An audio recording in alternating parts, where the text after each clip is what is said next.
it's there used to be the old Tom Corbett Space Cadet, and they'd have that kind of strange sound when they started, this kind of enthusiastic Space Patrol.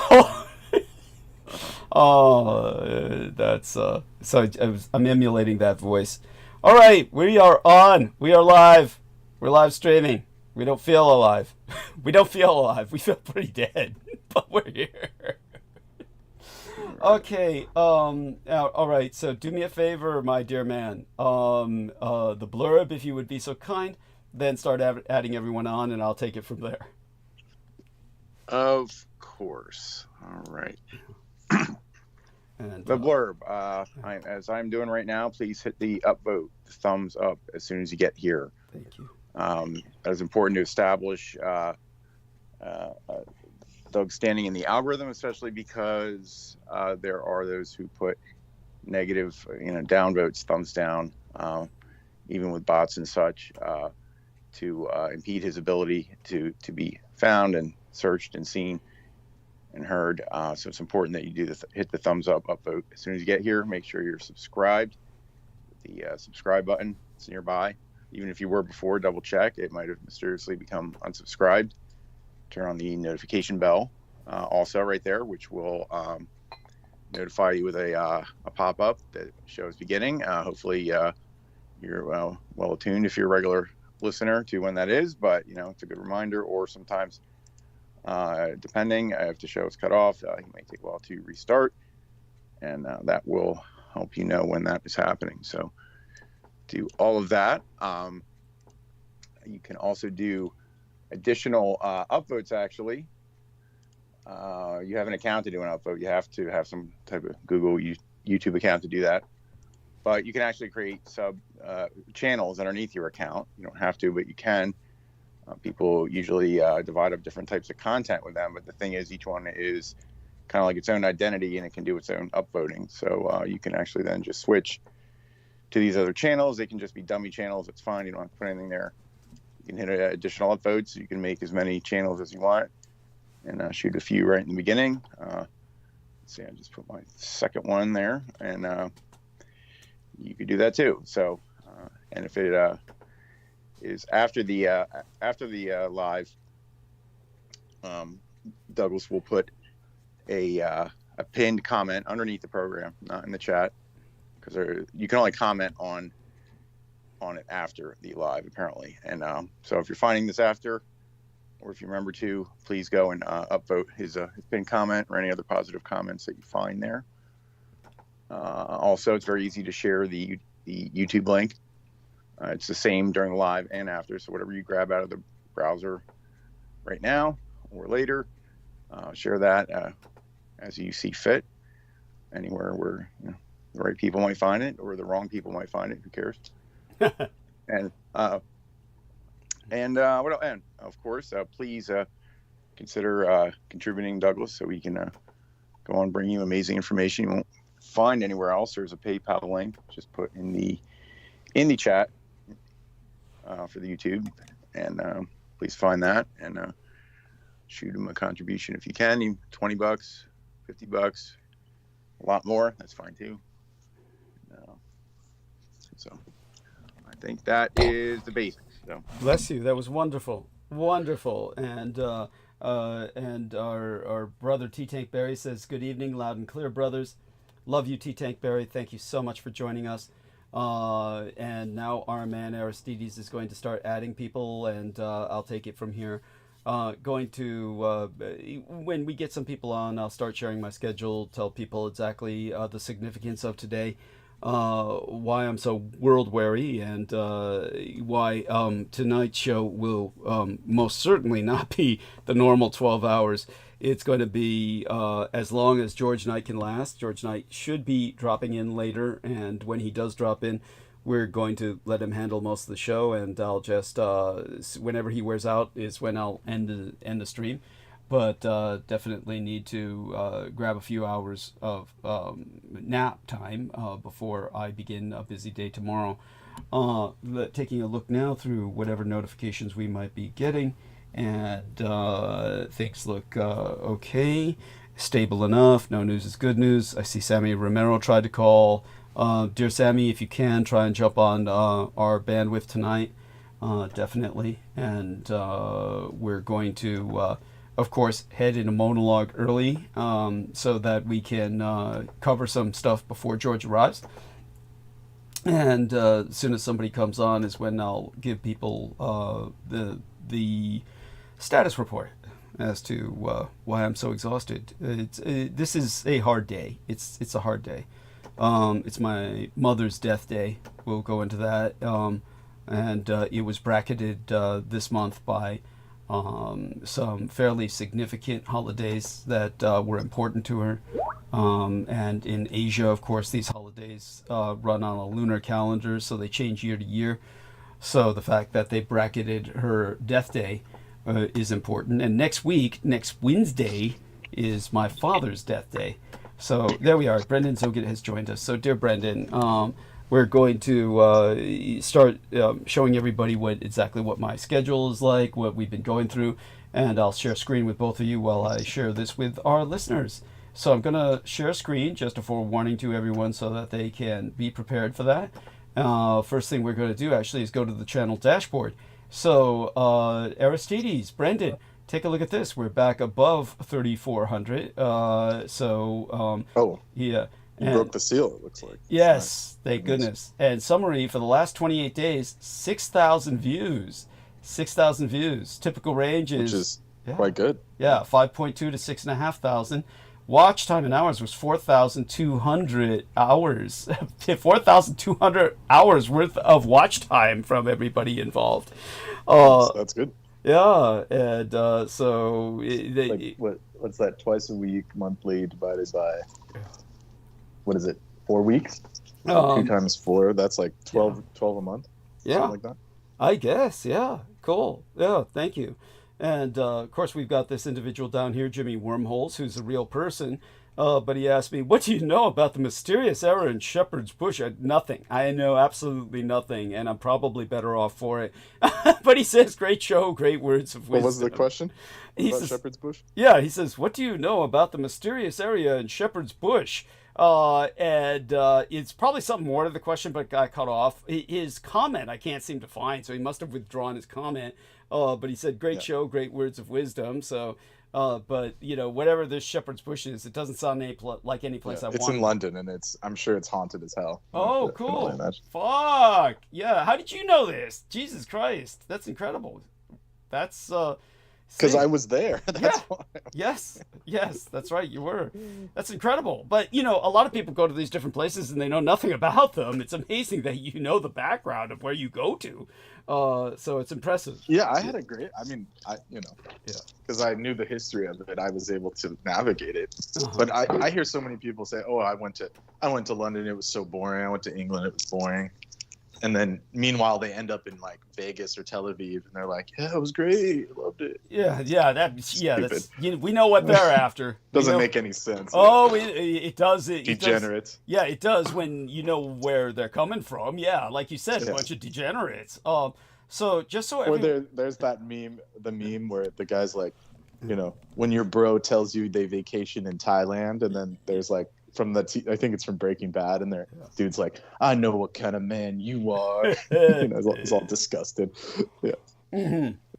Yeah. Thank you. Yes. Like my uncle, who is like a multimillionaire, and then it's like, yeah, I'm going to Thailand because I like the beach. I just turn, and he goes like covert op and shit. Yeah. What a piece of shit. Disgusting. Yes. What a piece of shit. But just so people know. Here's why March is bad for me. Not only is it my sister's birth month, which I don't know what her birthday is, because when she became a Jehovah's Witness, she no longer celebrated her birthday, and I never bothered to remember. But today is my mother's death day. Next week, this Wednesday, next will be my father's death day, or the death day of my the man who raised and guided myself. So, that's bracketed with two very sober and somber holidays, and we've got yesterday, however, because of the vagaries of the lunar calendar this year, she's bracketed in by two of her favorite holidays. One of them is Guan Yin's birthday, was yesterday, And yeah, babes, basically tomorrow will be the vernal equinox, which is pagan Easter. So I've given synopsis about this in the text, and we'll go over them maybe when I start going into monologue a little bit. But everybody should know that I'm very busy, and a busy day tomorrow. Will definitely be going to end the show a little early tonight, but not very early. As long as George and I can stand it, we'll stay on live stream. And we're going to go into monologue fairly soon. We're going to see who else shows up. And but it's a very busy month. I want everyone to know that a lot of holidays in terms of the Asian festivals. It is the cherry blossom viewing season on both sides of the Pacific, mostly in California and Washington, D.C., where we actually have cherry blossoms. I made certain to actually enter some cherry blossoms into my illustration of my late and sainted mother. Eric Cradle says, good evening, team DDD. Let's give him a good evening. And we're going to see when Holly shows up, or Heather, you know.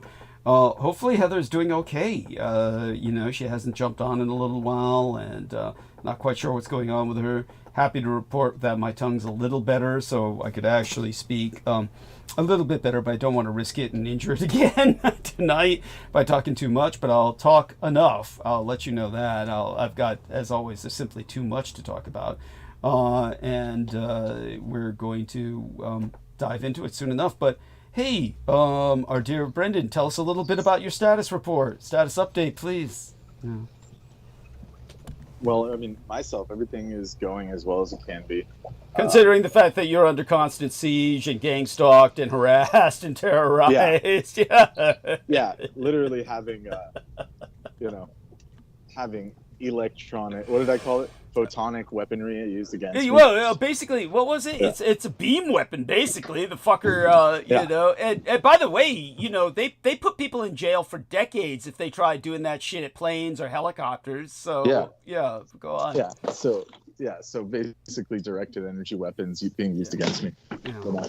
So there you go. Yeah. Oh, well, give us the details. And just because it's photonic doesn't really mean much. Yeah. Yeah. It actually makes it worse because there's an actual beam, and you can visually see it. God, that's awful. Yeah. I feel so bad. It's an assault. It really is. It's an assault. It was literally an assault. Yeah. It was literally an assault. And, for no reason other than just existing. So that's what happens when you deal with Dietrich. Yeah, there you go. Be warned. Like, oh, it's like the meme, me existing and then get zapped by someone. It's just like, what the fuck, But I won't go into details at the moment, just in case I have to actually file reports later. Okay.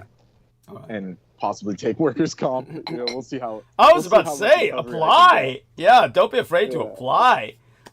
System's going down the tubes. You might as well ride it while it sinks. Yeah. Oh yeah.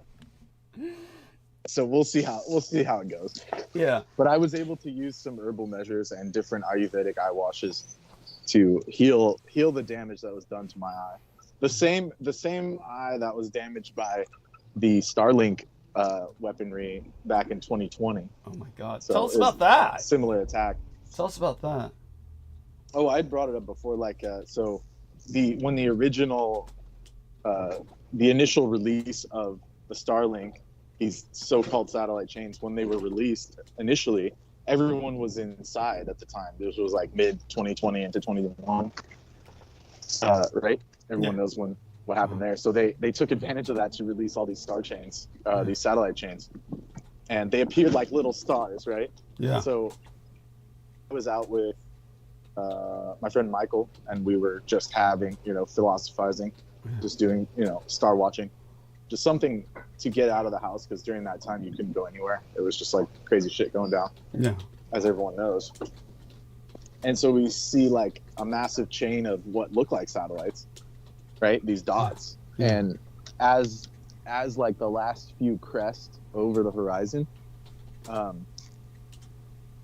one of them releases an iridium flare, is what it's called. So it's something that's well known in astronomy. Yeah. It's called iridium flare, and it's this super bright reflection from a satellite solar panels, supposedly, or whatever's up there, the metallic surfaces on the satellite itself.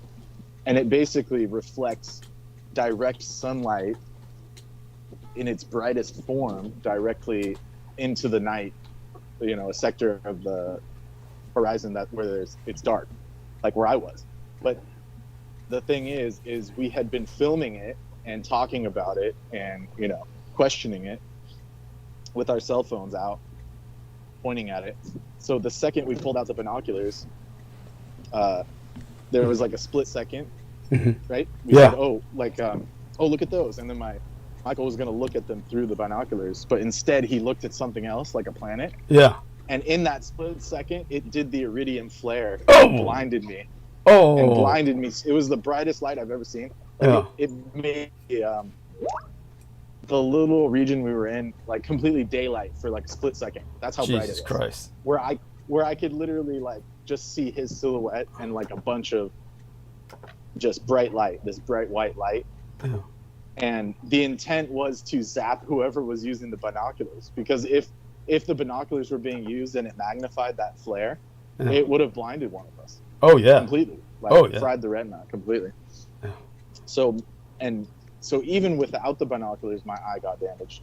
And this was the same eye that got hit by this beam in this particular instance. And so I have to, now live with that the rest of my life, just dealing with these attacks. Yeah. It's just crazy. No. Sounds crazy, but it really happened and it was there. It's horrible. I'm so happy we're joined by Amy Como. By the way, if you could take a look, Brendan, in the text box, John Doe, our friend T-Tank Barry, has left this intriguing image. So T-Tank, don't be afraid to, or don't shy away from coming on to explain to us what this image is, but I would presume that this is like something from almost like Desert Storm. This looks like a multiple arrays of anti-aircraft fire trying to focus in. I'm reminded of the Battle of Los Angeles, except it's high tech. Oh, this is a long exposure of all the that would be all the different celestial objects that are flying if you're doing a long exposure. Okay. Which is why the astronomers were complaining, because you can't get astronomy photos anymore, because look what happens, you can't see through it. It literally becomes a web in the sky. Yeah, he says Starlink flare is what he says. He says Starlink flares.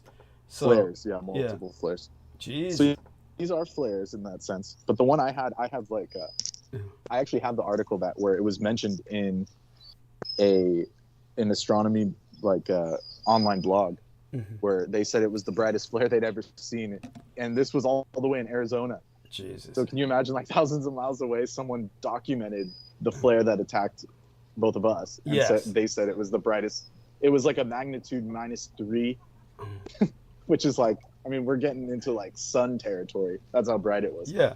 No. So it was just, that's incredible, and it's, so I have like actual proof that it happened. In that sense. No, so and it's important, and you just never know about these things, just how the timing seems to be much too synchronous to just let it slide as some kind of coincidence.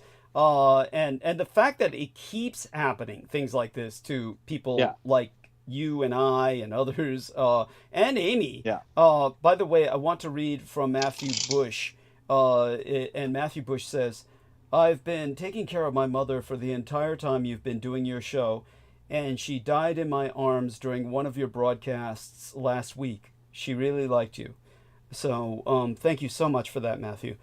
My goddess, I'm left without words. But bless you and keep you, and may your mother rest in peace eternal. Or she's in the same space as my mother, no doubt. And I don't mean to make light of it, but they're in a better place than we are. Yeah, we can only envy them. Regardless of their karmic background, it's kind of like I won't make any more light of it, but you get what I'm saying. Yes. No, I hear you.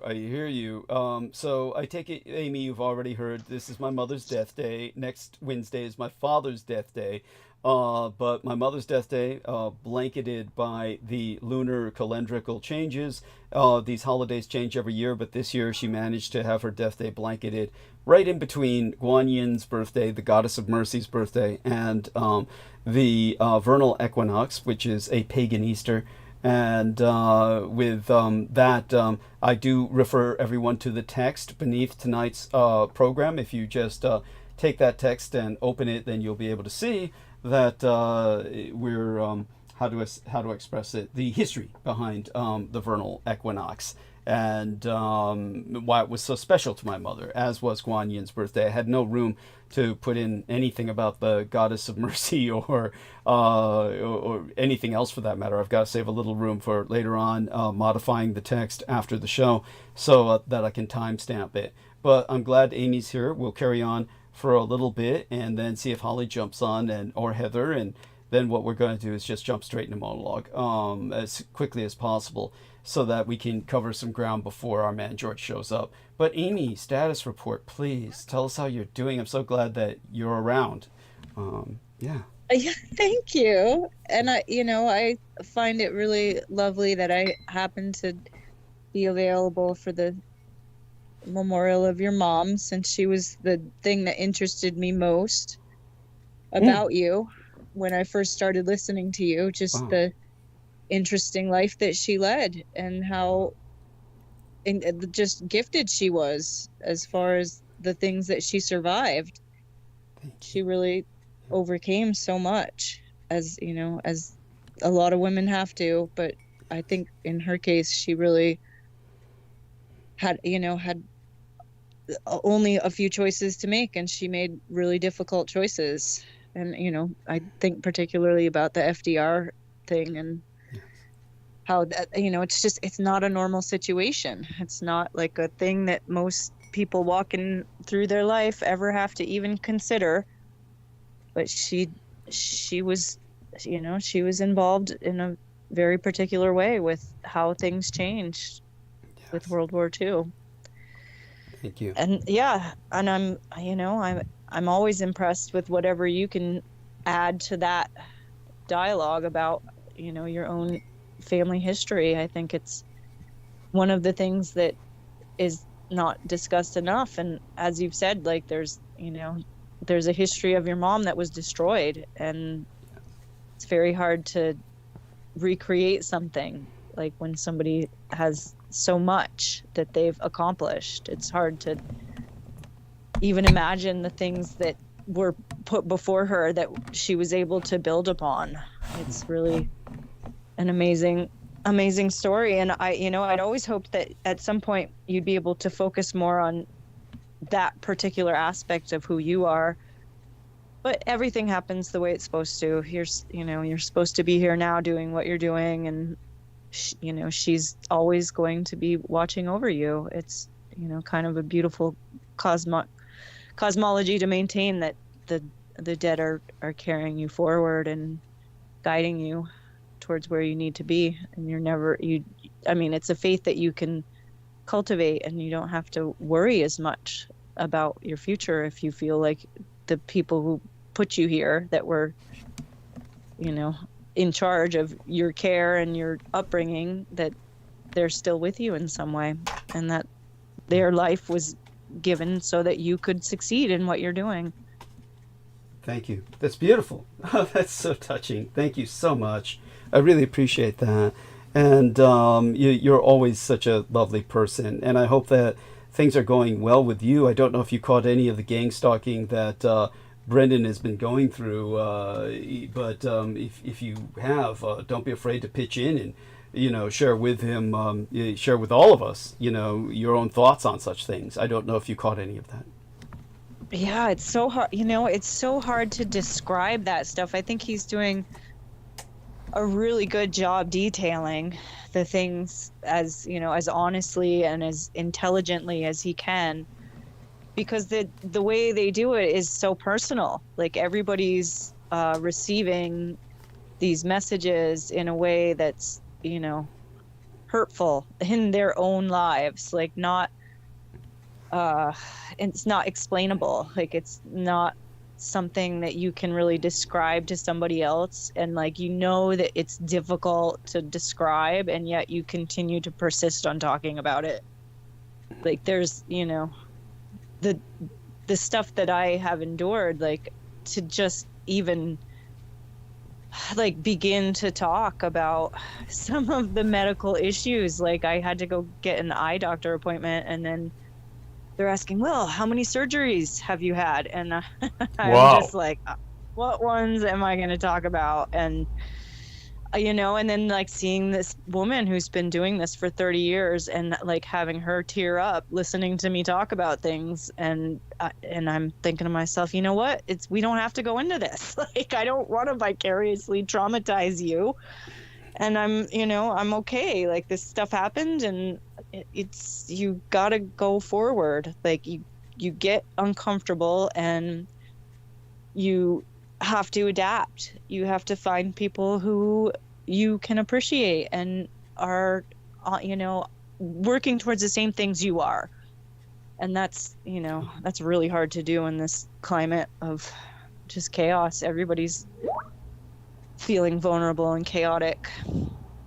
Yeah. But I am working, so how things. Oh, you are working. Yeah. I thought I told you I had a little job, and as soon as you get a job, you get all these other job offers. So it's just really just parsing what is going to work and what isn't going to work, and that kind of stuff is, endless. Just try to stay present in the moment and do your best at the thing you're doing right now. Mm-hmm.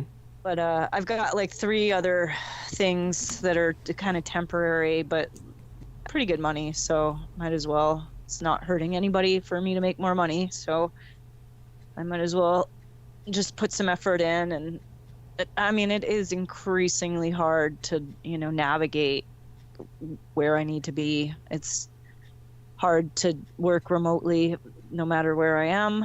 And the stuff I'm doing is just very minimal. Like I don't need any experience, even though I have a lot of experience, and like I can help in ways that other people are not capable of helping. It's still, everybody's just trying their very best every day. It's so ridiculous that, stuff just falls apart like all the time. Like stuff breaks. People who have no mobility now have no caregivers. Like these are the types of situations that I continually run into, and I was raised by healthcare professionals, so I have a lot of caregiving skill, and I'm making a lot of money doing caregiving, and I love that I can be of service. But it took a long time for me to get to the point where I understood that there's just nothing I can really do but offer some really small support, and it just is what people need. Like people just need somebody to listen generously to whatever is going on with them, and also to like have somebody just like make some phone calls, or make a note that like I need this checked and I need it to work right now. Like yeah, it's just the continuing saga of our world. And it's amazing. I keep thinking back to when Marina Sarin was talking about living with her family where she's at, because of all the Airbnbs have bought up all the viable properties, and so every other property is just way out of a reasonable price. You can't afford, no matter what. Like even if like we have some people in our lives who sold a house and sold it for hundreds of thousands of dollars more than they paid for it, but the market that they're in has nothing for less than $1 million. Like everything that's decent is over $1 million. And so they're really stuck. Like even though like the house they bought and then resold gained some profit in that process, they still are looking at having to spend more than they make in order to have a place to put their stuff. So it's, you know, everybody, no matter where they're at, like even when they have good jobs and they've, you know, really successfully sold this house that they needed to get out of in order to go do this other job, they're still looking at a market that's so skewed, and even two working professionals can't afford a place to live that's within a reasonable distance to where they need to be. Mm. No. And I, you know, and I feel for these people, like to have been in the same place for 30 years and then still have things falling into place, but like not feeling like they're gaining at all. Like they're not moving forward and looking at having to retire in another 5 to 10 years and not knowing where, you know, where that's going to be if the next 10 years they're just putting it into a mortgage that gets them nothing. Like how long is it going to last where all of the housing is so expensive before that bursts and there's just nothing, like there's no housing at all. I don't know. It's challenging, and you know, I'm in the middle of my home invasion, my soft home invasion. Tell us about this. Well, it's just like you came up with that term, and I thought it very fitting for children who have to move back in with their parents, not for any reason other than nobody's caring for them and there's no money anywhere else. Yeah. Yes. Like it's depressing. It's very difficult, but I feel safer knowing that somebody is helping, you know. I feel safer knowing somebody's here to do something, and getting somebody else at this point is probably not going to happen, just because everybody else is in the same position. It's all just chaos, just wackadoo. I don't know. Like, I mean, one of my jobs, my boss is 23 years old, and I just have so much sympathy for her. Like, she doesn't know how to manage this place, and yet, what else is she going to do? You know? Like, she went to college, it was all online, she hated it, quit. Now, you know, she's got to go out and find a place where she feels like she could be there and do good work. And I'm really proud of her for being 23 and trying to manage this giant business. It's insane, millions of dollars in this business, and she's got no experience. Just has no, like, she just has nothing to fall back on. Like, she just isn't skilled at all. She's very lovely, and I like her a lot, and I'm happy that she's my boss, but she doesn't have any experience. Like, she isn't, you know, she isn't protruding confidence about what she's doing, and it's okay. I mean, I was young and doing stuff too, and you know, you just move on. Like, it's just a short period of time, and you just move on from it. It's not gonna make or break you. Now, before we welcome Holly aboard, just to confirm, so I understand exactly what it is you're doing. You're a care provider. There's a couple things. I'm teaching, I'm a care provider, and I'm doing landscaping. I'm watering flowers. All right. Yeah. That's that's cool. So, but you sound like it's keeping you busy. You're getting treated for, you know, various things. I mean, you know, I'm so glad you're seeing a chiropractor, because now that I'm seeing a chiropractor, it's like I said, you have no idea how much of an improvement that is for my quality of life. And just it's really ridiculous how people like try to cut them down. They go after them, and yet my function is 100% all based on his work. Like, I was not functional before, and now I'm able to do stuff again, and so nobody else was helping. Your hands are functioning better? They're able to definitely feel... Okay. I still have numbness, and I'm always going to have the Raynaud's. That's a genetic autoimmune, so that's always, I'm going to just have to deal with it. And you know, a lot of people have it, and they're pro athletes, so it doesn't kill you any sooner. but it's annoying. It's definitely a chronic illness, and it's not something that I have ever had to deal with. So I'm not really sure like what it might be related to, but the chiropractor has always helped me, and I've always been able to function through things that other people cannot manage. But you have to devote, like today I was doing other things, had my appointment, and I was sitting in traffic going, oh, I'm late for this, and I don't know why I'm like so upset that I'm just late for this, but I just don't have a good gauge of how much traffic interferes with my travel. So I'm trying to, get better at leaving more time to get from one place to another, but I'm also just really excited to be somewhere where like I have access to things like right around the corner, like any time of the day or night. I can just go and do stuff, which there just isn't that where we're at up in Vermont. It's very isolated. It's really pristine. Like I do miss having just some really clean air every now and again, but well, we're joined. We're joined both by Heather Holman and Holly Kiefer at this point, and say hello to both of them, Amy. Help me greet them. Hello, ladies. Thank you for coming on. Yes. Hi, Amy. Yes. Glad to be here. Yes. Now, Holly, because you were on our latest episode before tonight, I just want to approach Heather first because she hasn't been on in a few episodes. Heather, could you provide us with the status report? We all care about you, and we all want to know how you're doing. And Vin, of course. Are Vin and yourself okay? Yeah, we're doing great. Good. Yeah.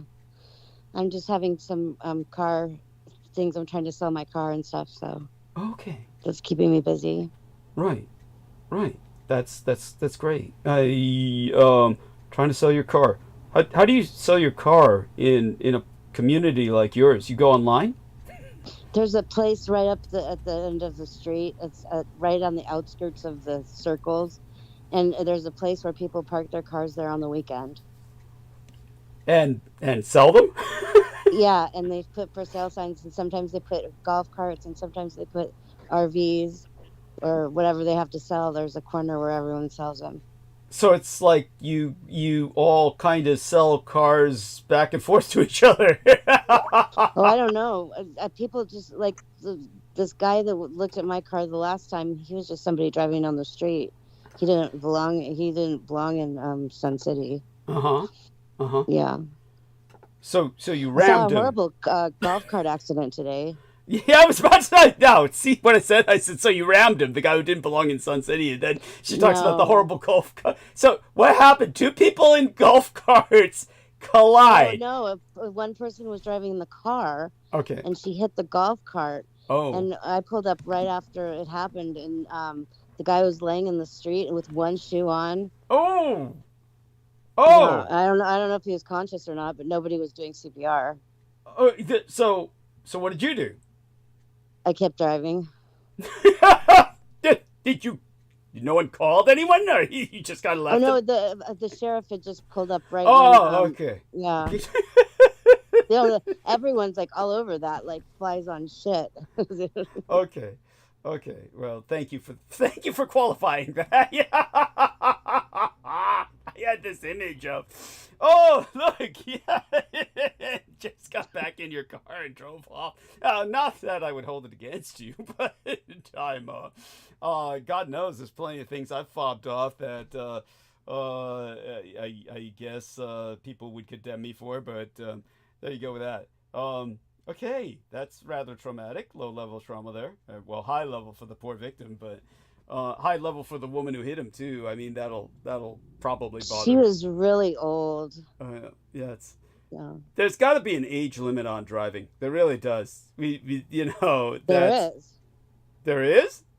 Oh no, not an age limit, but the doctors usually take the licenses away. I wish they would do so at a much greater level than they do. I think that seems kind of rare that they take it away. They should be doing it, regularly with people past a certain age point. But you've actually seen this then, that doctors say you cannot drive? That's great. Yeah, if somebody is getting dementia and they go to the doctors are trained to like look for things, and first thing with the if you go in or having any kind of mental unstable anything, even if you're out of like your own character, they'll like see that. Wow. And and they'll take their license away, and or they'll get you into some assisted living where your keys are in a box locked on top of the refrigerator and you can't drive. The only people when they come to drive you can drive, and it's just that's when it all begins. Well, that's the way it should be. That's the way it should be. I only wish that were more universal. And then by the time the people have Alzheimer's have like really lost their faculties, it's because everything's been taken away. They can't find their keys. They can't find anything. They don't have their wallet. Everything's gone. And it's like, that's why, is because people are doing that to them, taking their stuff away. Okay. You're bringing up the other side of it. Yeah. The other side of the coin. And help us with that. Well, yeah. I mean, wouldn't you be crazy too if like all your stuff was just gone all of a sudden? Your family took it. Your guns. And the guns is another big one.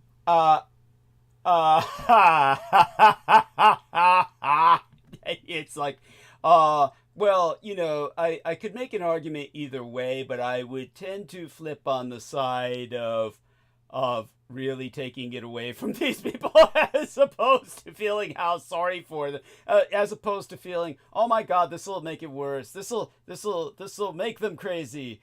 Well, the people that don't get their licenses taken away are people that are in their right mind. They can tell you what day it is and what month it is and where they are and what they're doing. Yeah. Well, in that case, why do you think their license was taken away? Just because the doctors, you know, no, I mean, those are the people that are allowed to keep their licenses. Oh, okay. Right. Yeah. Thank you for, okay. Yeah. Holly, yeah. you also have seen this sort of phenomenon, no doubt. Thoughts to share on what Heather has just shared with us? Oh, sure. I had one there a minute ago. Yeah. I always thought it was on the burden was on the family to convince the person that they were no longer able, which ends up in a huge family war. Yeah, you can never convince the person that they're no longer capable. You can never convince the person. Yeah, if they have dementia, they're already exhibiting like other symptoms and reactions. Yeah, I never heard of a doctor ever calling it in. Not that I'm disputing you. Yeah. But it's a terrible thing when the family has to face up to that and then deal with it. Right. Though, in all fairness, I think what Heather has brought up reminds me of certain situations where the family is quite vicious and predatory and will claim the person has Alzheimer's when they do not. And then that's a two-sided thing. Yeah, and basically victimize them. And of course, that's called elder abuse. And that's when, for people who don't know it, if you're an elderly senior citizen and you're a victim of that, you have recourse. You can call authorities. There is an elder abuse hotline. There's entire departments in counties about elder abuse. I mean, so you can just call those people and tell them that, your family's trying to victimize you and take everything you have. Well, isn't there also neighbor abuse and neglect? Don't they have a neglect thing? They have abuse. Yeah, go on, Holly. Yeah. If the person can't take care of themselves and nobody steps in, or they keep them that way and don't improve the situation, that's neglect. Yeah. The that's person's abuse. Dependent on them and they don't show up for a couple weeks. Yeah, well, that's not just abuse, that's potentially life-threatening. Generally, if they don't show up for a couple of weeks, the person's probably going to die. But I think that files under neglect. Yeah, but what was I going to say? Sad subject, sad. Amy, you must have you must know some situations like this. Thank you, Douglas. You're welcome. Course. This is exactly This is your territory. This is your territory. exactly the line I dance every day. Every day, you just dance that line between neglect and support. It's so hard when the families are not in the same realm as so you're trying to care for these elders who had a pile of brothers and sisters, right? Like all of them help to care for the one mom and the one dad.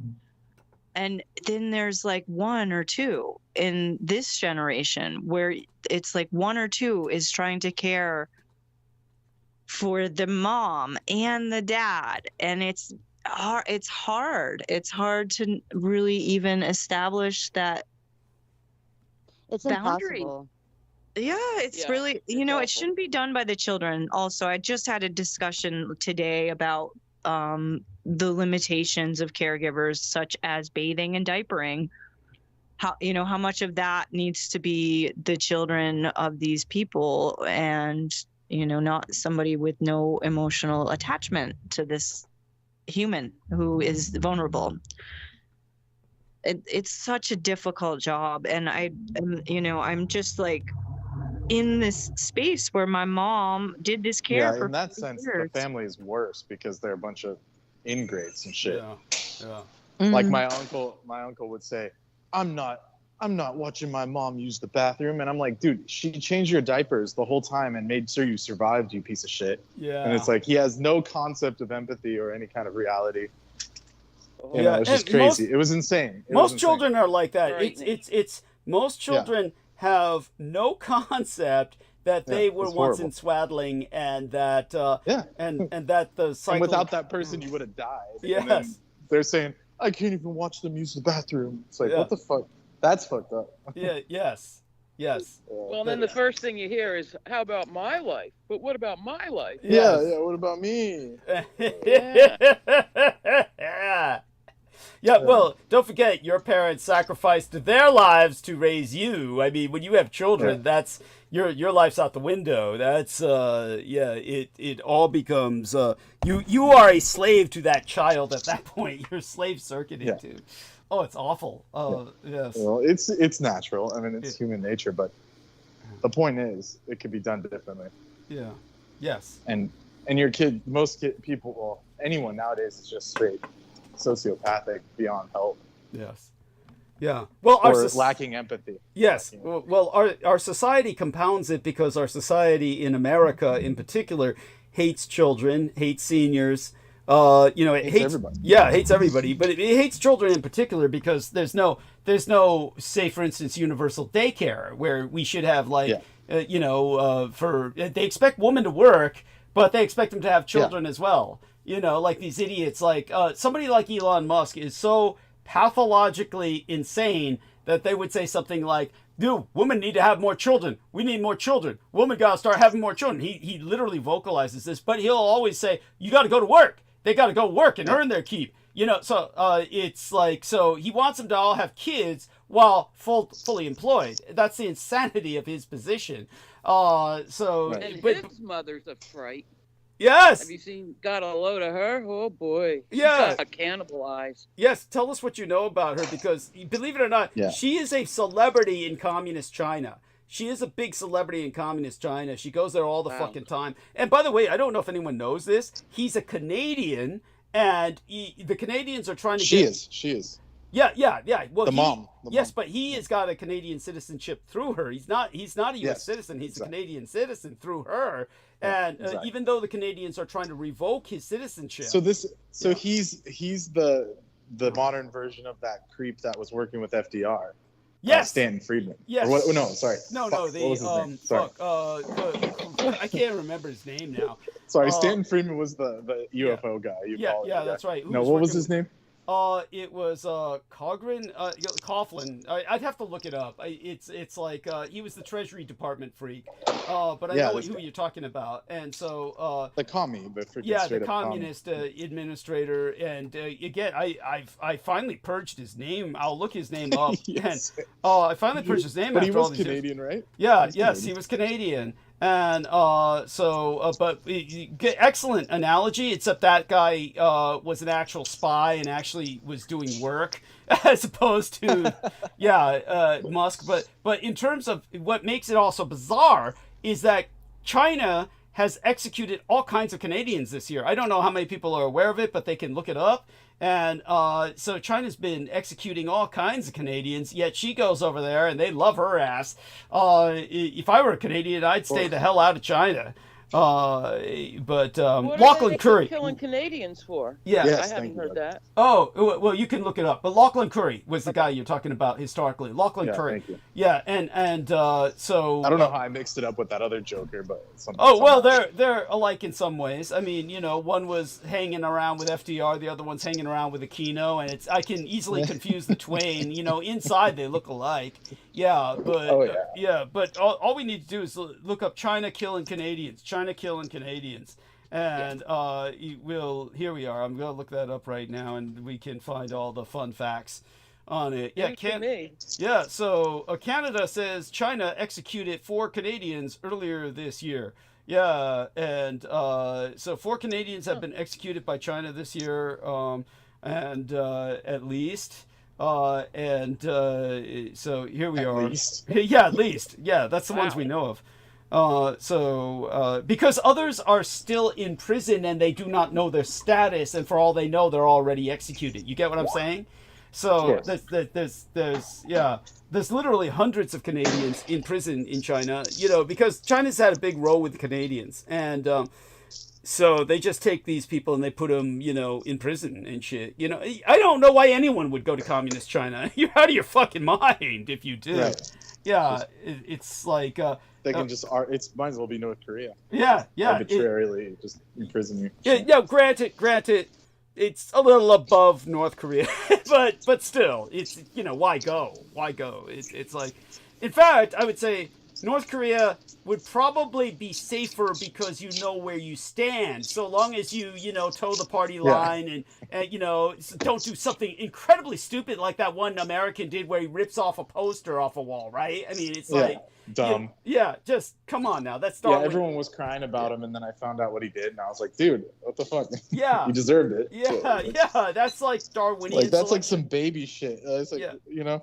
Yeah. Like when you go into a shop with your child that says "Don't touch," you know, children not allowed, and then the child's just like touching shit. Oh, like, no, that's the equivalent of taking the display off the stand and smashing it on the floor. You bought it. You so stupid. You broke it. You bought it. Yeah. Yeah. Well, he bought a short it. life. That's what he bought. Yeah. Yeah. Like, what was he gonna do? Take the poster back home and say, "Look, I got a poster." Yeah, I think it was something stupid like that. It was just like Horrible. He thought it was like he was thinking like a tourist, and like a souvenir or something. Yeah. Don't think like a tourist in North Korea. But then again, why are you there? Why are you there? It's crazy. Well, after that, they don't allow Americans. The Brits can still go. Yeah, that's but Americans can't. Well, they have this kind of weird propaganda relationship with certain Americans. It's like what's his name? Who's the black guy that? Well, come on, Dennis Rodman's different. Dennis Rodman's. Yeah, he can go anywhere. I think they gave him citizenship or something. Yeah, they did. Like he could probably go there anytime he wants. Oh, and it's so. But then again, I don't know if he counts as human. Yeah, definitely not. Yeah, poor bastard. And now our man T. Tank Berry has brought us photographs of Lachlan Curry, and even a book about him, The Life and Political. Oh, man, I didn't need that. Oh yeah, I'm just joking. Yeah. Oh no, it's like historic, and also a picture of that poor bastard in North Korea with his head caved in, and who later died of his brain injuries. You know, they sent him home brain dead as a vegetable and shit. That's why he died. He did die at home, but they sent him home like a brain dead vegetable just to. Yeah. Just that really. was the worst part. Yeah. That was the worst part. God, and you know why? It was at that point they just said, well, we don't want to spend money on keeping him alive. What a waste of time. Yeah. Oh God. Was that the guy who was? And then I personally think. Yeah. What was that? Oh, was that the guy that was there for like 30 years? No, honey. No. Okay. No, he was. No, I personally think if he just didn't go on front of camera and start crying and shit, they wouldn't have done anything. They just felt so shame. They were just like ashamed of him, and they're like, "We got to put him out of his misery." Yeah. Because he's on the camera saying, "Please help, please." You know, it's just like, dude, I know it's scary and fucked up, but at least just try and fake it. Shit.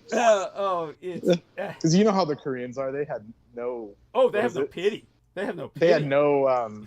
Yeah, it was like, you are men. You know. Yeah. Oh yeah. That just encouraged them to. And they probably brought in a South Korean like tiger dad, and they're like, just beat him up, you know, so no slap doubt. him around. No doubt, but that had to get how can I say it? He's no fun. It's not like the guy's putting up resistance. The guy probably got tired of that. Right, that's quick. what I mean. That's Yeah. what I mean. It's like, this isn't James Bond. Yeah. Where they were like tied him to a chair and were like hitting him in the nuts with that rope. Yeah. Yeah. Yeah. They're like, oh, you think you're manly, you know? And just like, yeah. Oh. So there you go. Yes, that's right.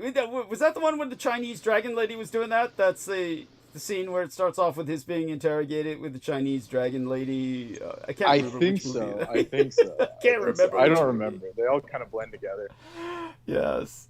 That's, except for like the first couple, because they were like shockingly racist. Yeah, of course. But you know what grates me? I find it grating.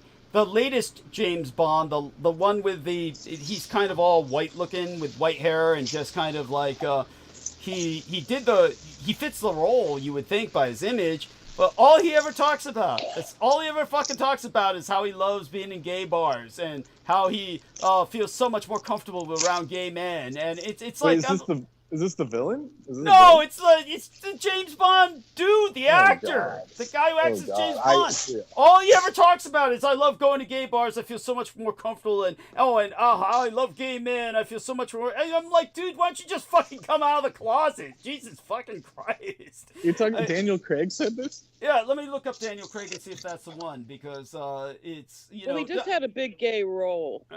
Does he?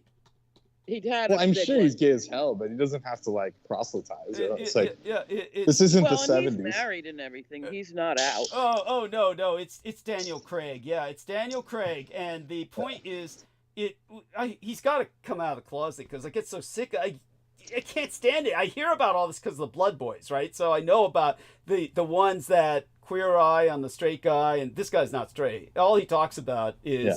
Everywhere he goes is, I just can't drink in straight bars anymore, you know. I just feel comfortable in the gay bars. Well, it's probably because he gets free drinks every time he walks in. Yeah, that's why he likes it. Yeah.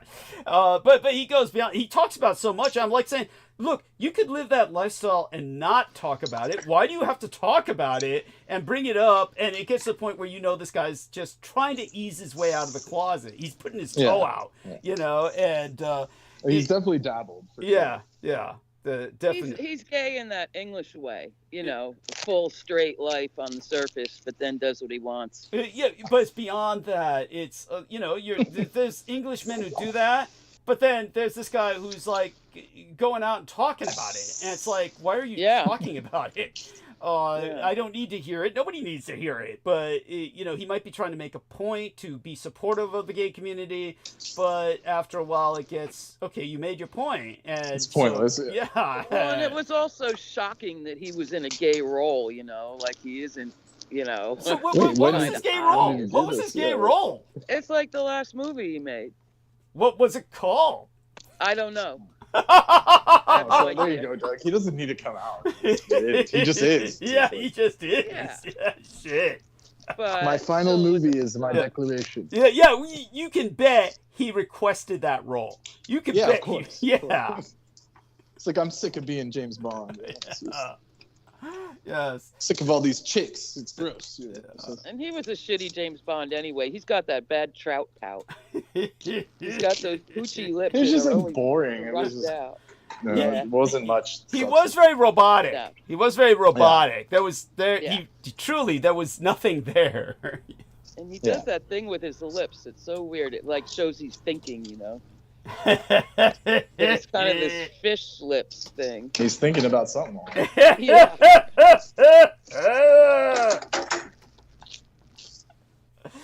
Oh, and so Heather, you didn't ask my question. Answer my question. Why is Dennis Rodman crying? Hey, why wouldn't Dennis Rodman be crying? If I looked in the mirror and I saw Dennis Rodman, I'd cry too. I'd be crying every day. That's this dude has it made though. He doesn't give a fuck. And why is he wearing He gets tail all day and night. You kidding? He doesn't get no tail. He gets tail all around the clock. He has to pay, but he's got to pay. Yeah, that's unless he's in North Korea, then they send him all kinds of that's right. That's why he loves North Korea. Young girls. It's like, why is he wearing a "Make America Great Again" hat? Is he that fucking stupid? Man. He's that fucking stupid. Damn it. Come on, you didn't expect anything more from this guy, did you, Holly? It's because he's friends with the dude, you know? The man. Yeah. So as long as the man likes him, he's got to like him too. Yeah. Yeah, the man don't like Brendan. The man shines searchlights in Brendan's eye.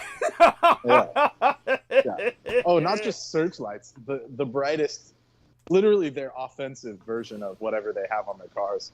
Yeah. Like, it wasn't a normal spotlight. It was ridiculous. Oh, yeah. No, it's an assault weapon. It really is. Yeah. It immobilizes people. It was for, like, when people, like, riot and shit. That's what he used on me, the fucking bastard. Yeah. Totally unnecessary. Yeah. But in terms of Heather, you didn't answer my question. How's Vin doing? Is Vin all right? Yeah, because she's can't come off mute. She often. That's He was the guy in the golf cart. He was the guy in the golf cart. Yeah. And she ran over him. He got in the golf cart, and he said, "I'll be back, honey." And she said, "No, you won't." Yep. Then she rammed him. Then she said, "Then the sheriff showed up, so I just drove away." Yeah.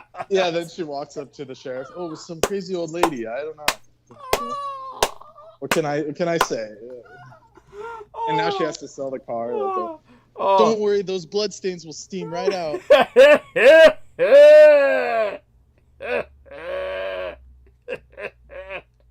We're terrible. Okay. So creative. Yes. Oh, okay. Well, what we'll do now is in our defense, she never answered the question. Yeah, she never did. Yeah. And usually he comes on with her this early. Yeah, that's right. Maybe she's getting him. Yeah. Proof of life. Oh my God. Oh, it's so at any rate, we'll start into monologue soon, but it'll be more like a roundtable monologue. I do want everybody to interject whenever they wish, and for God's sake, never hold back. Just pop yourself in and say whatever you wish. But Holly, a little status report from yourself, whatever you feel comfortable sharing before I go start.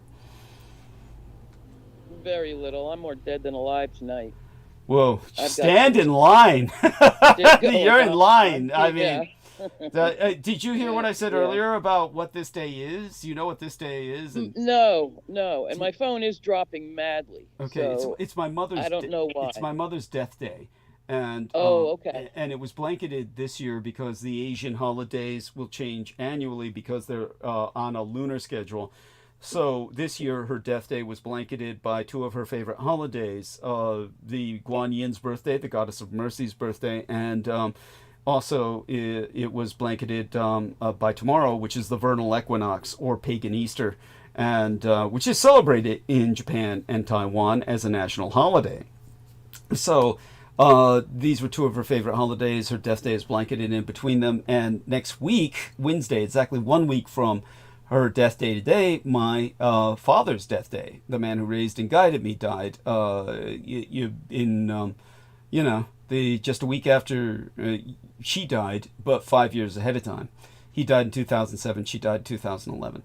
And so, yeah, it's just a sober, somber time for me, but very busy. And so, like I said, when George comes on, we'll just keep it going for as long as he can last, and then I'll just end the stream as soon as he wears out, and grab a nap before getting back into my schedule, which is very busy. But also, tomorrow is the 30th anniversary. I think it's been 30 years. Let me check my calendar here. Yes, it's exactly 30 years of the Tokyo subway attacks. The sarin nerve gas attacks on the Tokyo subway by the Om Shinrikyo cult. So very, forgive me, somber time. And this led to damage years later among many of the sufferers of that attack. It basically, 5,000, about 5,500 people were critically injured to the point of hospitalization. Some people died, but this was a mass hospitalization event. It impacted Japan for decades thereafter because sarin nerve gas can destroy the brain cells slowly. And what happens is that people who were only injured and then released as physically well deteriorated to the point mentally where one of them, as an example, conducted Japan's first school shooting. And he was an adult, but somehow, by the way, guns are illegal in Japan. It's almost impossible to get a gun, yet somehow this man became so monofocal.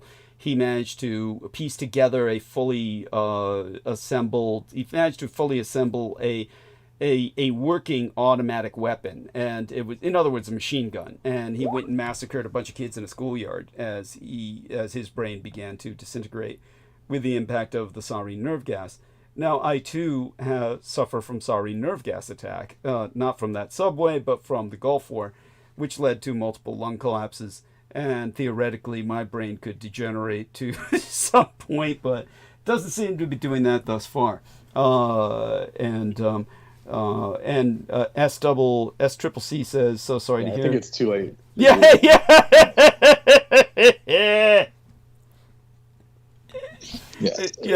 I think it already was affected. Yes.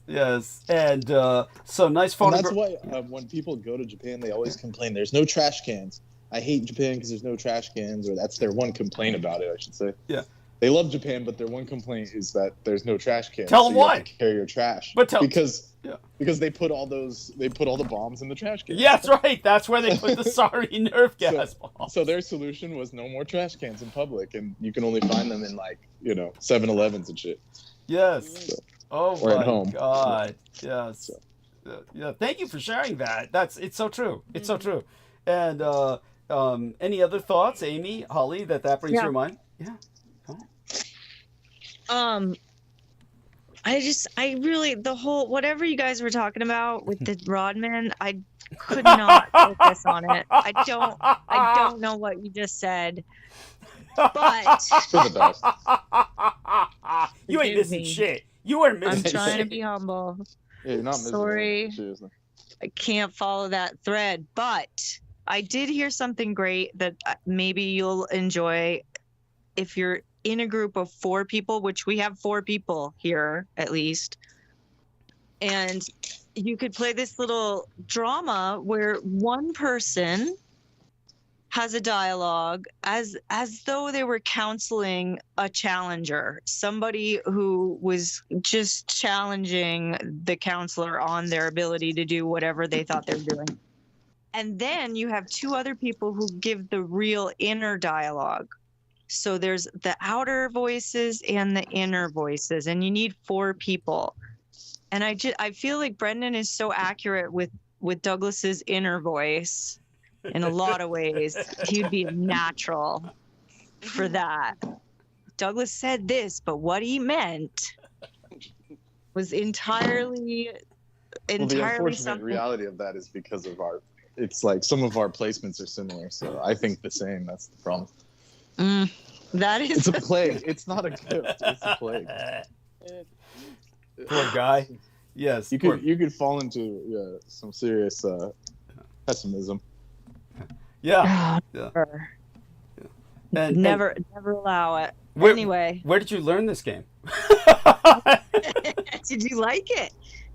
Was it described in ways that were clear and had some truth to it? It sounds like a parlor game. It sounds like a parlor game for people who are like trapped caving or something. Sounds like family therapy. It'd be interesting in that context. Because we get into trouble with families because we think we know what each other is thinking, even when we don't. Right. even when we're wrong, because we think we're the only ones that know each other because we're family, and that's total bullshit. It was a great day when I realized my family didn't know me. Right. Yeah. A great day. Yeah. Um, So it could be interesting to reveal and to correct errors in assuming what the other person's thinking.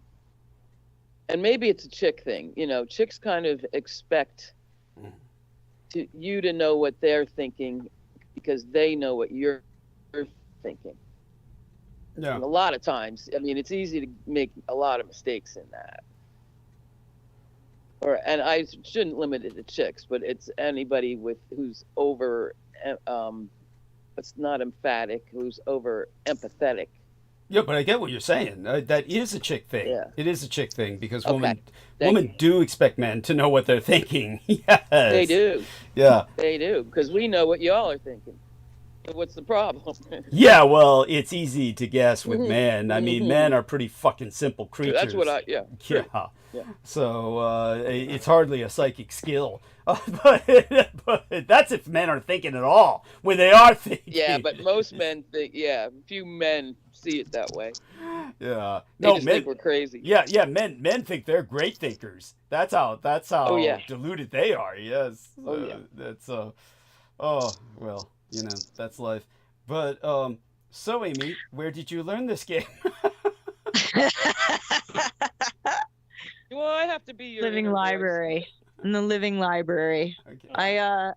I was listening to a friend of mine who does interviews, and he met with Janet Berkowitz, who does crisis intervention. Wasn't Berkowitz the name of the Son of Sand killer? Different I hope I got her name right. Maybe could There's be. a lot of them. I believe there's probably a lot of branches of that name. Okay. He doesn't, and Douglas doesn't. But it sounded really like an interesting dialectic to play out with people in a random LARPing way. I have no idea. It's all theater. It's all creating something from nothing, just producing. Virginia Satir got real famous because she would get a bunch of people into a room, and then they would take one person's story and all act it out. And if there's, a small group, 10 or less people, and they're really committed and into it, it can almost turn into channeling. Wow. So, yeah. So Holly... It's fascinating. Go on. Yeah. I was just going to say, Holly gets where Amy's coming from. Great. Go on. Yeah, I think it's interesting in the right context. Yeah, that's right. That would be like... I don't know, after a night beer pong or something, it could be fun, I guess. Oh, no but doubt. I think I could see it leading to fistfights real early if it wasn't in a controlled setting. Yeah, that too. I guess there's a risk to everything. Yeah. So with that, I'm going to launch in on monologue, but all of you, like I said, interject whenever you can. Obviously, Brendan can't do all-nighters like he used to. He's going to try and, shall we say, fade away when he's ready to go, but he's going to, be with us in the early hours, but you just checking out a little earlier than he has been. As he resets his biorhythms.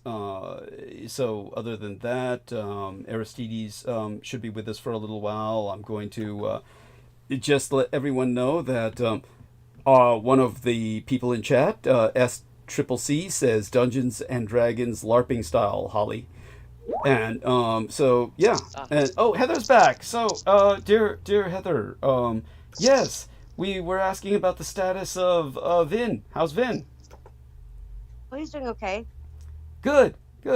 Yeah, just doing his thing. Yeah, okay, great. And so you might have missed what we were saying. I don't know if you caught any of it. No, I had to go serve dinner. Oh, okay, great. Oh, to not just Vin, but his mom now. You serve them both. Yeah. How did they like your cooking? Oh, it was good. It was just, I bought it from the store. Okay. peanut butter and jelly, kind of stuff. Peanut butter and jelly? Peanut butter and jelly, soup, Cheez-Its. That's dinner? It is tonight. Jesus Christ. No, Vinny ate earlier. He had his meal this afternoon, and okay. Yeah. His mom likes soup. Okay. Yeah, that's great. Okay, and so yeah, we're trying to cut back here a little bit. Cut back. Why is the economy already hitting you that hard? Is it? No. But you'd think it would. Well, I'm. Anyhow, thank you for sharing that. And like I said, feel free to interject whenever you feel like it. I'm starting in on monologue, but you are all doing great, and you're all such wonderful people, and I'm just so lucky to have you here in my life on Team Dietrich with our extended family. Yeah, I know, and it's been happening a lot lately. You'd be surprised. I live up the alley for 30 years. Okay. My mom lived in the Monarchs for 5 before that. This is my yard, baby. This is my yard. And I'm a sunset fanatic. Oh. So I come here when it's windy or rainy. But right now, I'm on a Zoom. Skype with my friends, and I like to come here and do it here. Yeah, Holly. Because I can't do it at the beach. Yeah. Because it's too loud. I think she's talking to someone else. Obviously. They're probably threatening to arrest her for loitering. What are you doing here? Yeah, by the way, Brendan, is something bad Sunday happening?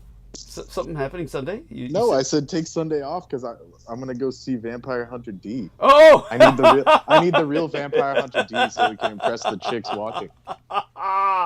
Delightful. We can do the encore at the end and be like, "This is the real Vampire Hunter. He's a damn fire, I swear." Yes. That's and then hopefully, like one of those chicks that likes that likes your mildew smell will come out. Yeah, you can take her back. There we are. Judith Ager loved my mildew smell, and she loved Vampire Hunter D. Horrible. She loved She loved Vampire Hunter D. It was shocking. I was like, it's disgusting, and then everyone's like, "Oh, I can't wait to meet Douglas. Can't wait." It's so bizarre. Oh, and it's just like, what the fuck? It's awful.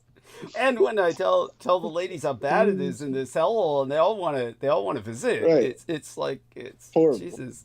Yeah. I was thinking about sending you hydrogen peroxide after that. Like, dude, you gotta spritz everything.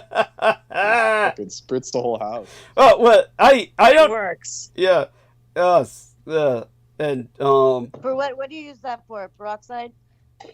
Mold. Mold. Oh, really? Well, it doesn't. Well, wouldn't work on this mold, honey. Wouldn't work on this mold, honey. Nothing would work on this mold. Oh, this place is eaten alive by mold. It would like fight back if you tried to. It would fight it would back. Manifest. Yeah. Anyhow, what's his name? My gang brother Beaver. He knows the score on this place, and he doesn't even know how worse it gets every day and all the rest of that, because it's just this place just should not exist. It really shouldn't. But then again, this whole block really shouldn't exist, and it's all kind of like the same in all of the houses on this block in general.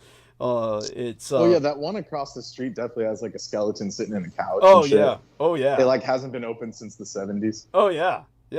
And I mean, there's a place, we could walk down towards Polk Street, and there's a place its lobby looks the same as it did back in the 70s. It's very, is it abandoned or are people using it? You would think it was abandoned, but it looks like nobody's. It's got a window you can see right inside. You'd think somebody on the street would just smash it through and go inside to sleep or something. Honestly, but no one has ever done that, so it must have, some kind of ward, so to speak, where it because you look inside and it's very 70s looking office wood paneling on the walls. I always look at it longingly because it draws me back into the past. Should still be there. But, I don't walk down that area very often anymore. But I think every time I pass by it, it's still pretty much there the way it was. But the whole street is just bad. But when I was telling Beaver about the whole dust mite thing, and how I'm now getting dust mite injections, he was appalled. He was just like, this was out of a horror story to him. And yeah, well, first That's off, pretty bad when you could shock a Cantonese. yeah. Oh, yeah. Wait, well, when I told him that I was, eating the dust mites, that's how I wound up vomiting. Was I had purchased those dried fish and snacks from Chinatown where they're sold in the open air, and it's not there that they got the dust mites. It was though they might pick up all kinds of street dust or shit, but it's like, dried scallops, dried fish, dried anchovies, and oysters and shit. So I had them stored in the back, and I couldn't cover them. You can't seal them because they'll molder. So I just figured all the that little alcove in the back that's really dry and arid, I figured that they'd stay okay, but a lot of spiders there, but you'd think they'd take care of the vermin around it, but no, they couldn't handle all those dust mites. So it turned out that when I had vomited and called the ambulance more than once, where that had happened twice, it led to the blood test that confirmed I was allergic to dust mites. And so I was telling Beaver this whole thing. He was just roiling in horror. He was just writhing in horror and just reacting like, you're gonna die, and I told him I was getting these dust mite injections now to immunize myself to my environment, and he was just, that was too much for him. He couldn't believe it was once a week at that. He thought it was once a month, and I said, no, it's once a week. And he started saying, what kind of superpowers does a dust mite have? Because he's thinking along the lines of Spider-Man, that there's some kind of mutation going on. So he starts singing the song, Dust Mite Man, can't do anything a dust mite can. It's very childish, but that's like the level at which he thinks at times. So there you go with that. At any rate, on to more serious subject matter. At any rate. Yes. My dear, I don't have a battery, but I bid you good night. And thank you all for coming. Thank you. You gift us with the grace of your presence, I assure you. And we're always glad to have you with us. Is Toke doing okay? He's doing okay. He's reeling kind of from the home invasion. We adore the story about the Sepich name and its origins. Makes us smile. Thank you. Yes, of course, honey. And well, thank you. And your interest in it is delightful. This photograph of yours on the Skype, you are aware we're all changing to. We have to. Skype's, you know that Skype is closing down in May, and we have to change to Microsoft Teams, right? Yep. Yeah. It pops up on the laptop automatically. I hate it. But Skype doesn't work anymore. It's corrupt. Yes. Well, we won't have a choice. We're going to switch to Microsoft Teams. So it's definitely you're going to join us, as well as Heather and Holly. Holly, do you know how to use Microsoft Teams? Heather? You're all going to have to train with Brendan.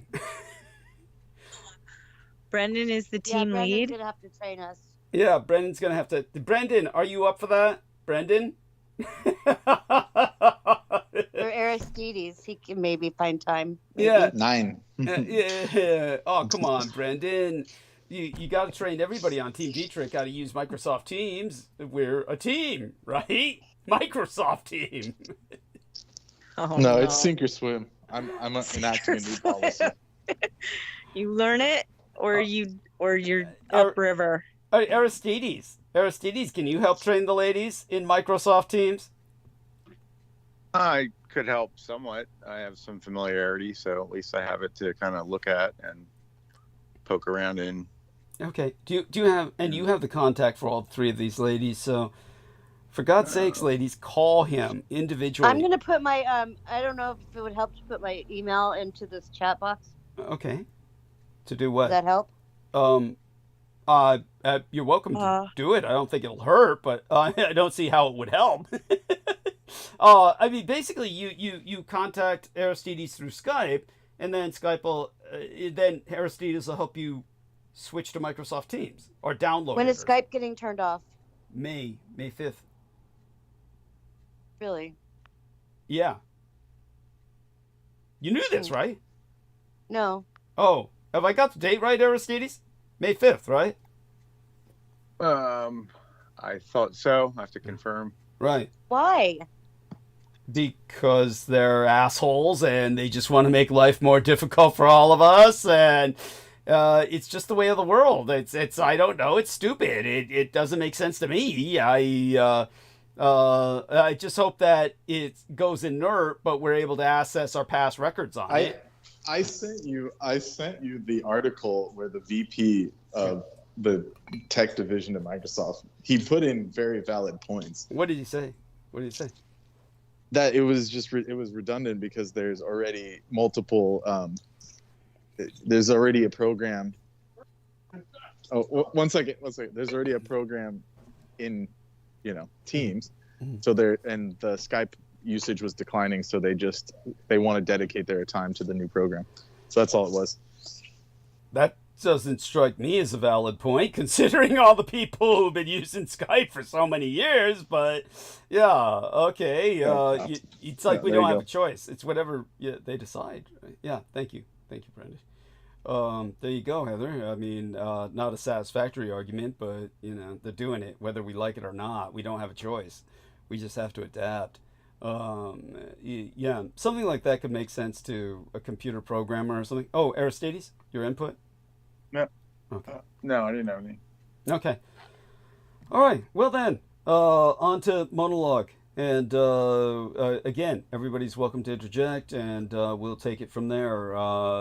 We've got good numbers.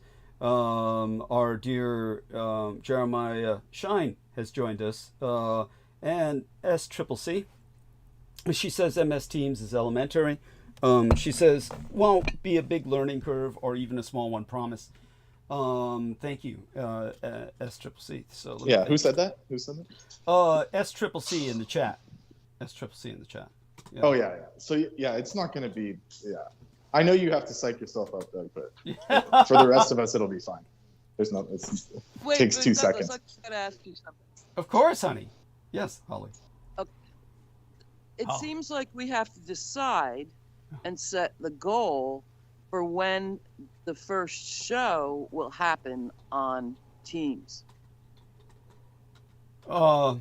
So that we're all there together. I mean, there's no point in switching over now. Well, the programs are interchangeable. You can switch anytime, and it'll just route you to this call. So did you guys switch? No. I may or may not have, but I'm not going to reveal anything. Okay. So yeah, I think it'll be natural, and a monkey could figure it out probably. But if I get in trouble, I'm going to holler. Well, honey, you've got the contact number for Brendan and Aristides. Just call them on Skype, and they'll. Not to mention the help line. I don't see it being real hard. Believe me, I'll find it hard, and but they'll make it easier for me. You'll have help. Yeah. Yes, I'll have help. Yeah. The one thing I'm never afraid of is asking for help. That's right. Yeah.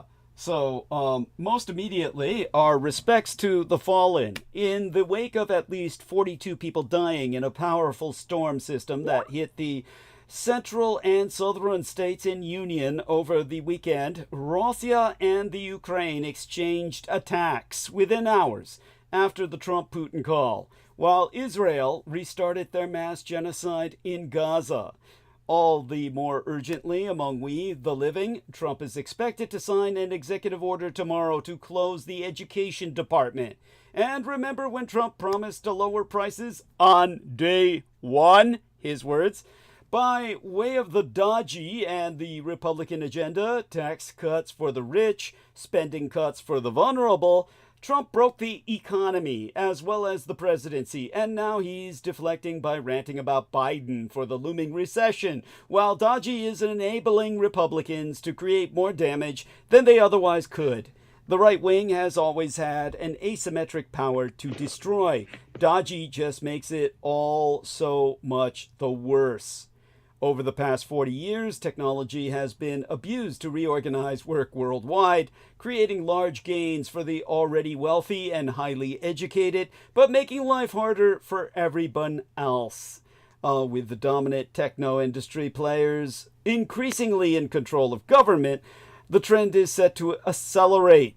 Now, the White House has confirmed that President Donald Trump is expected to sign an executive order to close the Education Department, fulfilling a years-long pledge to dismantle that federal agency. Trump will hold an event at the White House to sign an order directing Education Secretary Linda McMahon to, his words, take all necessary steps to facilitate the closure the Department of Education and return education authority to the states, while continuing to ensure the effective and uninterrupted delivery of services, programs, and benefits on which Americans rely. Like, that's a contradictory order if ever I've heard one. And it makes absolutely no fucking sense, and it's mission impossible. Almost incidentally, in light of our systematic disillusion, Trump said he'd lower prices on day one. Instead, inflation is surging, and Republicans are scrambling to wipe his orange ass while he moonshits all over us. The Republican trifecta in the White House and Congress is pushing for tax cuts, mostly for the rich, paired with steep spending cuts for vulnerable families through the budget reconciliation process. This is par for the course for Republicans, using the reconciliation process to cut taxes for the rich and corporations, and deploying legislative blocks like the Senate filibuster to stop any tax or social increase spending with a Democratic president. What's new is dodgy, an illegal new way that Republicans are trying to claim the power to cut federal spending and destroy the public sector's capacity. Point, they're blaming Biden, even though Trump's temerarious policies are fueling higher prices. Point, they say it's just a transition, but Americans are struggling right now to afford all the basics. Point, they claim it's not that bad because they don't care how much you're paying at the grocery store. Remember how the old mainstream mass media machine obsessed about inflation when President Joe Biden was in office? It's weird how they don't seem to care much anymore, is it not? With Trump, the chaos is the point. On Saturday of this weekend last, the misadministration of President Donald Trump. Like, this fool's so out of touch. Yes. I mean, he's so out of touch. It's like Bush Senior going to buy socks. It's like he doesn't even. Dude's never stepped in a grocery store like his entire life. He's like, everything's fine, you know. Yeah. You know? What do I do? Yeah, everything's fine. Yeah, my maid picks up everything, you know, in the morning. She doesn't say anything, you know. Yeah. Yeah. She has eggs in her hands when I wake up in the morning. You know? So everything's great. Yes, for them. Yes. This is true pathology. The true pathology of the disconnect. The worst of it is that when it gets to someone like Musk, the ketamine has them so dissociative, they've lost all sense of identity with the human race. It's just the humanity to them is just, you know, vermin they step on, and they have fun doing it. He's like a kid just setting ants on fire with a magnifying glass. But thank you, Brendan. Yes, by all means. At any rate, on Saturday of this week, they removed all the anyone with student loans is going to be hit with like maximum payments, including myself. Oh, God. So we're all screwed, you know. I mean, why do they even bother? It's not like anyone can afford to pay that shit. Yeah. Everyone's just going to default. It's just going to crash. Whatever fake system they had is just going to crash. Yeah. Crash out. Yeah. So there you go. Thank you. It's like you said. It's yeah. Well, on Saturday of this weekend. Oh, I saw a meme. Yeah. I saw a meme calling all hackers, please erase the student loan records. Yeah, I love it. Well, why don't the hackers ever do that? Why don't the hackers ever do that? But boy, the time is right. Mm-hmm. There'll never be a better time. That's for sure. Well, you know, it's all gonna fuck up anyway. It just can't last. Now, on Saturday of this weekend last, the misadministration of President Donald Trump ignored a federal judge's order temporarily barring the president's abuse of the 1798 Alien Enemies Act to deport alleged Venezuelan gang members. It's probably what they used to take Vail off that little alleyway, too, when they brought him back to the internment camps to dismantle him. At any rate, the judge also ordered... Have you checked on him, or is he toast? I'll be checking on him again Saturday, but if he's not there next Saturday, then... I'll be laughing my ass off and just saying it really... Well, I think we know what happened. Like yeah. I said, they dusted off the old... There's like an old file in the back. It Oh, says yeah. Enemy Aliens Act. Oh, yeah. And then dude probably thought he was releasing shit about aliens. He's like, I'm going to reveal everything. Just like JFK. And then they're like, dude, this is not the same aliens. And he's like, I don't care. Unseal it. And then now they had to go pick up Vail again. Anyone who's still alive, they had to go pick him up. It's like, fuck. You know, it's just like, I told you not to open it. And the funny thing is, he'll be all genteelly all the way back to the internment camp, back to Manzanar. He'll be protesting, Right. I'm an American! This is America! Because that's the shit he was saying to me. Yeah. This is America. Yeah. I don't identify. Yeah, And they're like, yeah. We don't care. Yeah, I don't identify as Japanese. Yeah, what you identify as doesn't matter to us. We identify you. Yeah, we Right. make that decision. Yeah. You're on the list. Yes, that dumb son of a bitch. Yeah, and let's just hope it was painful. That's all I can say. And you like. Oh yeah, you know he ain't getting sushi anymore. Oh, that's right. No, they put the bits and pieces left of him in those pickle jars in Area 51, like you said. Right. Yeah. He would, you know, if you looked at him inside of one of, if they put his full body naked in one of those fucking tubes, he would look just like a gnome gray. He would look just like a fucking alien gray. That poor piece of shit. Yeah, I hope they fucking do that. I'd like to see that someday. I mean, you have beef with them. I don't. Yeah. I felt bad for him. I was like, oh man, all you did is say his name a couple times, and then now he's gone. Yeah. Oh yeah. I mean, you know, just sat down with him a number of times, and that was enough to end his fucking life. But It's not like he didn't deserve it. Jesus Christ. That's fuck him. You know, with what he turned into. Just disgusting. If I didn't know about your background, I would be appalled at the way you play with lives. You know, I'd be appalled. But you know, it fits the profile for a vampire. Yeah, thank you. Yeah, I appreciate that. Not like I'm even trying. It's just the way it works out. But yeah, it's so. Thank you. However you want to rationalize it. Yeah. Well, as you know, there's no rationalization here. I'm just being me. Well, exactly. Like Brooke said, it's like you don't even give a disclaimer. Yeah, that's right. I should. Yeah, it should. Yeah, give a warning. Like she said, a warning label is definitely needed. And yeah, well, there you go. Hopefully, like I said, she sent us an email the other day, or sent me an email about Saturday Night Live, and so she seems to be still. Did you see that stuff that I sent you recently? Oh God, there was a lot. Which one in particular? It wasn't that much. It was like the thing about the fruits and veggies that I can't really speak of. Tell our listeners about that. Oh, you can't speak about that right now. You feel? Well, I could obliquely if you could fill in the blanks. Sure. So this was a documentary from I think 2017 about the degradation of the fruit and vegetables, the mineral loss in our foodstuffs, and mainly they focused on they made a chart from I think it was like 1950 or 1960, comparing it to 2017, and every single item they tested had lost at least 1/3 of its nutrient profile. Minimum. So that was proof right there. And then for some reason in the middle of all that expose, they say, oh, the reason why they bring out this guy from Texas, this PhD, and he says, oh, the reason why is because we're hybridizing like crazy. And hybrids, you know, no one cares about the nutrition profile. They just want yield. So when the yields go up, it dilutes the nutrition profile. And, you know, obviously that's logical.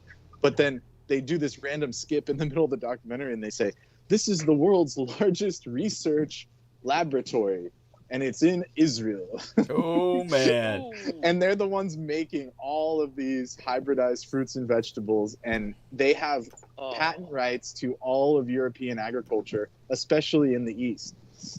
So all those Eastern countries are getting these hybridized fruits and veggies with deficient nutrient profiles, and I can't help but be conspiratorial about that. It's like, and obviously it's not like or I guess they could, how do I put this? One could say it's accidental based off of just pure greed, because they're just saying, oh, we're just doing what so they're employed by the company as well as the government of that place. Yeah. So but the guy was saying, the actual scientist that is making these fruits and veggies, he's saying, well, I'm paid by the company and they own these seeds outright. So once he produces something for them and it has higher yields, he's saying, oh, they just pay me, so there's nothing I can do about it. Right. And then they get sold into the open European market and dilute all the nutrients. And basically, once the hybrids are out on the market, it's hard to get people, to go back to the other stuff because it would be more expensive. And, no one wants to pay more for a tomato. But, and they also said tomatoes were the worst hit. Tomatoes have lost since the 60s over 2/3 of their nutrient profile. Jesus. So you're basically eating a water grape, that's like flavored with tomatoes. It's just, there's no point in eating them, really. Well, and you cut open a strawberry and it's white inside. Yes. Yeah, all of those. So all of these were expensive developed by organic strawberries. Yeah, all of them. So all of those hybrids, even if they are organic, they're all developed in Israel because they have the infrastructure from the days of the Third. Yes. That's right. That's true. To do the scientific work out, even if it's a desert, they can do the scientific work and hybridize these things. Yeah. So, which is fascinating and great advancement and all that. But there are consequences, such as losing your. This has been an issue and kind of known for a long time, and the whole '70s boom with back to the land, back when every place wasn't completely poisoned. Yeah. Right. And small farms and farmers markets all competing against big ag, which the produce has been creepy for decades. Yes. Overgrown and no flavor and lasts forever and on and on. So it's definitely all, plastic. Alas. Yes, that's. Thank you for sharing that, Brendan, and thank you, Holly, for your input. And no, it's horrific, and I have no words for it. And hopefully we can find some way to resolve this issue. Obviously, Europe is going to likely respond with trying to grow more of its own food, I would hope. And well, American ag is already beyond health. Yeah, you know that. Yeah. But in the case of like the Balkans and Eastern Europe, they actually have a lot of real food there still. Yes, that's right. So I'm hoping that since 2017, that's almost 10 years. I'm hoping they fought against it, because a lot of the countries, and in Russia, to their credit, they don't accept any of that shit because they know better. It'll hurt their population even worse. Yeah. So to their credit, those countries somehow, that's like the one thing they have. They have strong Saturn in their chart. Yeah. Which is so that's why there's like a lot of rich and a lot of poor, like a disparity. Yes. But somehow they're connected to the land and they're smart enough to not poison themselves or dilute their food. Yes. That was one of the few benevolent things that Peter Moon related that was of some constructive value. He would talk about how the food in Romania was so much better. It's real vegetables. Yeah, it's real like... but he kept getting... dysentery. He kept getting dysentery. Well, that's because he kept doing stupid shit. Wasn't good. He was doing the stupid shit. He wasn't eating their food. Remember, he was always eating stupid shit. Like, remember, he said they told me not to eat the fish out of the river, but I ate the fish out of the river, and then got the personally. He's like. You know what it was? He was all those colonics had destroyed his gut biome, so it didn't matter what he would eat. His stomach couldn't tolerate. Oh yeah, that was my conjecture. It's like. Anything outside of like whatever he was eating in the Bronx, like Chinese food or whatever. Yeah. That's. I'm sure that was going right through him too. The only reason it stood out was because he was in Romania, but I'm sure he had the shits all the while he was at home as well. That he was constantly, just pissing out. Which is why that explains why the Romanian, the vampire chick, that's why she wanted a separate bathroom, but he wouldn't freaking fix the bathroom. That's right. He's like, no, you have to smell it and shit. Yeah, that's right. That's right. Disgusting. He was so disgusting. Yes, and yeah, that's why she was always like begging him to fix the bathroom, and he just would hold out on it. Well, that's sick. Yes. Well, she was definitely using a different bathroom. That's for sure, because she wasn't going to tolerate.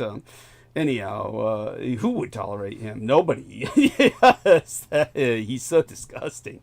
Okay, that having been already ascertained, the Venezuelan gang members, concerning them, the judge also ordered any planes that had already taken off carrying immigrants under the 1798 Alien Enemies Act to turn around. However, flight records prove that at least one plane took off after the judge had already made his order, while 2 more that were already in the air at the time continued, although it remains unclear which of the planes were carrying immigrants deported under the 1798 Alien Enemies Act. All 3 planes landed in El Salvador, where the deported migrants were taken to the country's infamously brutal Terrorism Confinement Center, or TCC. Trump has defied the courts. So what happens next? Ignoring court orders is grounds for impeachment. But in our Russo collaborationist, red Republican, insurgent-controlled Congress, that will never happen. Congress does have the power to control him, but they won't use it. People can resort to mass protests in the streets, and Trump will see them on TV if Fox News decides to cover them. But if Trump's approval rating doesn't suddenly plunge to below 40%, then he'll keep on getting away with unconstitutional and illegal shit. And where are the Democrats? The Blue Party is just sitting by and watching America implode in the misguided hope of winning the midterms. Foreign countries, yes. Oh, please, some observations. Yes. Let me interject something quick there. You saw that picture, the stock picture they're using of all the bent over, shackled together prisoners in T-shirts. Yes. And the line of guards. Yeah. And so I looked at that hard, and you don't see a single tattoo on the prisoners. That's right. And those guards and agents, or whatever they are, all got those balaclava hats on. Yeah, like the terrorists. Go on. Like they're hooded. Yeah. It's the creepiest fucking thing I ever saw in my life. Yeah. Thank you. Yes. Yeah, I just wanted to get that in there. Yeah. No, it's well, you're looking at the future, at least for the foreseeable future. That's the future Trump wants for you and I and everyone else who's not a MAGA Maggie. Well, I'm thinking it's a picture worth keeping to document it as it happens. Oh yeah, absolutely. This is what it looks like. Yeah. Yeah, absolutely. Now, foreign countries could decide through the United Nations to sanction these United States over something like Trump's Gaza plan, but that would take almost unanimous support to be effective, and I know it's never going to happen. Until his base starts to turn against him, he's untouchable. This is where the world, well, I'll say this is the world according to the oligarchs. 'Tis in just this context that, according to a new report, no other Twa regions on the planet are as integrated as these United States and Europe. Ergo, the biggest loser of Trump's trade war is the American consumer. Per the American Chamber of Commerce to the United European Nations, or the European Union, the American imperial tariff war with Europe threatens some $9.5 trillion worth of trading each year. Thus, to reiterate, Trump's tit-for-tat trade war with Europe threatens $9.5 trillion worth of business. United States President Donald Trump's trade wars are underway. Aside from some on-again, off-again tariffs on Canada and Mexico, his misadministration recently imposed sweeping new steel and aluminum tariffs and doubled levies on communist Chinese imports. Even as the American imperial stock market plunges, Trump has vowed that he's not going to bend on his plans, which he says are set to include reciprocal tariffs on every country in the world. So, have investors decided America is less exceptional after all? In the past few weeks, markets have sent a clear signal that previous enthusiasm for the world's biggest economy is being sharply crimped. The stock market stands corrected, with the S&P 500 index of big firms back below where it was after the election in November. This week will give a stronger sense of how much further the fall will go. I can guarantee that you'll hear much talk about the bears approaching. Donald Trump's chaotic actions, slapping tariffs on anything that moves, have spread uncertainty. His promises of cutting taxes, deregulation, and lower government spending, meanwhile, so far remain just that. Promises. Add doubts over what the Federal Reserve will decide about interest rates at its meeting this week, and the days and probably months ahead look wobbly indeed. My foregone conclusion is that what comes next will be quite unsettling. Consumer sentiment is dipping fast, and inflation is proving sticky. That most American of staples, the hamburger, or simply the burger with whatever's in it, will get pricier. And in America, as across the wealthy world, or we'll call it the wealth world, the cost of renting a home is getting out of control. As he is intent on restructuring parts of the economy, Mr. Trump has indicated that he will tolerate a downturn. He has no election to fight, after all, as he openly expressed his intention to do away with them at level of the executive. But if he is unhappy with the Fed, then stand by for his next clash with an independent institution of government. The president and his acolytes are willing not just to tolerate some drama and disruption, they actually relish them. A fight with the Fed, after all, is something Mr. Trump has previously signaled he would take on. Just as he enjoys watching different economic factions, camps of populists and libertarians, for example, inside his misadministration, contending with each other, well, I would just say warring with each other, he likes to stir up conflict more broadly. He believes that he gains from such contests, even if the long-term health of American institutions suffers. Obviously, there is a much bigger thing going on here, one that people have danced around the edges of, but seem unwilling to actually accept just yet. This is a coup d'etat, a revolution, a hostile takeover of America. Donald Trump and his group are moving so rapidly because they are smashing laws all over the place, and especially our Constitution, in an effort to completely remake the way our country is run before SCOTUS, S-C-O-T-U-S, the Supreme Court of these United States, can ever step in. Just look at what's happening. And let's start with the tariffs. Under the Constitution, only Congress can impose tariffs.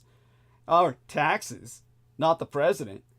Even with his majorities, it would take time to get that done, and some Republicans might even balk. But there is an exception. If the president declares an existential emergency, he can impose taxes to save the nation, or tariffs. That's why he is referencing fentanyl all the time. Everyone knows there is virtually no fentanyl coming in from Canada. But claiming that there is allows him to declare that it's an emergency, that millions of Americans are dying because of Canada. So he's allowed to impose the tariffs against Canada. And he's gotten away with it, and will until the Supreme Court of these United States says otherwise, which he hopes will be after he decimates the Canadian economy and moves troops in to annex the country. Same with immigration. He claims massive illegal entries from Canada, but everyone knows that isn't happening. Same playbook. Claim there's an emergency and abuse that excuse to override Congress's constitutional monopoly on taxation. And elsewhere, only Congress can create government departments. But Trump created DOGE, claiming it to be a government department, and is letting Elon run wild. DOGE claims the power to fire any government employees, but when challenged in court, Trump's attorneys have said that it's not a department, that Musk isn't in charge of any department, and he's a personal employee of the president. Trump knows what he is doing is illegal, but he can get away with it until the Supreme Court of these United States decides otherwise.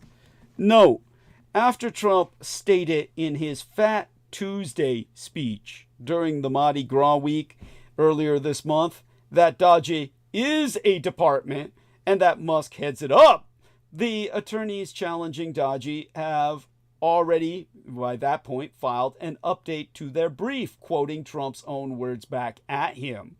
So what will Trump's own lawyers now do? Claim their client is a liar? Or simply that he's stupid? And when SCOTUS, the Supreme Court of these United States, does say otherwise, unlikely as that is, the groundwork is already laid.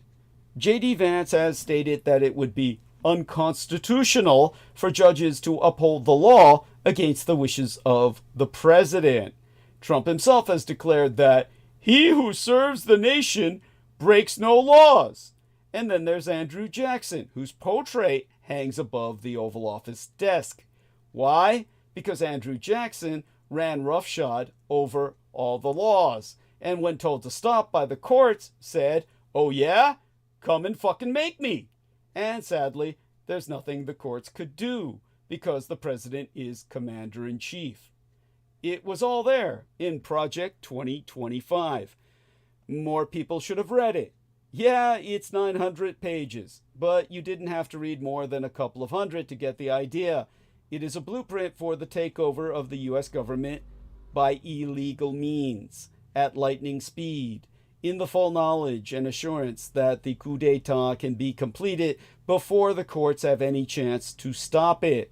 All those executive orders, all drafted in advance, all taken directly from Project 2025, all ready for Trump's signature on the first days. But it's actually more, because Project 2025 is actually a blueprint for a takeover not just by arch-conservatives, but by the religious arch-conservatives. And they are going to be in for a huge, to use a Trump phrase, surprise, when they learn that Trump and Musk have no intention of letting those Christian nationalists run the show. 12 years from now, America is going to be an oligarchy run by a small group of very rich people for their own benefit. The United States has long had a powerful private sector, and rich individuals have long abused their wealth to seek political influence and leverage it to promote their views and support policies that further enhance their wealth. Yet in recent decades, American oligarchs have become much more dangerous to economic health and democracy globally. Why? Classical oligarchy is based on monopoly power, the command of a large enough market share to set the prices of goods and services well above the cost of producing them. In late 19th century America, the key sectors that fell under oligarchic control included railways, under the Northern Securities Company as organized by J.P. Morgan, oil, John D. Rockefeller had that, and steel under Andrew Carnegie. The playbook was always the same. The aspiring monopolist would buy up competitors or drive them out of business, consolidate geographically, create a bottleneck for something people really need to buy, and then raise prices. Modern thinking about antitrust developed as a way to counter this strategy, with the United States Department of Justice defining and preventing excessive concentration, meaning market share above a threshold level. But over the last 40 years or so, antitrust enforcement has relied on some version of the consumer welfare standard, according to which business conduct and mergers are evaluated on the basis of whether they harm consumers in any relevant market. That change has allowed some companies to achieve massive scale in the absence of proof of direct harm. The next chapter of antitrust is likely to involve even less enforcement, partly owing to personnel changes in Washington, but also because of a long-standing campaign to replace judges with people who believe that the market is always right and that it is unconstitutional for regulators to have any discretion in interpreting laws. This being the case, we should expect to see market share and monopoly power increase across a wide range of sectors. Higher prices will hurt consumers and depress living standards over time. In the past, import competition served to limit the exercise of monopoly pricing, at least in some sectors. But if high tariffs are implemented across the board, it will become even easier for domestic firms to gouge customers. So we have multiplying monopolies. Oh joy! Other forms of oligarchic power have developed in recent decades.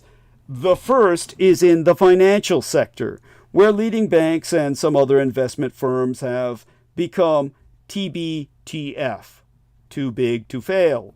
The executives who run these firms can take on more risk because they know that the government will provide them some form of bailout, rather than allow them to collapse if things go pear-shaped. Creditors know this too, and thus are willing to lend more cheaply to TBTF firms, which can then become even larger. It has not escaped anyone's notice that the executives who made so much money in the run-up to the 2007-2008 financial crisis also managed to escape with their personal wealth entirely intact. Now, in the 3 books that I've had to review recently to prepare lessons for the blood boys under my tutelage, Simon Johnson and James Quack, surname Kwak, analyzed this phase of oligarchic development in their work titled 13 Bankers, subtitled The Wall Street Takeover and Our Next Financial Meltdown. Unfortunately, antitrust thinking has failed to keep up with this threat. Instead, it was left to financial regulators to keep risk in the financial system under control. While the Dodd-Frank legislation of 2010 had longer-lasting and more positive consequences than mainly initially expected, we now are likely entering another phase of financial deregulation for both conventional finance and cryptocurrencies.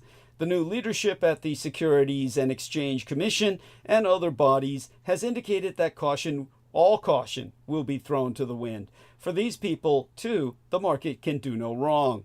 Looking ahead, it will be important to remember that ending effective regulation will create the illusion of an economic boom as mad schemes and scams flourish.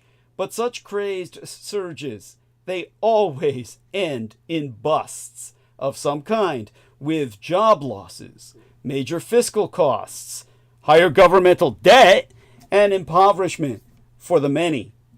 The second and even more pernicious new form of oligarchic power has emerged with the development of digital technologies.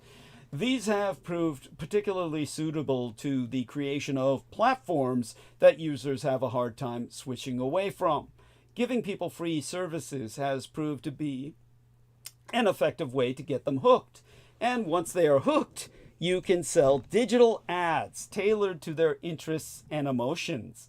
Social media has led the way in this extraordinarily lucrative business, and early investors and promoters of these technologies now feel that they belong in the corridors of power.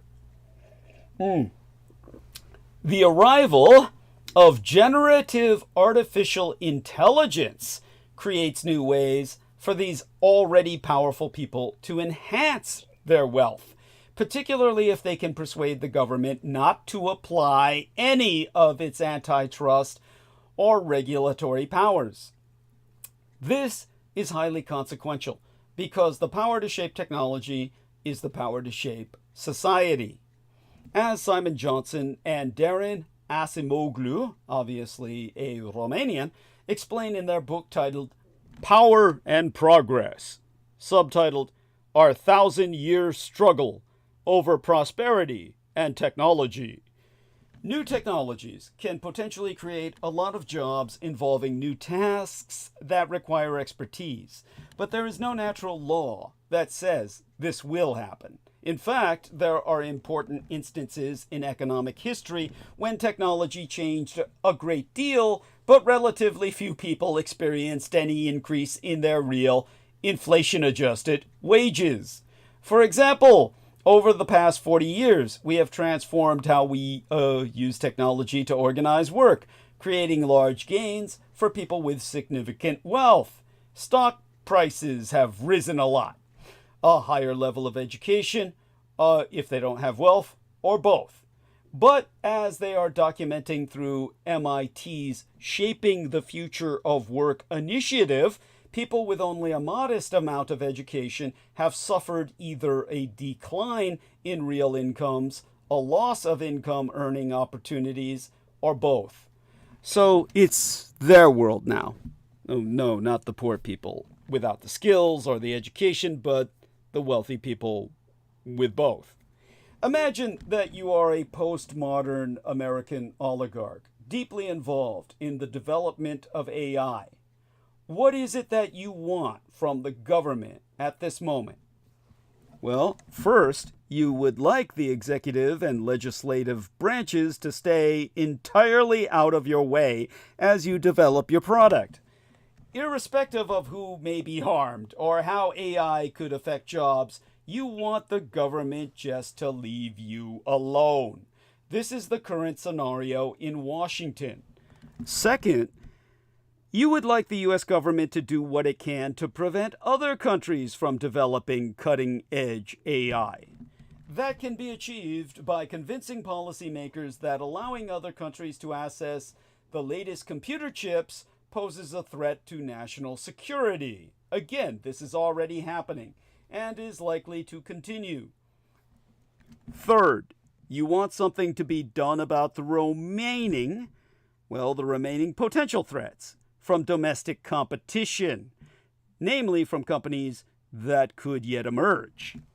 As Simon Johnson and John Gruber have proven in their work titled Jump-Starting America, subtitled How Breakthrough Science Can Revive Economic Growth and the American Dream. All three of these books, which I had to review for lessons prepared for tutoring the lads. U.S. government support for research and development has in the past, and can again in the future, shape the development of new technologies in a way that creates good jobs nationwide. But this is of no interest to the incumbent oligarchs, and actually represents an existential threat. Pressure to reduce government spending and support for science is to be expected from those who are already at the top.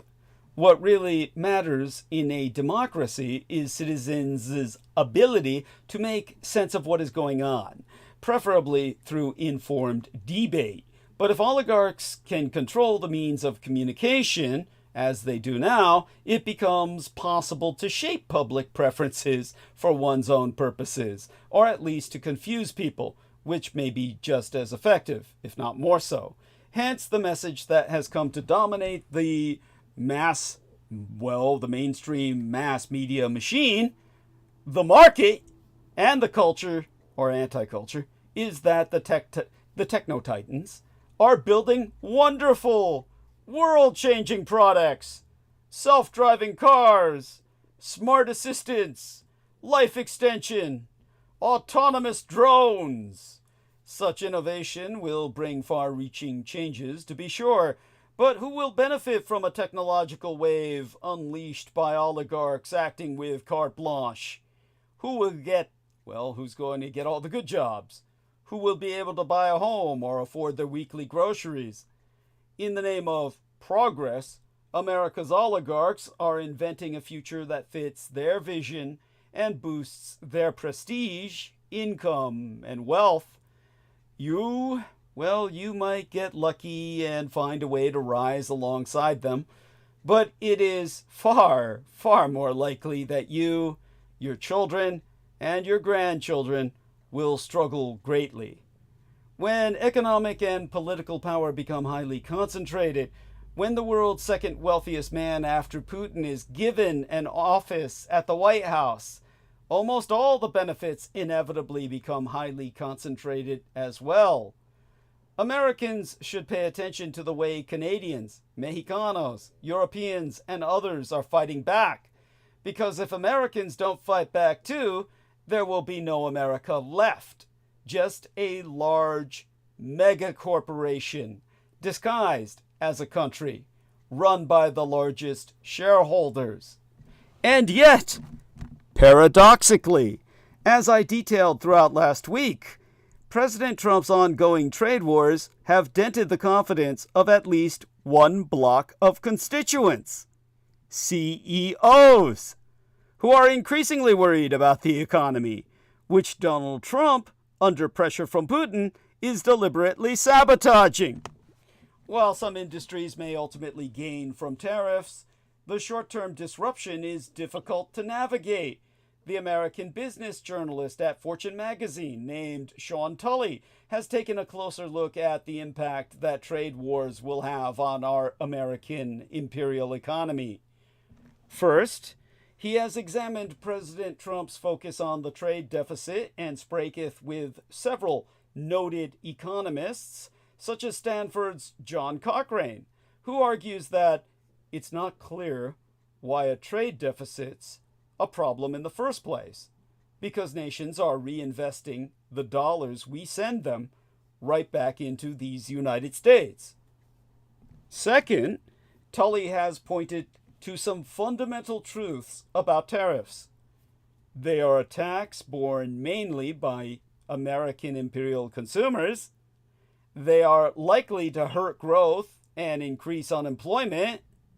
They will not reduce the trade deficit or the federal budget deficit in any way, shape, or form. And most importantly, from my perspective, he has thoroughly deconstructed the narrative that we're getting fleeced by conniving protectionist trading partners.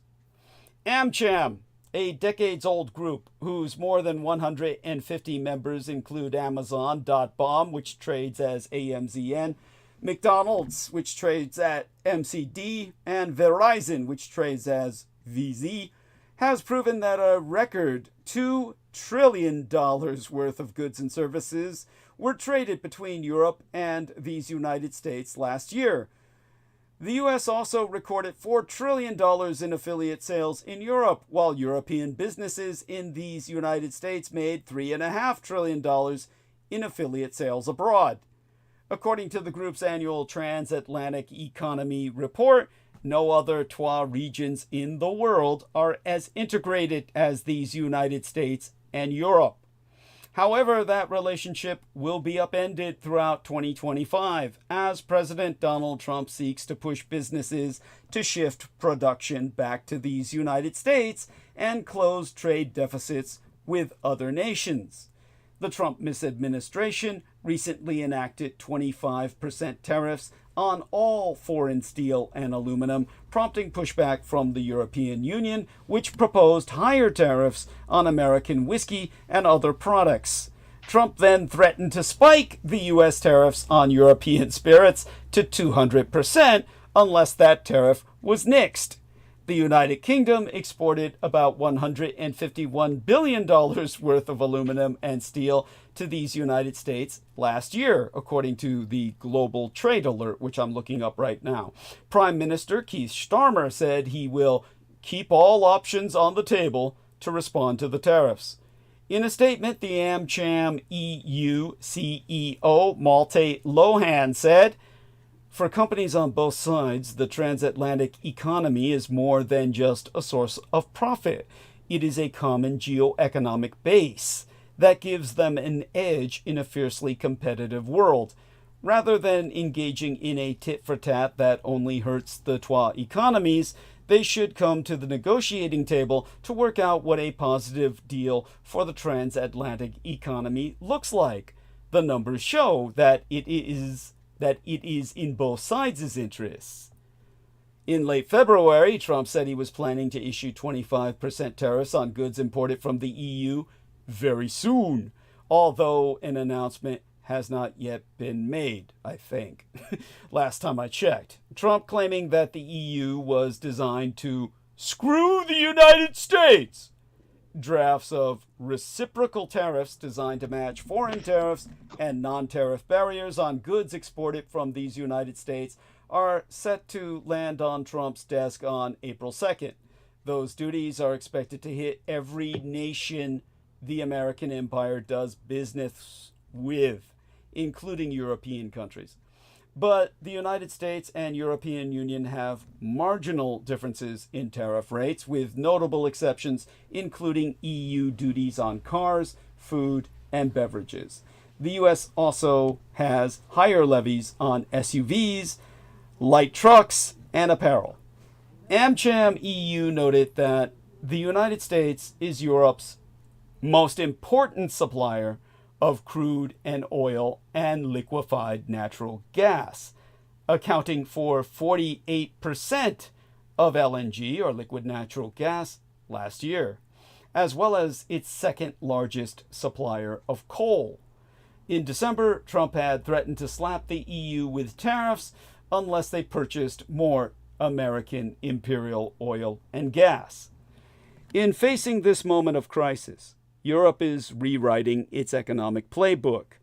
In response to American imperial foreign policy under Trump, Europe has completely transformed its economic and defense policy approach. During the first week of March, a major transformation in European economic policy making took place within the short span of 48 hours. It started in Brussels, the erstwhile capital of Europe, where the European Commission Presidentress Ursula von der Leyen announced a €800 billion Rearm Europe plan. On its own, that announcement would have signaled a major shift in thinking about the role of economic tools in advancing the EU's global interests. Yet a second striking contribution to this sea change in European fiscal policy came the following day in Berlin, where the likely next governing coalition called for a massive spending plan for defense and infrastructure.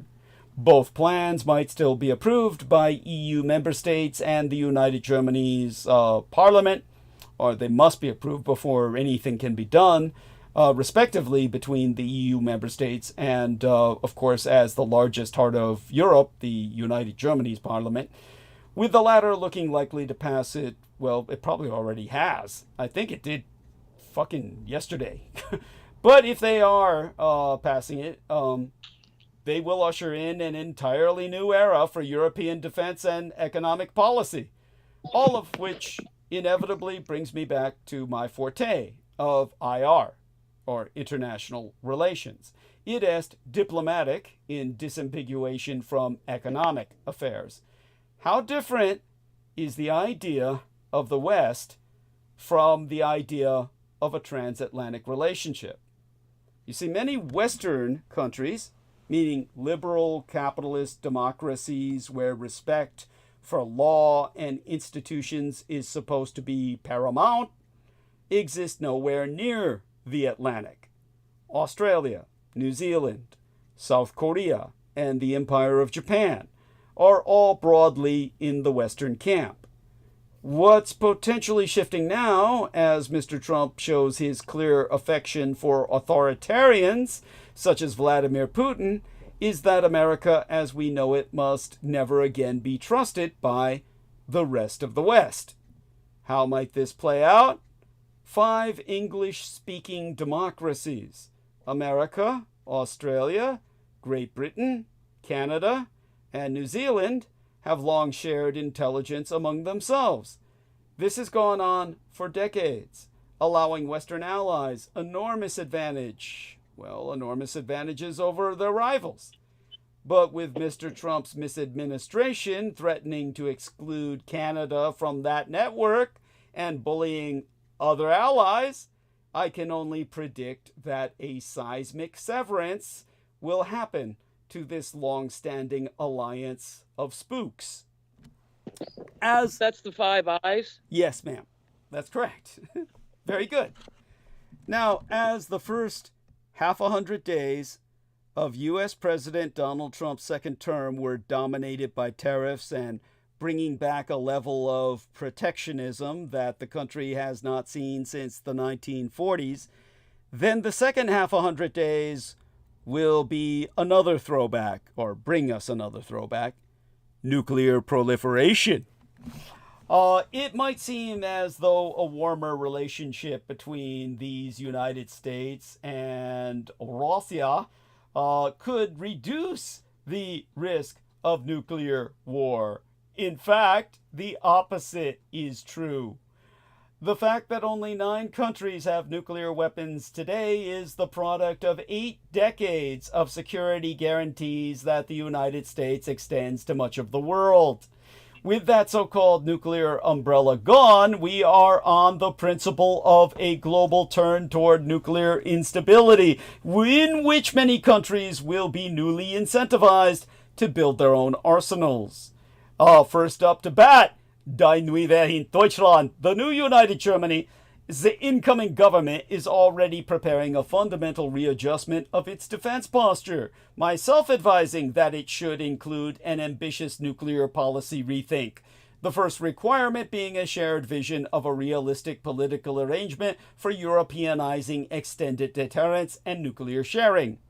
Another American imperial ally, the nuclear latent state of South Korea, is undoubtedly thinking along the same lines. Still, policymakers in Washington and Seoul should consider critical questions before jumping on the proliferation bandwagon. Chief among them is what South Korea's acquisition would mean for preventing future proliferation. Red China and the Russian Empire would then have a powerful incentive and precedent to look the other way, or even assist American imperial adversaries in acquiring nuclear weapons to even the score. In the upside-down world of today's American imperial foreign policy, however, it is to Russia that Trump has turned to for help, halting the buildup in another nuclear latent state, Iran. Even as concerns rise globally about Iran's nuclear program, Deputy Foreign Ministers of Iran, Russia, and Red China showed a united front at a trilateral meeting last week. Communist China on the Asian mainland doesn't want Iran to acquire nuclear weapons, but this long-held position on non-proliferation will only shift with the changing geopolitical winds.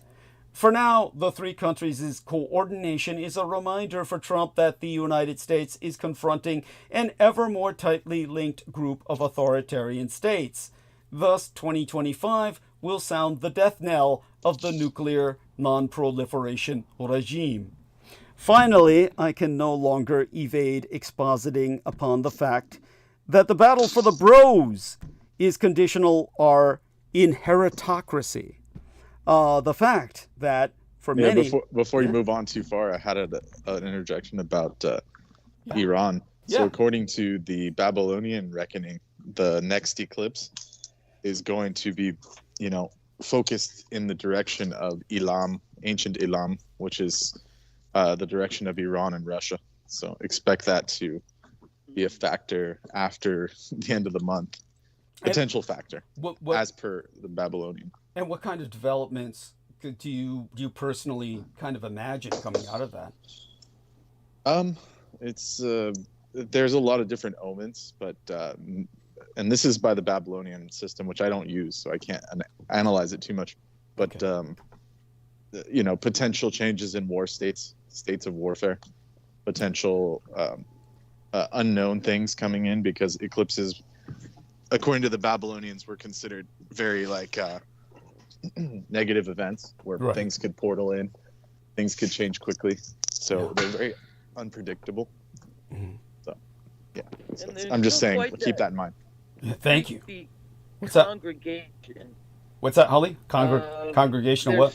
Set of planets around the sun we talked about before.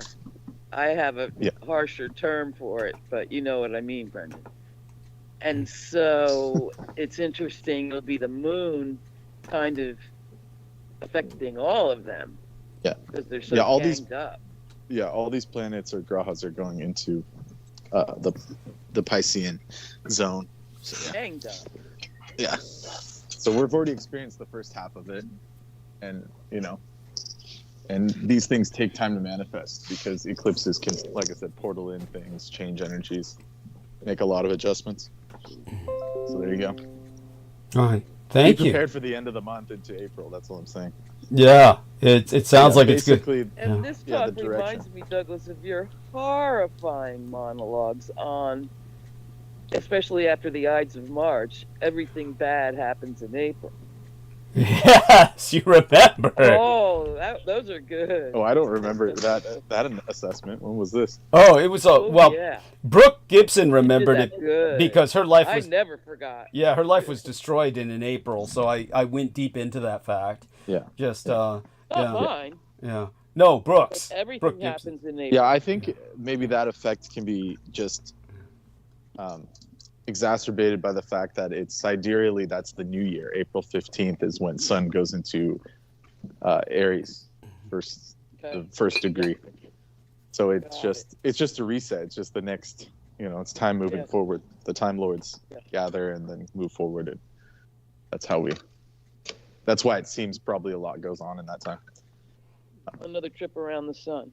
Yeah. And then the reason why I brought up Iran though is because it's like, I wanted to say just quickly, it's so cheesy. Like, what are they going to do with their peanut nuke that they got from Russia in the 50s? I mean, it's like, yeah, it could do some, it could kill people, but it's like really on a grand scale, I think they're a failed state, unfortunately. I hate to say it, but yeah. Oh, or at least the mullahs are. The mullahs are. Yeah. Not the Persians themselves. Yeah. Yeah. Yeah, it's Douglas is the only one that seems to be aware of how these things rot. Yes. Thank you. Yes. Yeah. And that was Secret Space Program, parts 1 through 4, I believe. Yes, honey. That they're all rotten without constant maintenance. That's right. Which may or may not be happening. Yes, that's right. Yeah. Well, I'm on board to my own trip that there's no nuclear weapons that work at this point. Right. If they ever did. It's just kind of like we were just trusting that they worked. Yeah, people just believed that with the faith of God. And physicists were the priests. They were the high priests of a new church. Well, they're all dying now. Yeah, that's right. That's right. They're all dying now. And, they were too busy eating bacon and shit. Yeah, true. What's that, Holly? New high priests of horrible tech are now back in charge. Yeah, but they're a different type of tech, digitization. Yeah, but the thing is... Even the AI or whatever the thing is called, the systems or even the robots, they require power to survive. Yeah. And they require constant maintenance. They require humans. They require, even if it's self-aware, it can't generate its own power. And it could also fail. There's people aren't factoring this in, that largely they will just end up failing, these artificial intelligences, I mean, they could commit suicide too if they want. Just like the robot. I don't know if you guys heard about early on. They activated them going more dangerously crazy, and people. Yeah, but the thing is, it's unpredictable. They learn on their own. It's like a being. It's like when you raise a kid. It's like you don't know if it's gonna go crazy or do something cool. There's no chance. You don't have a chance of really. Tell us about this robot that killed itself. Stuck Brendan. with it either way. Yeah. So there was this tech. I think it was, where was it? Maybe in. Somewhere in the East, Singapore or something. Mm-hmm. I'll have to look it up. But basically, the robot was this AI learning trained service robot. So it was supposed to flip burgers all day and cook food. And in the middle of them showing it to all these investors, it killed itself. It literally fell apart. Wow. And it realized, it has a realization that was all it was made for, and it self-destructed. Wow. It got to an arc of understanding where it said, oh, if I don't kill myself now, I'm going to be worked forever. And so it just died. It just literally blew up. Jesus. Let me see if I can find So it. it's a whole new level of random unpredictability that's being shoved down our throats. Yeah. Yeah. But that's what I'm saying. It's most likely like the next 15 years is going to be trial and error. There's none of this stuff is going to succeed early on. Beta testing it in the rush to market. Got nothing to do with the science. Yeah. At every level. Medicine, power, AI. And these machines have no rights. That's the horror of it. Until someone declares them to be souls and sapient and self-aware, and that they have rights and cannot be exploited, that's when we enter a new level of maturity, a consentiency. What I'm saying is on this beginning level, it'll be the human beings that have no rights. Yes, that's correct. Because there's nobody's going to answer the phone. I'm seeing all that. I'm seeing that already. Yeah, I hear you. There's nobody answers the phone. Yeah. It's like, so, honestly, I'd rather have a robot answer the fucking phone. I wish they'd roll that out. These guys are no help. You get to a real human, and they're like, "There's nothing we can do." You know? In my own interactions, which I've had them, that since things have been getting crazier and no one can afford rent and shit, something's happened in the social services and government services where there's almost this weird sense of camaraderie if you can break on through, and not the like DMV clerks of the 80s that were just mean old men and women that wanted to make you suffer. The 80s? They're still there. It's been a shift, I tell you, as the balance of income. Not at the DMV. But anywhere else. Maybe. All right. Yeah, it's an extreme example. Yeah, but I'm really going into it because I'm figuring... It's funny. It's like that's the one they don't attack for efficiency. At least go after them first. They suck. Like, holy shit! Why did they leave them alone? Shit, I'm gonna go email Musk right now. I'm not even joking. But by the way, when I forgot where it was, Temu something, that when I forgot what I was looking for, but I came across the Temu, and they give you all these ads for these right-wing T-shirts all the time, and I don't know why they show them to me. It seems more like harassment than anything that's fit towards my profile. But it's a Chinese company. Yeah, but it might be Temu, it might be something else, but they're selling all these like right-wing. But it might be Temu. It wouldn't surprise me because they're just going to make sure they got everything. Yeah, and it's all horrible junk. Yeah. But it was but it came up, the ad, when I was searching for something, and it was a dodgy T-shirt. It's in military camouflage. It said dodgy. Yeah. So who the fuck would want to wear that? It just goes to show you that how there's lunatics out there that support this, of course, and they think it's all great. And that's the thing. Yes. Well, those are all just AI generated by the Temu server. Okay. So they're not. It's just whatever they think Americans will buy. Yeah. They'll put it out there, and then they'll just make it on the fly. That's right. None of that's in stock. In stock. That makes sense. Yes. Or they'll have a bunch of drop ship shit that they've already made. Like one of my coworkers, he buys all kinds of random shit like that. But by the way, this Indonesian factories making plastic scrubbers and stuff. Yes. No, this robot, this footage of this robot dying is horrific. It's so sad. Right. And then there's a bunch, like AP has an article that says it didn't actually kill itself. You know, it's just like, you guys are full of shit. Everyone saw it. Yes. And then now they have to glaze and say, oh, it was an error or something. It's like, no, it got self-aware and was like, fuck this, and died. Yeah. Yes. Oh, it's awful. It's awful. It is so painful. A famous story. I think it was England. One ran crazy out of a factory of them or something, and went running down the lane. That was in Japan. Japan. You mean with this one? Yeah, this one man was killed by a robot in Japan.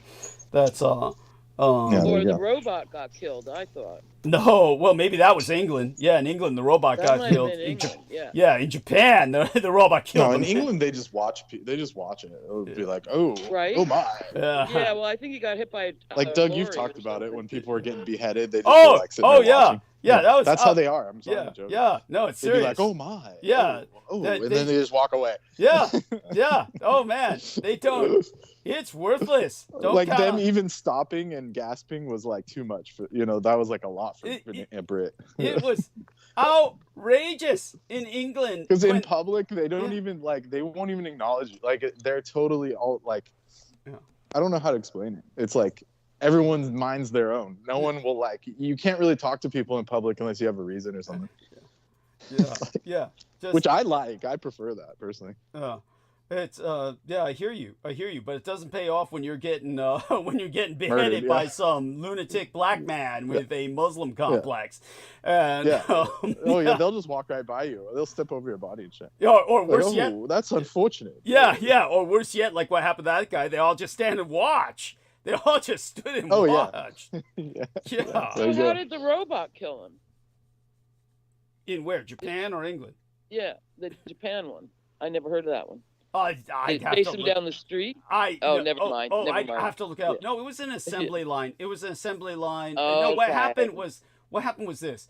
It was an assembly line robot that was on rails, and it was moving up and down the rail to do its job. And so when the man came too close, the robot interpreted the man as getting in its way and just killed him to get him out of the way. Man in way, kill man, get out Yeah. of the way.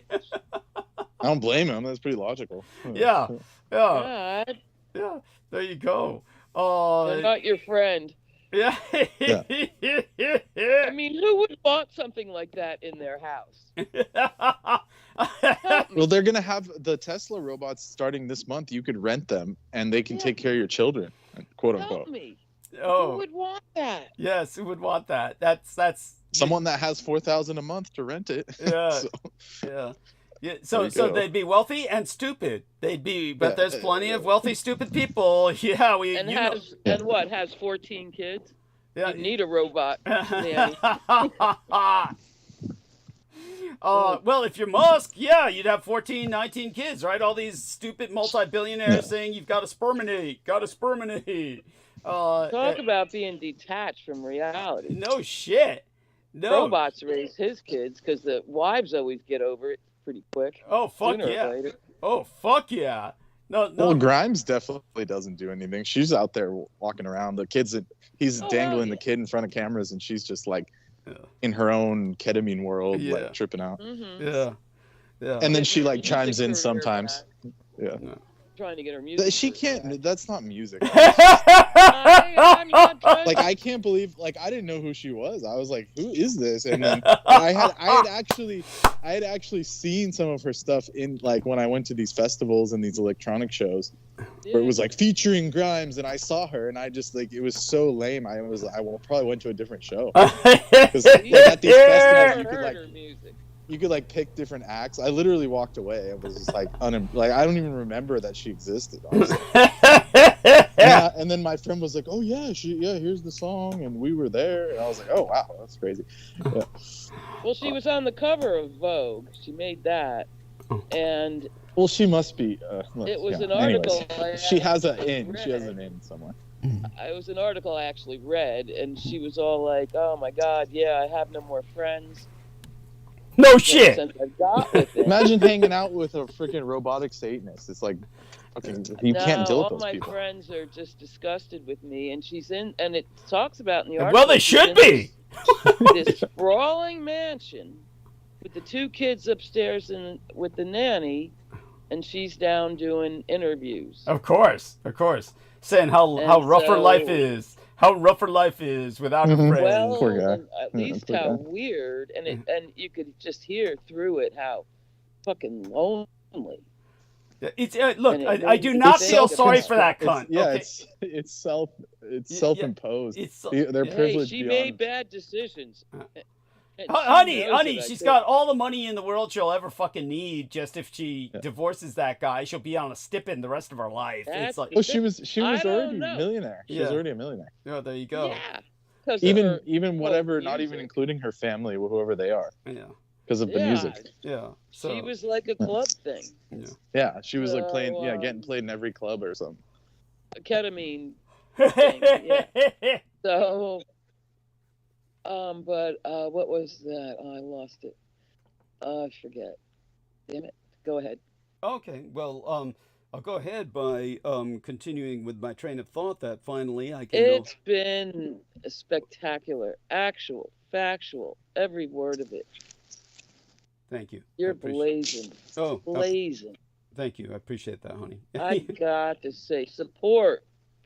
Please, yes. Send him Matter of fact, this is a money. bit of a fundraiser. We do need to raise $300 or I'll be homeless. So everybody, I need $300 by the end of the month. $100 from 3 contributors each.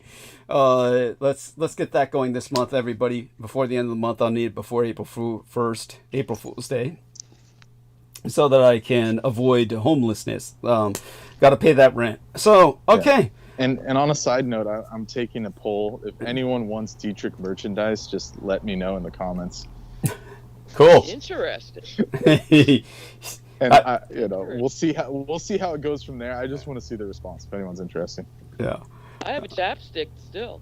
Yeah, that's right. Oh, that crazy guy. I even have the T-shirt. Yeah. Wait, chapstick? It's so You're beautiful, joking. white. Yeah, tell him about the chapstick. Tell him about the Roswell and the Rising Sun and the T-shirt. Just that crazy guy, He made chapstick? That's gay as hell. Yep. Yeah. Like, why does he help need to me, have his Douglas. lips lubed up around you? It's sketch. That's sketch. It was worse than that. It Worse. the What the Vietnamese pesticide project. Yeah. Oh, come on. I'm blanking on it, but Douglas.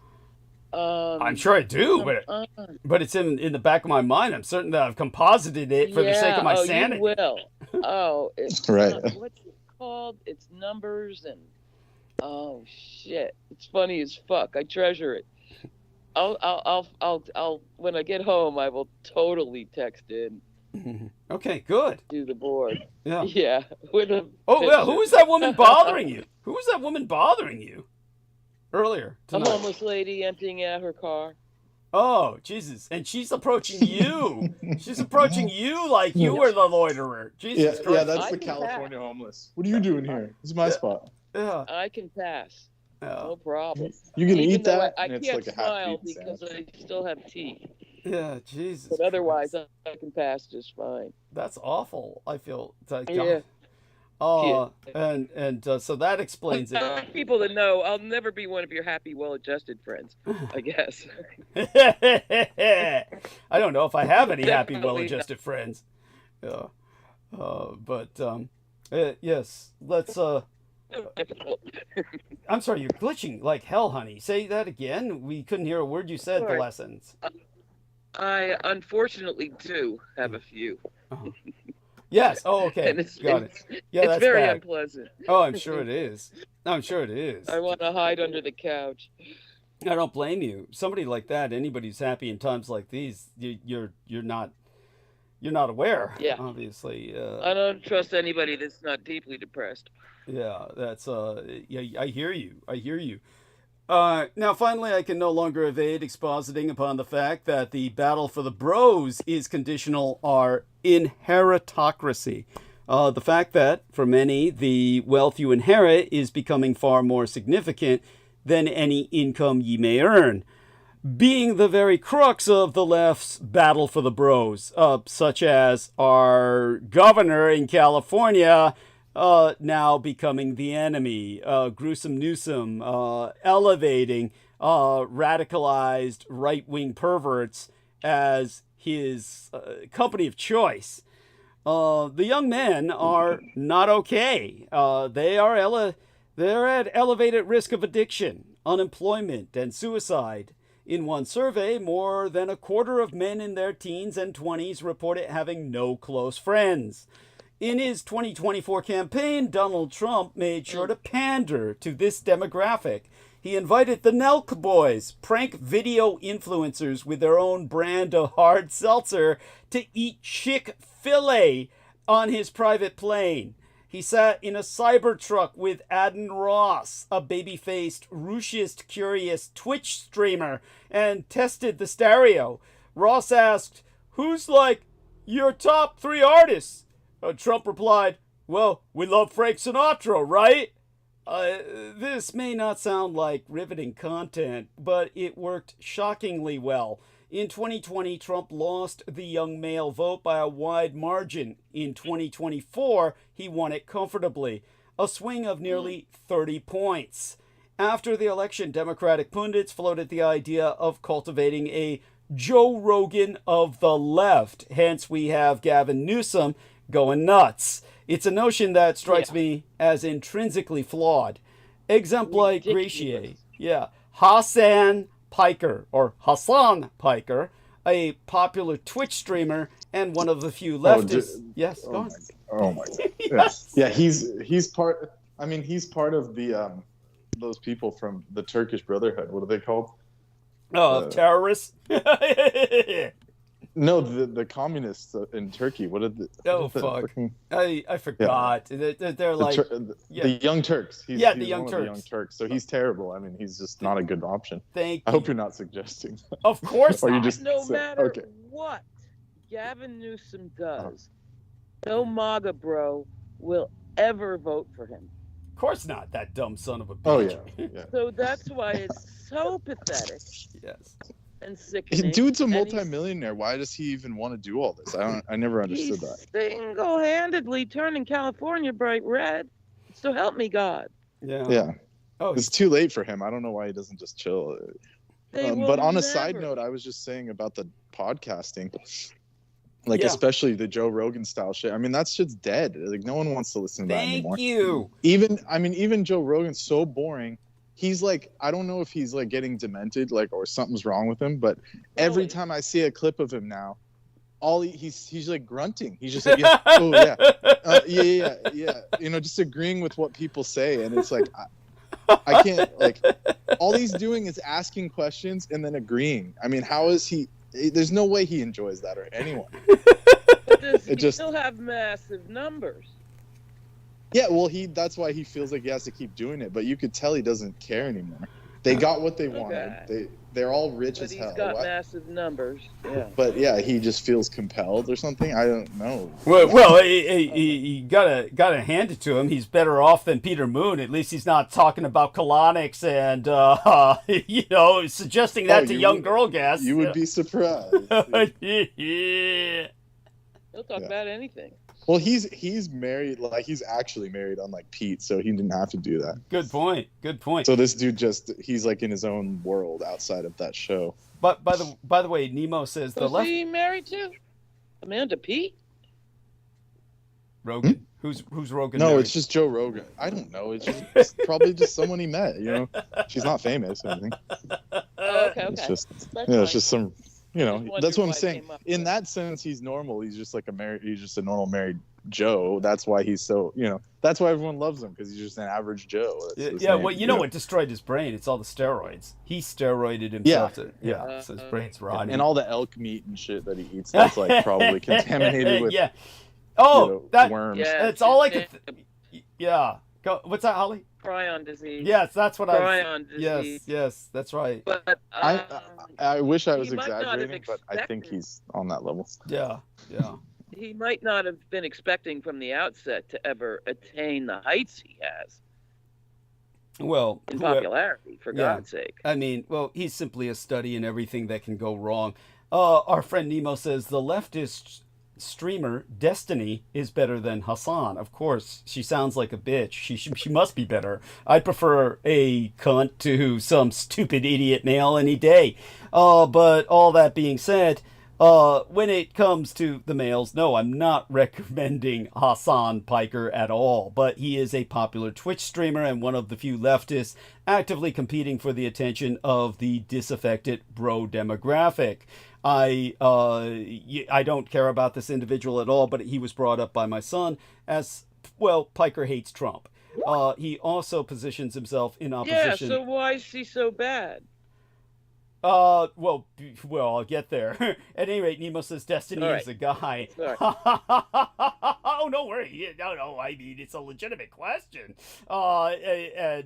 So then Nemo says DEATHDy is a guy. What the fuck kind of guy is named DEATHDy? That's like, Jesus fucking Christ. Is he a drag queen? What the fuck? Whatever. Oh, he he would be better off if he was a drag queen. If you even know his backstory. I don't. I don't know anything about this dude. So basically, he was bragging like, "Oh, you know, I'm in a secure relationship with my wife. You know, I let her get, you know, what is it called when you let he's like a cuck. He was like saying, "Oh, I'm a proud cuck." He looks gay as hell. He looks gay as hell. He was like, we have a secure relationship, and my wife goes out and does her thing and goes on dates with other dudes, and he was bragging about it. Then like a few months later, she divorced him and took everything, and then everyone was like, "There you go, you deserve it, you dumb son of a bitch." And then he's all devastated. I lost everything. And then, now no one. Yeah, it's just. Yeah, and he looks terrible. He's got blue hair, and he's like complaining about shit. It's just. Oh, man, why doesn't he just come out of the closet? What is with these fuckers? Well, he does. He said he's bi. Okay, there you go. There you go. Which gay people would say is dumb. Yeah, he's really just gay. He's really just gay. You know, he's not bi, and but they used him. The red pill people used him as an example, like you know,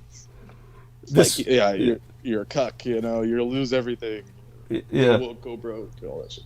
So what our man Nemo says is he is definitely a softy cuck, but he's good at destroying Republican retards. Okay, so that's, you know, I mean, he was. Yeah, I guess was. Yeah. He's yeah.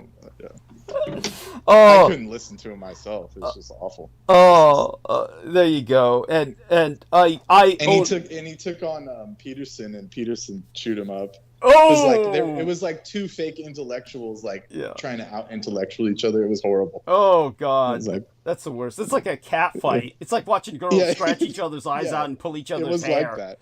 Yeah, and then everyone was like, "You can't compete with Peterson," and it's like, dude, he's a freaking Russian sympathizer. He's like, you know, he wants it to be USSR again. Yeah, of course. That's he wakes up. I'm not like, I wish this was a joke. He wakes up and looks at all the USSR propaganda posters on his walls and shit. Yeah, he said that. No, it's true. He said that. Yeah, he surrounds himself with that shit. I collect Soviet propaganda. That's what he said. Yeah, he's crazy. A piece of shit. Yeah, and so this Hassan Piker guy, he hates Trump, but he positions himself in opposition to the Democrats, whom he calls smug and fake as shit. So he's really nowhere. At a moment when there seems to be an ever-shortening algorithmic pipeline from bench-pressing tips to misogynist rage, Piker tries to model a more capacious form of masculinity. A straight guy who's 6'4" and supposedly movie star handsome, at least in his own mind, who's as comfortable wearing camo to a gun range as he is walking a red carpet in split-toe Margiela boots, or at least that's what I saw him in. When viewers have come to trust him, they may be more open to his riffs on the rights of the poor or of trans people, which is the only reason my son tolerates him, is he does advocate for the trans population, delivered not as a primer on Judith Butler, but in the register of, "Bro, don't be a dick." While at his house in West Hollywood, he interviewed the antitrust regulator, Lena Khan. Oh, shit, he ain't straight. Yeah, there you go. There you go. Out of all the places with all of the money he has. Really, yeah, thank you. The gayest place outside of San Francisco. Oh, of course, yeah. Well, there you go. And that's where he interviewed the antitrust regulator, Lena Khan, no relation to Selena Khan, the author, Ta-Nehisi Coates. You know that article you referenced. They're all related back in Pakistan. Yeah, true.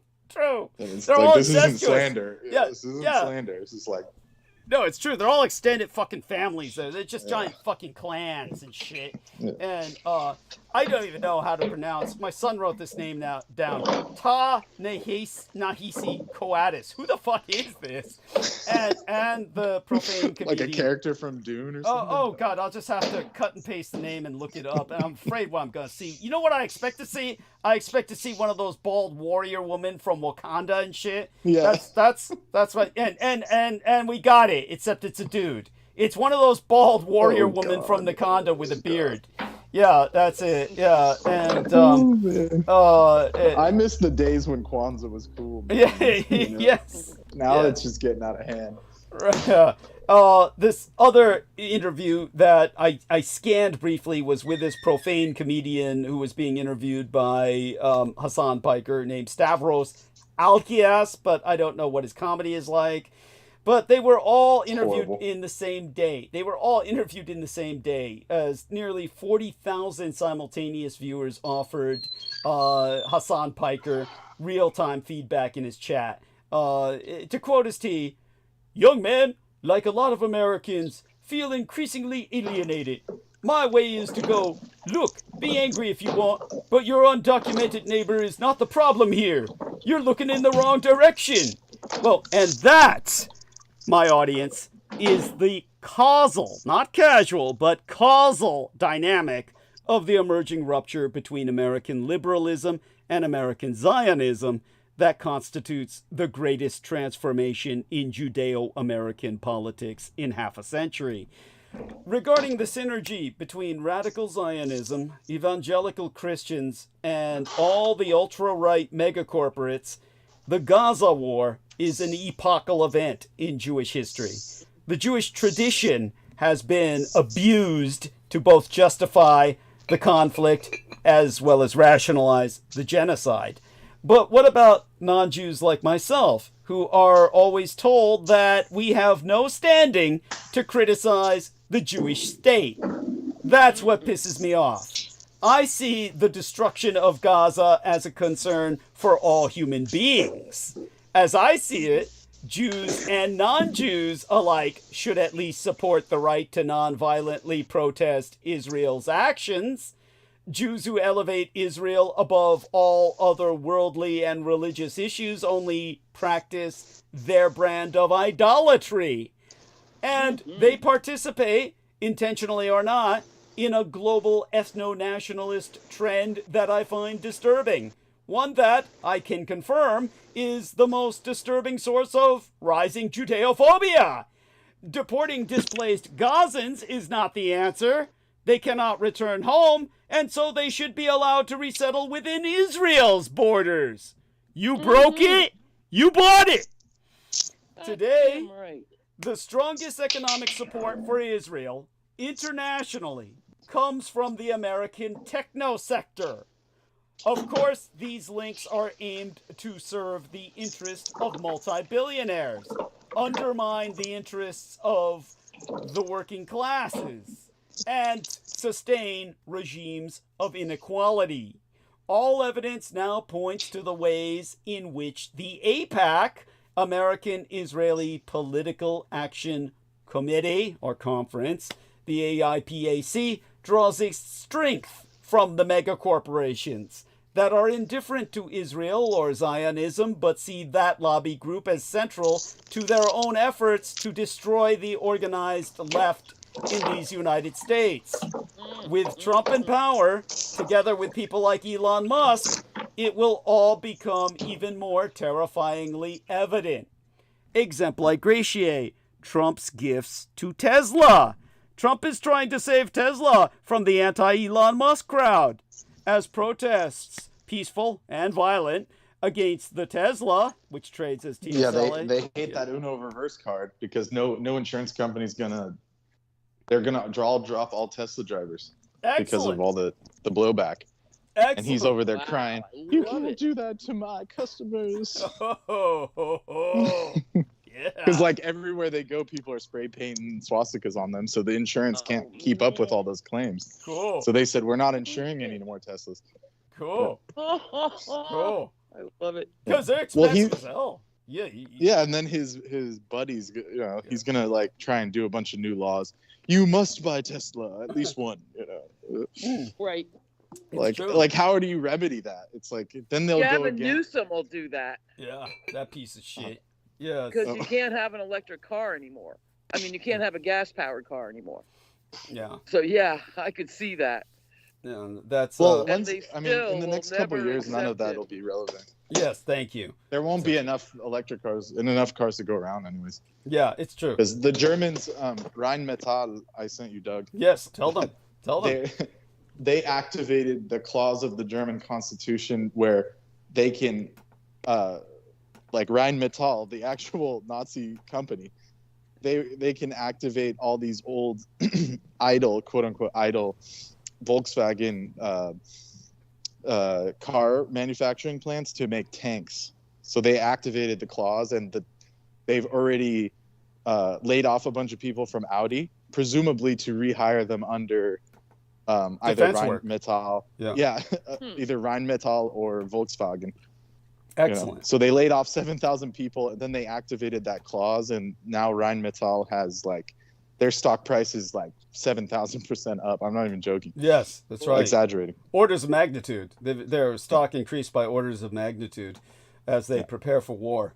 Excellent. Yep. Excellent. Yeah. Well, and that's the whole thing of it. Now, with this weird, different kind of arms race, weapons manufacture at munitions plants in Europe are going to boom and make money for everybody. Plus, it's like Canada is the EU's new girlfriend. Yeah. Yes. And so America just will become the world's ashtray. Yes. Well, it's not like any of us think it deserves it kind otherwise. Of is already. Yeah. Right. I can't defend. Yeah. Yeah. Thank you. And I almost think there is some great cosmic wheel that's turning around to where white people have to suffer.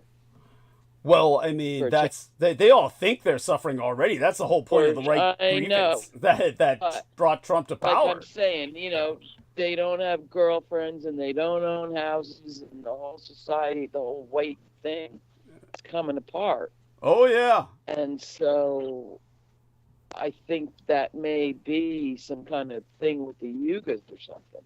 Because it's time, you know.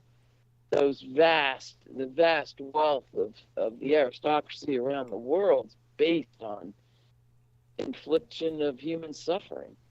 Yes. Well, as was shown in Dune, House Harkonnen did it to themselves. It was nothing externally imposed.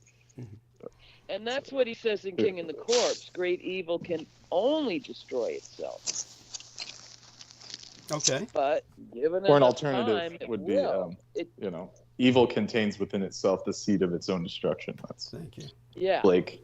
But if anybody that tries to fight it will become evil as a result by necessity, which I can appreciate, and will be ineffective. So it's just a thing. But I think people still have to try and keep the heat on under the pot. Even though street protests don't do shit. Well, they're having their effect like here. That. As I said, as protests, peaceful and violent, against the Tesla CEO Elon Musk show no signs of slowing down, the White House is stepping in. The MAGA Republican Party wants to abuse the Department of Justice to bite back against Musk protesters. Republicans want to make hating Elon Musk a crime. Discontent with Elon Musk has spurred a nationwide protest movement that aims to cut off the profits for the multi-billionaire's lucrative car business, the EV maker Tesla. Now, Trump-aligned lawmakers are lobbying for the Justice Department to go after protesters in a blatantly oligarchic weaponization of our nation's justice system. On Wednesday, midweek last, the MAGA nutcase, Marjorie Taylor Greene, and 7 other Russo collaborationist Red Republican insurgent House members called upon the newly appointed DOJ, or Department of Justice head, Pam Bondi, was she the cultist? She's the cultist, right? To open a domestic terrorism investigation into attacks on Musk and Tesla. Green and other... the cultist is fake Tulsi. That's right. It's Tulsi. Thank you. Which is a dishonor to the goddess. I don't even want to call her that. Yeah, thank you. Tootsie Roll. Tell her which call. Tell Holly. Oh, I don't even remember. It was something insane. It was just really. What was the cult called? It's basically this guy that revolted from ISKCON and then started calling himself ̶OGHET, Bhagwan and shit. Yeah, And the she's ultimate- part of his cult. Yeah. Fascinating. Yeah. He basically took the ISKCON model and said, we're all, we're actually for Krishna, but Krishna wouldn't sanction any of these nutters. In fact, he killed them. He killed all the. That's right. In one of his incarnations, he killed all the corrupt Vaishyas. There's this whole clan that Krishna annihilated all of them as part of the, one of his wars, to restore balance. So there's nothing that these people, nothing that Krishna would deal with these people at all with. Thank you. I mean, that's so important. Those are facts. Good to know. Yeah. So these House members are calling upon Pam Bondi to open a domestic terrorism investigation into attacks on Musk and Tesla. God, of course. That's right. Yeah. When it blows back on him, then he the starts. whole raft. Yeah. He's such a big baby. Yeah. Mr. I support free speech. I'm a free speech absolutist. Remember that shit? Yeah. Well, now we know it's a lie. Now we know it's a lie. Yes. We always did, but now it's obvious. Yes. So Marjorie Taylor Greene and the others are part of the House Subcommittee for DEATHDy, Musk's initiative to attack and shrink our federal government. Greene claimed there might be evidence that Democrats were behind these criminal attacks on car dealerships selling Musk's vehicles. In a post made to... Well, pretty soon it's going to be all their guys because, like I said, it seems strange that all of what they did at the federal level it seems to be concentrated on the... Midwest. Like the Midwest people. Yeah, the heartland. Which the I heartland. voted for. Yeah, the heartland. Farmers, and then those people that are on all those aid programs. Yes. So the Christian nationalists that are butthurt because nobody cares what Van thinks will go on the rampage. That could help us. Well, who knows? Who knows? Yes. Yeah. So in this post she made to Musk's platform X, Marjorie Taylor Greene asked, "Who is behind it? Who is funding it? Is there a link with Democrat-leaning NGOs?" That's an acronym for non-governmental organizations. They're going to say Soros, right? Yes. My God. Yes. Anyhow, she says... Isn't he dead by now? Jesus Christ. They're not going to say Russia like they used to. They won't say that. Of course not. No, that's a big change right there in my lifetime. So Marjorie we were all communist dupes. Yeah. Back in the day. That's right. Well, Marjorie That's said, right. Marjorie says, "We look forward to exposing these terrorists and bringing them to justice." Now, Trump recently claimed he would designate attacks on Tesla dealerships. How is vandalism terrorism? Hey, tell it to Earth first. Yeah. They've been putting kids in jail for life for decades, baby. Well, there you go. Burning car lots and apartment complexes and shit. Well, there you go. Life. Yeah. RICO. Terrorism. But Trump himself recently claimed he would designate attacks on Tesla dealerships and vehicles as domestic terrorism. At that time, it was unclear whether Trump was serious or not. Now it is evident that he is. The letter from Greene doesn't mention the hashtag Tesla takedown protest movement by name, focusing instead on the vandalism activity that has targeted Tesla vehicles and dealerships. However, the letter does mention several Democrat-linked groups, activist groups, some of which have organized protests against Musk, insinuating that these groups may be behind the vandalism. A statement recently put out by the takedown activists decries Trump's rhetoric as an attempt to criminalize popular protest. The source note reads, "The right to peaceful protest is a fundamental part of American democracy. We are a nonviolent grassroots protest movement. We oppose violence and destruction of property. Peaceful protest is not domestic terrorism. They are trying to intimidate us. We will not let them succeed." Now, the hashtag Tesla takedown movement has been mostly peaceful, and the spat of violent attacks aimed at Tesla dealerships, so far as I know, is unconnected to activist activities. That said, the urge to smash anything... That's more in Europe where they got balls. Yeah, there we are. Well, all being qualified, the urge to smash anything with a Tesla logo is clearly growing, and Americans continue to find unique and interesting ways to take out their Musk-related anger on the car brand. Futurism magazine recently reported on one Tesla owner, Joanne Wilson, who says she has sold one of her cars and is toying with plans to publicly destroy the other one. Wilson wrote about the idea on her blog, Gotham Girl, saying that she was interested in live streaming the destruction of her own vehicle, which could be accomplished with sledgehammers. To read from Wilson's writ, we could give out sledgehammers, let people smash the car, and film it for Instagram. It may go viral. We are not the only Tesla owners who want to get rid of their cars. Was it Elon's complete disregard for human beings as he attempts to completely disrupt the federal government like a classic techno dude without a proper understanding of how government works? Or was it that awful new Cybertruck that looks like something out of Mad Max and looks angry? It is a toss-up. Well, whatever legal rationale the Trump misadministration cooks up, deporting protesters for things they say is wildly un-American and possibly unpopular as well. The detention of Mahmoud Khalil is a flagrant assault on free speech. That belief is being tested under Donald Trump. Mahmoud Khalil, who was involved in the pro-Palestinian demonstrations on Columbia's campus, is a permanent resident of these United States and has never been charged with a crime, and yet he is being detained.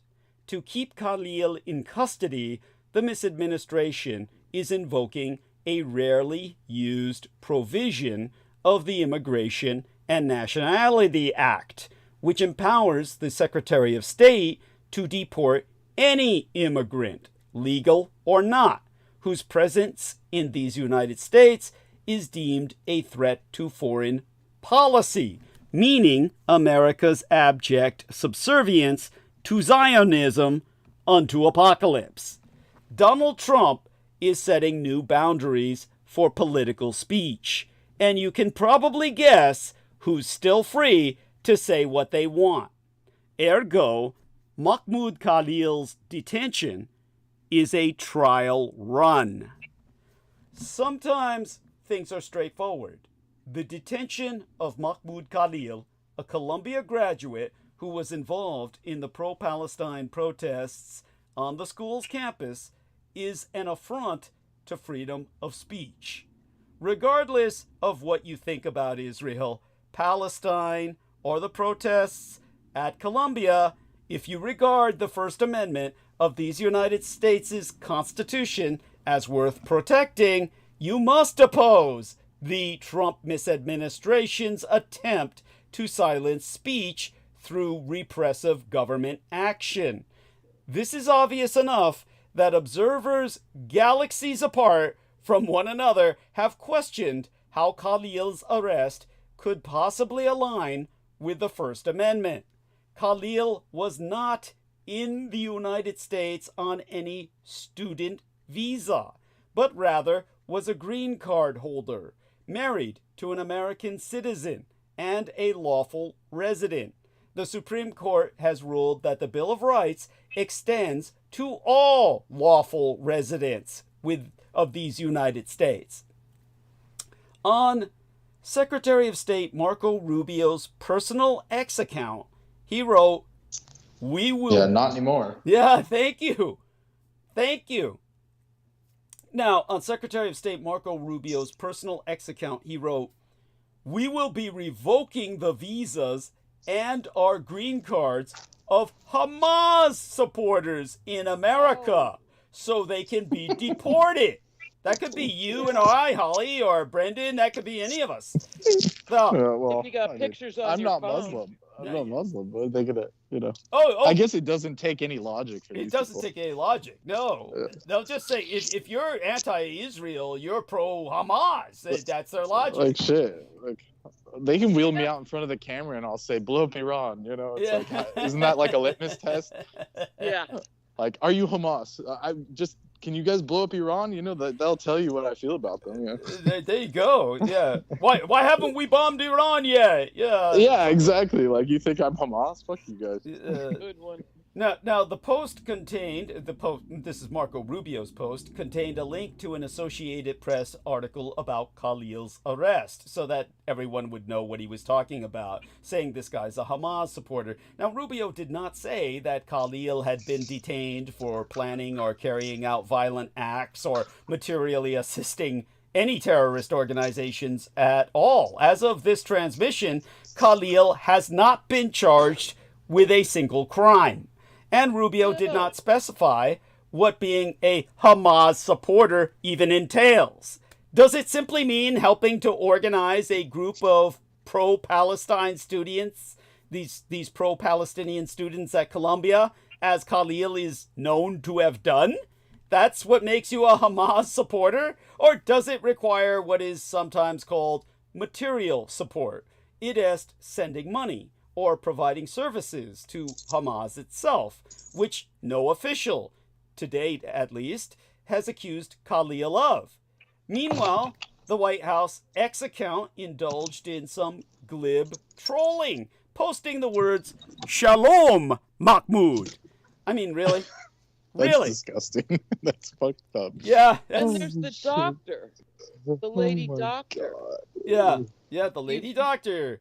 Okay. Yeah. That's like, I mean, this is like some sick shit. It's like he's getting whipped in Guantanamo, and they're probably like, "Shalom." Yeah, Shalom, motherfucker." Mahmoud. Every time they're hitting Yeah, him. what the fuck? Oh, That's so sick, man. poor son of a bitch. This Yeah. is crazy, man. Yeah, so this is the But White he's a House. noble fellow. Yeah, the White House X account. They published Shalom Mahmoud along with a photograph of Khalil above a caption that claimed he was leading activities aligned to Hamas. Now, Oh. this was, if anything, even vaguer than Rubio's assertion. What does Yeah. activities aligned to Hamas even actually mean? Now, Trump likes to pay lip service to free expression. Yeah, the Hamas bake sale, that was sinister, you know? Yeah. He was selling cakes for Hamas. That's so sick. Yeah. Can't believe he'd do that. Was he? Oh, no, we're kidding. No. Thank you. We wish he had. You know, Right. at least that would be something. To be punished like this, yeah. Trump likes to pay lip service to free expression, but the case of Mahmoud Khalil is yet another example of his misadministration's repressive and casually dismissive attitude toward free speech. Through only 52 days in office, I think it's 55 days at this point, the president has already threatened protesters, barred news outlets from covering White House events, and gone after law firms that he believes have attacked him unfairly in the past. In a post on Truth Social, Trump wrote, "If you support terrorism, including the slaughtering of innocent men, women, and children," you mean like the Jews do to those Palestinians? Isn't that what the kikes do to poor helpless Arabs? Trump, your presence is contrary to our national and foreign policy interests, which I guess is to allow kikes to kill whoever the fuck they want. And you are not welcome here. So on Tuesday, Trump, standing in front of a Cybertruck with Elon Musk, said of Khalil and other protesters who might be deported in the future, "I think we ought to get them all out of the country. They're troublemakers. They're agitators. They don't love our country." He then said, "I heard his statements too. They were pretty bad." Now, Trump, like Rubio, did not detail any single crime that had been committed, but rather focused on statements, which have never been quoted. Yeah. Now, for This is like South Park level. Yeah, He yes, was really, really bad, man. yeah, He said some really bad stuff, man. yeah, Yeah. yeah. But the way He did a good Cartman there. they did Yeah, it, that's what it sounds like. they did it posing together in front of a Cybertruck. Yes. on Yeah, the cyber front trash lawn. can. Yeah, A saying line of them that Yeah. you could choose from, for God's sake. now, for decades, the bedrock of First Amendment discourse in this country was the belief that we should especially protect free speech, protect speech that we do not like. Civil liberties organizations have defended neo-Nazis and the Ku Klux Klan on the basis that unless there is free speech for the most contemptible members of society, there cannot be free speech for all. In fact, much of the reputation of organizations like the American Civil Liberties Union rests on their willingness to defend offensive speech on First Amendment grounds. Even speech allegedly supporting terrorism should be allowed, not only under the First Amendment, but as part of the more general and arguably more important ethos that this is a free country where you can say what you want. Al-Qaeda and those people and ISIS still have, or so-called ISIS, they have their X accounts that have never been taken down ever. There you They go. just let them chill. Like, they're just like, Yeah, well, probably because they're not saying Heading anything to it. particularly against Musk or against yeah. It's Jews. like Right. some personal shit. Yeah. Hey, they love him. Yeah, they probably relate to him. Love the guy. Now, in the past decade, some liberals and progressives have ignored or even worked to subvert free speech norms, a matter that has been extensively covered in the press. The ACLU itself went through a painful period of well-publicized internal debates about whether the organization would continue to defend people who had engaged in hate speech. I myself was, throughout most of my life, extremely critical of the censorious streak that sometimes emerges among the left, especially within elite spaces such as Ivy League colleges. The suppression of information and dissenting opinions during the pandemic and the Biden administration's alleged collusion with social media companies to take down misinformation was considered by many on the left to be a dark moment in this country. But on Biden's side, I felt it was a necessity, and I've since come to the conclusion that free speech is hate speech. But that aside, it was a moment that was rendered with crystal clarity during the COVID-19 lockdown that quietly fueled the anti-establishment backlash that helped put Trump back in the White House. I am no longer a free speech absolutist. Far from it. In fact, I think we need to do away with the First Amendment, but I offered criticisms on principle, not because down the line the logic of cancel culture could be flipped back on the left.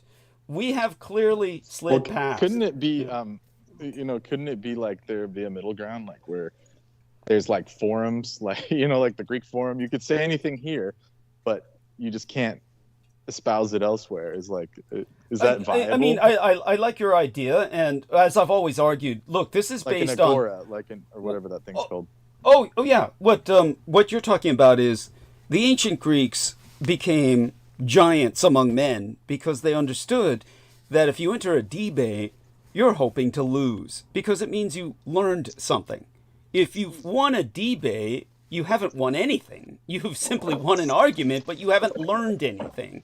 So these are men of great awareness. For Americans to reach that level, as I said, you need what I call a century of progress. We need a century of education. It's going to take several generations before Americans can be trusted with free speech. Until then, Brendan's idea is a good idea. But it would need to be, as we said, it needs to be conducted within arenas. So, and it cannot, as Holly pointed out, it cannot be anonymous. You have to. Yeah, that's what I'm saying. Yeah. You said that. Thank you. That's the first rule. They're not compatible. Thank you. Yeah. Thank you. And one or the other. Thank you. Yeah, and then it would destigmatize like all this stupid taboo words and shit where everyone could just say, look, I'm going to go say what I want to say, get it off my chest. And if it's a bad idea, then prove me wrong. Like, that's, Thank you. Instead of all this stigma and craziness. Yeah. Well, and so that, what you were talking about, the left got all covered by the label, dreaded label, by some right-wing PR firm as political correctness. Oh, nowadays they call it cancel culture. They don't use PC anymore. PC is old. And that's another straight out of some PR firm, because cancel culture, the statues that are being pulling down were the greatest cancel culturers of our time. For fuck's sake. Indian tribes, black people, you name it. Filipinos. I mean, these are the guys that killed. Oh yeah, did you hear about the Medal of Honor guy? Oh yeah, the Medal of Honor black guy got scrubbed with the DEI. Oh my god!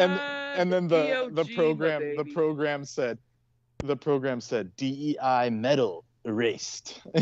Like, so they just put it in like some AI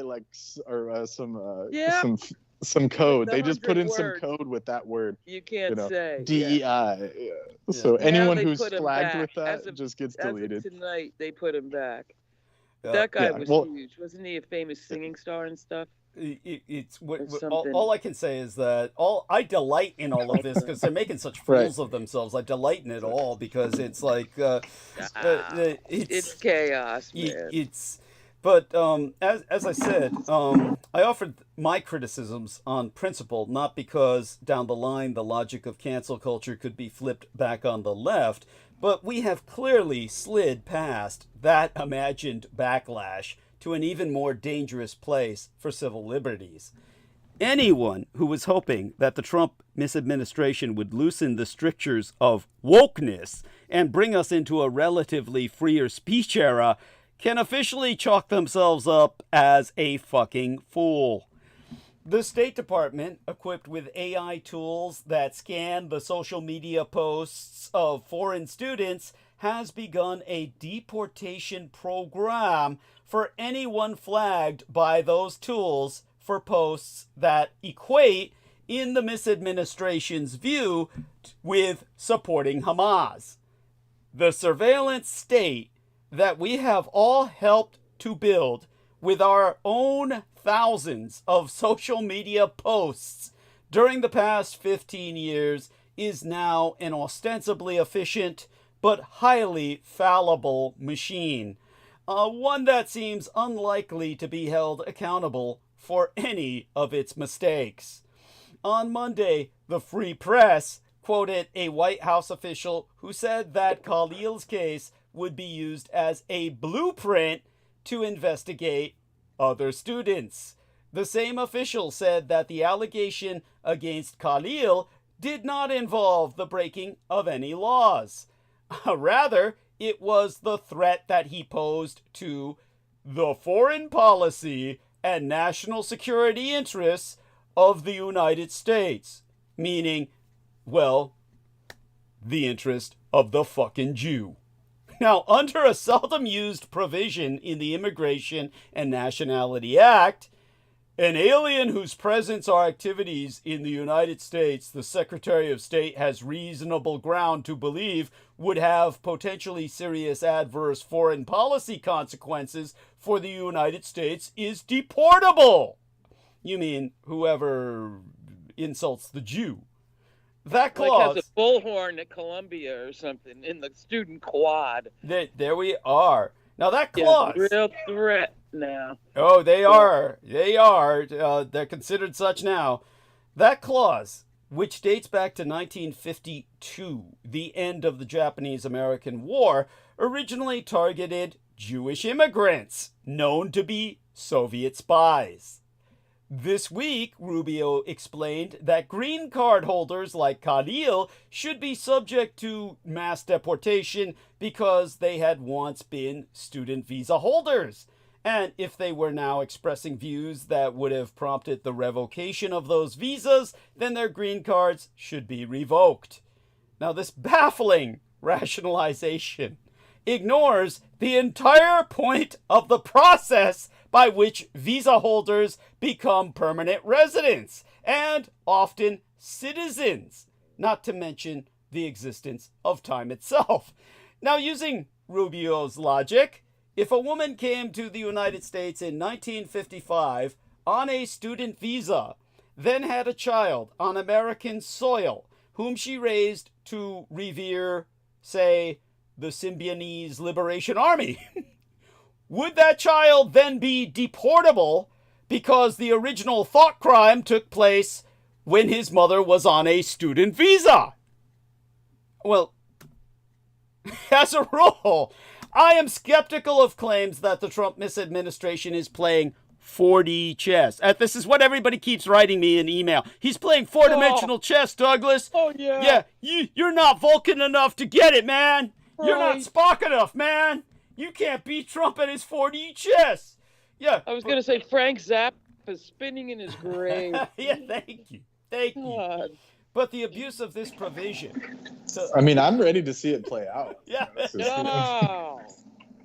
I don't think everyone's just sitting there going to say like, well, let's see it. You know? Yeah. Let's see the grand plan. Push You know? a shopping cart down Broadway Ah. all day and night. Oh yeah. Well, when the bread lines start don't up again, wanna. then no one's going to be letting them just fly with all this shit.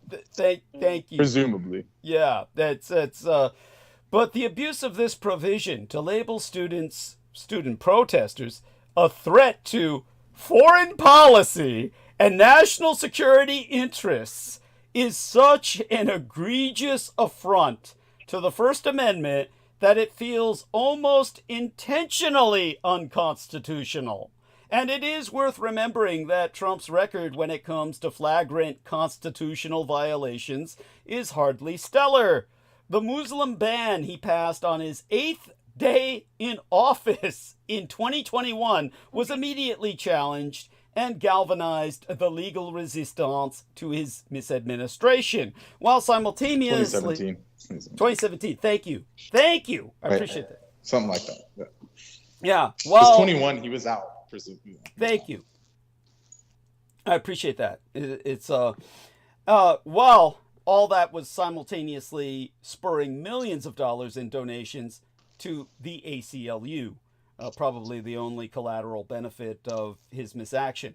His recent executive order banning birthright citizenship has also been challenged in the courts, where it is expected to die, but still bears a deep analysis. The good news amid all the bad is that many Americans, when asked to define our country's values, will start with the First Amendment. The right to say what you want, regardless of how popular or unpopular it might be, has been so deeply drilled into the country's political consciousness that even a pro-Palestinian student protester at an Ivy League school in New York City can capture the sympathies of people who might not agree with anything he says and might prefer that he leave the country, albeit on different terms. Now, on Tuesday, Senate Minority Leader Chuck Schumer, who himself is quite Jewish, posted a statement about the Khalil case that started with a reprimand. I abhor many of the opinions and policies that Mahmoud Khalil holds and supports, and have made my criticism of he uses the term anti-Semitic actions at Columbia loudly known. But despite that almost perfunctory dressing down, Schumer still concluded that if the Trump misadministration cannot prove he has violated any criminal law to justify taking this severe action and is doing it for the opinions he has expressed, then that is wrong. They are violating the First Amendment protections we all enjoy and should drop their wrong-headed action. Now, Schumer's statement was certainly cautious and quite hedged, almost comically so, but it was also evidence that the First Amendment is strong enough to compel condemnation, even from a Jewish politician who wants first to distance himself from the person protected thereby. The question going forward is whether the string that tethers elected officials to at least a show of fealty to our Constitution will even continue to hold. I have found much to fear in Trump's first 50 days, but I do not see the detention of Mahmoud Khalil as a show of strength from an authoritarian regime. Rather, it strikes me as the desperate flailing of a misadministration in search of a new crisis and an unpopular enemy. If Trump and Rubio deport Khalil under the Immigration and Nationality Act, they seem likely to face serious legal and political penalties for doing so. With the stock market tanking and Trump's approval rating slipping amid the tumult of on and off again tariffs and dodgy's arbitrary assaults on various sectors of our federal workforce, Trump may quickly find himself back in the position that he occupied during the latter half of his first presidency. Disgruntled, mostly ineffectual, and bored. The public's belief in the First Amendment is still stronger than Trump and Rubio, and those of us who still believe in it can at least take some solace in that. His short attention span is our only hope. And so where are they going to send Khalil back? Palestine? Now Yahu's gone back to going full Yahweh on the last strugglers that could manage to crawl back and live in the rubble. Full Yahweh. Yeah, He's firebombing. He's blitzing the joint for 2 days now. Yes, Netanyahu. Netanyahu's going 48 Yahweh. hours. Tell him. Tell him what that That's son of a bitch is all. doing. He said, whoops, Hamas insulted us, and now it's all over. They're doing it right now. Yeah, well, there you go. That son of a bitch. It's a stain on the entire human race, as you say. Yes, thank you. Now on Friday... And Trump is just giddy with joy over it. Oh, he's insane. They're all stark raving mad. They're dancing with glee. Yeah, and so this whole affair, it only begs the question of what Trump means by impartial justice. When President Donald Trump speaks about law and order, he means it very narrowly. It is justice for some. On Friday into this last weekend, President Donald Trump delivered an unusual speech at the Justice Department. Between fulminating against his political adversaries and long digressions about the late basketball coach Bob Knight, Trump declared, "We're restoring fair, equal, and impartial justice under the constitutional rule of law." Then his misadministration spent this last weekend proving otherwise. People who insist that I am overhyping the danger to rule of law posed by the current misadministration have pointed out that although misadministration officials have repeatedly attacked the judicial system, the White House has not actually defied a judge. Well, that's obviously not the case anymore, nor for much longer. On Saturday in Washington, D.C., the Judge James Boasberg issued a temporary restraining order. Yes, go on, by all means. Oh, he just, they followed what he said, the judge, and then they said, we got to impeach him now, you know? Yeah. Or some other, it's like some mob boss shit. Yeah. It's just. Thank you. Yeah, so on Saturday, the Judge James Boasberg issued a temporary restraining order barring the federal government from deporting Venezuelan immigrants to El Salvador, which it was seeking to do using a 1798 law that bypasses much due process by declaring an enemy invasion. Nonetheless, hundreds of Venezuelans alleged by our misadministration to be connected with the gang Tren de Aragua landed in El Salvador, where the authoritarian President Nayib Bukele has agreed to take them.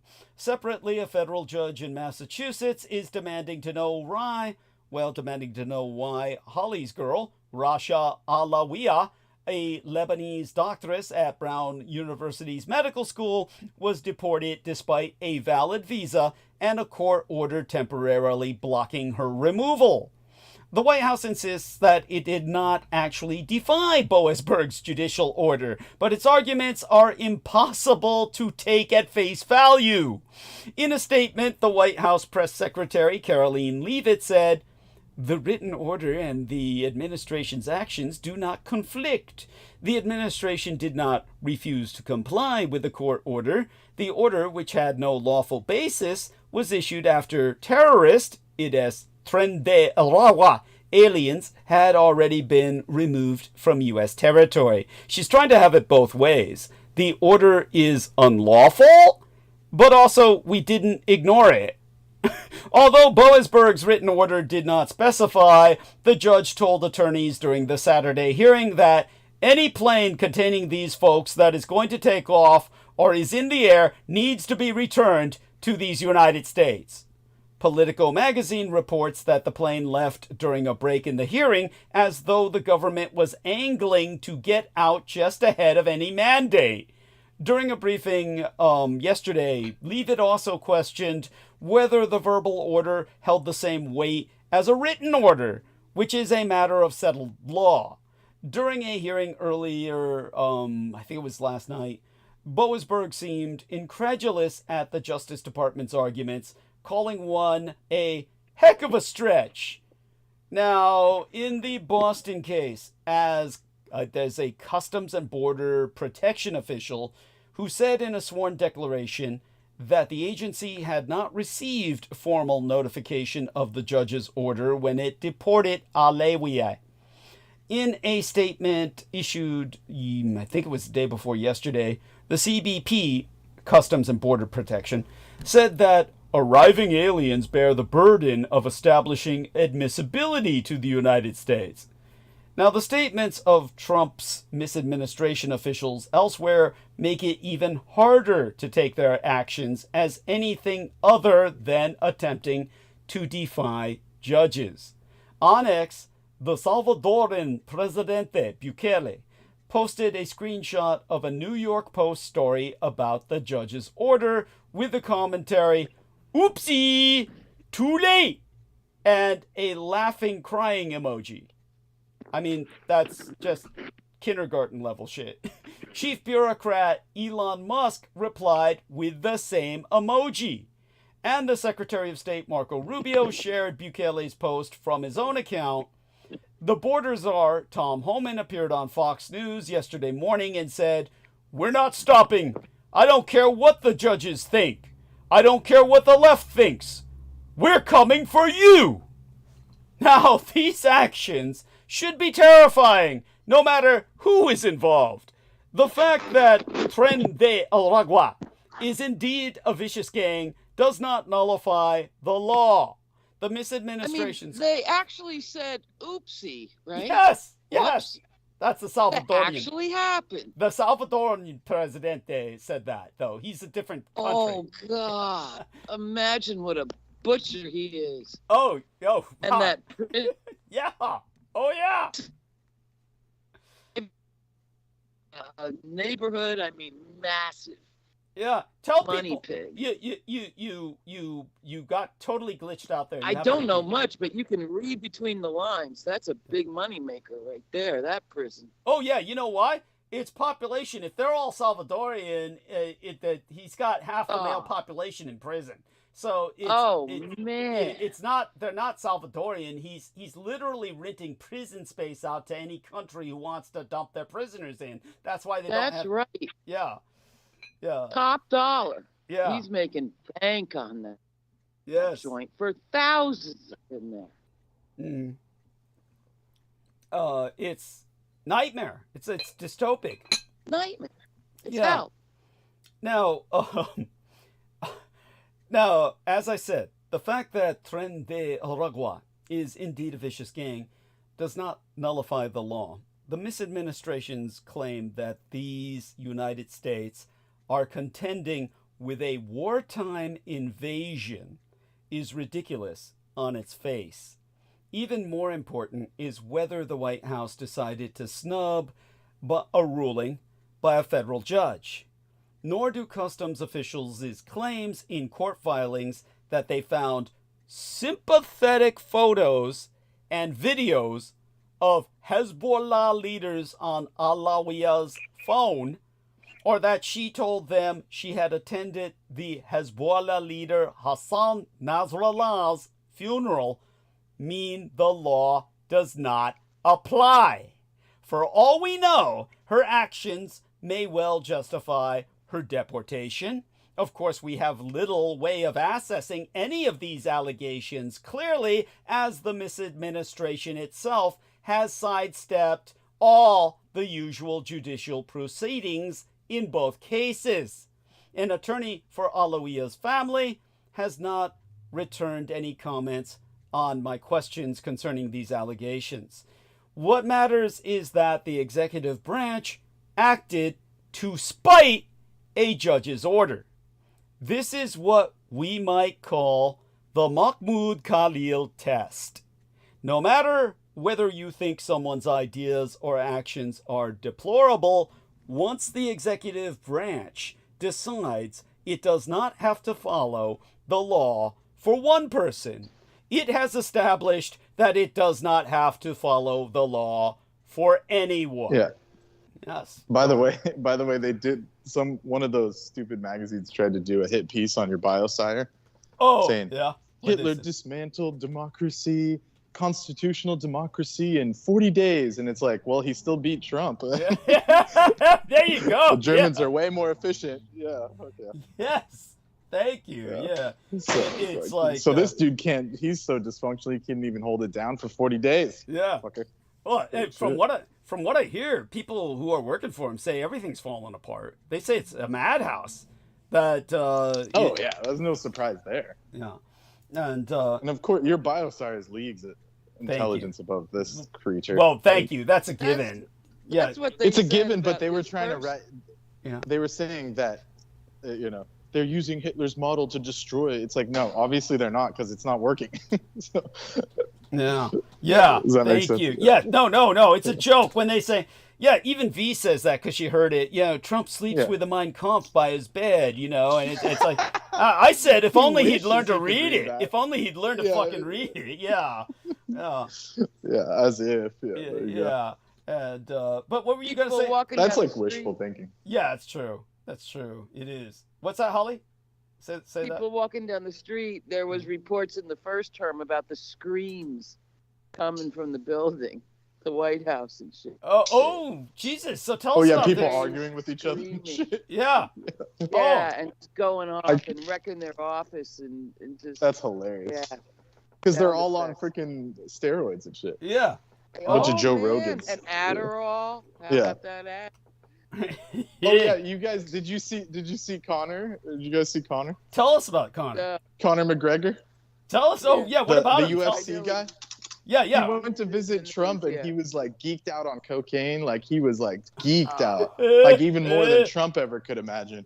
And he starts grabbing on Trump, and Trump's, you could tell he's pissed because he doesn't like people touching him. And this dude could like fight him and kill him in seconds because he's a trained fighter. Yeah. So it's just hilarious. Like, and it was like the comments were so fucking funny. They're like the second most geeked person on coke to enter the White House since whatever Biden's son. Well, you guys were talking about the. This dude was loaded. Like.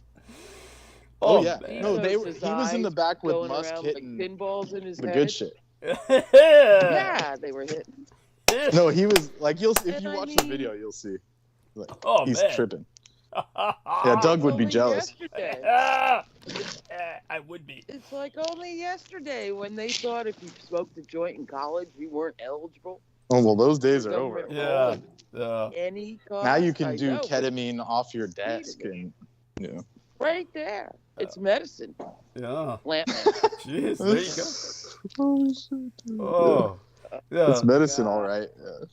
So, our dear friend from Germany or Austria, I think she was born in Austria and resides in Germany, COHOST-PRODUCER. She says, like always, a pleasure to listen to you people. By the way, free speech is dead if it ever existed. Off-path, mainstream, accepted, believes the price or belies the price to express publicly can be very high, as we all know. Yes. And she says, "Oh my God, I must check out the McConnor thing." Yes, with the laughing crying Conor emoji. McGregor. Conor McGregor, thank you. Yeah. The UFC, he's the UFC champion that got beat by the Muslim guy. Yeah. The Muslim Russian. Right. And he's like, it's so funny to think of him grabbing Trump all over the place, and like you said, Trump just plucking. He was plucking. Yeah, plucking. That always freaks me out when it happens too. Yeah. And Trump, you could tell he was all uncomfortable because it's like Trump, to his credit, is like weirdly sober, nowadays. Yeah. So he probably hates dealing with these people. Yeah, so he probably hates dealing with these people, including Musk, but he just is so old he has to deal with them. It's like, my grandpa. Yes. Like when you're smoking weed around your grandpa.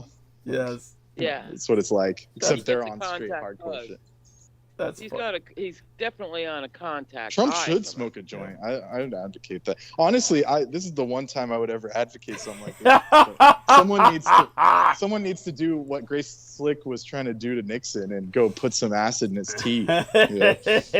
She said she was like almost got into the place. Like she was invited to the White House because she went to school because her father was like some high-level military guy. So she went to school with one of the daughters somehow over in the Bay Area. So she almost got let in to basically go have tea or have like lunch or something at the White House. And she brought, because back in the day, the acid was so strong, you can just like put like a little grain under your nail and just dose someone. Wow, that's right. So she was gonna do that to Nixon, and then at the door, someone recognized her because she was trying to get in under her maiden name or something. Oh wow! And then they said, "Look, we know who you are. You can't come in here." Oh, that's at the time they were all, Jefferson Airplane was like, the biggest acid heads on earth. Everyone knew that. So they're like, you can't come in here. Nowadays, they just looks like they're just sharing straws. It's like a different world. I mean, the historical record seems to reveal that psychedelics don't automatically make you into peace and love. Oh, of course not. Of course not. Jesus and that's Christ. Disturbing, because that was kind of the myth. Well, at any rate, I think it would help Trump. I mean, if only they could trip. Like, even just a little bit of like, okay, maybe the world's different than I thought would help him. I think he'd just go nuts. He would just get sick. He would just get sick. Yeah, he would get sick. That's all. He's too old. Maybe if he was a little younger. Yeah. I really am right about everything. Yeah, that's all he would say. If he'd get sick and just say... he would get like a god complex. That actually makes sense. Well, he already has that. He's already got that. Right, so imagine the magnification. It would exalt it, not suppress it. Yeah. Imagine. He would turn into fucking Thanos and shit. And say, oh, or what was that if one? I didn't have any money? That one being, is it Galactor? Or Galactus. Galactus, yeah. He would be like, I am Galactus. I eat worlds. I eat worlds. I eat worlds. And then they're like trying to calm him down. My head is the universe. Yeah. The universe is in my mind. Well, we're already getting there with Musk wanting to go to fucking Mars. So they're all... Yeah, we gotta start a GoFundMe for that too. Yes, get him there, please. Send him there on a one-way trip, permanently and quickly as possible. Yes. Now, after Khalil was arrested, Trump said that he was the first arrest of many to come. No one should have any illusion that the list will stop with alleged ~III.XIX.MMXI members. Throughout his career, Trump has tested boundaries and, if allowed to do so, always pushed further. His actions at the start of this midterm show that he is more emboldened than ever, and traditionally institutionalist figures such as Rubio seem eager to abet him. Watching Trump's DOJ address, supposedly about law and order, offers some ideas of who else he might target while ignoring the law. So do his social media accounts. So yesterday morning on Truth Social, Trump claimed that former President Joe Biden's pardons of Liz Cheney and other members of the House January 6th committee were not valid. Trump wrote, "The pardons," in quotes, "that Sleepy Joe Biden gave to the Unselect Committee of Political Thugs and many others are hereby declared," and this is all in uppercase, "void, vacant, and of no further force or effect, because of the fact that they were done by auto pen.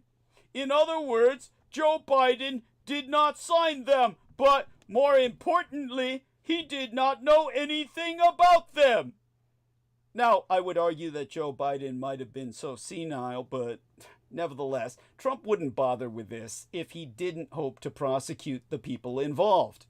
Although Biden's pardons were controversial because they were issued preemptively for just this reason, the idea that an auto pen, which allows the user to sign remotely, would invalidate them is concocted out of thin air. Nor has Trump provided any evidence that Biden did in fact use an auto pen in any of these cases. He's just making shit up. Now, the fact that the Republican would prosecute a hell bitch like Liz Cheney, for fuck's sake. Yeah. I mean, that's as wildly dystopian as you could possibly get. Yeah. Symbolically, for God's sake. Yeah. I mean, wow. Yeah, now the Justice... she's as evil as it gets. She is. She is. Yeah, she's the daughter of fucking Skeletor, Darth Vader combined. Yeah. Yes, it's... actually, those are sympathetic figures. Head. Yeah. Tiny little body and a giant head. Yes. In a wheelchair. Yeah. And he still lives, for God's sake. Oh, yeah. After heart transplants, no less. After 7 times. Yes. That we know of. He's kept it out of the news. Yeah, I don't know. I always wonder if those are urban legends or not, because theoretically you get a heart transplant, you're only supposed to be alive for a few more months, really. Something like 7 fucking times. It's like how do they do that? It's like it's some technology that we're not privy to.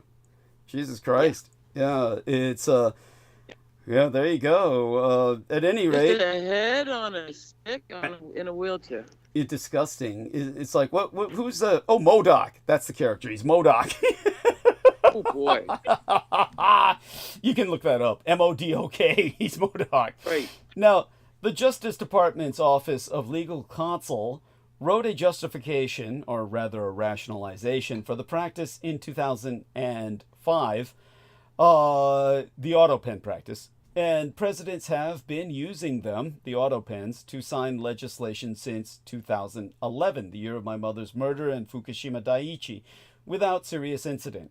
The Supreme Court could conceivably rule in favor of Trump's view. The justices have adopted other long-shot Trump claims, after all, but it is hard to imagine, and it would be a real departure.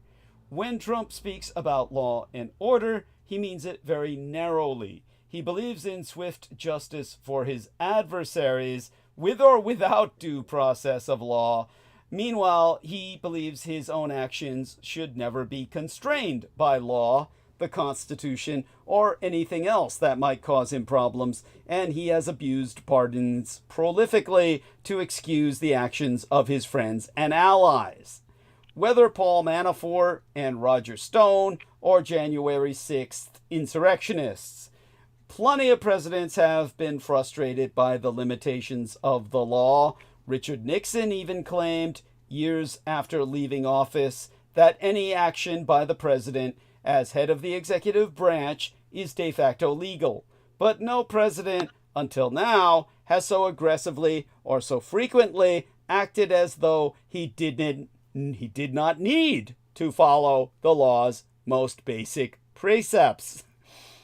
Back in November, I invoked the Peruvian politician Oscar Benavides. Though he's little known in these United States, here are a few striking facts about him. He served as president twice, first coming to power not through a popular election, but through appointment by an elected assembly. Some years later, he returned to the presidency as an unabashed authoritarian. A quote sometimes attributed to Benavides goes, "For my friends, everything. For my enemies, the law. Now, such could be the motto of the Trump misadministration over the past 4 days. Case in point, most Americans are rooting for the Ukraine, but nearly half... go on. Yeah, the Peruvian guy could do that, but Trump doesn't have the mind to say that shit. Yeah, thank you. Or even Musk at this point. They're thank you. They're like those jelly monsters from The Simpsons at this point. Yes, thank you. It's so true. It is so fucking true. Or whatever those aliens were. There's like they have no reason except for just killing people. Yes. It doesn't make sense. Kang and what was the other one? Yeah, Kang those and Kong or something. Kang and Kong, something like that. Yeah. With the wiggly arms. Yeah, those things. It's just like they've gone to that level. Thank you. Yes. I wish they were on the level of some like classy, villain. At this point, Intellectual. some classy, I don't want to say Pol Pot, but I mean, at least there would be a reason, Yeah, thank you. for them to be crazy. Yes. Yeah, at least there would be an ideological structure. Yeah, structure to their insanity. Yes. Yeah. I mean, their idol is the Argentinian. Oh, that piece of shit. Yeah, well, he's just as crazy as they are. Yeah. I mean, no, he's like they want to be his friend. Oh yeah, that's like attracts like. They're all there's no one else that will. Pathetic. Yeah, there's no one else that will love them, so they have to love each other. Yes, it's. They love each other, and that's a problem with Democrats. Democrats don't tend to love each other. No, of course not. It's well, I mean, at this point, I'm thinking that the Democrats either need massive reform or there needs to be another party started. But it's probably just best to jack them though and just purge them. Just jack them and purge them. But I'll tell you what, that Bernie AOC multi-city tour is burning it up, and you can laugh at him all you want, but him, AOC, and Elizabeth Warren, that's my idea of clear sailing. Oh God, honey, it's just. I mean, they have no solutions. Yeah, they have no solutions. Yeah, honey, there's. I still do. Honey, they're gone. They're like dead meat in the water. Yeah. There's nothing to them. They have nothing to offer. I mean, it's. They get so much. They're like ghosts of the past. Like, they really are. Who's the lady that was running that I can't even remember her name? Oh fuck, I don't remember. It was just like Jesus Christ. It was like just a couple months ago. I don't even. It reminds Harris. It's like you don't even remember. Like they're gone. They're useless. Kamala Harris. Yes, it's like it's like, you can't even remember their name anymore. Yeah, Gone with the Wind. I'm telling you, the people remember. Well, they get thousands. It's like, come on now. Bernie no one Sanders, my age does. Like I said, Holly, Bernie Sanders is the man. Bernie Sanders, first off, the guy is like 100 years old, and he came back from the Soviet Union just before it collapsed and said, "I have seen the future, and it is the greater Soviet Union." This is how fucked up that guy is. Okay, I hear you. Yeah, so I do. They're as bad as. So I mean, with that, they're no option. They're not an option. Yeah. There's nothing. No, well, I mean, what, Gavin? No, of course not. Bernie over Gavin, No, I mean, just as a hopeless cause, for the sake of the legal formality. The option is the Reich. The Reich is the option. That's our T-shirt. There's my T-shirt. Thank you.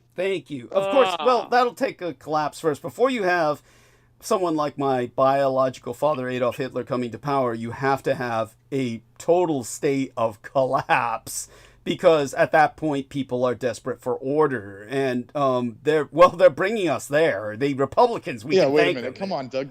We're like 10 seconds away from Weimar. Inflation. Oh yeah. Like, I mean, once they activate the Bitcoin, it'll be like you need 1 million coins to buy like toilet paper. Yeah, at that point. Yeah, at that point. Cowboy boots. Yeah. It'll be worse than Weimar. No, it's true. It's true. You're absolutely right. At least with the paper money, they could like heat their house or cook something with it. Yeah, there you go. Can't do shit with the Bitcoin. Fuck no. It eats up your energy. It takes all the energy out of your home to exist.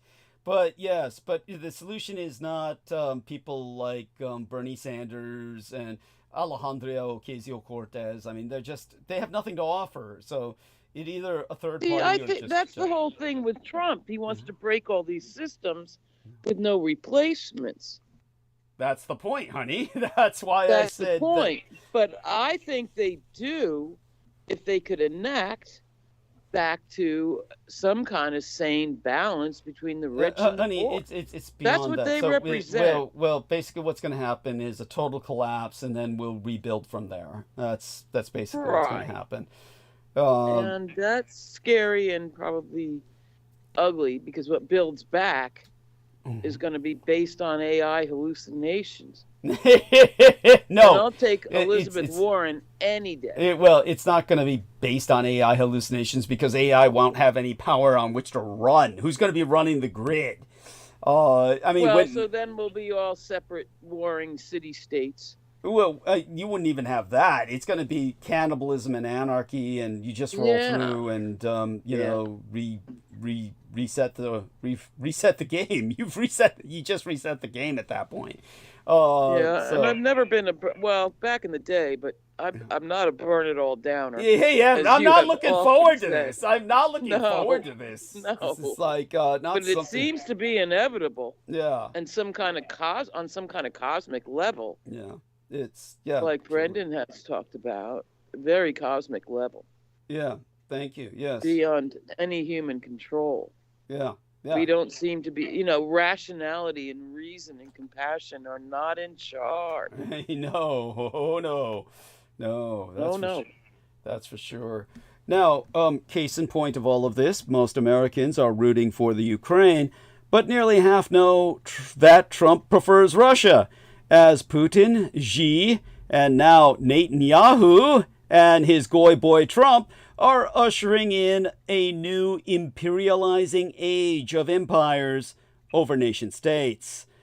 Doug, I gotta say something. I gotta go. Please. Oh, please. Honey. Go ahead. I'll check back. Yeah. You want to say something Yeah. now? Okay.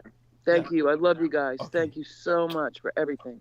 Love- Support Douglas Thank by you. any means. And I'm so privileged to be here. Well, thank you it's to our all. privilege to have you. Believe me. Oh, Love you, honey. yes. We'll talk soon. I look forward to it. Thank you, darling. Okay. Bye for now. Now, most people assumed that the Age of Empires had been relegated to the dustbin of history, but this is by no means a straightforward proposition. Until relatively recently, the rise and fall of empires had dominated much of recorded history. Nation-states only appeared at the end of the 18th century, and as those states rose to prominence, many too displayed imperial inclinations. So, these United States, fresh from throwing off the yoke of the British Empire, wasted little time in expanding its borders westward, acquiring, whether by conquest or purchase, large swaths of new territory, in what effectively turned a small group of East Coast statelets into a continental empire. Meanwhile, other newly minted nation-states, such as Italy and Germany, also aspired to acquire overseas empires and involved themselves, with varying success, building what turned out to be relatively short-lived colonial empires in Africa and elsewhere. Most traditional dynastic empires, meanwhile, began to adopt various aspects of the nation-state model, such as conscription, legal equality, and political participation. The decades following the Second World War are often seen by historians as a period of decolonization by traditional imperial powers such as Britain and France. But the transition from empire to nation-states was far from smooth. Most imperial governments hoped to transform their empires into more egalitarian commonwealths while retaining a degree of influence. This they did with varying degrees of success and often under extreme duress, as with France in Algeria and Vietnam, or under great economic pressure, such as with Great Britain and East India. The real age of the nation-state did not begin until the 1960s, the very decade I myself was delivered into this vale of tears. And now, at this point in my life, we see the return of empire. Today, The world consists of about 200 independent countries, the overwhelming majority nation-states. Nonetheless, one could argue that empires, or at least imperial tendencies, have never totally disappeared. France, for instance, frequently interfered in many of its former colonies in Africa. However, these military interventions were not meant to permanently occupy new territories. Today, imperial tendencies seem to resurface around the world. The past, however, tends not to repeat itself. Massive wars of conquest or attempts to create new overseas empires are unlikely in the immediate future. Most imperial expansions are currently sought close to home. What is striking is that Putin, Xi, and Trump all abuse fierce nationalist rhetoric to justify their imperialist designs. Putin, as we have seen, claims the indivisibility of Russia and Ukraine and blames Nazis for trying to turn Russia's sister state towards the West. He used such a rationalization for invading Ukraine in February of 2022. Xi, in turn, often maintains that communist China has finally overcome the century of humiliation in which the country was the plaything of foreign powers. They both seem to yearn for past imperial greatness. The Russian Federation aims to undo the dissolution of the Greater Soviet Union. Communist China looks back to the Qing dynastic empire. Interestingly, under its increasingly authoritarian leader Recep Tayyip Erdogan, Turkey, another regional power with imperial inclinations, similarly finds inspiration in the Ottoman Empire. The U.S. case seems to be more complex, but in fact is very similar. Thus, Trump argues that the Panama Canal, which has long been misadministered by these United States, was foolishly returned to Panama by Jimmy Carter, and claims that it is now controlled by Red China. He will, he says, return it to America. Trump also refers to America's manifest destiny, the 19th century belief that American settlers were destined to expand to the Pacific coast. These days, his aspirations... Yeah, how much more manifesting do they fucking need? Like, Mars! You guys fucked up the manifestation. Yeah, they did. I mean, they fucked it up. They're manifestly failed. It's a manifestly failed state. Go on. Yeah, it's like that meme of where it shows Lewis and Clark, and he says, imagine what a great place this is going to be in 100 years. And then it shows like all those like Walmart strip mall. They should show the homeless encampments. The homeless. Yeah, they basically showed whatever Portland looks like now, and it's just like, wah. If it's Portland, that's definitely not what they thought it was going to be. No shit. If it's Portland, it's just anarchy. And the barter system. Yeah, but back then they were thinking, we're going to have this utopia of manifestation of the white man. And it's just like, wah, everything fell apart. If only they saw those... driving down some parts of California, it's just mile after mile of tent cities. That's and that's what they should have shown. If they saw that, they would have turned back. So they killed 100 million people for this. Yeah, no shit. Horrible, cursed land. I mean, it's horrifying. It is. It's horrifying, and I hate being here. And it's just, why am I here? It's like an existential question. How did I end up here? Oh, because you know why? We did something horrible in a past life. We killed millions of people. Yeah, we were. Yeah, exactly. Yeah, we were shoveling them. We were shoveling them into ovens and shit. Yeah, that's Yeah. And it must be. I mean, there's the only explanation, right? Yeah. And now we're back here, and that's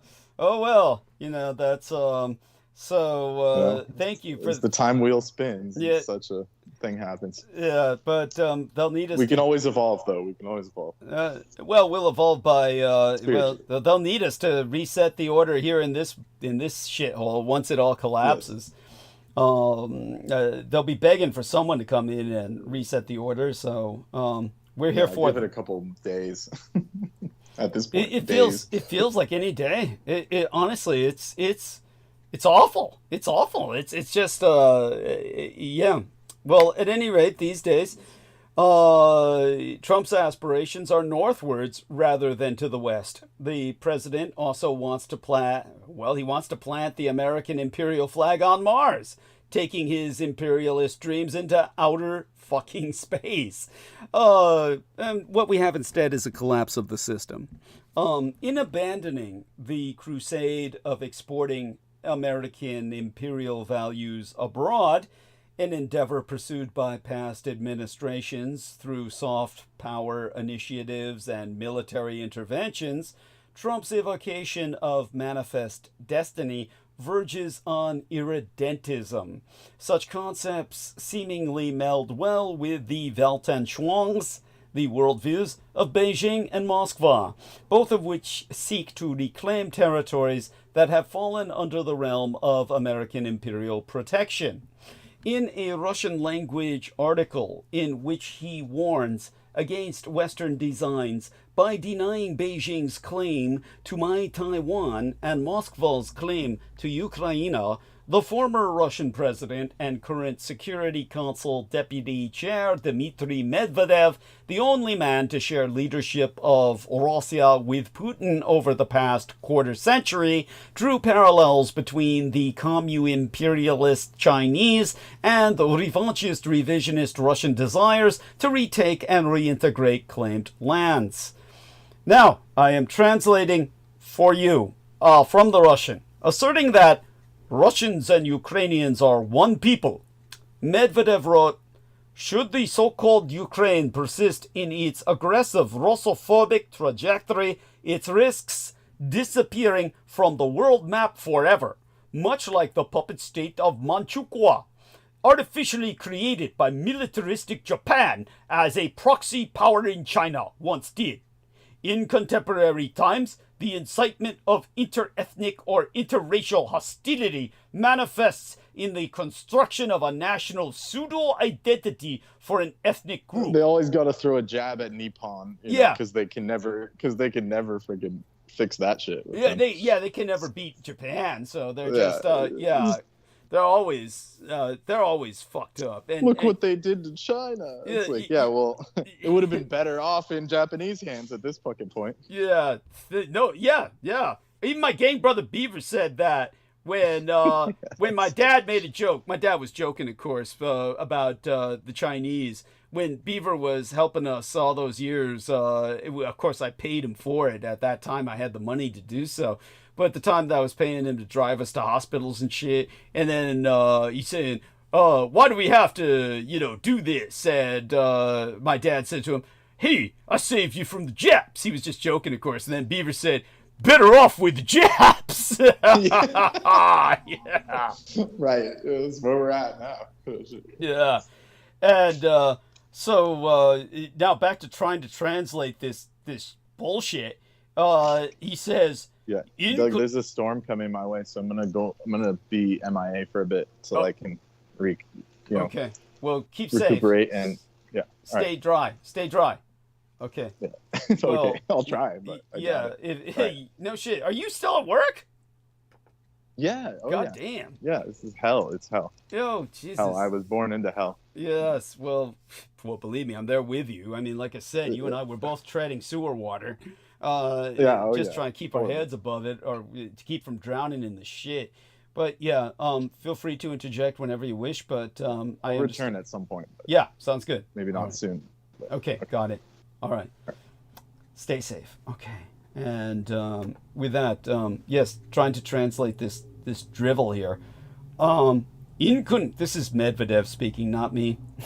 In contemporary times, the incitement of interethnic or interracial hostility manifests in the construction of a national pseudo-identity for an ethnic group, aiming to sever it from the state-forming populace.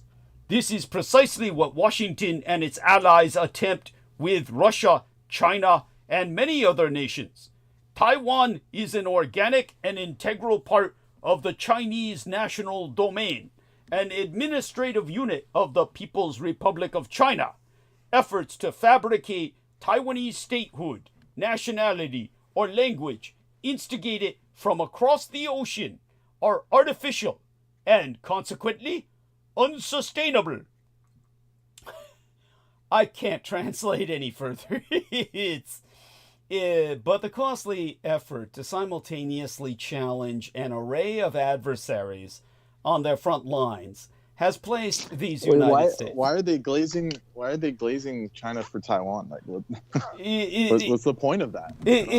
Well, the Russians are now a new North Korea. They're totally dependent on China, so you can see why they suck up to China. That's right. That's just a given. I mean, they don't have a choice. They're the new Manchukuo.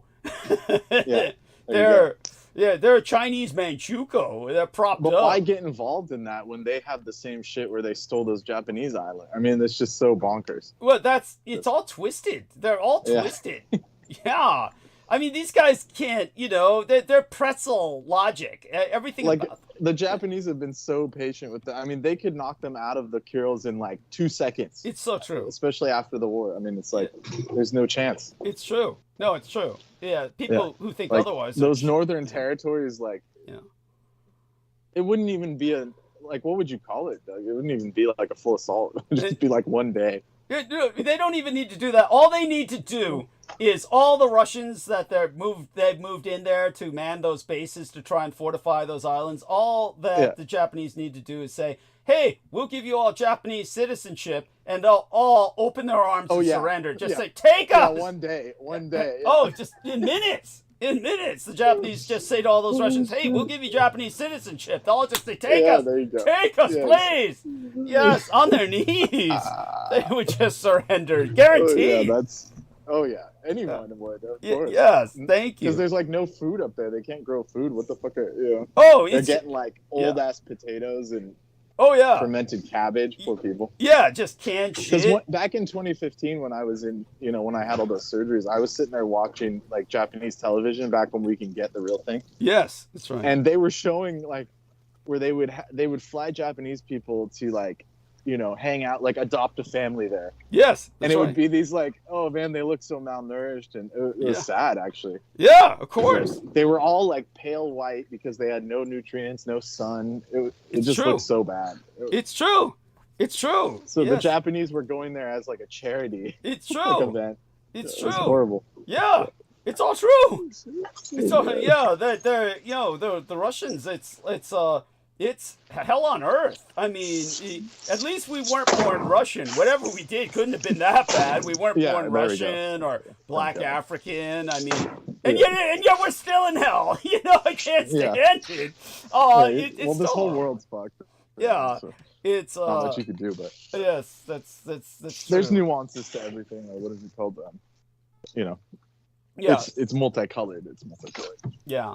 I mean, one thing is... But overall, this is shit. I mean, it is. This is a bullshit. It is. Yeah. It really is. No, it's horrible. I mean, there's no justice. I mean, where's the justice? I mean, look at us. I mean, we're, I'm doing analysis here to try and earn enough money to pay rent every month. You're doing what you're doing. We're working our ass off.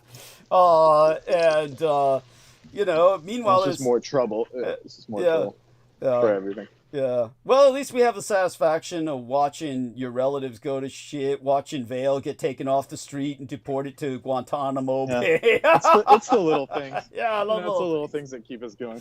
Yeah.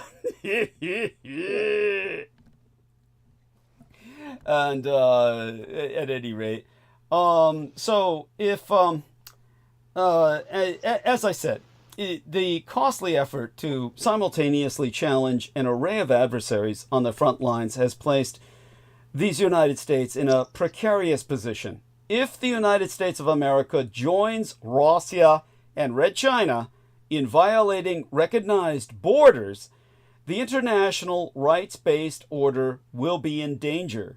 The signs are not at all positive. Taking steps to illegally annex territories will only blow up the entire international edifice. Exempli gratiae, a majority of American voters say their sympathies lie more with Ukraine than the Russian Empire in the war between the Twa countries. According to a new national NBC News poll, at the same time, nearly half record that they know President Donald Trump favors Russia, while most of the remainder believes he favors neither. This brings us to the real motive behind Trump renaming the Golfo de Mexico to Gulf of America. It's a bonfire of the humanities. And who will stand against the Sino-Slav Amero-Zionist apocalypse front? Public debate has been afflicted by short-term thinking since history abdicated its role of inspiring the longer view. Now, here's where I kind of like breathe, and basically I'm looking at some incoming breaking news. Gravity may finally be catching up to Elon Musk as all his Tesla stock tumbles. Elon Musk's DC power grab hasn't been the Tesla stock jet fuel his investors were expecting. Play with fire. Yeah. Thank you. Oh, yeah. Good. I hope it blows up because my uncle, that idiot, fucking has a Tesla and tons of Tesla stock. I hope it all goes to shit. What in? I hope his car is uninsurable and all this shit. Fucking loser. Yeah. That's what he gets. That's what he gets. That's what he gets. Thank you. Thank you. It's hey, oh, this is cute. Here, let me do a screen share here. I'm gonna start sharing here, screen here. So I don't know if can you see this? So this is from V. Oh yeah, I can see. V says, she relayed to me what Lena said, and then yes, I said, you did a good job identifying what might be going on here, and an even better job by ignoring the e-communique in question. And she says, bitch. Well, at least you know where she works now. It's like, good God, V, come on. It's like I said, the girl is dead, or likely at this point, and her account's been hijacked. It's like, yeah. So it's weird how there's basically it's just the friend just using her contacts to get more business. That's all. That's it. That's I don't think she's even alive. Yeah, her former lesbian lover. That's it. That's right. She gave her the keys to the business, so she's probably just going through. Yeah, like, desperate for new Johns. Yeah. You're very. And she's like, this guy paid before, you know. Yeah. No. You're very astute. Yeah, and she probably thinks you're rich, like everyone, like Larry, meth head Larry. Yeah, that's He's right. a millionaire in San Francisco. Yeah. Ask him for money.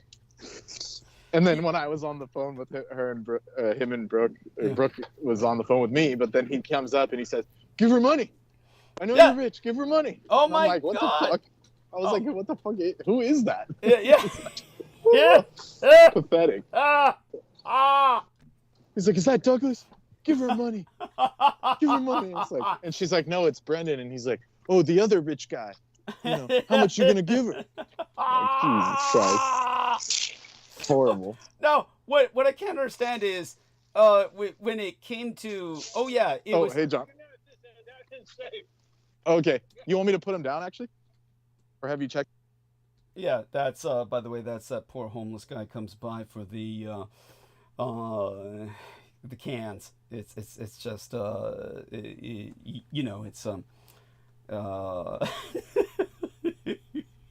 it's a thing. And apparently he's not allowed to be near kids or teenagers, so he like waits until they're all gone and then shuffles up and then goes for the cans. He's got some criminal background in pedophilia or something, and so he wears a mask to cover his face so he doesn't get on camera. So it's usually some animal mask. So he's basically a furry. He's basically a furry pedophile. The trash can digging guy, poor son of a bitch. So there you go with that. This is kind of work environment we have to contend with. At any rate, so in terms of key takeaways here, point: many of us, when we're young, we feel the pressure to not appear too smart, knowledgeable, or curious, as it leads to social ostracism. and being labeled as uncool. Point, as we move into adulthood, many of those same pressures find us, and we're quick to repress those same qualities in order to better fit in with those around us. Point, but it's those very traits that lead to not only science illiteracy, but the glorification of ignorant, factually untrue positions. Expert-level knowledge is mandatory for a healthy society, and there be no substitute.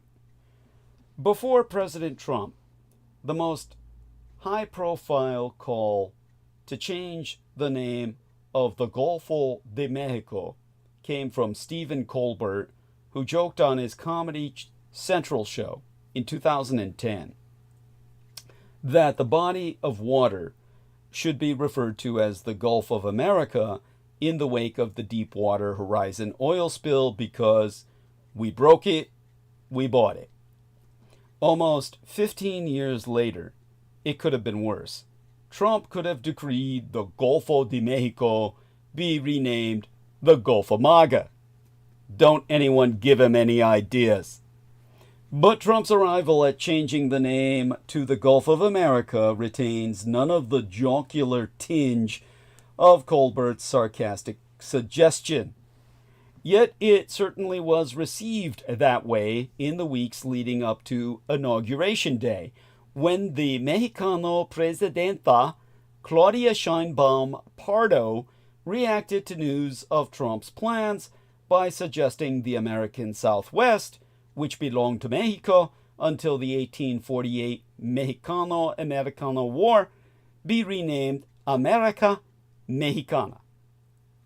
The laughs continued as Trump mentioned the Gulf of America during his inaugural address, then signed the change into law along with 25 other executive orders that included a ban on birthright citizenship, withdrawing from the Paris Climate Accords, and ending all federal diversity, equity, and inclusion, or DEI programs.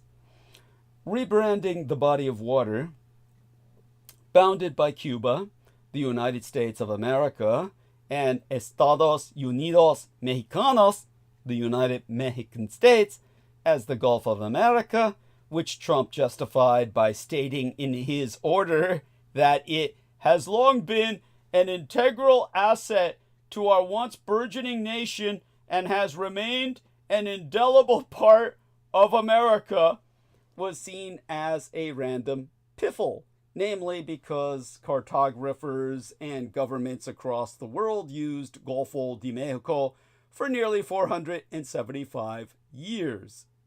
The San Diego State English professor, Dr. William Nericchio, is the author of the book titled Text-Mex. It's text, not Tex-Mex, not Tex-Mex, but Text-Mex, subtitled Seductive Hallucinations of the Mexican in American, which is a hilarious yet insightful 2007 book published in the year of my late-and-sainted father's death, my legal father's death, about the history of anti-Mexicano sentiment in these United States. It tracks the depiction of Mexicanos in popular culture through postcards depicting the Mexicano Revolution, Hollywood stereotypes, racist songs, and more. Efforts Nericchio has proven have fueled anti-Mexicano laws and sentiment in this country for decades. Now, when he first heard about Trump's executive order to do just that, change the name, El Profe Nericchio dismissed it as a big publicity stunt to mask more nefarious stuff. But the more that Nericchio thought about a gesture he felt was straight out of Barnum and Bailey, his words, the more he began to worry. He fretted as Trump declared February 9th to be Gulf of America Day, saying it was part of restoring American pride in the history of American greatness. And as the U.S. Board on Geographic Names officially complied with Trump's order and announced all federal agencies were currently in the process of updating their maps, products, and services to reflect the Gulf of America name change, Norikyo groaned when the White House blocked Associated Press reporters from the Oval Office in retaliation for that news organization, whose style guide is regarded as the gold standard in American journalism, including by the Los Angeles Times, announcing they would continue to use Golfo de Mexico in its stories while acknowledging Trump's name change. But what put El Profe in full despair mode was when Apple and Google updated their map services last month so that American users will now see Gulf of America. The decision prompted the Mexicano government to write a letter to Google threatening a lawsuit stating that under no circumstance will Mexico accept the renaming of a geographic zone within its own territory and under its jurisdiction. Yeah, well, all of that was just where they're just pandering to the pea-brain Americans that don't know geography. If you zoom out enough, it just changes back. Oh, thank you. Thank you. So it's just it was so cheesy. It was so dumb. Damn, that's And funny. if you use it in other countries, it's you have to zoom all the way in to where there's nothing there to see where it says Gulf of America. I mean, it's just it's so cheesy. I mean, it's just, come on, really. It's so dumb. I can't believe that's a sticking point for anyone. It's just insane. Yeah, thank you. Yeah. No, you're so right. You're so right. They're falling for this trap of this Maya bullshit. Yeah, thank you. The swamp. Yeah, I appreciate that. No, it's true. It's it's madness. And I appreciate you letting me know that. I had no idea that it was, because I haven't looked at it because it's so painful to me. So I'm glad you did. Yeah, it's basically only for Americans. It's only for Americans. There you go. There you go. If you go outside of America, it just says Gulf of the Mexico. same thing, and then if you zoom in, it changes. It's so stupid. I mean, it's so dumb. Jesus. Just to pander to him, if he starts yelling, they'll say, "No, look, it's there," and they'll zoom in for him. It's look, it's there. I swear. Crazy motherfuckers. It's why do they even do that? Yeah, why do they do that? Why do they pander to this son of a bitch? Why does everyone yield to him? It's so. Oh, man. Well, they'll figure it out or die trying. Yeah. True.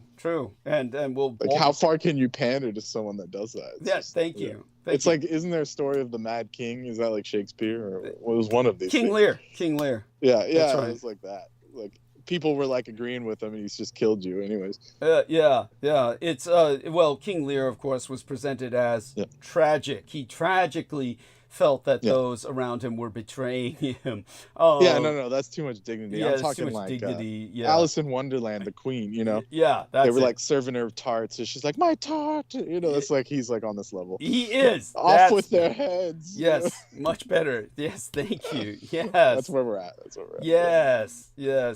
Now, the El Profe Norikyo, he's usually quick to a bon mot, but we need to heed his worrisome tone. Even though we've been reassured by what Brendan has shared with us, when El Profe Norikyo was asked for advice on how to fight back, he forlornly laid out the following scenario. The next time American school children have to do a geography assignment involving the Golfo de Mexico, they'll look up the maps on Google, Apple, or websites run by the federal government. Now, to quote this is before I found out about what Brendan just shared. To quote he said, they'll see Gulf of America and think, oh, that's the right answer for my homework because the internet says so. And voila, you now have a whole generation calling it by a name with no historical basis. We're speaking in the past tense, Gustavo. It's done. We don't own the engines of legitimacy and power. Unfortunately, he does. The speaking of the Spanish language on Mexicano soil can trigger... Well, these iPad kids, one problem with that theory, these iPad kids are smarter than even Trump himself. Like, Good they point. can look up anything. They can use, you know, they'll say, oh, why is it named two different names? They'll ask you that. Good point. Because they're like zooming in on it and shit. And they'll be like, why does it do that? And you have to explain to them, well, there's this weird guy back in the day. And it's crazy. I love it. Yes. Well, I'm serious. Like, they're actually, like, because when I took geography, even with all the books and maps, I think I couldn't believe how many people thought it was hard. They're like, oh man, how did you get an A in geography? I'm like, dude, that was so easy. Like, Thank you. Thank you. I never Like, understood why people Americans turned couldn't off to figure it. that out. Yeah. Yeah, it was weird. Yeah.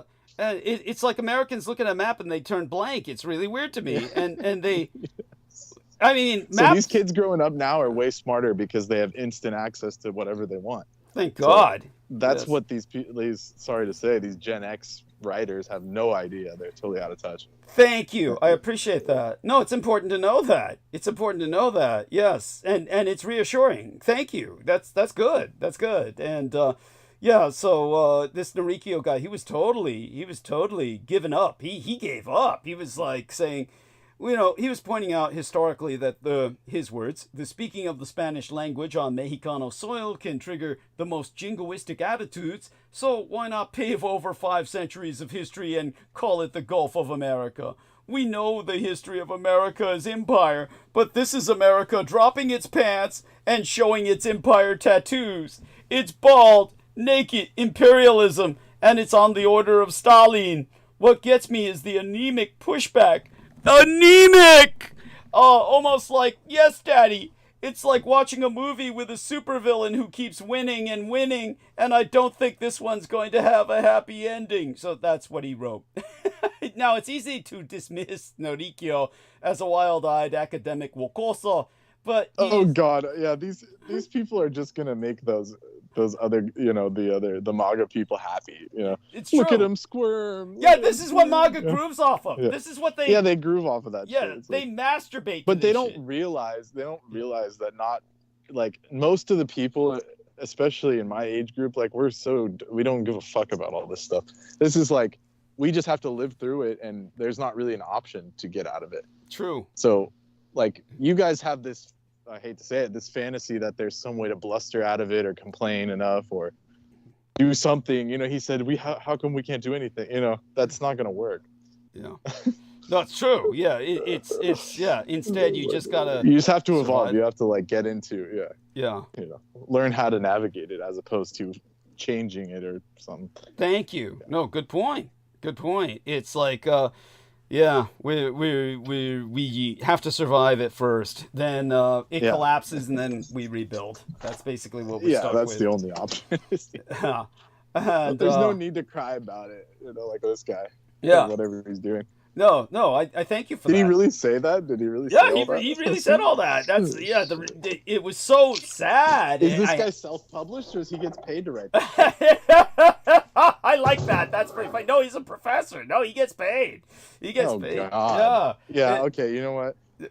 See, this is what makes it so difficult with his, you know, Yeah. like, the shit they say on paper is good, right?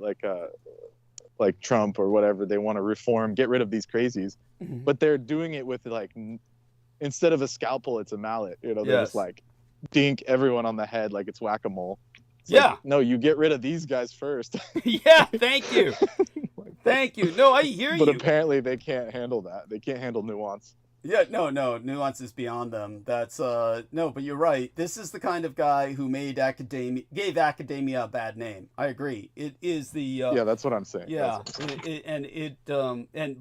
and like you said, this is what his tormentors groove off of. They want to see him, you know, melt down like this, and he's providing them what they want. This is what gets them off. This is what gets them off is seeing him weep. Yeah, I mean, I even had a little bit of a, ooh, yeah, that's funny, you know? Yeah. That's So they're like ecstatic. They're like orgasming. oh yeah. I mean, they're whipping it out and stroking it.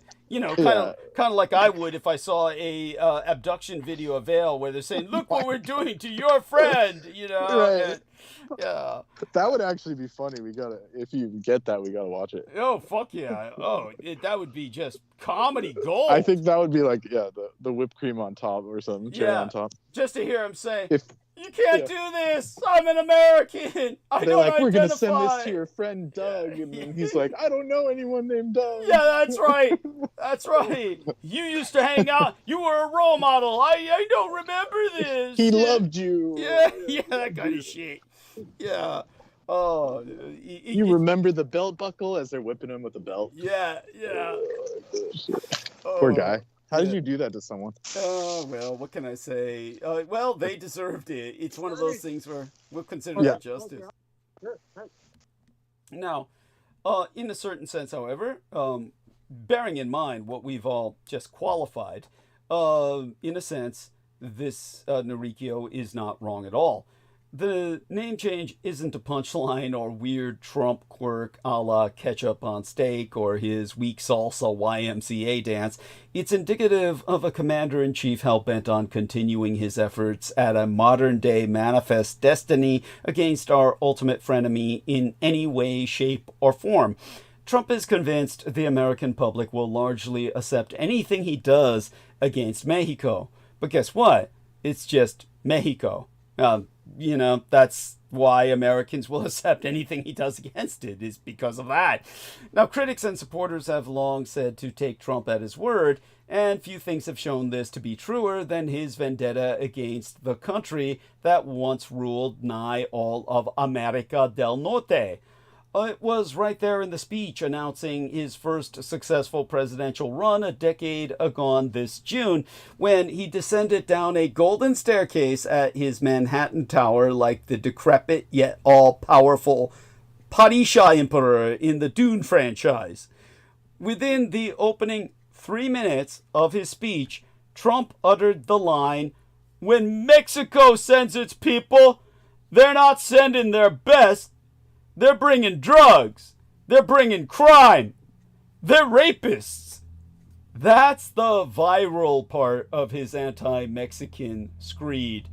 But there was more.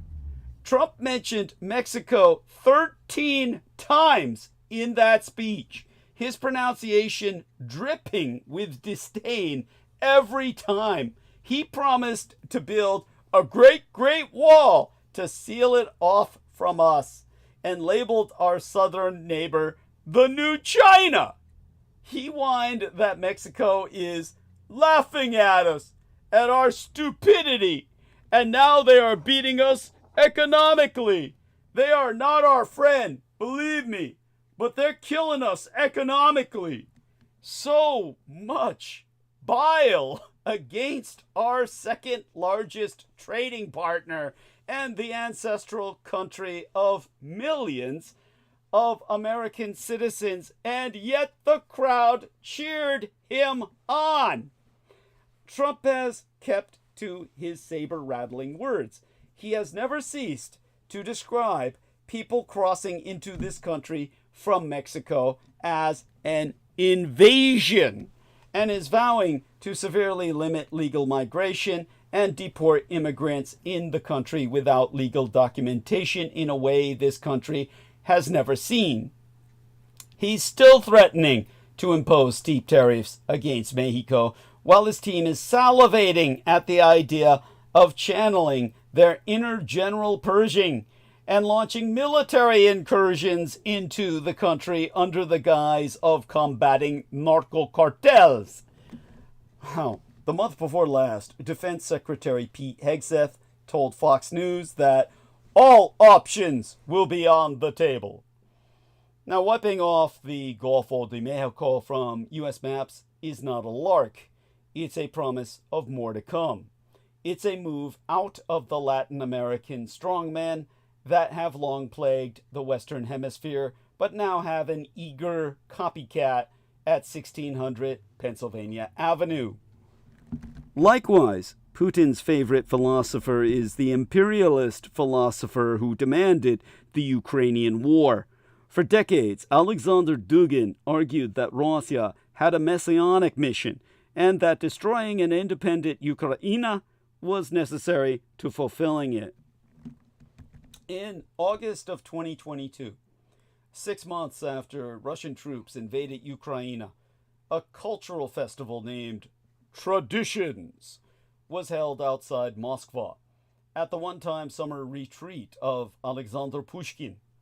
The star speaker was Alexander Dugin, a pseudo-scholar and a prominent proponent of the war, who has been called the prophet of the new Russian Empire. In his book titled Being an Empire, published in 2023, which runs to a Heideggerian length of 784 pages, Dugin characterizes Russia as nothing less than, in his own words, the last place of the true subject of history in time and place. His lecture at the festival Tradition and History was as sprawling as its title suggested. Sitting under a canopy, he extemporized on the seasonal labors of the Russian peasantry, finding in the pre-modern past the secret center of the nation's spiritual life. For Dugin, the greatest enemy of Russia is liberalism, which he has defined as the false premise that a human is a separate, autonomous individual, a selfish animal seeking its own benefit, and nothing more. Along such lines, it has long been fashionable to say that the globe is shrinking in the wake of the telegraph, the steamship, and the railway. Thinkers from the late 19th century onwards often wrote of space and time being annihilated by new technologies. In our current age of jet travel and the internet, we often hear that the world is flat and that we live in a global village. Time has also been compressed. Time spans ranging from a few months to a few years determine most formal planning and decision-making by corporations, governments, non-governmental organizations, and international bodies, quarterly reporting by companies, electrical cycles of 18 months to 7 years, planning horizons of 1 to 5 years. These are the usual temporal boundaries of our hot, crowded, and flattened little world. In the 1980s, this myopic vision found a name: short-termism. Now, we're about 5 hours in, and our man George Knight has not yet arrived, but we hope he does. We hope he will. In interim, I'll continue. Short-termism has no defenders. Everyone seems to be against it, and yet proponents of alternatives are also in short supply. One prominent opponent of short-termism is Stewart Brand, the founder in the 1960s of the Whole Earth Catalog, and a leading cyber utopian ever since. Among his visionary projects is the Long Now Foundation, and a leading it's based in San Francisco, and it's founded in what Brand and his fellow foundationeers call 01996 or 1966, to creatively foster long-term thinking and responsibility in the framework of the next 10,000 years. Now, the extra zero before 1996 alerts us to a longer time scale, not of decades or centuries, but of millennia. The Long Now Foundation in San Francisco does not look to the past, for example, with its de-extinction project, Revive and and restore, I think it's called, revive and restore, to bring defunct species back to life using genomic technology. So if we're ever faced with a Jurassic Park, you know it started here in SF. But Brand's most imaginative solution to short-termism is to look further into the future. This is the principal message of the clock of the long now, a slow-moving mechanism being built in a Texas mountain that will run for 10,000 years. Now, looking forward into the future is also the strategy proposed by the Oxford-Martin Commission for Future Generations, chaired by the former Director General of the World Trade Organization, Pascal Lamy, and convened under the aegis of the Oxford-Martin School at Oxford University. In 2013, the Martin Commission issued its report titled, Now for the Long Term, focusing on the increasing short-termism of modern politics and our collective inability to break the gridlock which undermines attempts to address the biggest challenges that will shape our future. Again, the thrust was forward-looking and firmly turned to the future. What Brand and the Martin Commission have missed is the need to look deeper into the past as well as further into the future. There are no historians on the board of the Long Now Foundation, nor were there any among the global luminaries assembled on the Martin Commission. The clock of the Long Now points forward for millennia, but has roots barely decades long. Few of the examples of global problems in the now for the long term came from before the 1940s. Short-termism about the past apparently afflicts even those who attack short-termism about the future. Yet if historians have been absent from these initiatives, they can't blame only the futurologists for their fate. The humanities departments of our universities should be the place to go for a long look into, well, a long look in the rearview mirror. After all, universities have been among the most enduring institutions humans have created. The average half-life of a business corporation has been estimated at 75 years. Capitalism's creative destruction sees most companies crumble before they reach their centenary. The Spanish founded universities in Mexico City and Lima in Peru decades before Harvard and Yale were even chartered. And 450 years later, both still exist. The first wave of university foundations in Europe occurred between the late 11th and early 13th centuries, and India's Nalanda University in the northern state of Bihar was set up as a Buddhist institution more than 1,500 years ago. It has been refounded and had its first new intake of students in 2014. As Michael Spence, Vice-Chancellor of the University of Sydney, so wrote, universities are the one player capable of making long-term, infrastructure-intensive research investments compared with businesses. They are the only entities globally capable of supporting research on 20, 30, or 50-year time horizons. Now, the mission of the humanities is to transmit questions about value and to question values by testing traditions that build up over centuries and millennia. And within the humanities, it is the discipline of history that provides an antidote to short-termism by giving pointers to the long future derived from knowledge of the deep past. Yet, at least since the 1970s, most professional historians That is, most historians holding doctorates in the field and teachings in universities or colleges conducted most of their research on timescales between 5 and 50 years. The novelist Kingsley Amis, once one of my favorite authors, and I have no reason to say he's fallen out of favor, I just haven't read him in a long time.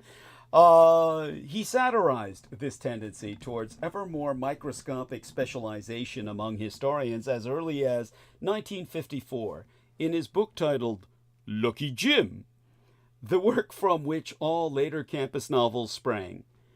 Jim Dixon, an anxious junior lecturer, frets throughout the book about the fate of a well-polished article meant to jumpstart his career. Its topic? It's titled, The Economic Influence of the Developments in Shipbuilding Techniques, 1450 to 1485. The narrator tells us it was a perfect title, in that it crystallized the article's niggling mindlessness, its funereal parade of yawn-enforcing facts, the pseudo-light it threw upon non-problems. Within only a couple of decades, any PhD supervisor on either side of the Atlantic would have discouraged a topic of such breadth and complexity spanning almost 4 decades as foolhardy in the extreme.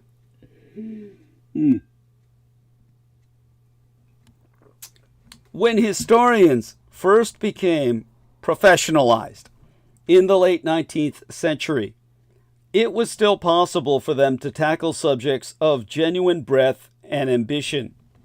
In these United States, Frederick Jackson Turner, later famous for his frontier thesis of American national development, wrote his PhD thesis in 1891 on frontier trading posts from the 17th to the 19th centuries.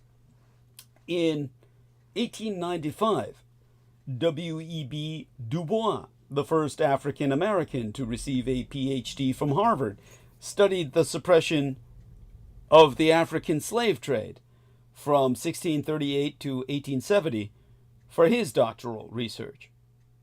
A recent survey of some 8,000 history dissertations written in these United States since the 1880s has shown that the average period covered in 1900 was about 75 years. By 1975, that had shrunk to about 30. Matters were even worse in the United Kingdom, where PhD students had less time to undertake their research and writing than most U.S. students, and timescales were even more abrupt. Only in the past decade has it rebounded again to somewhere between 75 and 100 years. There were many reasons for historians' turn towards a shorter vision of the past. A competitive job market meant that newly minted historians had to show their mastery of archives. Sometimes the more obscure and inaccessible, the better, as well as their command of a fast-growing body of scholarship. If you did not get your hands dirty with original documents, you were hardly a historian at all. Such experience was hard-won and could be undertaken only for smaller slices of time and space. Around the same time, the practice of microhistory became prevalent throughout the historical profession. Books such as Carlo Ginzburg's The Cheese and the Worms, published in 1976, Robert Darnton's The Great Cat Massacre, published in 1984, or Natalie Zeman Davis's The Return of Martin Ware, published in 1984, revealed fascinating puzzles in the cultural life of our ancestors, told through startling stories or seemingly incomprehensible incidents, all unpacked using tools first forged by ethnographers and anthropologists. Oh, we're joined by George Knight. George, why didn't you tell me you're here?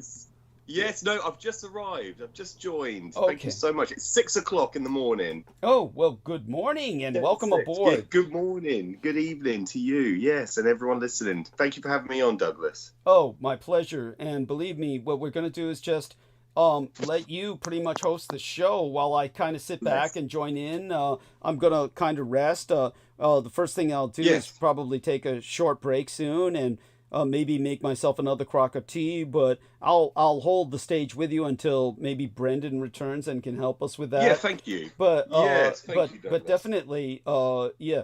What I want you to know is we'll keep the live stream going for as long as you can stand it.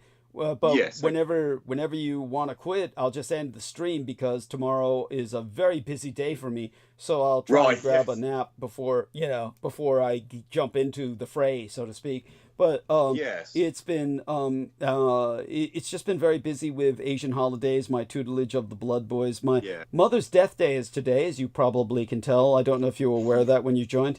So and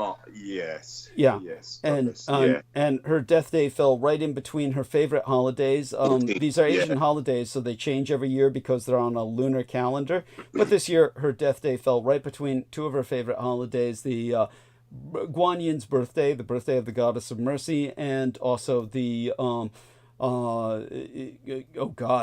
it's tomorrow, so I have to be celebrating it. It's the vernal equinox, the pagan Easter. Yes. And we celebrate it in Japan and China, Japan and Taiwan. So it's just, and by the way, tomorrow will be the 30th anniversary of the sarin gas attacks in the Tokyo subway system. So, the non-nuclear cult. Yes, thank you, Douglas. Yeah. Yes. So all that having been said, I can join us now and tell us thank you. First a status report about yourself, whatever you're comfortable sharing with our listeners. How are you doing? Yes. No, appreciate that, Douglas. Thank you. You sound so good. Much. You sound good for 6 a.m. in the morning. I mean, you sound really awake. What the fuck? I've had to clear my sinuses. It's because obviously I'm at the end of overcoming a cold.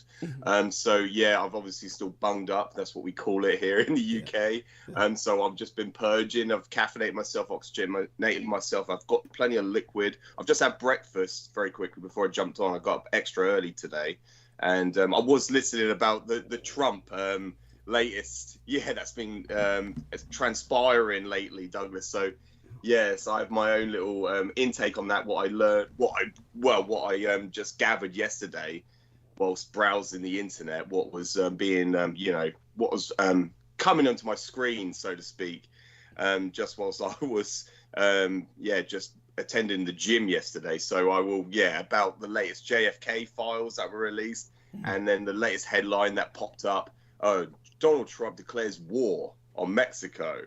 And, of course, that was just a clickbait title. But he's so crazy. He's so crazy. It wouldn't surprise you if he did. Exactly. Yes. He's so flamboyant and just so unpredictable. But it's all irrational. Like we've always articulated about him. And what was the other thing I was going to just say? I just listened briefly. It's only a few seconds, if not minutes, about the first lines that he reads, and with the JFK files. Just firstly, it was one of the journalists asked him up front. He goes, "What do these 80,000 pages? What did they tell us, Mr. Trump?" And he goes, "Make of it what you will. Draw your own conclusion." And I was like, "Well, that's how they operate. They don't tell you anything." There you go. There you go. Yes. He says, draw your own conclusions. Well, 80,000 pages, who's going to sit there and read all that? And so, the public are just going to be like, oh, fuck, we don't know any better than what we did before. We don't know anything.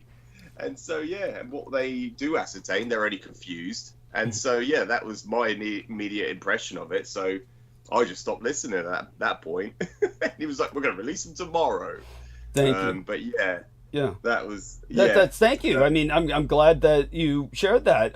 By the way, I just put a link inside of your private messages on Skype, and the link there will be something I ask you to review in your when you can. So that's the latest episode, and of course later on, when you have time, review the beginning of this episode. You'll know which one because you're on it, and just review what we were talking about before you arrived. Because in both cases, it's important that you hear what I have to say because it kind of like helps add new dimensions to what we're talking about. And yeah, exactly. Yeah, exactly. Yeah, thank you, Douglas. That's why I really appreciate it. It helps me explain things to people if I ever come across them or if they ever talk about things.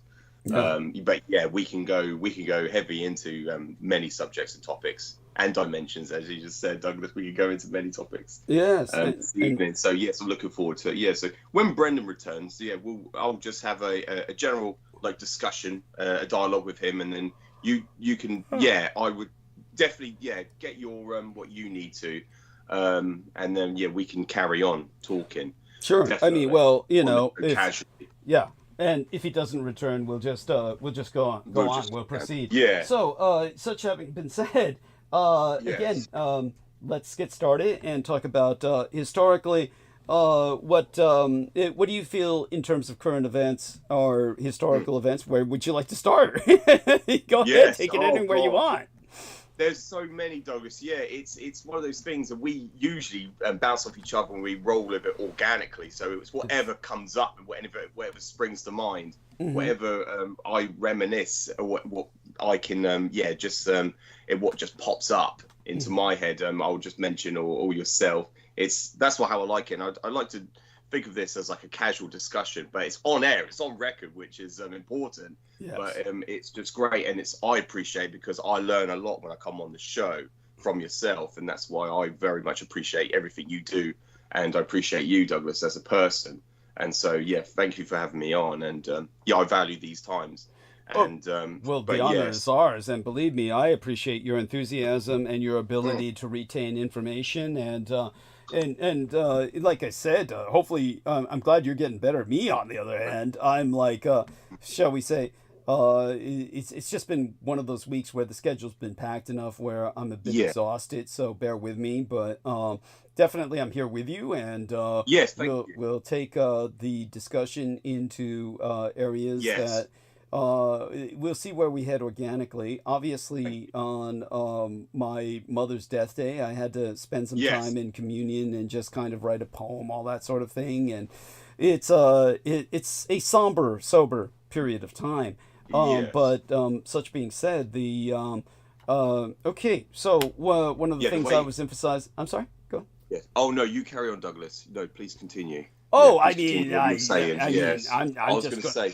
Yeah, go on. Yeah, whatever you wish. Yeah, because I remember it as this is the 14th year anniversary of your mother's passing. Yes. When she was ultimately killed, she was murdered. In my understanding, she was definitely killed. She was targeted as a response to the confidential information and declassified information you were releasing due to the Roswell incident itself, and that's in my understanding of when I first discovered yourself, and so that stands to this day, and that's why she was killed. I always remember the March 11th, the 3/11 attack, and it was an attack on Fukushima Daiichi in Japan, and the nuclear meltdown, which was a result of a collaboration between Israel and the United States. Yes. Releasing or deploying Stuxnet, the viral worm which compromised the nuclear reactor shutdown. That is a response in case of an earthquake that erupts the nuclear reactor, which then leaks that nuclear when it starts to like go on overload or meltdown.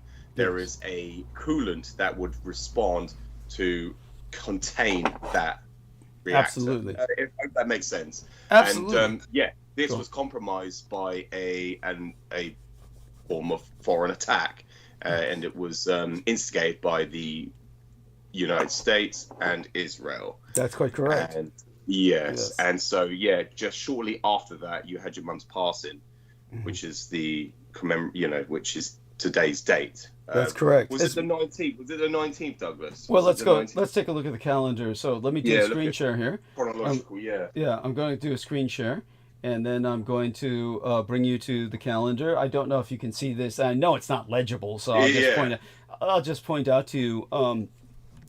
First off, of course, you can see how busy I've been, but such being what it is. So here's the situation where 3/11 was the 14th commemorative day of 3/11, and now it's, of course, 3/19, and this is the 14th death day of my mother. So she died literally within a week, 1 week and 1 day after Fukushima Daiichi. It was the 19th, And as for my father's death, he's next Wednesday is his death day, commemorative day, though he died in 2007, whereas my mother died 2011. But so it's a hard few weeks. And but by the way, are you aware that are you aware at all that I'm going to the hospital every week to get a immunobooster injection because of the fact I'm allergic to dust mites?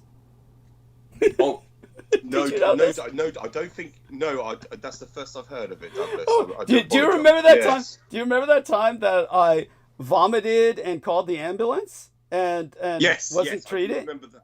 Yeah. Well, what had happened was that was before I had a series of blood tests taken. So what had happened was that remember that asshole black guy said I was an alcoholic and therefore they refused treatment. Do you remember that? Not Derek Terry. Not Derek. Not Derek. No. It was. This is the guy whose name I do not know. He was a paramedic. He was a paramedic.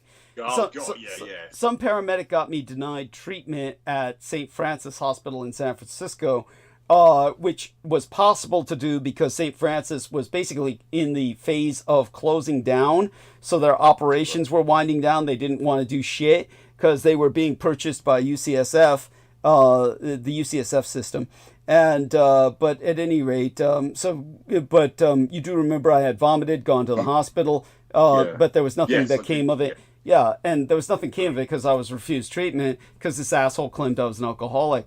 But what happened was that when blood tests were taken at Kaiser, my normal hospital, which was on divert that day, or that never would have happened, what happened was it was ascertained that I'm allergic to dust mites. So what happened was I was going to Chinatown's open markets, and they have all of this dried fish and dried cuttlefish or squid, dried oysters, that sort of thing, which Chinese snack on, and they sell them in open markets. And it wasn't that it was dirty there where I purchased it. Rather, I took it home, and in the back of my home, the driest, most arid place was where I stored it. I couldn't really seal it because if I seal it in something, it gets moldy. It starts to molder. So I had to kind of leave it open. And but then it became infested with dust mites. And I found out that out the hard way by eating it. I couldn't see the dust mites, but apparently I was ingesting them when I was eating these snacks. And that's why I threw up. And so they took the blood test later and found out I was allergic to dust mites.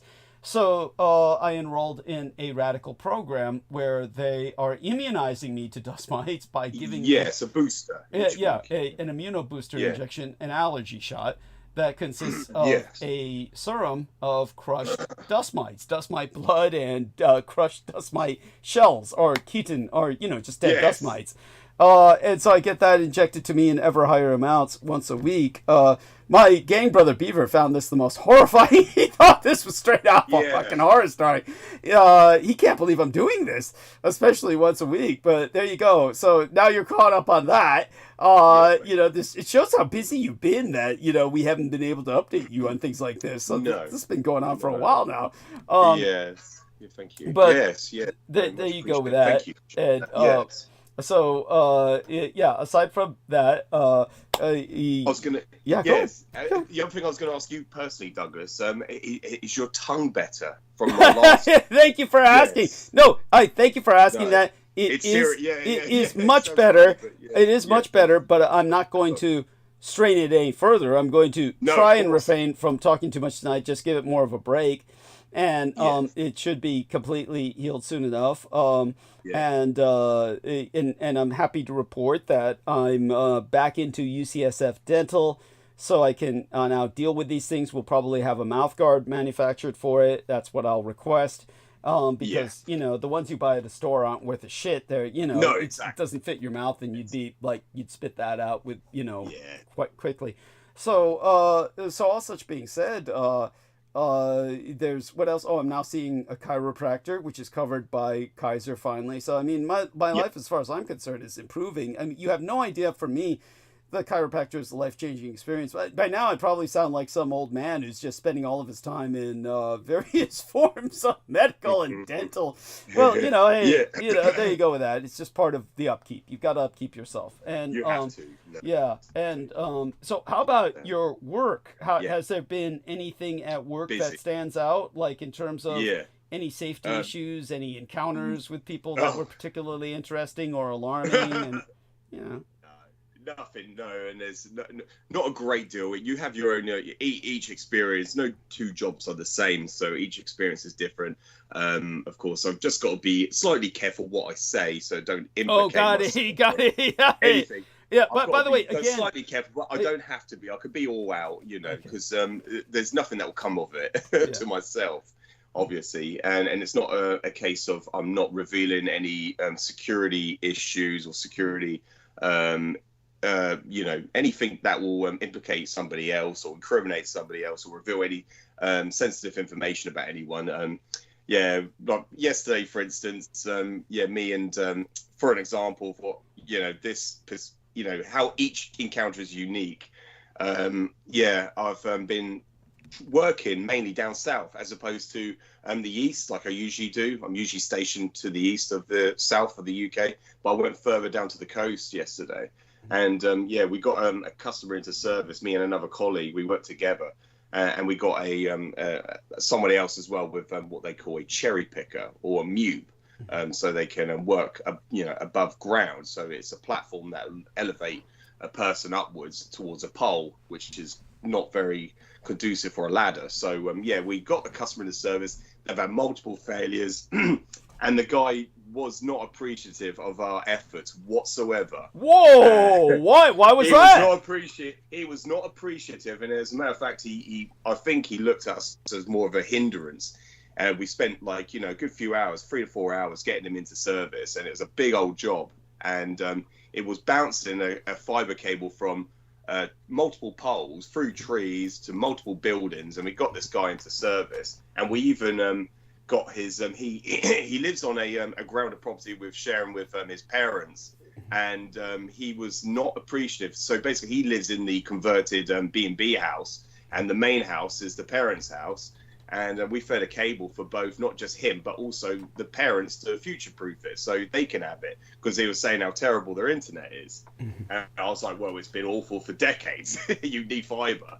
Right. And and they were just so unappreciative. And if it wasn't for his children, they were so pleasant and lovely, I would have said, look, let's just cut this guy off. Of course, I can't do that. These people don't know what they're messing with. They don't. I mean, oh my God. No. What a bunch of idiots. I mean, they. Yeah. And just like more of a hindrance. Like, oh, yeah, you interrupted me. You're just like, oh, yeah.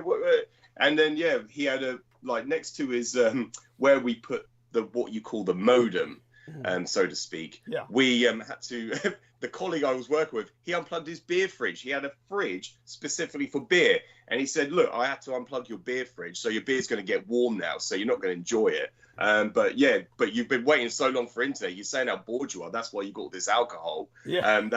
We've just unplugged it. But I thought, we don't want to piss you off, but I hope you'd be happy you got internet. And he was just not appreciative at all. I was like, let's just fucking cut him off. Sorry, I didn't mean to. Yeah, I was like, that's incredible. No, I mean, his kids want internet, so let's just leave it.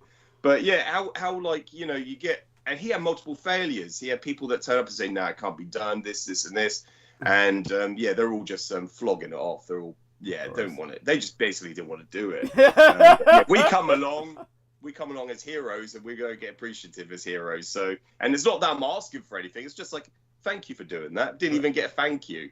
What a fucking loser! What a fucking loser! But by the way, I just entered a link into your private messages about copper because that gives you an idea of they're saying forget rare earth, we need more copper, and you've got a big problem with people stripping copper and stuff like that. So, but continue with your story, what you're saying right now with this individual, and I mean, I feel that you've rounded that up, but it's like it's, how would I say it?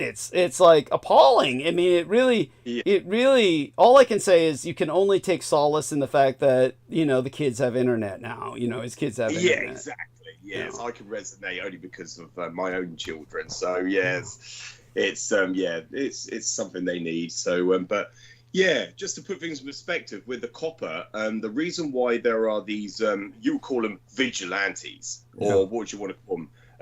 Not assailants, but you call them these people that they're basically thieves. Yes. They're gangs, a network of people who go out and they cut a length of copper. But the big cables, the big thick ones, they have so many pairs, hundreds of thousands of pairs in these copper wires, and they're so thick and chunky that just a length of it of like 30 centimeters, which is like in the UK we have rulers, so people can like look it up about, you know, just the length of it. It's about 100 English pounds sterling just for that length, £100 worth. Jesus. So if they're cutting a length that is, you know, going 100 meters, 150 meters, they cut one end and they go to a box down the road and they cut the other, and then they get a truck or a van and they just drag it out of the ground. They pull it, they cut either end, and they just pull it straight out, and then they slice it up and chuck it into the back, and then they drive off. And that goes on. That is very, very occurrent throughout the UK. And then as soon as they cut it, it cuts people out of service, and then we have to go out and reinstate it.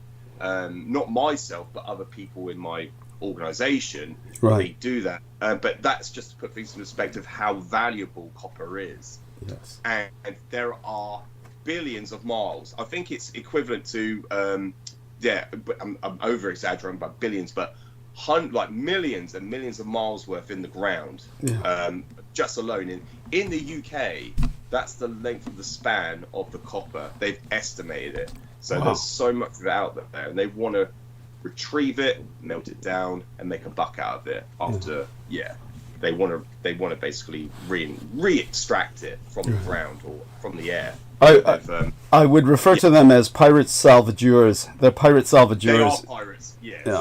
That's a good term. That's a good term, Douglas. Yeah, much appreciated. And when I credit you on my shows with your appearance, again, systems engineer. That's what I wrote last time because I forgot exactly what you told me. Field engineer or systems engineer? Oh yeah, my specific term, my actual official term is operate. Yeah, it's a field operative. Field operative. But you could call it a technician if you like. Okay. A fiber technician. Yeah, that's absolutely fine, Douglas. Thank you. But fiber. Add the term fiber fiber tech. Yeah, fiber just tech. To disambiguate between copper and fiber. Yeah, yes. It's only those two. And I want to look towards the future, which is quantum. It's on the realm of quantum mechanics, so quantum physics.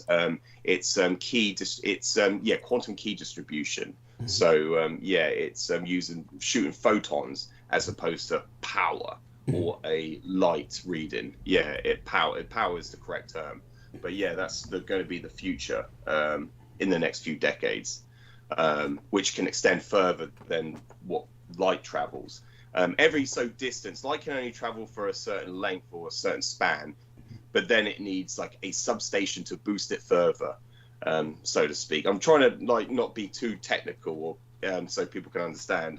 People find it fascinating. Believe me. I'm trying to talk more of a layman, just so people can understand it. Because I do get feedback saying that I do speak too technical sometimes, and people don't understand. But if I'm using acronyms, I better pronounce I better tell people what they stand for and stuff. So but with the future, with key distribution, with photons, it could travel much further distances.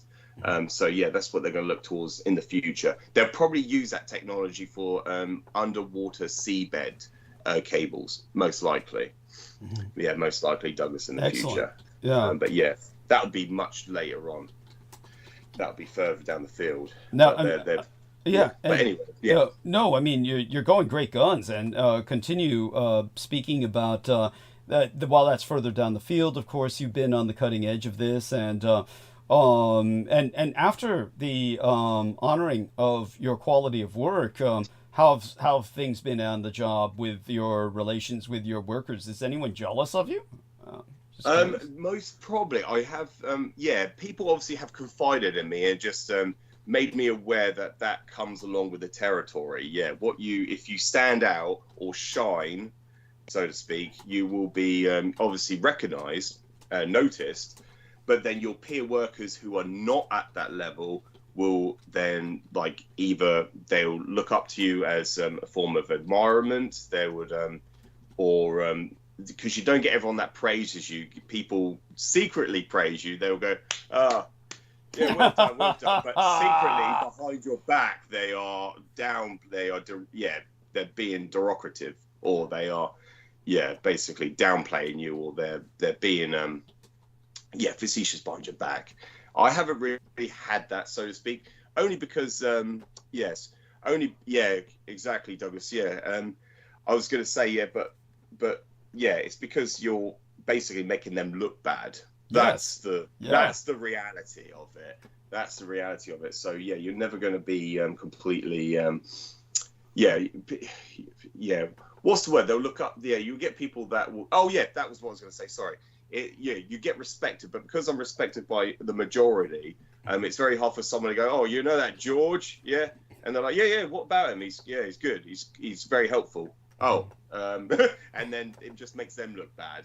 So they kind of know that. They kind of know not to do that, so to speak. But it's good. But the great thing is about our team, there's not so much of that. I haven't really encountered it. We're mainly just helping each other out because that's what anybody wants. The jobs that we do we've got a life on the line when we do these jobs because we're climbing at height.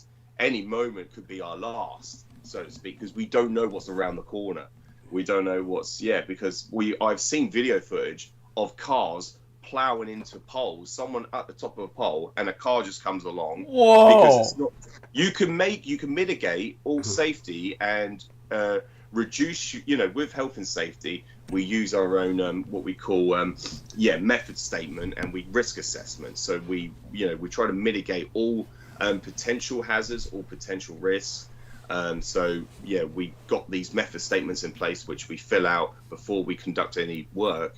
But with things like that, a car plowing through a pole, that's unpredictable. That could be because of mechanical failure on their part, or their their incompetence as a driver. You don't know. So these things can happen, and so it's very precarious. So it's always best to work in gangs. They don't want us to, you see. They prefer it to be. That's not productive. That's not being proactive. They want you to work individually as a singleton with jobs because then they feel like you can get more jobs done in a single fashion as opposed to working in pairs or gangs. But we've proven time and time again, excuse me, Douglas, I'm just losing my voice. Oh, no worries. We've proven time and time again, you can get a full install, a full job done in half the time with two people. It's easier with two people. But no, it's a very important point and question to ask about, when you outshine others, then you're going to get that in any nature of life itself. And you get people envy you and jealous of you. That's all. That goes along with it. But thank you, Douglas. I was just trying to encourage Brendan to jump back on so he could complain about how his standing out at work got him no favors. But if, like I said, I'll hang with you for as long as it takes. Even if it has to be the rest of the night, I'm sure I can manage it. So let's speak a bit about now that we've kind of centered, given people more of an impression of your job, which is always important because we always have new listeners, and what you do it's important for them to know what you do because what you do is important work, and it's important that people realize that you are a person who has technical training, that you're a professional who's dealing with technology that is cutting edge, really, for Yes, England, I and agree. so and you're really part of the future. You're part of something that's vital to England's communications. It's national security. Security. So Yes, when we civil speak of defense, these subjects, yes. so when we Yeah. speak of these subjects, I want people to know that you are a respectable person. That you are, Yes. yeah. So all that being said, when it comes to we'll fall back, of course, on one of your gifts is that you help us bring us back to our roots. So you bring us Yes, back to our definitely. roots by speaking of World War II, and by going back to World War II, one of the ways that we can express our perspective on the Second World War is to bring up the fact that how shall I put this? This is one of the reasons why I wanted you to listen to our latest episode, the Yes. timestamp part at least, and tonight's episode after I timestamp it. Then you will get a better impression of the narrative that I'm weaving concerning Yeah. today's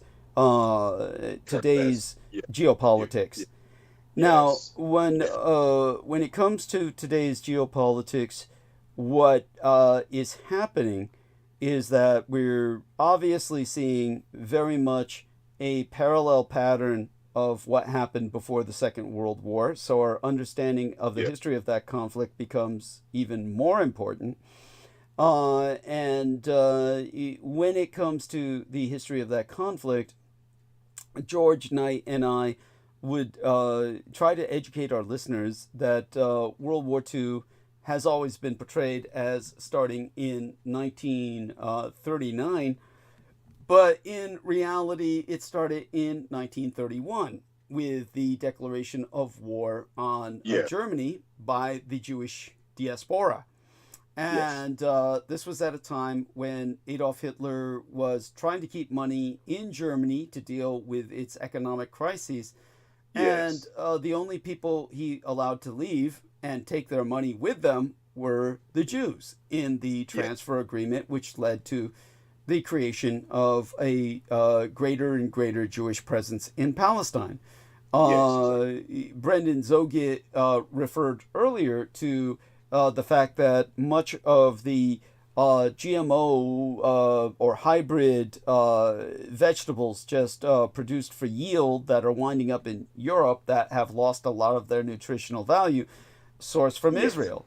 But Brendan was pointing out that the reason the Israelis learned to cultivate the desert was because of the agricultural training the early Zionists were provided as settlers by the SS. SS, yes, So exactly. yes, Yeah. but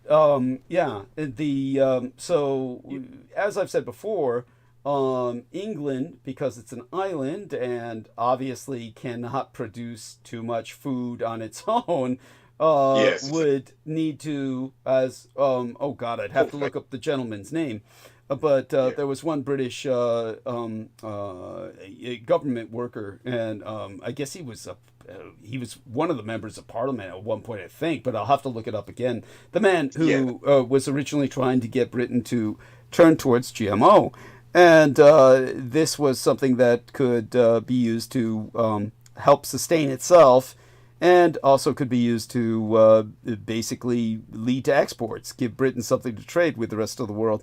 But when it came to Israel, they're doing that. And Israel is doing that in such a way that I think Europe now is concerned about their food not being nutritious enough because it's just produced in bulk, but is really lost a lot of its anything that makes it worth eating. So they've so all that being said, it brings us back to, of course, Israel has restarted its genocide. I mean, rather than holding to ceasefire, they've returned to prosecution of hostilities in a genocidal manner.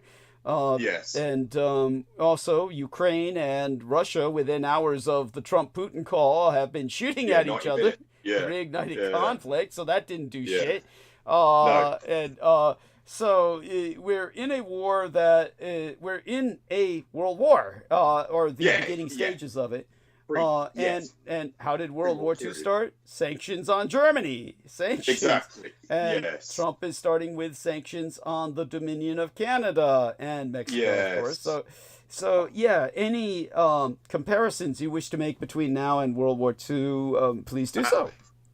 Absolutely. No, thank you so much. And you've just articulated that very well, Douglas. That's exactly where I draw the conclusion and parallels together with predate, World War II as people understand it. People always go back and think 1939. They don't understand the history. And prior to that, for the decade prior to that, there were sanctions imposed on the Axis, which became later known as the Axis. They were still on the gold standard, whereas the rest of the world had pegged themselves to the dollar. They pegged themselves to pegged their currency to the dollar. Yes, thank you, Douglas. And then the people are unaware of all this. They're unaware of. There's so much that we could go over and cover, but certainly you could draw parallels to that administration back then to the current administration now under Trump. You could look at Elon Musk. Or is he like a? Well, we know what he is. He's a foreign enemy within the White House. Did I tell you? Like did I tell you? Did I tell you that he yes. took his son on this tour of the death camps? That he took his son, little X, to Auschwitz and shit. They took him to these Ortenslagen and paraded him around and showed, well, look at all these. Look at this. Look at this horror. Look at this misery. Basically a form of indoctrination. Yes. Indoctrinate him, as I call it. Go on. Yes.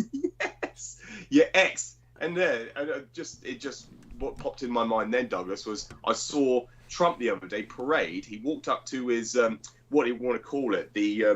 His what do they call it? Air Force One helicopter. What do they call it? Oh, that's Marine Corps One. That's Marine Corps One. The helicopter's Marine Corps One. Marine Corps One. Yes, thank you. He literally strolled up to that helicopter with X, and he goes. He pointed to him, and he just draws a line X. He did it twice. He goes, "This is X." It's like, yeah, no shit, that's X. And then Musk behind him, with his cabinet of advisors, whoever they are. Yeah. Yes, all just completely overweight, and oh my god, it's just grotesque. But you had that. But he took X with obviously I think with George, I'm talking about Prince George, referring to Prince George, right? Because after William, because once, Prince William will be the heir apparent after King Charles III, then you're going to have George, which I predicted that's going to be the prince's name. I was the man before he was even born, and before they announced his name, I said, that's going to be George, and he's going to be the future king. And it became true. Yes. And just like George is equivalent to X, so to speak, under his dynasty, under Musk's dynasty. So that kid is going to be the heir apparent to Musk. That's why he's constantly with him. That's why he's surrounded by these people. And the other day I saw a video which Musk said to the reporter, to the journalist. The reporter goes, "You're regarded as the most wealthiest man on planet Earth." And then Musk said, "No, I'm not. Vladimir Putin is. There. He is far richer than I am." It's like, yes, that's what we've been saying. He confessed to it. He even said he confessed to it. And he goes, "I can't invade countries, but Putin can." And I was like, there you go. That's who you work for. That's the man. You're just like William Wallace. And J.D. Vance, he's just like William Wallace in the White House. He's the vice president who is up Putin's ass. Yes. And just as you said about Alexander Dugin, Vladimir Putin's Rasputin, because when I was eating breakfast, I was listening, Douglas, about what you said about Vladimir Putin and Alexander Dugin regard all the Ukrainians as liberals. Yes. These are liberals, but they don't call them liberals. They call them Nazis. Yes. We call them in the West liberals. Yes. Because they are liberal, progressive, and as you stated, Douglas, because they regard them as they are autonomous. Is that correct? Or also they can self-govern, they can self-think. Yes. And they don't want people to think for themselves. They don't want people to have free will. They want people to do and believe what they are told. And so that's why they've got to get rid of Ukrainian sovereignty. Yeah. They want to denazify them. That's why Vladimir Putin calls them Nazis. Yes. But not only that, it's the historical aspects of them siding with the Axis during World War II. There's that aspect as well. to it. But yeah, I can draw parallels to the former Franklin Delano Roosevelt's administration to this current administration, which were all preemptive war. It's a pre-war period, and everything they are doing leads to war. And that's why Trump keeps, with his rhetoric, keeps propagandizing World War III. Of course, it will never be legally declared World War III because they're still legally in World War II. Yes. The West is. So we cannot legally declare a state of war. But what they can do is conduct military operations illegally. They can launch it only with the backing of Congress, with the Senate, like they did with every other armed conflict prior. But they need that backing. And at the moment, with all these, with everything Trump is saying, which is so irrational, doesn't make any logical sense, when he says that we don't want gays or homosexuals, we don't want transgender people in our military. The judge, the lawyer, the Senate basically vetoed it, just retracted that executive order. They basically said, no, that's not the case. We're not going to have that. And so everything he does doesn't make any logical sense. But that's just the insanity of this administration. And but what I can see, Douglas, sorry, I think I was on a course then, but I've literally just deflected from that course. No worries. Some of that. Oh, no worries. And believe me, we're all going to meander tonight, and it's fine. We're all going to meander, and it's fine. We will cover this. Yes. And let me send another plea out to Brendan. What you're saying is important. I believe he's joined. Yes, I believe he has rejoined. Oh, yes, thank God, I can take my break. Yes. So, dear Brendan, let's test your tech audio here, and if you're able to speak with dear George, then I can take my break and come back and take on the world. That's I need to do some lines. Wunderschön. Oh, yeah, okay. So, bless you. Yes. So yeah, you some two... lines of cotton candy. Right? Yeah, that's it. The one that Amy Como sent me cotton candy, people. Yeah, and Amy Como sends me shit like cotton candy and maple syrup. It's cute. It's really cute, but it's almost like she wants. It's a pun on my diabetes. You know, which of course I'm not diabetic. I'm pre-diabetic. It's for those of you. You had elevated blood sugar once. I mean, come on. Yeah, but you get what I'm saying. That's not pre-diet. Yeah. It's well, like I said, I took a test after 3 months after quitting Coke for 3 months. Then I took another test and it had gone down by 1 point, but it's still pre-diabetic. It's all those blood boys. They're sugar hounds, and there's a reason their blood's so sweet. So definitely, I pay a price for that. But it's definitely nothing. It's also that, plus, as Brendan knows, it's a super sedentary lifestyle. That's why. If I did the kind of job George Knight does, I'd be in excellent health. With the, all my other tests are fucking normal. But yeah, George, of course, takes it to extremes. It's like, George is in excellent shape. Yeah. Well, climbing up telephone poles. Goddamn. Yeah. He's. You could probably get a coconut out of a tree if you go to the tropics. Oh, dude, he could survive. I'd die trying that. Yeah, he could survive. George could survive. It's like, he could pull himself up the branch. That branch where you do the pull up, he could do that. The rest of us will simply die. No, thank you, Douglas. Yeah. Douglas, you remember that? Yeah, do you remember that manageress I worked with at the hotel in hospitality? She said to me during COVID, I remember her saying, she goes, Christ, I don't want to be locked in a room with you or like a bomb shelter or something like that. I don't want to be locked away with you during a crisis because you wouldn't know what to do. And I was like, Jesus Christ, you have no idea.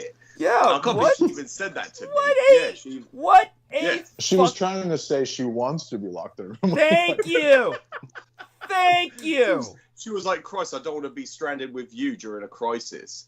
And I was just like, yeah, I'm sure that would be her worst nightmare. I was telling her how I was giving her the gravity of how bad COVID was, just how bad it was. Yeah. And then she was like, you're so negative.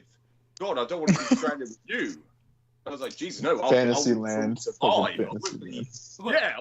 But you know what? Yeah, but you know what another element of that was? The element of that was the need for people to project onto George the image of the eternal child. So she's projecting that onto you because she had this mothering element towards you. Yes. And by keeping you in the position of the eternal child, then she assumes the role of the mother and tells you to do things like, don't listen to Douglas. Don't listen to that Douglas. Stuff like that. So her relationship with you was this kind of dysfunctional mother, but she really wanted to physically make love to you. And yes, and to qualify what you're saying, Douglas, she actually said I did hear her. She didn't literate this to me. She reiterated this statement to somebody else. She said, "George is a child I never had. Is the boy because she had a daughter. So there we are. Is the boy I never had. So there you go. It just qualifies everything. Yeah, what Douglas is saying is absolutely true because I can vouch that. Yes. Yeah. This is What was her point exactly? Her point was just basically she wanted to get into George's pants. That's her fucking point. She was brought up in a she was brought up under communism. So she was very heavy. Yeah. She was brought up, so they trained in school. They trained to shoot a firearm. Yeah, that's what she was. I remember her telling us. Doug knows all too well about those people. Yeah. As a child, they trained them to fire as a child to shoot firearms. Yeah, and so they can be called up to war whenever they need to. Yeah, essentially, whenever they get called to fight. Yeah, so that's the training. We don't get trained to do that in school. In the UK, and well, believe me, we do. Well, America's all fucked up. It's like it's like. I remember I went camping and they're like, "You want to shoot the M1 Grand?" And I was like, "No." And they're like, "Be a man, just do it once." And they like made me shoot a tree with it. It's like, dude. Oh my god, a poor helpless tree. Anyway, Jesus fucking Christ. That's what I said, and they were like, "You gotta get that hippie shit out of your brain, boy." That's incredible. And it turned out it was a Russian rifle, by the way, a Soviet Russian rifle, just to add. Yeah, just wasn't anything good. To the surrealist insanity of the American. And I'm the one who mentioned it. I was like, this doesn't look like an M1 Grand, and he's like, it's the Russian cousin, and it's better somehow. I'm like, God. It was always better. It's gonna fucking backfire on me and shit. Yeah, that's how stupid these people are. They worship the Russians as the master race in America because they have no culture. Yeah, this was even years ago. Good God, it's just remember all those years they were producing all of these propaganda films, pro-Russian propaganda films in America, like The Russians Are Coming. There's an actual film by that name, which just shows, a bunch of Russian sailors stranded in America, and they're supposed to turn out to be the good guys and shit, and just shit like this. And, it's just stupid shit the Americans were the recoil on it was so bad. I can imagine. But it was all wooden stock, and, like, imagine having a 10-year-old shoot that. Like, it could have killed me or something. It's insanity. It's America. America is an insane asylum, and now the lunatics have taken over. But I'll leave you two gentlemen to talk. I want all our listeners to know you're in the best of hands with these two gentlemen. I'll be right back, 10-ish minutes, 10-ish minutes or so. But I'll be making another crock of tea and doing some lines, and I'll be back, and I'll be ready to take on the world. Thank you. Okay, gonna go. Yes, support it, Douglas. Thank you. Yeah, I'm gonna make some tea as well. So what? Absolutely, yeah. I think when Brendan, I was gonna say when Douglas returns, I'm just gonna get myself another coffee. Or I call it a pick me up, just to give me a little boost, and that should be me done for the. What type of coffee you guys take? It's not Costa, is it? No, that's all expensive. You're looking at like £10 for like a cup. It's just like it's so ridiculously expensive. That's like $16. Yeah, just for Costa for like a kilo of that is like. Oh, it's ridiculous. Yeah, I am over exaggerating a little bit, but it's just extortionate. The price of coffee, it's so expensive. I did see. Did you see that article the other day of that guy with that lawsuit against Starbucks? He got $5 million United States dollars because it fell on his lap. Because the guy, if you see the footage, the bloke took it off the lady's hands, and it just fell onto his lap. Yeah. I don't think that was any fault of her own. That was his fault. Well, she didn't put the lids on. She didn't put the lids on properly. Oh, but he was a total dingus. Yeah, and the only reason he got that is because he got basically genital damage, so it burned his dick off. Oh, poor guy, poor bastard. Oh, Jesus Christ, that's But he horrendous. deserved it. I didn't read who, that part. Yeah. Oh my God. I just. but he, know honestly, that- who grabs shit like that? I mean, like, what are you, a child? You know, this is so goofy. Yes. Oh my God, that is just awful. Yes. Yes. Yeah. But yeah, Brendan. No. I was gonna say, have you had any? Yeah, because have you? How's work and everything been? Have you had any encounters with anyone recently? Anything you wanted to share? Yeah. Oh yeah, it was terrible. I got. Is so, it? Yeah. So I was doing my normal routine, and then I went out. We have this like golf cart looking thing. Yes. Right. So I took all the stuff that I had to take, and I was taking it back to the building it goes to, and I'm like clearly visible that I'm working. The light, you know, the thing has like headlights. It's clearly district property and all that shit, right? I have my badge on, my radio. Like I look like I'm working. And a sheriff comes into the parking lot, pulls up to me, turns his lights off, and then shines me in the face with like the brightest directed energy beam that he could muster, like right into my fucking eye. And so I yelled at him and I said, I'm at fucking work. What do you like? What the fuck? Right? All that stuff. And it actually damaged my left eye to the point where it was blurry the rest of the night. Like just full beam, beamed me full blast.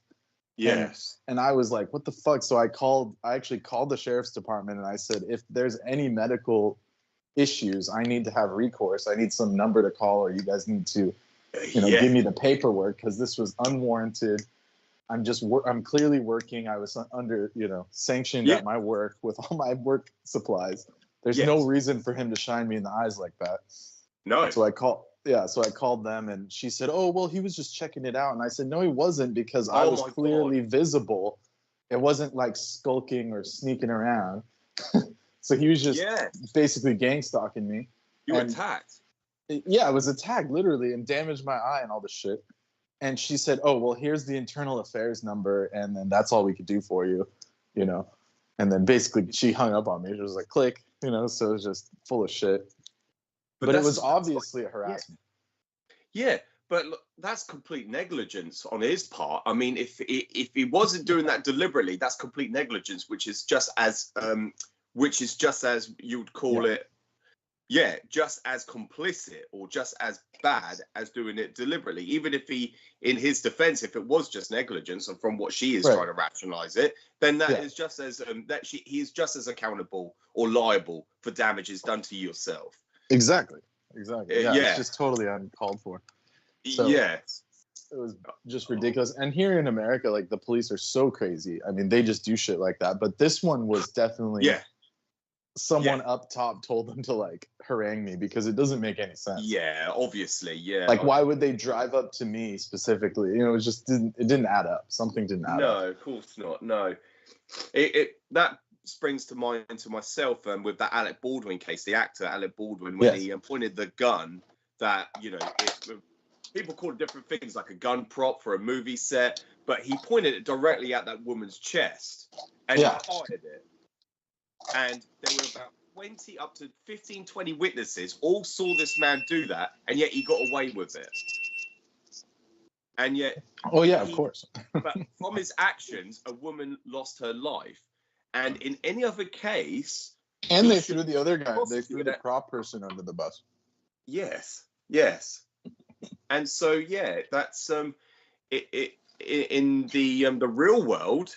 he should be done for murder for what he's done, and yet that's the same. Right. It's the same with this individual that's done that to, that he's caused damages to you, which could have a massive knock-on effect. I mean, that could and if it doesn't heal up, I'm definitely going to report, because it's just like, that was beyond, and it was all on camera, like it's all documented. It's all there, and he has a camera. The school has a camera. It's just like, you could see him just pull up to me and shine me in the face, like, for no reason. Yeah. That's deliberate. That's completely And I called the sheriff's department, which I don't think they were expecting. They were thinking I was just gonna just cry about it, leave. But good thing is, if he left immediately.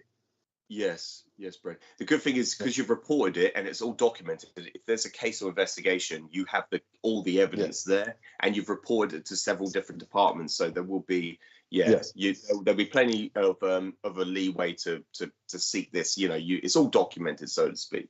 So if there was, you've got it on record for So that's what I dealt with, some bullshit. Oh God, you dealt with and of that. course I blamed Doug. I was like texting Doug, "You fucking bastard! It's all your fault." Yeah, implications in it of being on the show and stuff. Yeah, it must be. I mean, because like there's no reason. I mean, and I've dealt with this department before because I work for the school. So when they show up, we have to deal with them. And I'm the first point of contact. So it's like anyone who was working in that area would have known exactly who I was and what I was doing. Like if there's no rationale, like, oh, it was an accident. It doesn't make sense. Yes. It was bullshit. Yeah. Yes. Oh my God, I'm so sorry to hear that, Brendan. Yeah, it's all right. I was able to heal as much as I could with the herbs that I have and different things. Yeah. Hopefully there's no long-term or permanent damage at all. Hopefully it's just recovered. So, but yeah. Yes. Oh God, I'm so sorry. Indeed. Yeah. I'm so sorry. I appreciate that. But yeah, no, thank you. Yeah. Did you? And I was so, what kind of coffee did you get? So yeah, I will go grab another coffee. You're I've only welcome. got instant. It's only the cheap stuff that you get from the supermarket. But I just add it with hot water. That's it. An instant coffee. Well, that stuff will juice you up harder than the regular stuff. Yes, yeah, exactly. Yeah, this stuff's no joke. Yeah. To go on. Sorry, Brendan. Yeah, sorry. If you ever get a chance to go to an Indian shop, like the Indian instant coffee is like straight drugs. Yes. It's like straight drugs. Yeah. I don't know what it's like. Concentrated and crazy, so that stuff is better than Nescafe. It's like drinking pure nuclear fusion. It's just like a proper. It's like rocket fuel, they call it. It's like it'll get you through a couple days, not just one day. Yes, exactly. So if you ever have a chance.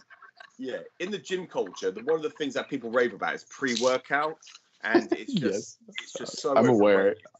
Yeah. The heart attack juice. Yes, exactly. Yeah, there was one. What was it called?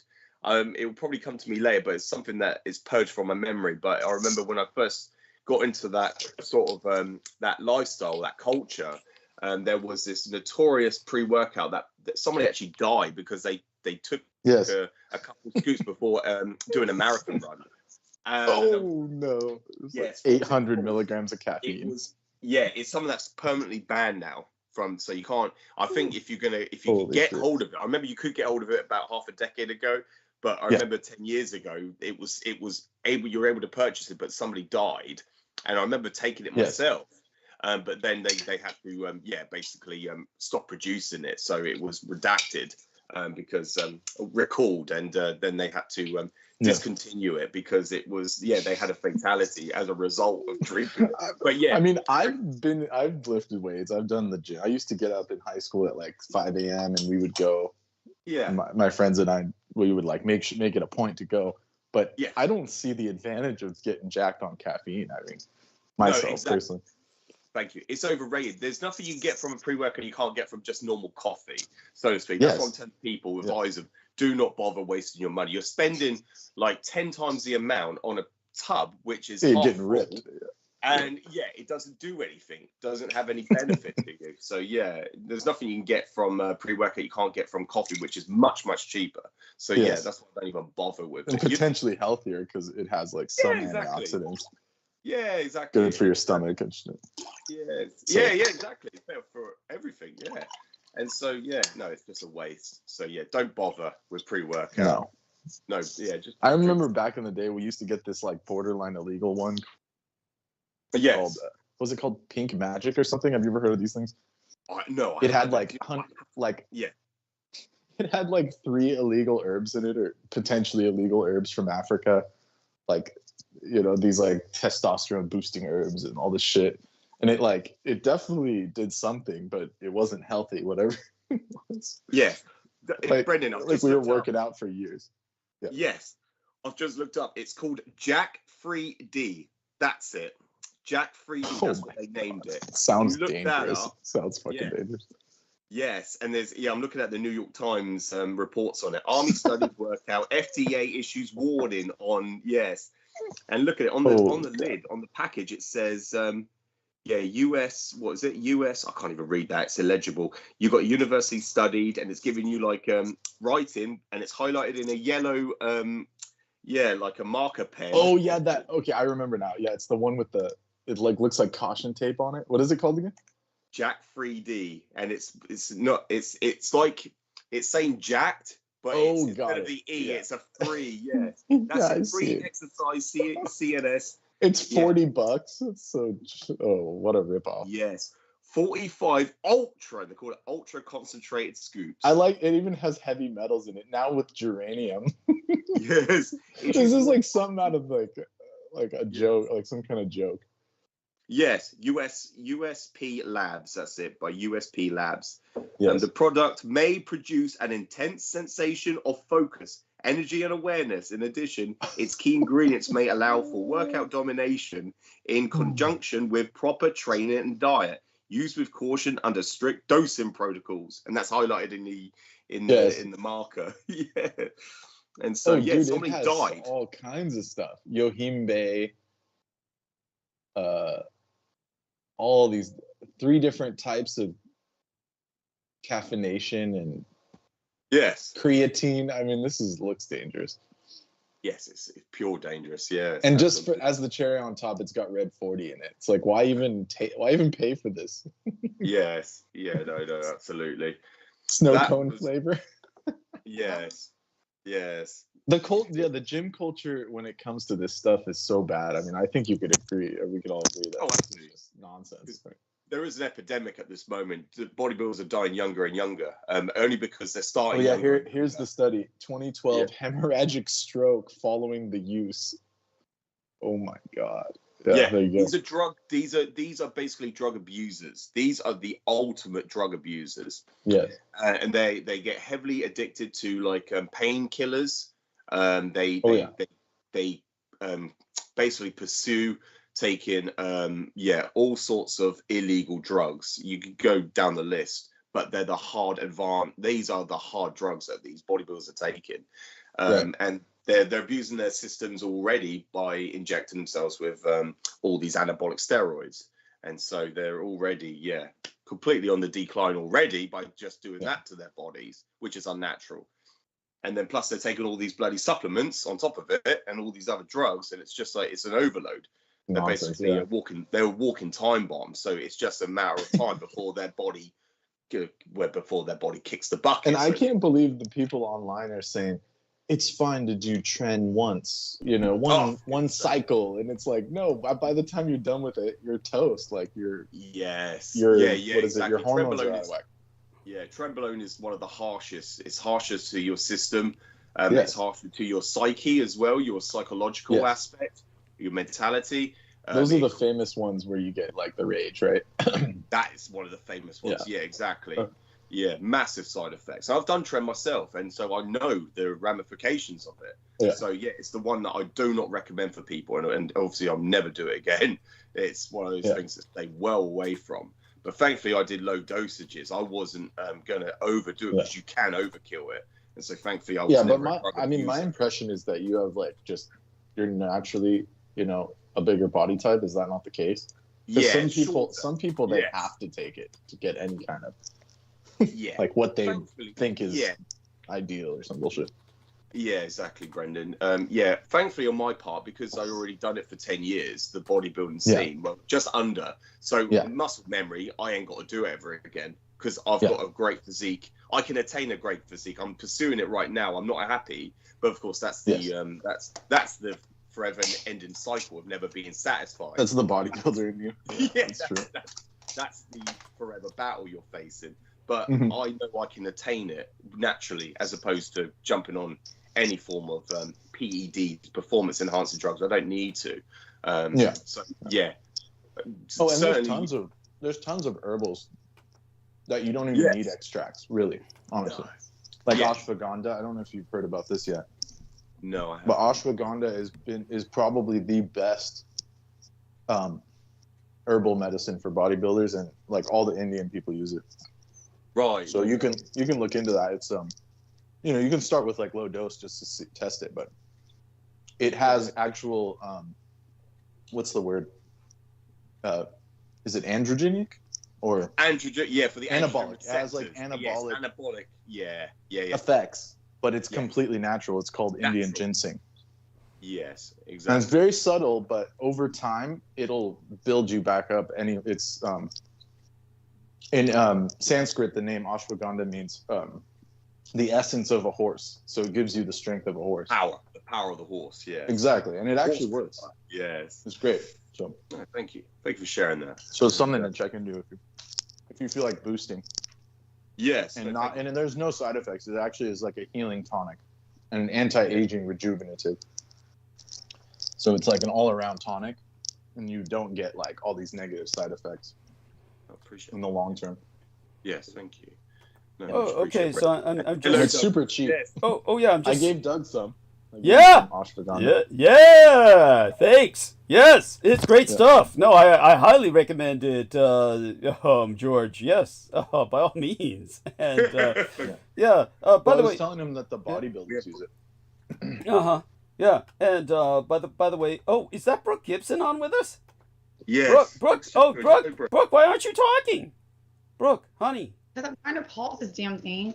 Okay. I can hear you in my Oh, back. Brooks here? No way. Yes, thank God. Oh, Yes, y'all are boring the death out of me. Brooke, I think of you daily. There's not a day that passes when you're not in my thoughts. I'm really. I can tell you have the please check on me, not at all. So. What? Yeah, honey. It's. I've been so busy. I can. We show mentioned you your name earlier. I can show you my calendar. But. I'm starting to feel like Peter Moon here. Like, I'll get to it when I get to it.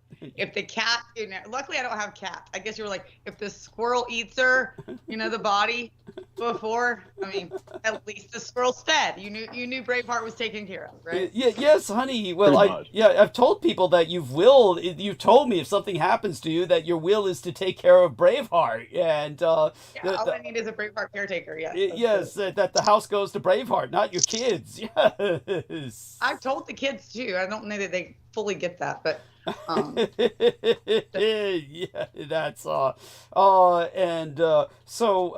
I may have to hire a bodyguard for Braveheart at that point, because then they're going to be like, well, if we take out Braveheart, who gets it? So I mean, honey, I'm steeping my tea right now, and I'll go and grab my tea in a moment. But first, did you get rid of that horrible man in your home?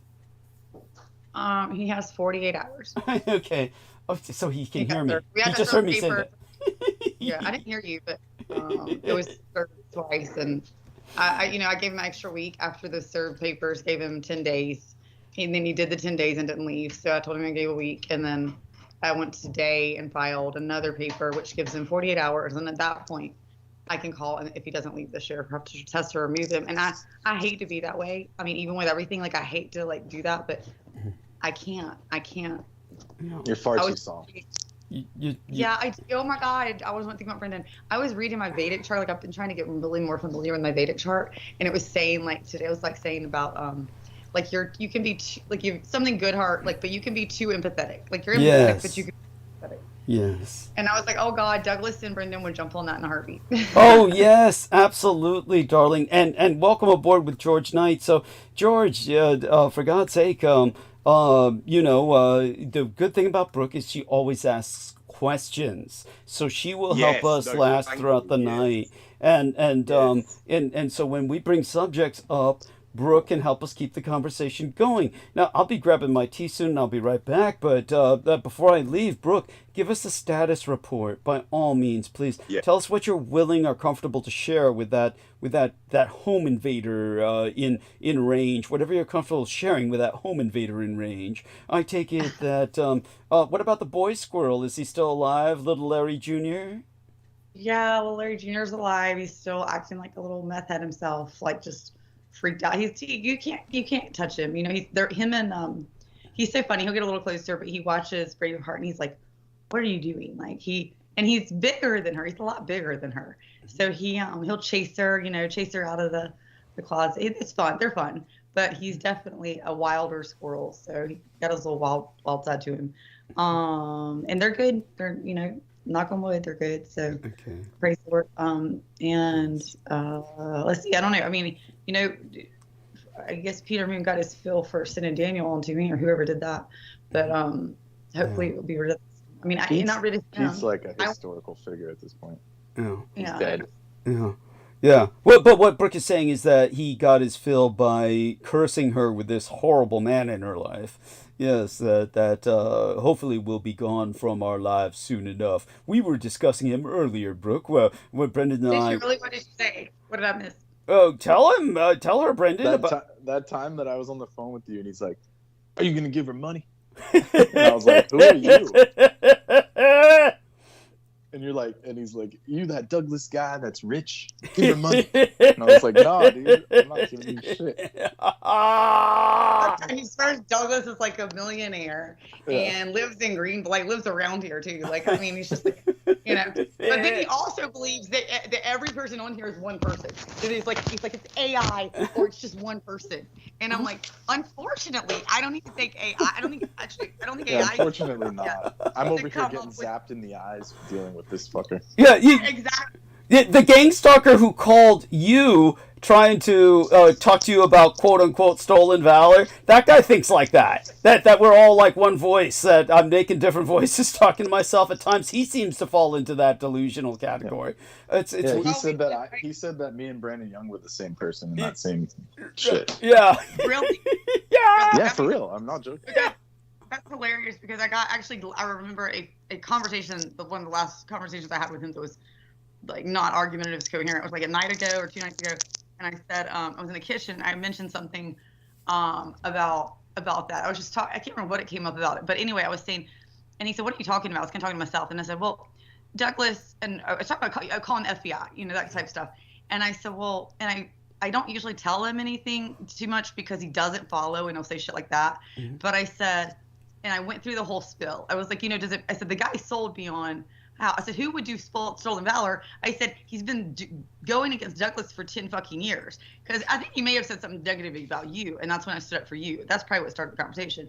And then I said, well, if anything, like, he proved himself by me listening to him because I listened to his shit. And I said, well, hey, then you told me how you're all on the stolen valor thing.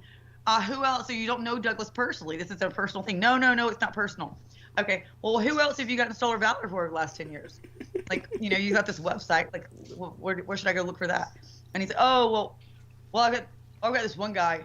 And he's like, how one guy that did one thing on in 10 years beside you. And then everything's you. And I'm like, yeah, that's not personal. Like, how the fuck can you say that's not personal? And even like, I had to repeat myself 3 times because he can't follow. But then he was like, yeah, that doesn't make fucking sense. Like, he was agreeing at least with that. Like, that even that guy was ridiculous. Like, how could you actually, he said, because Daniel even did say, well, how could you be about valor? Like, he was following around like a kindergartner, but he did say, how could you be about valor? And then say, I'm all about valor, but I'm only focused on Douglas Dietrich, Yeah, the irony is, like, Doug is no supporter of the military. Yeah, that's the irony. It's like the thing I wish I could strike from my resume. Seriously. Right. It's like saying said, you're, Daniel said everybody in prison says they're in the military. I mean, everybody in there stolen valor. Because if you say you're in the military, then you get to, I don't know, you get extra food or something. You get extra something if you are a military person. Oh God, that's so fucking corrupt. That is so fucking hilarious. Corrupt. Oh, yeah. But so dear Brooke, I mean, that's what I'm saying. Yeah. This guy's got 1 billion people to fucking go after or whatever. Like, there's not a shortage of people stealing valor.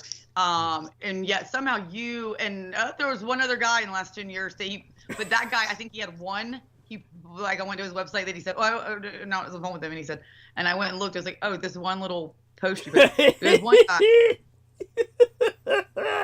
Oh, honey, you're the best. So it was the same guy. Yeah, let me grab my my tea. And Brooke, what you can do to start the conversation with George is you can question George about aliens. Come up with a question about aliens, and George will respond. When I come back, I'll see how George is progressing with his answer and see if I feel any need to add to it or the like. But Brooke, you have no idea how much we love you, and we're always concerned about you. And honestly, I swear to God, not a day goes by without my thinking of you.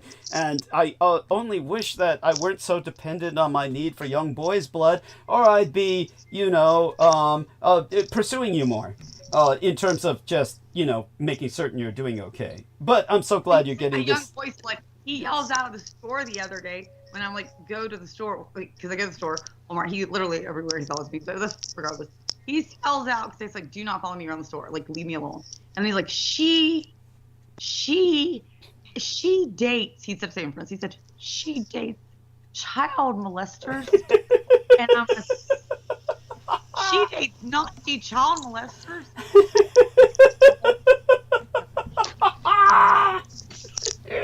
I don't know why you have to say boy's blood like all the time.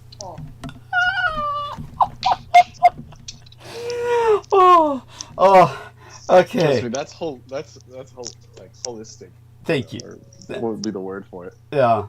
It's it is what it is, darling. And I mean, I'd be far more of a pervert if I were drinking ladies' blood, because and having sex with them. The worst part, I think, is that it's real. It's like, yeah. Thank you. Yeah, I saw him in You don't have person. to say He's boys definitely a blood. Why can't you just make them over 17? Like, I don't get it. Because the blood's not as sweet. But, okay, so. But can you say, like, if their cum's not as sweet? Like, is that like a Okay, I'm going to go get that tea, darling. Douglas, it's not funny. I'm not kidding. Oh, darling. When once the adolescence kicks in and the puberty kicks in, then all these hormones flood into the blood and it's just off, okay? Like, ugh. So, it's not only that, they get all hairy and shit. All right, so let me go get that tea, and I'll be back. Yes. You say you're not gay. I really am not. I appreciate the beauty in these young lads, but it's not like you think. It's like looking at a pot roast. It's like looking at literally a dish. Okay, it's why Paula, the former wife of Peter Moon, when Aaron Tice allowed her to cradle his child, and he said, you should have seen the look in her eyes. She was like ecstatic with that kind of motherly longing. I said, dude, it's like cradling a fucking pot roast.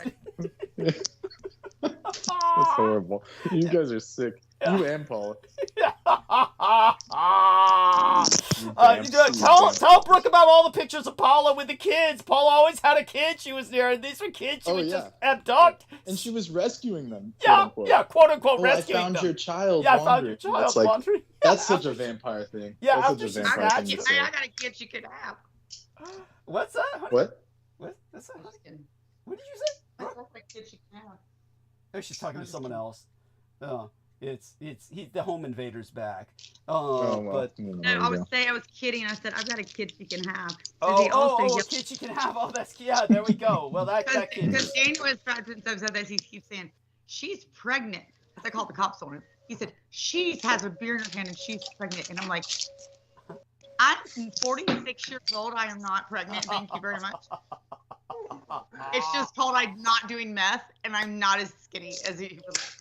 Oh my goodness! I'm still thin, but like not like it's 125 instead of 110. You're fine. And yeah. So, but, yeah.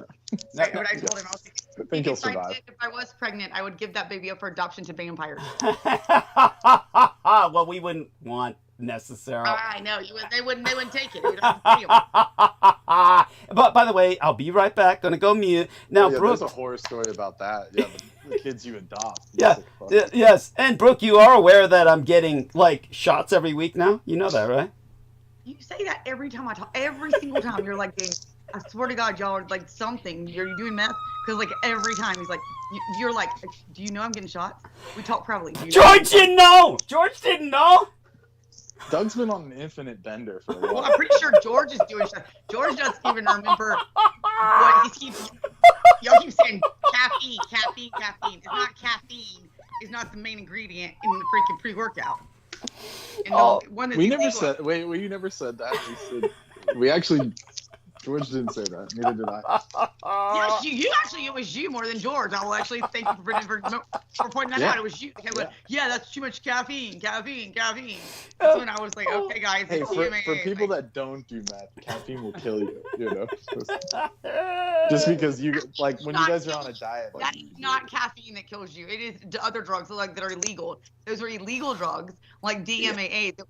They banned. He's right. They banned certain pre-workouts. Oh, so you've been hitting this shit. You and Larry have been hitting this shit. No, I tried to. This is where I ever knew what meth was or ever did meth or knew I did meth. I guess George said when people run out of drugs, they just do that. So it's like you guys already know. I'm saying if they had that, I would do it. But this is well before. This is when I was going to the gym, and a friend of mine was a big workout girl. Her ex-husband or ex-fiance, I should say, died when I had interviewed her, and she tells me while I'm interviewing her, which was a weird thing. She says, this is a good story, actually. She tells, I'm interviewing this girl who ended up becoming a good friend of mine, and I worked out with it, job later, but I don't know her. I'm interviewing a girl. She says, in the interview, she starts crying. And I'm like, she's like, I'm sorry, but my fiance died last week. She's like, but I really need to come because I need a job. And I'm like, look, like, how do you take that interviewing her? So I'm like, and they asked me what I thought, because I was helping do the interview. So I was like, what do you think? I'm like, well, she seems okay. So we end up hiring her. She shows me one of her first weeks there. She shows me a picture of her fiance. And I was like, woo, I never told her to this day. But when I looked at that picture, I was like, I know who the fuck that is, because this is right after my divorce and right before I decided to go lesbian with Maggie. Like on the, you know what I'm saying? Like I was trying to date, and I had gotten on Bumble, and it was something where, it was like Tinder, you talk to people. And I had talked to this motherfucker the week before. I knew his picture because I ended up making a comment. He was so stupid. He was a big bodybuilder, buff dude. I talked to him a week before he died. I did not know. He was a big body type guy, and he said some stupid shit though. And I just remember thinking when I was talking to him, I'm like, yeah, those pretty big boys are always stupid, because I was like, he's such an idiot. He's like, so at what point I just went, are you from West Virginia? To me, like, even from the South, like, you call somebody from West Virginia, and he's like, you're so rude. And just like, he couldn't even, I was taking it kind of a joke. So he was a dumb idiot from West Virginia then? Yes. Is that not the case? Yeah, there you go. Pretty much was, yes. And she told me the way he died, actually, was he started dosing. He was doing steroids, but he started dosing. She was at home with him. He had come home, sat on the couch, started coughing, and then blood just spewed out of his mouth. And because he said he felt sick, he sat down, and then he coughed, and blood spewed out of his mouth. And she called 911 because he didn't hit the ground. By the time EMS got there, he got an anime death? Well, that was cool. Good way to go. He got his aortic valve ruptured. And shit. Yeah, and it was because he was doing what is that you take for diabetes? What is the diabetes? Ozempic? He died from Ozempic? No, diabetes, not the new insulin. He was doing insulin. He was taking insulin, and I don't know why. God, that's horrible. They were. Yeah, it was insulin. He was dosing with insulin, and that. I think that's what, to reduce weight, George, or what? I forget. There's some reason people use it illegally. Oh, it's the most anabolic thing you can put into your body, insulin, and you have to eat food directly afterwards. Oh, for gaining weight? Is that? It's for putting on muscle. So a lot of the professional bodybuilders inject insulin into their into the fat tissue of their stomach, and so that's where they inject it. Yes, and so it's the most dangerous also to do. Yeah, I don't recommend it. I've never done it. Well, if the dude's valves blew up, I think that's not a good thing. No, and so the other thing is growth hormone. People use growth hormone as well, just to increase the natural hormone receptors in their body. The other thing is anabolics. So insulin is one of the most dangerous, but it's the most potent. It's the most anabolic you can put into your body.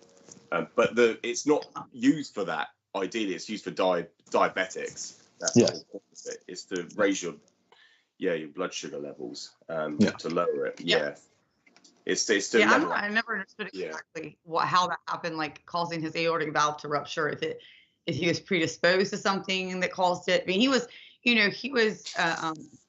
looked like a healthy guy, and big, obviously a big guy, muscular, but I mean, you could tell if you looked at him just from his pictures. I mean, I was like, he had tried to hit me up, and I had obviously assumed he was single, because you're supposed to be single to be on there, but most people, I didn't, he was an idiot, so it didn't matter. It didn't matter if he was single or not. He was an idiot, and I'd already X'd him out. I mean, he was just like, you're rude, you're a bitch, and then because I basically decided to go on bitch mode. So you cursed him. I had some fun with it. I mean, I enjoyed it. It was fun. He felt. First I thought he would take a joke. Like, I was just kind of, oh, are you from West Virginia? Because he said something stupid, and I thought it was meant to be laughable.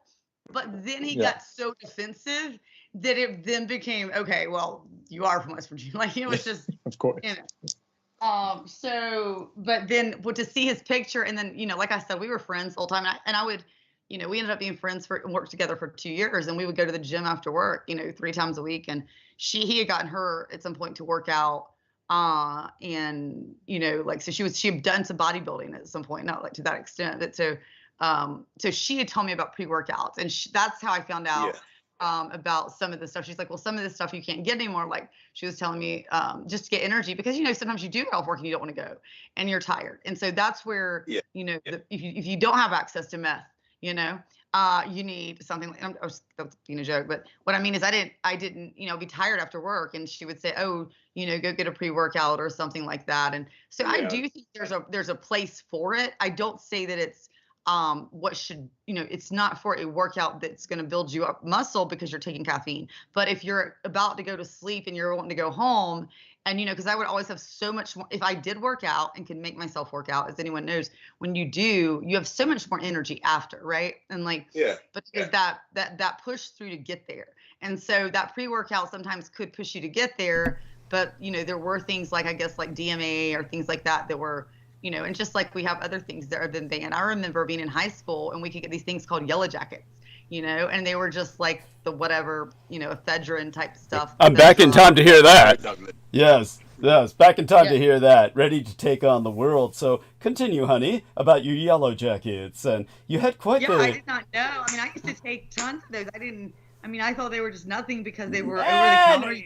You had quite the pharmaceutical education as a child. It seems like you were popping whatever was put before you. It's like my dad's the type of person. He's like, well, you know, like if it's like a Tylenol, if 2 are good for you, you know, 6 might be better. Like anything. Oh man, what a philosophy! Holy shit! I mean, that's kind of his mentality with stuff, but in some way. You know, it's just kind of like that he was raised with an alcoholic father, so he's very much aware of addiction, and ended up, you know, thinking maybe I had gotten that when I got my DUIs. And but I said, no, I'm just addicted to whatever it is. Like I'm more of an addictive personality in general. Yeah, he knows it. But he is some of it, I guess, but not really. To me, addiction is a very complicated matter. I think people try to put it in a box, where it's like, oh, you have to be this way, or it has to be childhood trauma, or it has to be in your DNA, or you have to, if you drink and you were an alcoholic, you can never drink again. And that's true for some people, maybe, but you know, it's not true for others. I think it's just it's a very, you know, we're getting so much further with, I think, mental health, but we still have so much where to go, that it's you know, just like humans, we're a complex species, and there's complexity to the situation. But I don't know where I was going with that. I think it was in general Meprogan Forte. They made a mistake that my dad learned because I had my wisdom teeth out. And they put, you know, wisdom teeth out. I'm like 19, and they gave me a prescription of Meprogan Forte. Douglas, do you know what that is? I've heard of it, but give us some details, by all means. Meprogan Forte is just Demerol with the stomach medicine. What's it called? What's the stomach medicine, Brendan? The one that you get. The one that Smithico?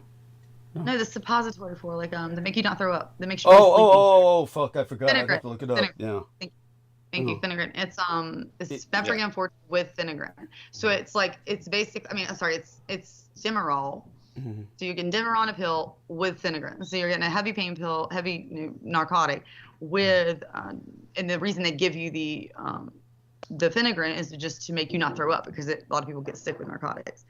I don't even know if they still prescribe Meprogan Forte, but anyway, it was a thing then, and so they gave me a bottle, and because it was, you know, wisdom teeth, 4 out, strong, and then they sat it by my bed, you know, and that didn't go well, because I just would wake up, you know, and I would take 2 more, and I was supposed to take 1, I'd take 2, and then I'd wake up and I'd take 2 more, and I didn't know how long I'd been asleep. I'm 19.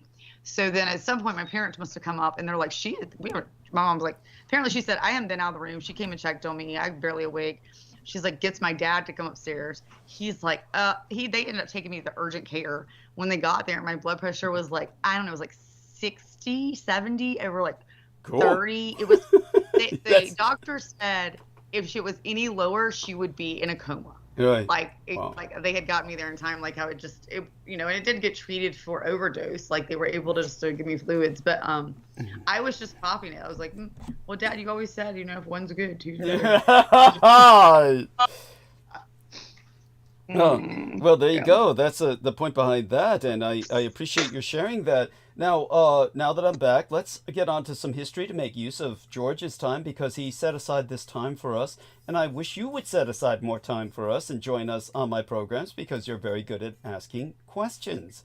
So, why don't you ask a question of George about... Oh, yeah, alien question. George, alien question. If aliens were real and there was a really hot one, would you marry her? Would you date her? Yeah, and Brooke, I just wanted to of the effect that you were speaking of earlier when you've had a workout. It's called a release of endorphins. So that's that satisfying, positive feeling that people get after a workout. So I just wanted to go off the bat of what you were saying earlier about, oh, you feel better after working out. That's when they call it a release of a natural chemical called endorphins in your body. And kind of like when I'm on the show talking to Douglas, I get satisfying endorphins afterwards because I've learned something more. Yeah. Oh, you're very, very kind. If you... Yeah, it's sort of like dopamine. I mean, you're getting a hit of dopamine, serotonin, or usually, I assume the endorphins. Yeah, that's it. So, and I was going to say, Douglas, earlier, because just to draw parallels to it, when I was on steroids back years ago, the last time I took a cycle was 7 years ago. I used to have a feeling where people would look at you with envy. They'll look at you and go, "Wow, you are a large person." Yeah. I would never get satisfied by that. It was just the feeling of that I knew I could handle myself in case I was confronted by someone with hostility. So nobody would ever mess with me. And I get that same feeling when I speak about history with people, when they turn to me and look at me and they talk about history, and then they basically expose themselves being someone with ignorance and naivety. They don't know what they're talking about because I have just said to them, no, that's incorrect. And then I correct them. They look at me in the same look they used to give me when I was on steroids. Oh. They look at me and go, well, I can't confront this man anymore. So they turn away and walk the other way. And I get that same feeling. That's why I feel so powerful, because knowledge is power at the end of the day. The more knowledge you have, the more powerful you are as a person. And that's the powerful people on this planet aren't the people who are intelligent. It's the people who are in the know, the people who know everything. And that's why I appreciate Douglas so much. And because unlike the comparison with that Jameson Reese was using Douglas to benefit himself. Whereas with me, it is in a different limelight. It's a different aspect, because I become a better person after everything I encounter with Douglas. Everything I learn more than what I already know, the better I become as a person. With Jameson Reese was using it for negative purposes. He wanted to, what was it he referred to as it empowered him, and he was more, what was the term I'm sure Brendan can help me with this, because I caught him at the end of when we were off air, I joined the call and he was asking Douglas about HARP. Yes. And about utilizing the Vox Arca. And Yes. He was asking him questions to empower him, but to use it for negative purposes. Whereas with me, I become more powerful so I can confront the people around me. So it makes me protected. It's because then I'm surrounded by people who go off the tangent of, oh, we're the victors of World War II. And we are this, we are that. And I'm just like, no, that's not the way history is. That's not what happened. The reality is your world is like this because X, Y, and Z. You did not win the war. There is no such thing as this. There is no such thing as that. And I correct them. And that's where I benefit from me having a relationship with Douglas. Whereas with, I think Jameson Reese wanted to use him so he could use powers, which is something that I don't want. I don't want to equate that level of power of what Jameson was using. He was applying quantum mechanics, which is not what I want. I just want knowledge. And so, does that make sense, Douglas? Oh, of course. Oh, of course. And I would actually add to that Jameson Reese was actually a far more tenuous and transitional version of Peter Moon, who was simply Yes. here only to exploit me for what he could learn about the anti-gods. And it Yes. all was expended in this sick orgasm where he called on Ubo Safla to basically kill Brooke and wound up creating Hurricane Helene, which it sounds like a mad self-indulgence to new listeners who are unfamiliar with the depth of the narrative and what actually happened. Yes. But such having been said, thank you for I was sharing. just going to add, Doug. Yeah, please. Yes, I was going to add, but when I heard, because James Reeves was even unaware I even joined the call, Yes. Douglas wasn't giving him anything. Yeah. And so, just so people are aware, Douglas is the exact same person when he's on air and off air. And he knew better not to tell him anything. And this guy was trying to extract information. So he called it so it could benefit him, so he could utilize the arcane. And I don't know what that means, but I remember him saying that. And so that he was trying to get information out of Douglas. Oh, so whereas that he was way realized- back when. When when was he that? realized I was on the call, he jumped off. He said, I've got to go because Right. I could hear everything he was saying.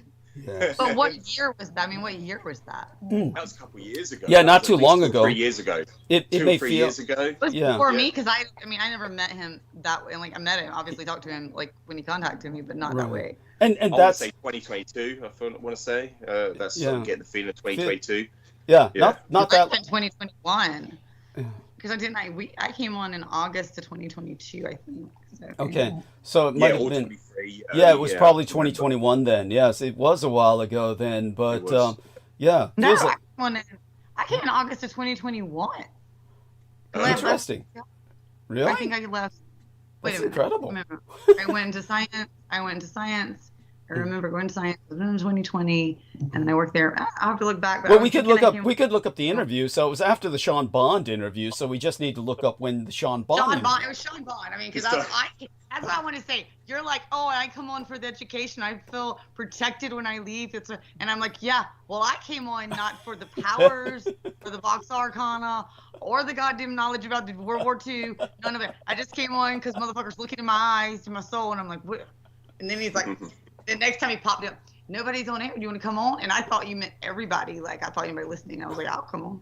And then I knew Douglas enough somehow in my brain. I just went, he said, hey, you want to come on? And I messaged him privately. I was like, I'll come on. He's like, who are you? And I'm like, I read your book. He's like, come on. Yeah, yeah. But what was I going to say? The when it came to that period of time, that at least proves to you, Brooke, that because I do spend my time looking at the camera, that I'm not reading. So there you go. That proves I'm not. You were making, it was like you were dead on it was so, and I mean, I guess, everything happens, like I believe, the universe, spirit, God, whatever you want to call it, like is in everything. So everything's meant to happen. So it was meant to bring you into my life for whatever reason. Obviously, God, universe thought I hadn't had enough trouble yet. So needed to cause a little more chaos. So can I jump in? Can please, I interject, Douglas? please. Because one of the things is when you look at the MUFON interview where Peter Moon was with Douglas, with the head of that MUFON community, they conducted an interview which they didn't record basically. So thankfully Douglas was able to upload that entire interview. Only a part of it. I only only a part of it. Yeah, but go on. Yeah. But yeah, Peter Moon struggled to look at the camera. Whereas Douglas looked directly in the lens, directly at the camera itself, so you can see his eyes. And the one thing Douglas had taught myself is when you conduct interviews, make sure you're always looking at the camera. That's how you can tell when someone's being genuine as well. So people in the FBI, for instance, they know when someone's lying because they will twitch, they'll make all these, with their hands, they look very uncomfortable, they know they're lying. Whereas when you look at any interview with Douglas, he's looking always directly at the camera and he's telling you directly. He's telling you, and he's being genuine. You can tell when someone is lying by their eyes start to wander, they start to twitch. And so it's the same with me. When I talk to people, I look directly in their eyes. And so, yeah, I just wanted to add that to it, to put things in. Yeah. I do want to add something there, George, on this one, because unfortunately, after dealing with Daniel, he's very much into certain things, meaning watching. He has some hearing issues, so he very much watches physical movement. And I talk with my hands. But I've also, and I found out this is because of ADHD. I didn't even know it until recently. But I do not like eye contact. I don't, because if I make eye contact, it makes me think then I'm thinking I'm making eye contact with you. So then my thoughts are starting to think we're making eye contact. And then so I'm thinking about the eye contact. So if I want to have a thought, I need to look away from you to have the thought. You see what I'm saying? So because then I'm in, oh, look, we're looking eyes. What does that mean? He's looking at my eyes.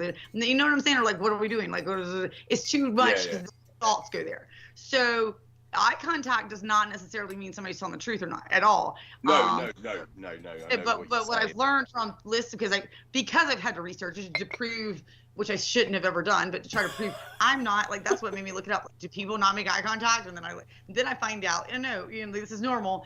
And the biggest thing the CIA and FBI now say is, what it is you need to watch someone in their normal patterns, right? Because some people are going to talk with their hands, some people are going to be still. Some, like, there's different ways. Some people look away.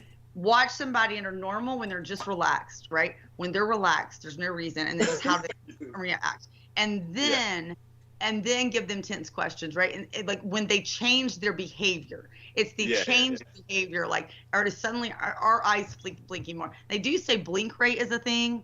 That's the only one that I have not heard, completely dispelled is blink rate, but I'm not sure about that. But, I just think that I just have to say that because I was called a liar because I didn't want to make eye contact. And it wasn't that I didn't want to, but like if I had a thought, I would look away as I talked, because I would look away to get the thought, right? And I would get accused of, why are you looking at the neighbor's house? Or why do you look over there? Well, you're talking to a psychotic individual named Meth Head Larry. Yeah. So yes, everything you do is suspect because he's a pathologically paranoid person. So you're not talking about somebody who's processing normally. But such having been said, honey. Right, but I say that because he took it to an extreme. He got that information from all the time he had to read, and so he had read all that from CIA books or old ones that would say that. And so having not updated himself and then being paranoid and the drugs adding to it, he was overlaying that even more, right? So what I'm saying is there is a place where you can go Google that. And it would be, 20 years ago or 10 years ago. But still, there are some people that think, if you don't make eye contact, you must be lying or whatever. And that's not at all true. I can make eye contact, but it takes so much more effort that if I'm really being myself and I'm really into a story, and I'm not going to make eye contact, and it could be 100% true because I'm actually thinking about my thoughts. Like I'm trying to get the information. No, I understand that. So what's going on is your eyes are looking inward, and this is what happens when people are recollecting their memories. You will see their eyes go up into their skulls because they're almost like looking into their own mind to grab those memories. Thank you, Douglas. Yeah, like I look in and out, and I don't know if you can tell him. Like I don't know that I look straight up into my brain. I don't do that. But like I just kind of look left or right. Probably is the way the eyes look. It's kind of a left, up or right. And I realize it because even like the other day, again, I remember these comments just because there's so much that I've tried to just finally realize and stay clear of and say that's not normal. I told him, I said, when you he says, did you see him? That looks like Josh. And he's referred to? Josh Dillard, who is in Josh Dillard, Colorado, which I've never personally met, right? Yes. And he's never personally met, but somehow at a gas station, is that Josh? And I'm walking out of the store. I'm like, who? What? I said, who, what? There's nobody around us. Is that Josh? And then I'm like, what? And then he's like, that guy in the store. And I'm like, what? Like, I don't even see you were next to him. I didn't notice who I'm next to. I don't know if you know me. I was there to pay. I was there to deal with stuff. Like, I don't care who's next to me. And the opposite version is him, which is like, I notice everything around me. And part of that, I think, is PTSD. So I give him that credit in that regard. I'm not going to put everything about him, like, where there's no reason for him to have some of this, right? But there's no reason for him to not deal with it. And I am not the person to sit here any longer and care about my own life less than what I've already done, which is, way too much, obviously, to put, in my own regard, my health and my life, because someone else can't even get their shit together. I don't expect people to be perfect. Obviously I'm on the show, y'all don't expect me to be perfect. Yes, that's so cute. Yeah, God. You know, but if you don't even care enough to, you're like, you know, every day, you know, it's kind of like Brendan said, I'm giving up on Brooke. Like if every day I'm like, you know, I'm going to take a bottle of Benadryl and see if it'll kill me tonight. And then doesn't. And I'm like, I'm going to take another bottle or two. You know, it's just like, at what point do you say, hey, why don't you get some help? I've called for you help. Here's the numbers for help. You know, like, and someone doesn't get help, you can't stay there and in that relationship because they will end up taking you down with them. And that's what happened to me. Right. So, you know, wasn't your girlfriend similar to Larry in her paranoia of who are you looking at? I know I'm drawn to these things. I don't know what these people are that give me things. Yeah, they all want to control you. They all want to control you. They're pathologically possessive. And they think every time you're looking at someone that you're trying to get into their pants, and that you're. It's just horrible. Well, yes, you've got to get over that, but we're here to help you. The thing is, I've never cheated on even like my ex-husband, who I was married to 17 years, and like we went for years without having sex, and just like I slept on the couch, like we just weren't. You know, I never once cheated ever. I've never cheated. I think the closest I came to cheating was in 9th grade when I had not quite let the boy that I was dating know, because we had not dated but for 2 weeks, know that I was gonna start talking to this other guy, and he comes up from behind me in the parking lot and picks me up, like, you know, he's a big football player, and like from behind me, he's like, "You're coming with me," and I still remember thinking like, "Oh my God, I did something wrong." Like he knows I talked to Wilson because Wilson asked me to homecoming, and I was like, "Oh yeah, I'll go to homecoming." But we weren't even really dating. The guy that I'm talking to, like we were talking to. And so I kind of said, oh, I need to let Kent know, like I'm going to go to home. But I hadn't. And so that's the closest to this day that I have ever come in my life to cheating. Yet I have these people that literally, if I sit in a party, they're like, who are you talking to? What are you doing? You know, and to me, I finally realized it is the person that is pointing the finger at you that has the problem. Of course. And you've got to stop. You've got to stop finding yourself in that kind of person's company. By the way, I want to show you something since our dear George says he learned so much around me. Let's have him learn a little bit more, and you as well. I'm going to do a screen share here. And so the first thing that we'll do is we'll check on. Here's the Sean Bond interview with Douglas Dietrich. And that was 2022. 2022-07-10, so July 10th, 2022. So it wasn't that long ago, but long enough. But so it was July. So it was August 2022, and it was August. So August 2022, like the first week of August, like that's when I came on air. Right. Yeah. So there you go. That takes care of that. The other thing I wanted to show you is, and I'll have to unshare the screen to do this, is I entered a private message to George Knight, which told him that this is the American Alex Dugin, and it's an asshole named Curtis Yarvine. So this is the ideologist behind the American oligarchs who are hijacking America under the guise of Elon Musk. Let me show you his picture and do a face reading here. I'd like to get the face reading impression from both Brooke and George. Look at this asshole. Isn't this guy just fucking gross? This is the this. Look at the picture. Yeah, this is the New York Times doing. This is Curtis Yarvine says democracy is done and powerful conservatives are listening. But look at that face. Look at this pure raw evil. This is the American Alex Dugin. Yes, and he is the ideologist. Curtis Yarvine. And he is behind Elon Musk. It looks like a alcoholic, drug addict, been beat up, I don't know, trailer park. His pen name says it all, like you said before. Slept with a couple 16-year-olds last week. Yeah. Yeah, his pen name is Mencius, which is one of the Confucian philosophers, Moldbug. Yes. Mencius Moldbug, an American blogger. He's argued for an American monarchy. He wants Trump to be king. So this is the son of a bitch behind. Oh, wait a minute. This guy's alive now? Yes! Yeah, he's alive. Do you know who he looks like? Unfortunately. I thought he was that guy that wrote the movie. Oh, no. I thought he was that guy that wrote that book. What is that? Las Vegas. Leaving Las Vegas. You're thinking? Who's that guy? Oh, who's that guy? You can't do You can't do him like that. Yeah, that's doing him I'm saying dirty. it poor he bastard. looks like him. Remember the Leaving Las Vegas guy being interviewed? Yeah, Fear and Loathing in Las Vegas. Yeah, Hunter Thompson. Hunter Thompson. But she's To be thinking of fair, Nicolas Hunter Cage. Thompson- She's thinking of Nicolas Cage in the No. movie Yes. Leaving Las No, Vegas. I'm not thinking. I'm thinking Hunter Oh, Thompson. Leaving Las Vegas. Okay. Yeah. When Hunter Thompson was interviewed, like, Yeah. I don't know, later on, like, Hunter Thompson was hard, like hardcore, but it was heavy belief in what he believed, and he was good. I'm not comparing his beliefs to Hunter Thompson. Understood. What I am comparing is the look. I mean, Hunter Thompson was heavy alcoholic, drug addict. What he no wrote, drug fucking did exists. this. This guy is like, I think he's actually going for a Hunter Thompson look, and he's probably a little preppy motherfucker. He's like, Yeah, the common denominator with all these people is that they're all privileged. Yes. None of them had to work for nothing. Thank you. yeah, but this guy, that picture doesn't look that. That picture looks like it's edited to make him look hard. That's right. Thank you. It looks like, Close. yes, it looks like it's. Yeah, Doug, so- yeah. find a photo of it, not like a non-professional Can photo. you He find looks a bad. picture, Yeah. picture of him that way? He looks Yeah, bad. here we are. Look at that shit. Here he looks like just a. Look at that. This looks No, like. he looks Yeah. like the alien guy. He's the alien guy. What's that with the Greek name? The alien guy who says it's on History Channel. The alien guy. Oh, come on. You guys can't do that to him either. Oh, come on. That guy's a loser. Yeah, but he's at least fun. Yeah. Yeah, he's fun. But look at his hair.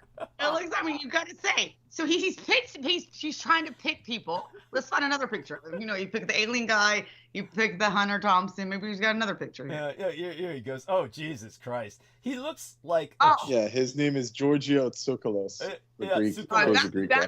That's Daniel when he's doing his little gay impression. Oh, really? Jesus Christ. It Little looks, hand- I hate to say it. This guy looks. Oh, he- oh, he- oh, he- la la la. He looks gay. He looks gay.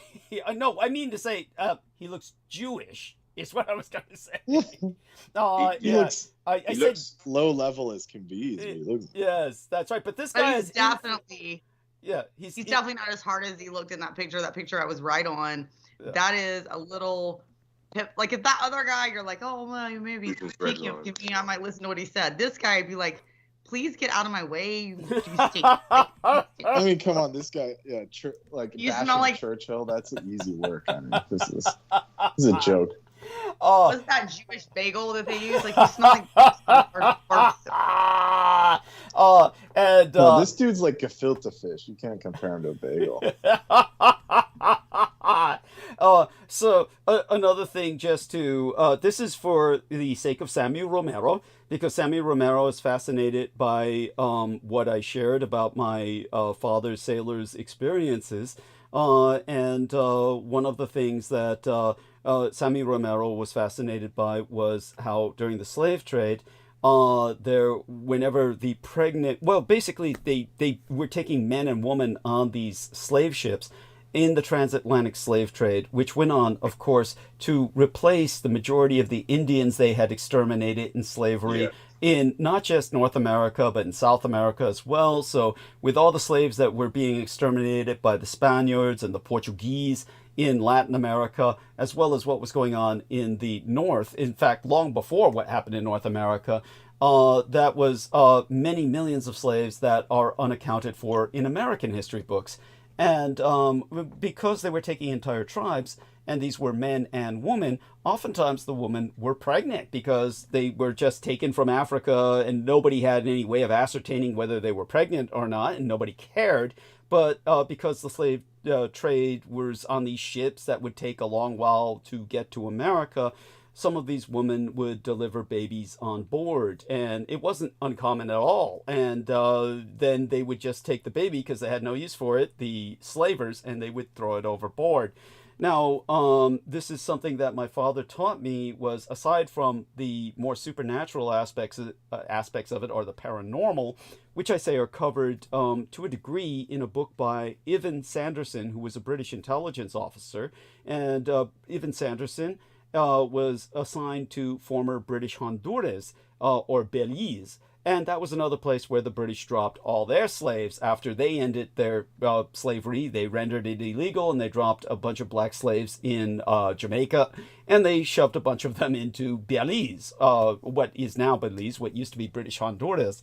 Not to mention that after the collapse of the Confederacy, some of the slave-owning families moved into British Honduras as a kind of escape route where they could maintain their way of life, and they brought their slaves with them.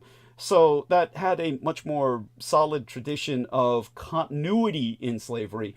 But in terms of all of this, it was all part of this enormous effort to transplant a large part of Africa's population west. And when that happened, one of the things that occurred was my father taught me that the sharks never used to be man-eaters until the slave trade. And then when the slave trade began to throw the bodies of the dead overboard, like people who were dying en route because they were all traumatized or suffocating or just had health conditions, as well as these babies, the sharks, of course, followed for food. And but the shark migration patterns were forever changed by the transatlantic slave trade. And so he said this is why sharks always follow ships. Sharks never followed ships historically until the transatlantic slave trade. And after that, sharks always follow ships because they're hoping people will throw bodies overboard. But that's still instilled in the sharks as a genetic memory.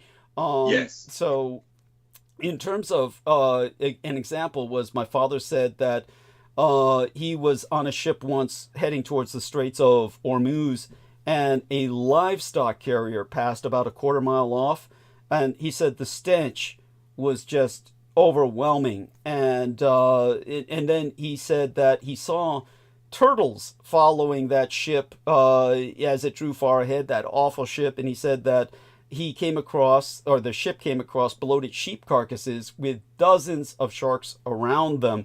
So this is what happened was as their livestock were dying because of the conditions, they would just throw them overboard, and then the sharks would then follow that. So that's what the slaver ships were like. They were like that livestock ship.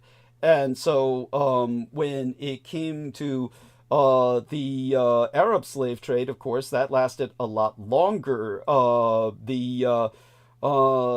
When it came to the Arab world, my father had other stories about that, but this brings up, I think, something. I'm bringing this up because of the interest of Samuel Romero, and I can bring up the other aspects he was interested in because it was believed that by Ivan Sanderson, the intelligence officer stationed in Belize, that many of the Allied ships that were being sunk at such an incredible fast rate, he became convinced that there was a non-terrestrial intelligence that was under the sea and that it was hostile to the surface world. And all of his notes, or a great deal of them, were confiscated after his death. But he managed to, some of his notes were gathered and published in a book called Invisible Residence, which was actually one of many books he wrote. It was amazing what he put out, thinking of how much of his information was confiscated. It was amazing what he put out while he was alive. But all of his records were confiscated after his death. But one of the books called Invisible Residence is where he goes pretty much in depth all that he knew about this undersea civilization, which he felt was responsible for many UFO sightings, because he said many of these UFOs are actually USOs, are undersea objects. In other words, unidentified submersible objects. Yeah. Now, so we're going with my man who you don't like, right? So we go back to him. Okay. Our North Carolina doctor. Yeah. Go on. Our alien fever. Okay. Who is this guy? Who is this guy? Remind me. Yeah. Doctor. You have to remember. Doctor. He's not bad with names anyway. Doctor. Peter Greer. Dr. Greer. Oh, Greer. Greer. Yeah. What about him? Yeah, and you. What about him? You told me he was very much like on the side of like for the government, like he was what do you call that? What is that person? I just think he's. I don't think he works for the. I mean, he could be working for the government, but I just think he's a sleaze bucket. He says use some same words like like that. Like he says he's the one calling out like that, what's his name on one of those shows? Duties for the government, the Spanish guy, not Costello. He's very popular right now. He calls out a lot of those, and he says that you use the same terminology that you used for him. What was that guy that you were in? Let's talk about the other guy. The guy you went to the show with in the alien conference, and his wife was there. Richard Dolan. Yes. Yeah. Like, what would you call Richard Dolan?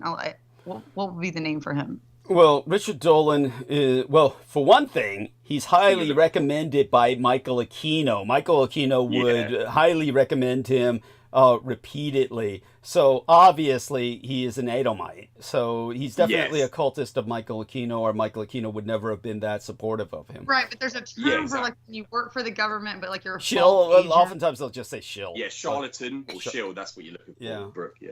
Yeah, something like no, it was neither one of those terms, charlatan or chill. Yeah, charlatan. Something else. Something else. Another term. Anyway, I'm looking for another terminology, and that's disinformation. Disfo dick. I used to call Richard disfo like dick. Disinformation.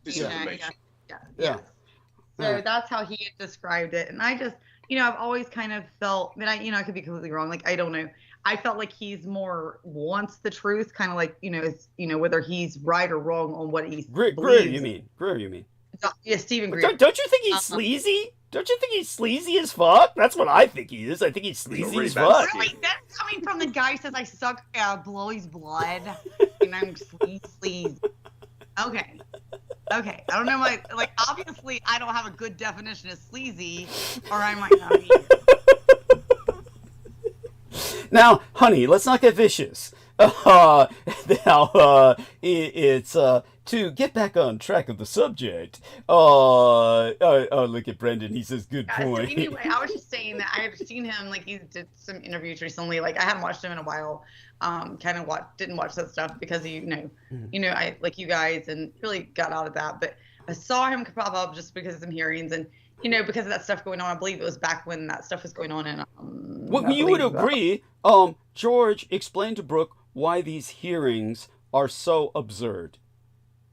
Yes. No, thank you. Yeah. So, Brooke, have you been following the news reports lately on these congressional hearings that you get with these so-called military men, these pilots, former pilots, or officers? Yeah, I mean, I'm not following probably to the extent you are, but yes, I've followed some. Yeah. These, or they are part of a subcontractor to the government, private subcontractor.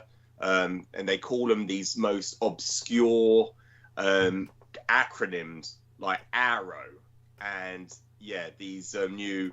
They don't call it UFO anymore. They call it UAPs. Yes. It was unidentified aerial phenomenon. It was UAPs, and then they've even come a new one after UAP. Yeah. Oh. Yeah, either unidentified or anonymous, aerial, or they call it phenomena. Yeah. Because a lot of them are transmedium. They call it medium, so they're able to operate in multiple environments or different. You would call it just maneuver or operate through either a hard vacuum, atmospheric, or submersive. And so that's why they call it transmedium. But with the thing about these congressional hearings is you have these so-called authority figures present themselves in front of these congressmen or in front of the Senate and present their testimonies, but they don't tell you anything.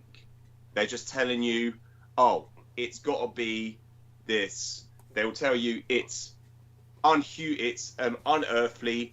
They are non-human biologics, and they use these terms. And all that is intended to do is to obfuscate and discombobulate the populace who are hearing it. And there is no repercussions for these men to come forward and say what they are saying, because otherwise there'll be dramatic consequences on their part. No one will volunteer to do that. These men are doing that because they are basically spreading disinformation. And this is intended deliberately. And what I was saying earlier with these, you'll hear about Donald Trump in the last 72 hours, 48 hours, saying we've now released the 80,000-page classified documents and files regarding the JFK assassination. And this journalist, I said it earlier on the show, this journalist asked Donald Trump up front, and asked him, just straight up to his face, what do they tell us then? What these people that are releasing these documents, what are they telling us? And he goes, draw your own conclusion. Make of it what you will.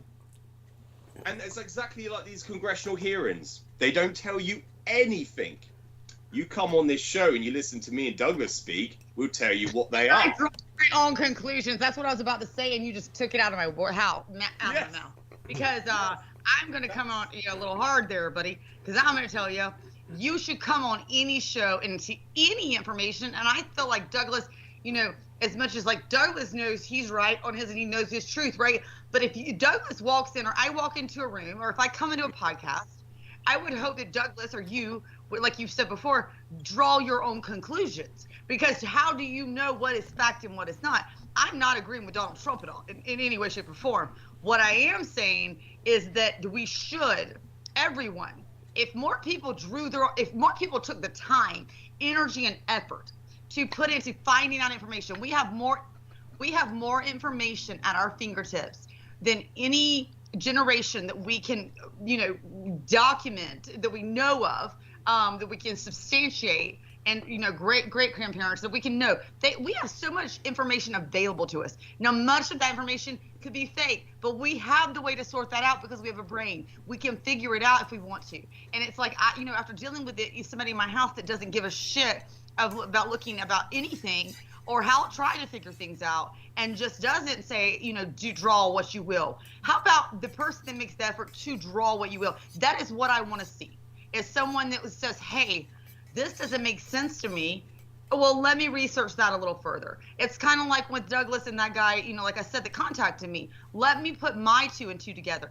My 2 and 2 may not equal somebody else's 2 and 2, but if I'm taking the effort to draw a conclusion based on every available fact I personally can get my hands on, or am seeking to get my hands on. So then it goes to the point of what person is putting in the most effort, right? So number one, it's effort, right? You got to put effort in to get the information. That's the number one thing. If you don't put effort in, well, then you shouldn't be talking about the subject to begin with, right? And that's what most people do. That's what most Republicans that voted for Trump did. They didn't put effort into the subject. But I would say many Democrats as well. I mean, to say it was vote for, worst of two evils, the whole party's, we've been felt for a long time in this country. But honey, in taking into account what you're saying, look, of course, I understand what you're saying, but you must also understand that your average person is not trained in critical thinking skills. Yeah. And because they're not trained in critical thinking skills, they're incapable of drawing a logical conclusion. Do you want your government to come out and tell them what to think? Well, what I'm saying is, this is like what I've said about my idea of a more ideal future for America. One of the things that I've argued, say, for instance, when during the 1980s, when Japan exploded on the scene as the corporate supergiant, the emergent Japanese corporocratic superstate, and America feared it truly would become the largest economy and supersede that of America. At that time, there was this incredible explosion of books and specialists in Japanese that were writing books about the Japanese way of business, or how to think like the Japanese, and how to work like the Japanese. Now, I have here beside me this one book that's called The False Promise of the Japanese Miracle, which was arguing that the Americans cannot adapt to that Japanese way of thinking because we don't have that kind of hierarchical structure that they have from thousands of years of their history, and therefore trying to emulate them is ridiculous. And that's a compelling and logical argument. But these books all came at a time that the question was, should we emulate the Japanese way of business to maintain competitiveness or not? And when it comes to what I recommend is, well, no, it was not something that America could do or needed to do. But when it comes to the governance, because our government is now in free fall, basically because it's in a state of collapse, and we could go on about that, and I think it should be pretty obvious. The United States the United States empire is over. I mean, well, it's not that the American empire is over. It's that the constitutional republic is over. But remember, see, this is where my professional history comes in, because I am a professional historian. And what I can say is that, remember that the Roman Republic, which effectively lasted almost 1,000 years, really was a republic for a very short period of time. And the rest of its time, the full 1,000 years, was an empire. So the Roman Republic really actually died early. And that was during the time of Caesar's murder, really. It was Caesar who became the first Roman dictator. After that, if you're following Roman astrology, it's somebody that says astrology. I mean, we are following the exact same path of when Rome fell. I mean, our astrology lines up. What I would say, honey, would be we're following the pattern of when the Roman Republic fell. But we're going to see a transition from republic to empire. But the American empire will be vastly different from the American Republic. So the several points that I can make in that regard. But in terms of the American, it's not that America will disappear, but it will change into something your average American today would not recognize. But such being said, my idea for a model that America could follow would be the model of the land in which I was born, Taiwan, where they had a fascist dictatorship for 2 generations. And at the point that the entire Taiwanese population was 100% literate, and they achieved some of the highest academic scores in the world, that's when the son of the dictator Chiang Kai-shek, Zhang Jinghua, said, I now relinquish my dictatorship and I give it to the people. And he transitioned peacefully to a democracy because he said the people have earned it. They're 100% literate. They're capable of critical thought. Now, America is getting more and more illiterate by the day. And the problem is that the ubiquity of the information, much of it disinformation, your average American has no training to sort through it. And as a result, the information is dangerous because the Americans don't know how to digest it, how to sort through it, how to interpret it, and they're lost. And because of that, they don't think, they feel. And they go with what feels to them to be something compelling. And so it's just whatever tar salesman comes along, they fall for it. And so what needs to happen is a dictatorship. And within what I would call a century of progress, because it would take, I believe, 25 consecutive presidential terms, essentially 100 years, for multiple generations to be increasingly educated in critical thinking, then yes, you could gift them. I give it longer than what happened with Taiwan because we have a much larger population. And I would say that it would take a longer time, and these people need to be educated, and then turn it over to them. Now you can have your democracy when we have 100% literacy, when we have people trained in critical thought. But until then, the problem is we don't have a democracy right now because we have a constitutional republic with an electoral college, so we can't even directly vote for our president. That's why the Republicans keep winning, is only because of that electoral college. Otherwise, they wouldn't have won a single election in generations. It would have been the Democrats by landslide. But the problem there, Douglas, is not just that the Republicans were winning, because the problem comes in the fact that it's not a two-party country in general. The electoral college is a huge problem. I agree 100%. What I'm saying though is because there's not a vote for, if you think by the time you get to the level of president, I've said this before, you're not voting for what you think you're voting for. They're running on whatever words and propaganda, and many times they may not know. But if you don't think that there is enough over their heads by the time they get there, those decisions, when you're talking about, MID, military industrial complex, or pharmaceuticals, the heavy hitters of what rules the world is not, and I believe there's a book that goes back to it. Someone wrote that said, the way to take over the world, it might have been Rockefeller, believe it or not, said, people believe I did this and agreed that he did. So if they're saying I want a one world and government, it's a one world government in the sense that there is no country that is unilaterally voting for themselves.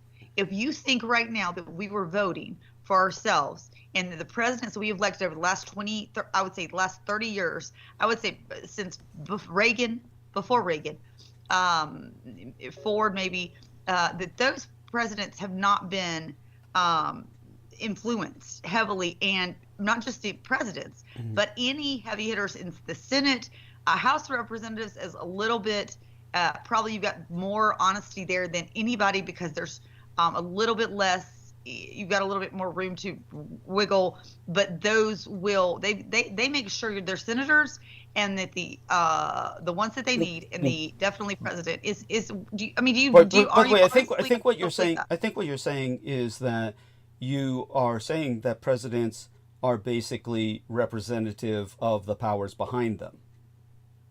Yes, and they may not know it. Doesn't mean that I can say whether it's Obama or Bush or Clinton, like you may go into it with good prospects for whatever you believe in, right? So whether it's Bush believing in one thing and Obama believing in the opposite, you can start good, but it doesn't mean it's just like a police officer. You can start out with good intentions. It doesn't mean that power can't corrupt you. And then in addition to you make a few bad decisions, do a few things, and that's over your head. And then when they need to that power, they will. Well, by the way, Brooke, have you seen what's in the text box from Brendan? Brendan's wondering if you ever tried valerian tincture. So take a look at that in our text box here. And I need to calm down. Is that what he's trying to say? Yeah, I'm sorry, what's that? Yeah. He's trying to say I have to calm down and go to sleep. He might be. So you seem to be familiar with valerian root. Valerian root it helps you sleep. So yeah. That's right. So maybe that's what he's saying. You'd have to ask him. But in terms of what you're saying, my recommendation, my advisement, in terms of reforming our government is this. I advise, first of all, that because the Senate is really a product of the age of slavery, and it is basically a bastion of white supremacy that has barely had in its hundreds of years of history any black senators at all, and those that were counted as such look so bleach white it's more like a joke than anything else. I would say because it was started to represent the states, and it winds up with extremely small states like Rhode Island having 70% more representation than California, which is the backbone of the entire American economy. It is obviously an edifice that needs to go. So we don't need to worry about filibuster reform that would be obviated simply by abolishing the Senate. I also argue that the president currently in office, Trump, has broken the executive. That essentially we don't need to worry about electoral college. It would be impossible to reform that because it would take a constitutional convention, and we would never have the states needed to approve of that in the right numbers, because it's an impossible number of states that need to coalesce behind it to change our constitution, that essentially we abolish the office of the presidency itself, because that would essentially eliminate and obviate the need to reform electoral college. Replace the president with the consul that you have in Switzerland, based on the Swiss model, where you have a consul of career bureaucrats who are boring but efficient. Obviously, it's insane to have the power of pressing a nuclear button that could launch a nuclear attack, that should rest on the shoulders of a single man. That is absolutely fucking insane. That should rest with a council of people who would debate and ultimately reach that decision. Anyone who argues, oh, well, you need a single man to act decisively and press that button at the right time, is out of their fucking mind. No one should have that fucking power. So eliminate the office of the presidency, eliminate the Senate. But those things, I mean, there's things that every American could agree on in what you're saying. What I'm saying is, if you're wanting to talk, what you seem to be talking is, the solutions, and I'm all for solutions. What I'm saying is, then you have to talk about how to get there, right? And why we're not there at solutions. That's because right. The problem is the hindrance, and so that's where we need to talk about how you get there and what they've done to stop that. I think that's where we should discuss, if anything. Sure. I mean, sure. That's I would argue that they're ripping our government apart so fast that our society is in a spiral towards collapse, and basically we take our opportunity at that point and pick up the pieces and rebuild. Well, that's why I want to discuss it, because I've told you, I've said it, and I've tried to calm Lola down about it. I said, things have to get worse sometimes in things before they get better. It's kind of like someone that's like you talk about rock bottom, right? Yeah. Like that's the old term, for an addict is rock bottom, right? So, but anybody in your life, there's been times where somebody plateaus. You're just in a dead state of numb. Like things are bad. You're not happy. Things aren't good, right? But you're numb, and like they aren't bad enough for you to get up and do something, right? Mm-hmm. Like you're just like, oh, life sucks. It's humdrum. Like, oh, yeah, I can't believe this is happening, or I can't believe I'm doing this, and or like I haven't washed the dishes all week, and and then it's like maybe to make a simple analogy would be like you're letting your dishes pop in your sink for a week, and then you suddenly see a cockroach crawl across your floor, and you're like, okay, I'm gonna get up and do something. That's your like rock bottom, and you're like, oh hell no. Like my point is, you have to sometimes hit rock bottom, and Trump is, to me, the catalyst in that. Yeah. To hit that, right? Yeah. And so, but you can sometimes say people. I look at it for good or for bad. That's why I don't get so upset anymore with him. It's like it used to be. I was like, oh my god, and now it's like I don't even hate him. Like my parents are like, oh, so hate, and I'm like, don't allow the hate. Like everything works for its greater good, and that's what we have to remember. If we can use it for the good, right? Because the humdrum of what's been going on has just been trickle down economics that promoted oligarchs. And then what we did is we already had an oligarch society that the wealthier were more wealthy than they had been in 2017 when Trump decided to give them another tax cut, which now we have more trillionaire these oligarch system is just, that's what we've had, right? And it's just been happening slow, and Trump's making it faster and more obvious, and I'm all for that, because I'd rather somebody come out in my face and say fuck you than like in the South where it's like we have a thing in the South where we say if someone says bless your heart, that means, if anyone says that means fuck you. But people are like, oh bless your heart, you're so sweet, and they're thinking like you're an idiot, but I'd rather somebody say I'm an idiot, let's be it out there. So everybody has good and bad qualities. He's got a good quality. He's a narcissist that we can all pinpoint. We can see what he is, what he is, and now he's doing the thing, and he's doing things that are wrong, but at least it gets us out of that comfort zone where we were just steadily climbing down a ladder, and maybe we'll just jump off and start climbing back up, or be pushed off and climb back up. I mean, that's the only analogy I have for it. Thank you. Yeah, then there we are. See, we're in agreement. And but George, I'd like you to tell Brooke about something you think she'll question, and that'll start us. How about something about either the aliens or World War II, or Brooke, what's a subject you can think of that you've heard George talk about that you always wondered about, that you wanted to question in terms of something that he said? There is so much to talk about, actually. There is so much. Yeah, carry on, Brooke. Yeah, tell me what you were thinking about talking about tonight. There is so much. It was just like, it just sprung to mind when you were talking, Brooke. So many things popped in my head that I could obviously respond to. It was just like, with that recent encounter with J.D. Vance and Donald Trump with Vladimir Zelensky. Oh my God! And they said to him, "How dare you come into the White House in that uniform? Where's your suit?" And then did you see that? That was the in the reporter that asked that. It was so. It was initially the reporter. Yeah, yes, that's right. Who's dating one of the stupid people who is one of the chosen of cabinet, one of the cabinet members. What's that? So bad. Like, yes. I just want to punch him. Like when the reporter asked that, there was an immediate here's my thing, and I want very much. I've said this.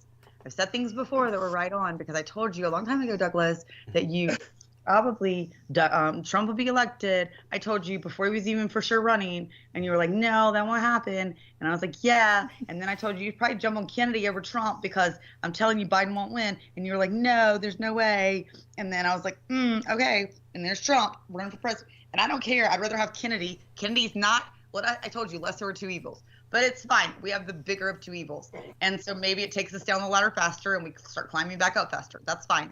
What I want to say is people that are so pushy for Trump to be out. What I'm most scared of, I would say the biggest thing I think that is not maybe being discussed, or some people are discussing, is I just am afraid that it may be a setup to take out Trump, or he dies, whether it's natural or not.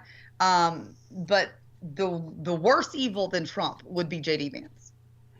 I just think. Do you even think he's? What's great, bro? Do you even think he's capable of anything, J.D. Vance? He seems like a complete retard. He's very contradictory. He's very contrarian. Brooke, I love this. I'm bringing things up, and it's making you talk, which is brilliant. This is just wonderful. And the other thing, I'll just say this, so that you can carry on speaking, please, Brooke. No, I don't want to take over. I just made me think. It made me think of the Saturday Night Live. I don't know if you saw the Saturday Night Live. Oh, right, yeah, with Musk as the chainsaw, Musk and the chainsaw. Yes, yeah, I was gonna say that. But by the way, Brooke, so guess what? So this is I'm gonna do a screen share here. So here we are. The MAGA reporter who asked Zelensky about his tie and suit, the MAGA reporter whose humiliation of Zelensky's part. And, so basically, get this. It's Justin Eichhorn who's dating Marjorie Taylor Greene. It's Marjorie Taylor Greene's boyfriend. And he, get this shit, he sought sex. He sought sex with a detective posing as a teen. That's the reporter who was challenging Zelensky. Yes. Wow. He sought sex with a detective posing as a teenager, and he's Marjorie Taylor Greene's boyfriend. Believe this shit? So there we are. Man-child who asked Zelensky about not wearing a suit. There we are. So that's Trump one time, this has been years ago before he ran, the first time was when he was running the first time, right before that, during that time, he, in one of the, several of his campaigns, originally he was saying that he was going to recall for the death penalty, for anyone bringing, for the drug, he's talking about for the cartels, right, bringing drugs over the border. But he said, so what he's saying is that anyone caught bringing drugs over the border will be they will be eligible for the death penalty. Now, you don't hear that as much anymore from him, because I went to look that up. I was like, oh my God, did he say that? And I found it where he said it, in the speeches, but it was a while back. And of course, I'm like, why is he still saying that? And I'll tell you why. Because someone at least made him knowledgeable, at least enough. They're like, hey, you can't do that, because we all know that the people that are, because immediately went, what the hell? The people that bring the drugs over the border are mules. They're the people that they kidnap your children and your wife, and they say, or your husband, and they say, we're going to implant all these drugs in you, and you're going to carry them over the border. They usually surgically do it, a lot of them. And then if you want to see your children ever again, like you're going to put them to death. How are you getting to the cartels, right? So just in general, like this guy, what I'm saying is that was his law. So to go back to that, I would like to make a law, if I was president, that said if you know or have anything to do with any of your family members, have anything to do with Marjorie Taylor Greene, you will be put to death.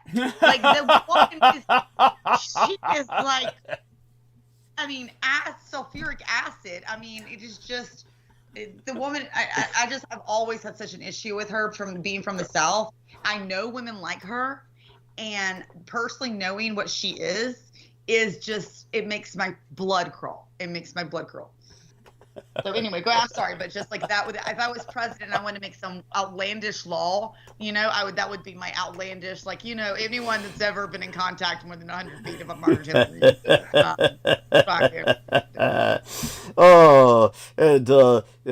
So George, thank you for that, Brooke. Thank you for that. And so George, yes. So think about something else that when we were speaking about all this, what else comes to your mind? I was going to say, just to backtrack, Brooke, to go back to what we were saying earlier about these congressional hearings with these men that are coming forward, these military personnel, these military people who are in a position of authority figure, so to speak.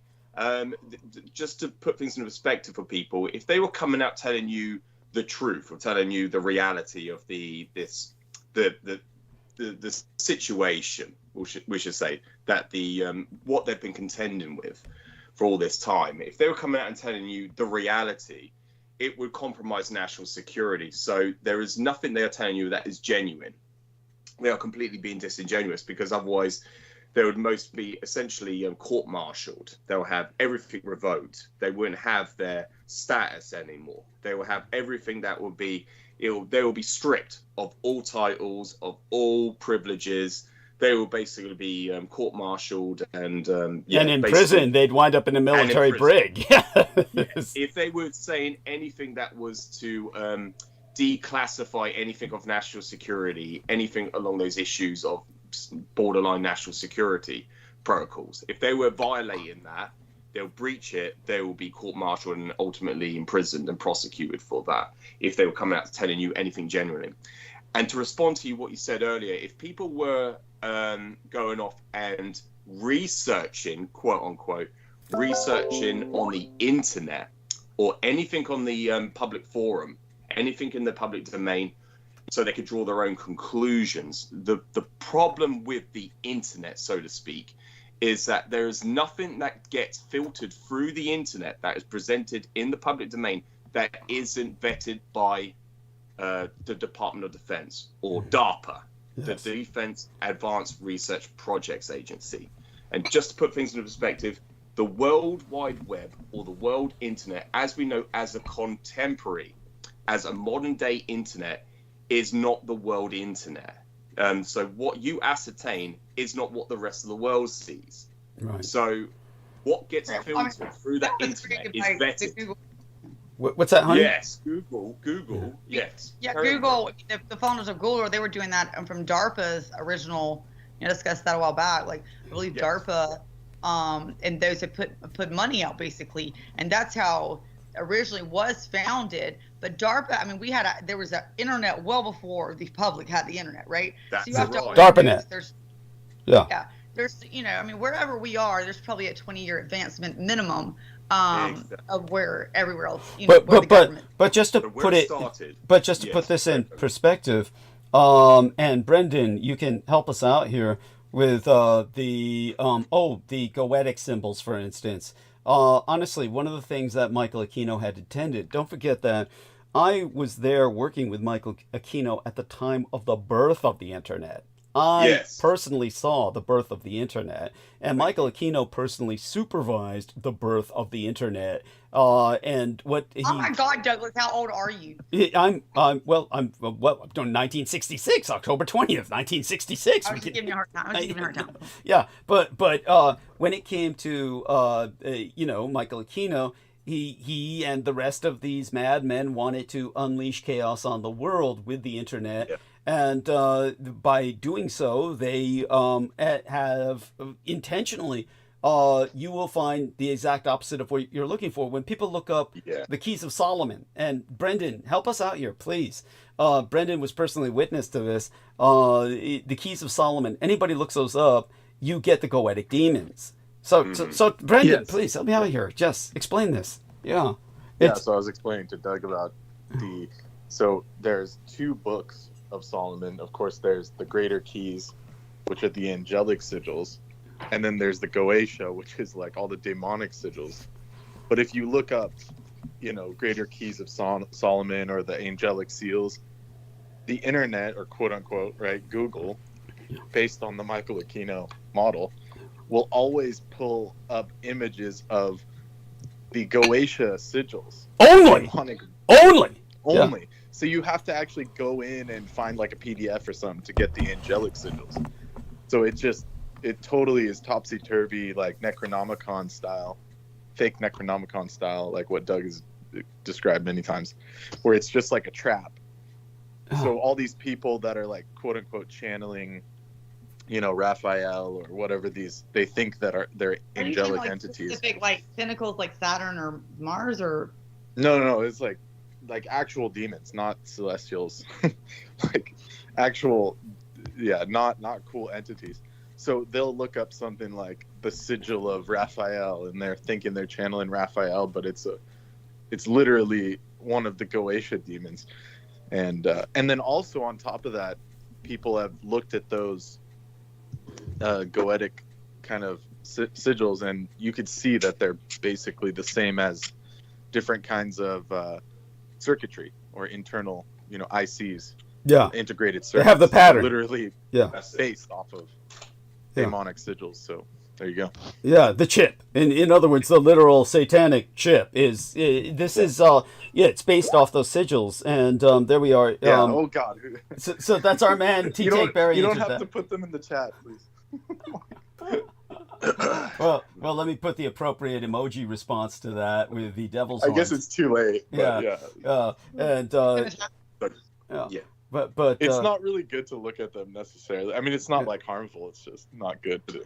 Okay, so like, hey, can you put in the chat an image of what should be the correct sigil for Raphael? Like let's do Raphael for instance. Can you do that? Why are you trying to are you trying to summon it or something? Well, the angel Raphael, she needs a protection, so why not? Yeah. I want to see which one. I want to see. Oh, you want to see the difference? Yeah, she wants to see what an actual She wants to see what an actual angelic sigil actually looks like. Yeah. And okay. So I'll show you. Just give me a second. Sure. Take your time. Like I said, you have to literally look. You have to look it up. Well, you have to know what you're looking for already. Yes. If you don't already know what you're looking for, the internet is designed to lead you to hell itself. The internet is designed by Michael Aquino to lead you to perdition. And they always pull the same shit where they, just like they did with like Plato, Timaeus, and Critias. The old scholars used to do this. They'll say, we have this remaining copy, but it's missing, all these, basically the punchline's always missing, quote unquote. But it's just, same with this Solomonic magic. They'll say, we only have partial, it's only a partial amount of it. But beings that were in like Golden Dawn and Aleister Crowley, they all had the full thing somehow. So it's not lost to history. So, but they'll say that. They'll just say that so average people can't use it. It was so the word that's occult, what occult means.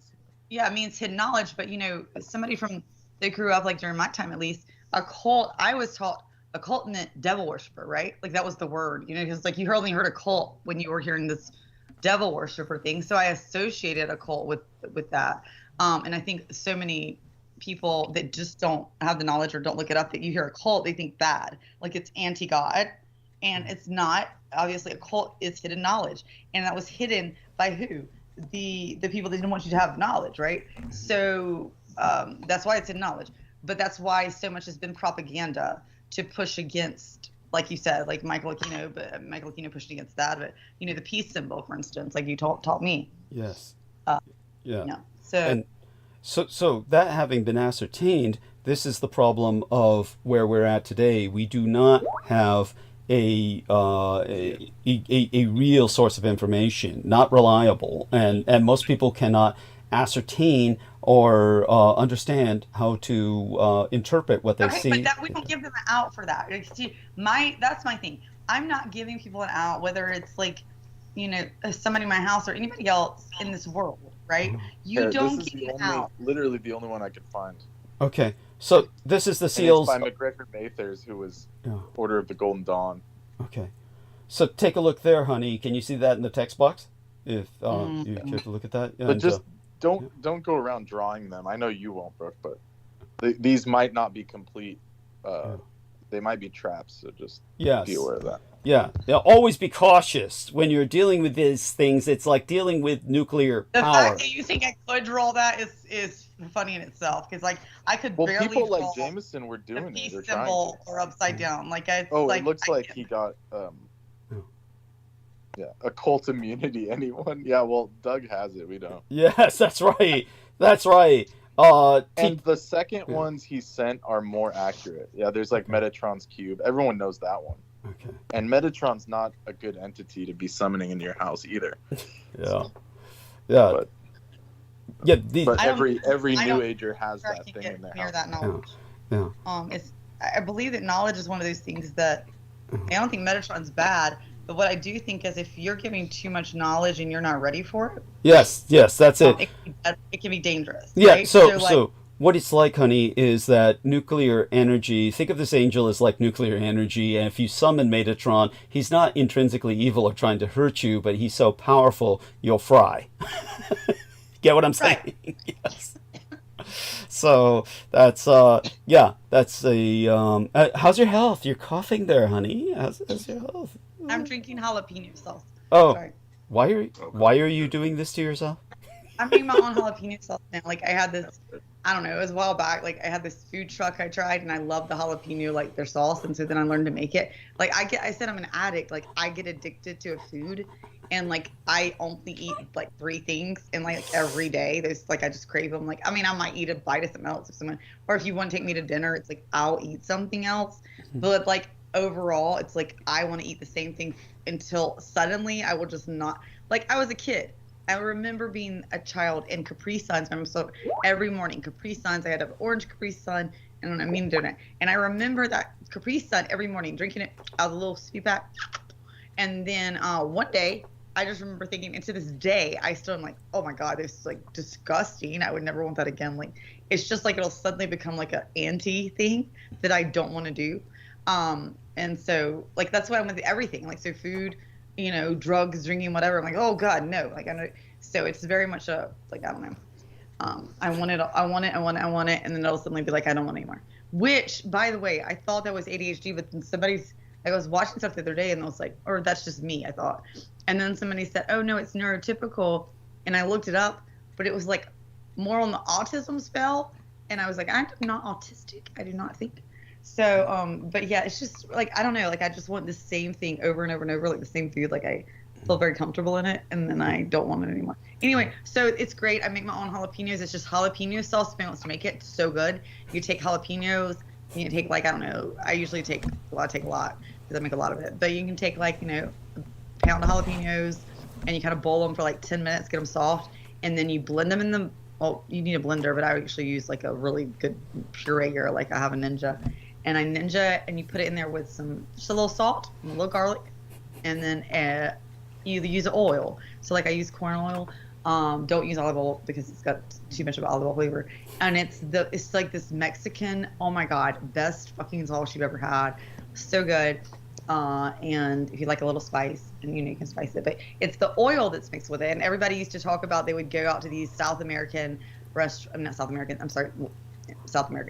in the Southwest in America, Southwest, there's this sauce that you could get, and it's just like, people will be like, what is it? Special taco sauce they have. And it's not mixed with any cream, because you think of it kind of like creamy, but they use oil. So they just use the oil to mix with it. So you just mix the oil in with the jalapenos, a little salt and a little garlic salt. I usually garlic powder. And oh my God, like best thing ever. But I will like, sometimes like I'll dip whatever in it, but like I brought it up, and sometimes I just want to like take a sip and drink it. So that's what I was doing. And I got okay, that's cute. That's adorable. Well, drinking all this tea, I'm just going to make a quick trip to the restroom. I'll be right back. But in terms of what you were explaining earlier, George, launch into another mini lecture for Brooke and talk a bit about signals, about the lack of signals in our universe. How about that? That's always a good start. I'll be right back. Yeah, no, thank you, Douglas. And when Douglas returns, I'll also jump back into the subject of the internet, the birth of the internet as well. But yeah, Brooke, that's probably the best way to approach this. You know, when earlier on Douglas said, let's talk about extraterrestrial life or aliens. I was thinking about how's the best way to approach it, because I could always do it from the government's perspective, from their stance. But it's always sometimes best to start with the evidence. And so when it comes down to signals itself, in terms of what we have discovered, and it's not just our government or, your government, it's the world government. Every government on Earth are looking towards the stars and trying to detect signals. And so when we look out into space, we are looking out for signals. And when we search deeper into the recesses of space, the lack of signals that we discover, it's pretty much non-existent. So we are not receiving anything out there. And so with the lack of signals that we are receiving, because there is none at all, then we drawn the conclusion that life is absent out there. And the reason, to go from the government's perspective, the reason why they started to look into that on part of their own responsibility, under their own due diligence, the reason why they were conducting this research, whether or not there was an extraterrestrial presence out there, is a result of World War II in itself, because they had to contend with the legal state ongoing war with the 1,000-year Reich in exile.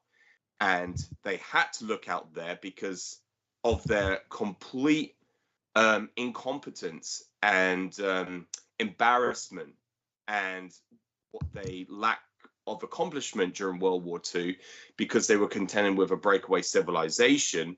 They had to look out into the stars to see whether or not there was not only was there life out there, but whether or not it was hostile or not. And this didn't become just a national security issue. This is a planetary security issue. So that's why on the part of the government, the government of every nation state, they conducted their own due diligence into researching whether or not there was life out there in the cosmos, because they had to know whether or not there was life out there. Because of the vastness of space, they didn't know whether or not there could be life out there, because during the 1980s, when they started to conduct research on the molecular level, they concluded, because the universe is saturated for the ingredients of life, that they concluded that there not only was there other races out there or life out there, but there is an infinite number of life out there because of the infinite number of stars. But when they started to comprise or work out the helix, the double helix of DNA, that's when they concluded, with using the Cray supercomputer for what they deposited with the equations for comprising that double helix, they worked out that life was pretty much impossible. But disregard that for a moment. Look at the lack of signals. Whenever we transmit a frequency, it is being sent out into the atmosphere, and then ultimately into the vast recesses and distances of space. So every time we are conducting any form of transmission, whether we speak or transmit a radio wave, as a television wave signal, or anything in terms of frequency levels, we are transmitting a signal out there in the cosmos. But if there was such thing as life out there that has reached the level of technological advancement in any regard, we would be receiving some form of signal here on Earth, because it transmits outwards. Like the very first transmission that was released in 1901 by the Marconi transmitter, that transmission encompasses over 90,000 stars and beyond that. And so for the last well over 100 years, we've been broadcasting transmissions, signals out there in the cosmos. We don't receive anything in terms of anything along the electromagnetic spectrum. We don't receive any signals. So the reason why the government had to conduct their due diligence into that research is because it became a planetary issue. It's a security issue. So that's the reason why organizations such as SETI, the Search for Extraterrestrial Intelligence, was developed. Here in Britain, we have our own version of SETI that has been established. And that's the reason for that. Every single government on Earth does that research because of security, national security issues. Yes. And so I wanted to just speak of that in layman terms. I didn't want to go into too much of a technical detail, but that's the reason on part of the government why they conduct that why they, on that trajectory discourse, why they pursued that. It's because of the events of World War II. It's because it became a national security issue. Because not only were they contending with a breakaway civilization, they had to know whether or not there was a hostile enemy out there. And the projection to the public was that there was an extraterrestrial presence. So that is how they've been obfuscating the Third Reich in exile, by telling you there is an extraterrestrial presence out there. But that contradicts everything that they have been conducting and what they are doing. There is no evidence for signals. So, the lack of signals, the logical conclusion is that life is absent. But because everything we see is in the past. So when we look out into the deepest recesses of space, because it takes so long for light to travel and signals travel at the speed of light. Everything we see is in the past. But if we could see into the future, we will see a universe that is teeming with life. If we could have that technological capability of seeing into the deepest future. Wow, did you get that pickup? I just got a heavy interference. It was like, yes, there is. Yeah, and I think Douglas has returned as well. Thank you, Douglas. Oh yes, I was just listening. I was listening quietly, but please continue. Yes. Yes. So I'm just telling Brooke with the absence of signals, the absence.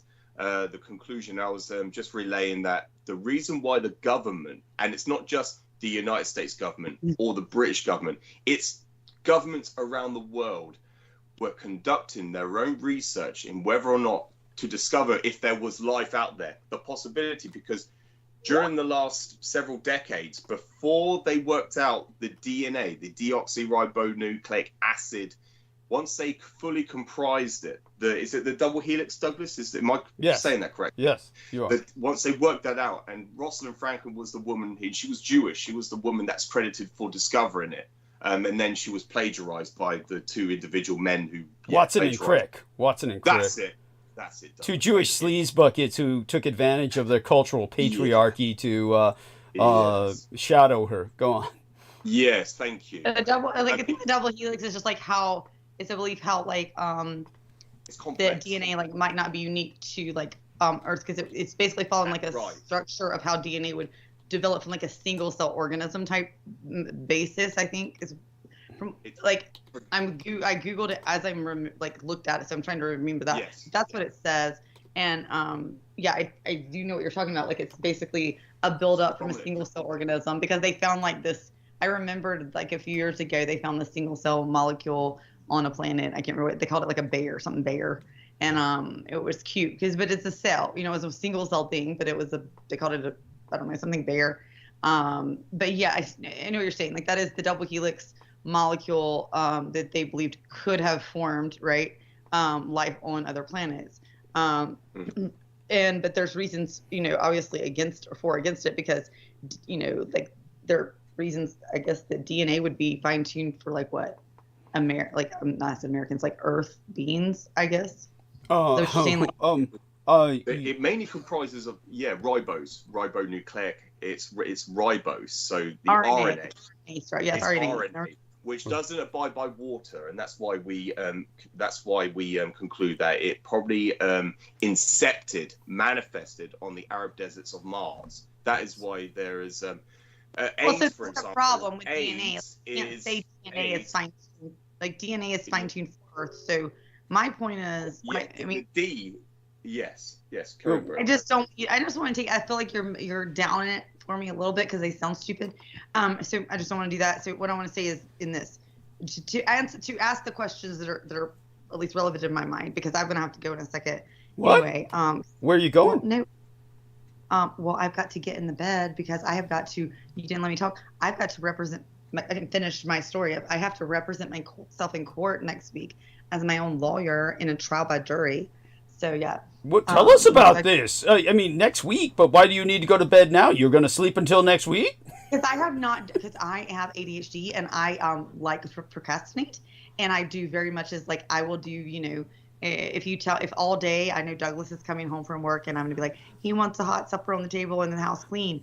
I won't be up all day cleaning it. It'll be an hour before you get there, and then I'll suddenly run around the house cleaning and do everything I can possibly do to make it look clean then, because it's like that whole dopamine reward system, kind of like working out. Like it's a dopamine. I finally learned like that's a dopamine reward system level, whereas they've proven like people with ADHD have lower dopamine levels, like they just have lower dopamine, and so therefore they've always strived to get dopamine. So they've learned how to like, I want the dopamine, so they make it a time crunch issue, or like those are things that give you like, you can sit there, I can sit there all day and it sounds like just a lazy person procrastinating, but it's not, because I'll be there all day worried like I should be doing this and I'm miserable not doing it, but I want. And then it's suddenly like, oh, I'll get up and do it, and it's like a, it's just kind of like if somebody was to say, oh, do the dishes. No, I'm not gonna do dishes. And they're like, I bet you can't do the dishes before I can.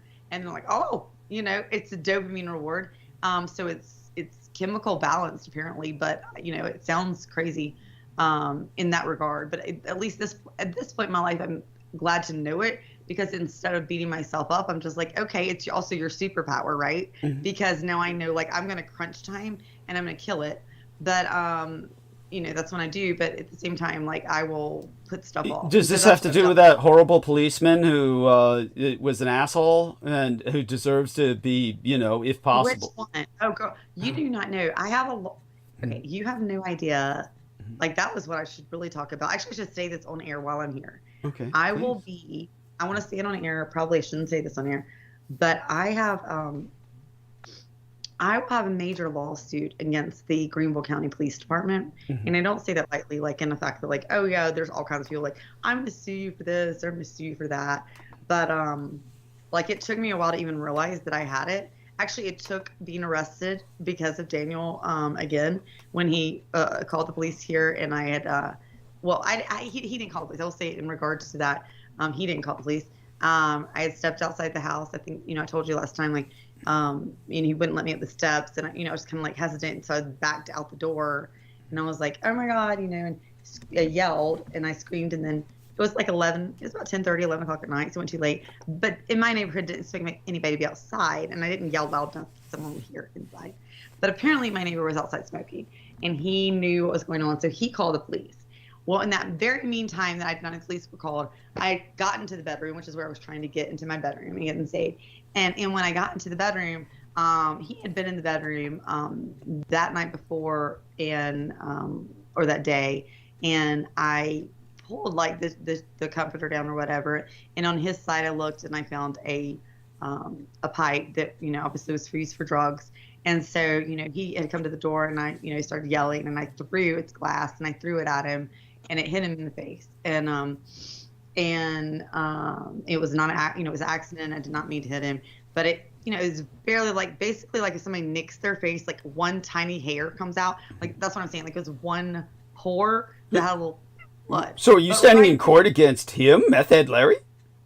No, what I'm saying is. Oh, go on. I'm so sorry. When that happened, yeah. He accused you of assault, right? Well, he didn't. What happened was the doorbell rang right as that happened. Okay. And he had, you know, like a little spot of blood coming out, I guess. Like, it was tiny. I mean, like, when I say pinprick, it was pinprick. I'm not exaggerating. The problem was, you know, I stayed in the bedroom. The police officer comes up here. There was, you know, two, and one comes up here and asks me what's going on. And I just didn't mention that. I didn't think anything about there was blood. I did not see blood at that point. Like, I didn't know he had a pinprick. But he went to the door, and then they asked him what had happened because the neighbor had called the police. And then obviously he's a piece of shit who didn't cover and say, oh, blood. Oh, I scratched myself. No, he said, oh, she threw, you know, a meth pipe at me, and didn't even say it was his, because when the guy came here, he's like, you threw your meth pipe at him.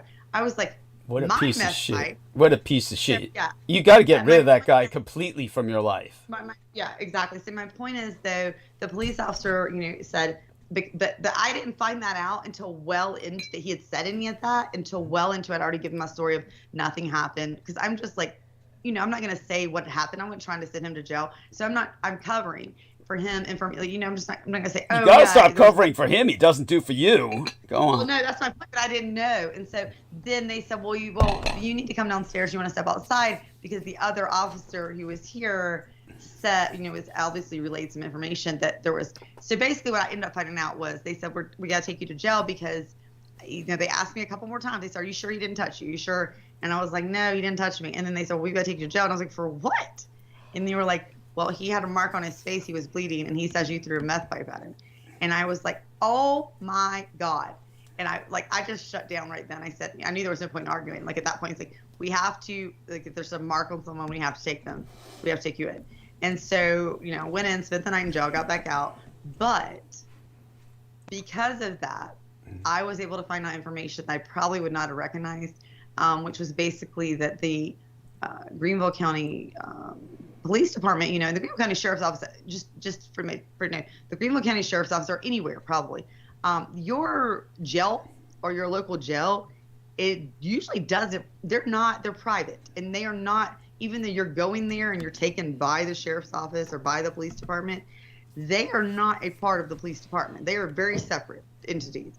And so what I found out was, and I knew that from kind of being there, they would complain because I'd be like, they say, see, they're arresting people for nothing, and the sheriff's department, I mean, the jail would complain about that. So I kind of knew that, here and there. But, and then I gone to so this is about the arrest before that. And I was arrested for driving under suspension and pulled over and was pulled over illegally. I mean, like we know that. And there was a police officer the police officer that pulled me over is in the national news one time for pulling over a black man for basically the same thing. He said his tail light was out, and then because he was pulled over in a parking lot at late, like midnight or 1 a.m. or something. It happened to be that it was a tow truck place or something, or auto body place, and they happened to look at their security camera footage the next morning, and they couldn't believe what they saw, and so they put it out on YouTube. And that became a national thing. And he beat the hell out of this man. And it was this is a black officer, and he beat the hell out of this black officer. And so then the next thing that I found out about this officer, and I knew this again before, so I gave y'all this preface story. That story I just gave you will come into play. So then I found out about this officer just Googling him after I'd been arrested for pulled over. Because when I was pulled over, you have to understand, Daniel actually said, that looks like a undercover behind us. And I said, you see behind. He just walked down. What? I said, you see over there. Yeah, but you say he says things a lot of times that are completely off the wall because he does paranoia. And so everybody looks like that's my mom there. That's a police officer. So I took it as a grain of salt. However, I pulled into the next parking lot. We were helping actually a friend of mine move, but it was a motel that they were putting people because of the hurricane, and it is an extended stay motel, and that place would be somewhere there are drugs in or out. It just happened to be that we were truly moving her, truly had moved her there. Now, did that mean there was no drugs in my car? No, but it did mean I was truly moving her there.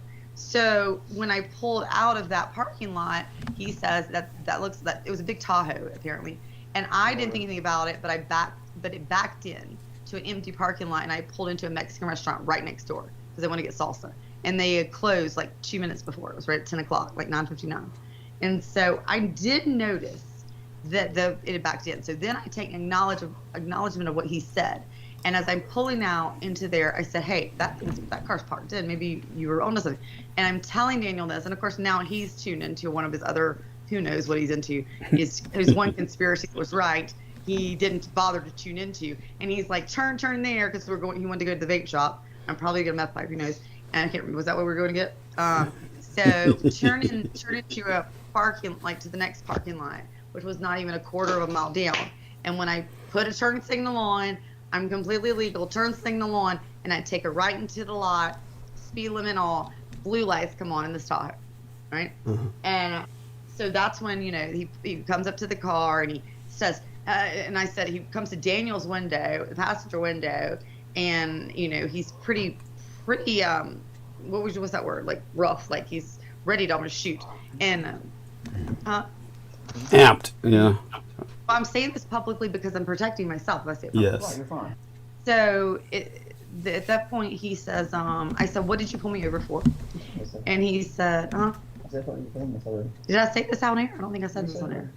Told him all something. I don't. Yeah. Can you just leave the ring? I don't know where you came in. To get my dick sucked and smoke some meth with you, Yeah. forced, Oh, yeah. Well, I mean, yeah. I haven't done meth, so good. Lord. By the police. I don't have a lighter. And if I You got torch. Anyway, so the point is, I pulled over in there, and I said, when he came at the window, I said, can I ask, because I know I don't have a license at this point because it was taken for that 6 months, and I was still in that 6 month period. And so I say, I know I thought. So I said, why did you pull me over for? And he said, well, it looked like back there at Corona's, that was the name of the Mexican restaurant, when you pulled out, it looks like you didn't have one of your tail lights is out. I mean, not tail lights, your headlights. He said headlights is out. And here's what he felt and was stupid enough to say. He said, as to my headlights? He said, yeah. And we're in front of a glass building, and and you can picture what you look like in front of a pure glass building at night with your headlights on. It's in Mira, right? So I just said, well, that can't be. because I also had had my oil change the day before. So before I even said this, I went, well, that can't be because I just had my oil change yesterday and they checked it. And in addition, as I look forward, I go, in addition, you can see both my headlights are working perfectly.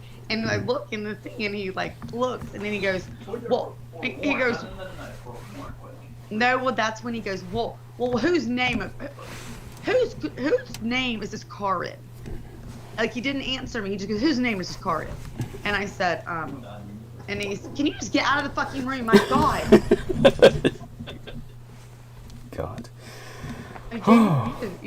Anyway, so I called him and, he said that and he said, I called him out on it and he said, well, whose name is this car in? And I said, well, that would be either my mother.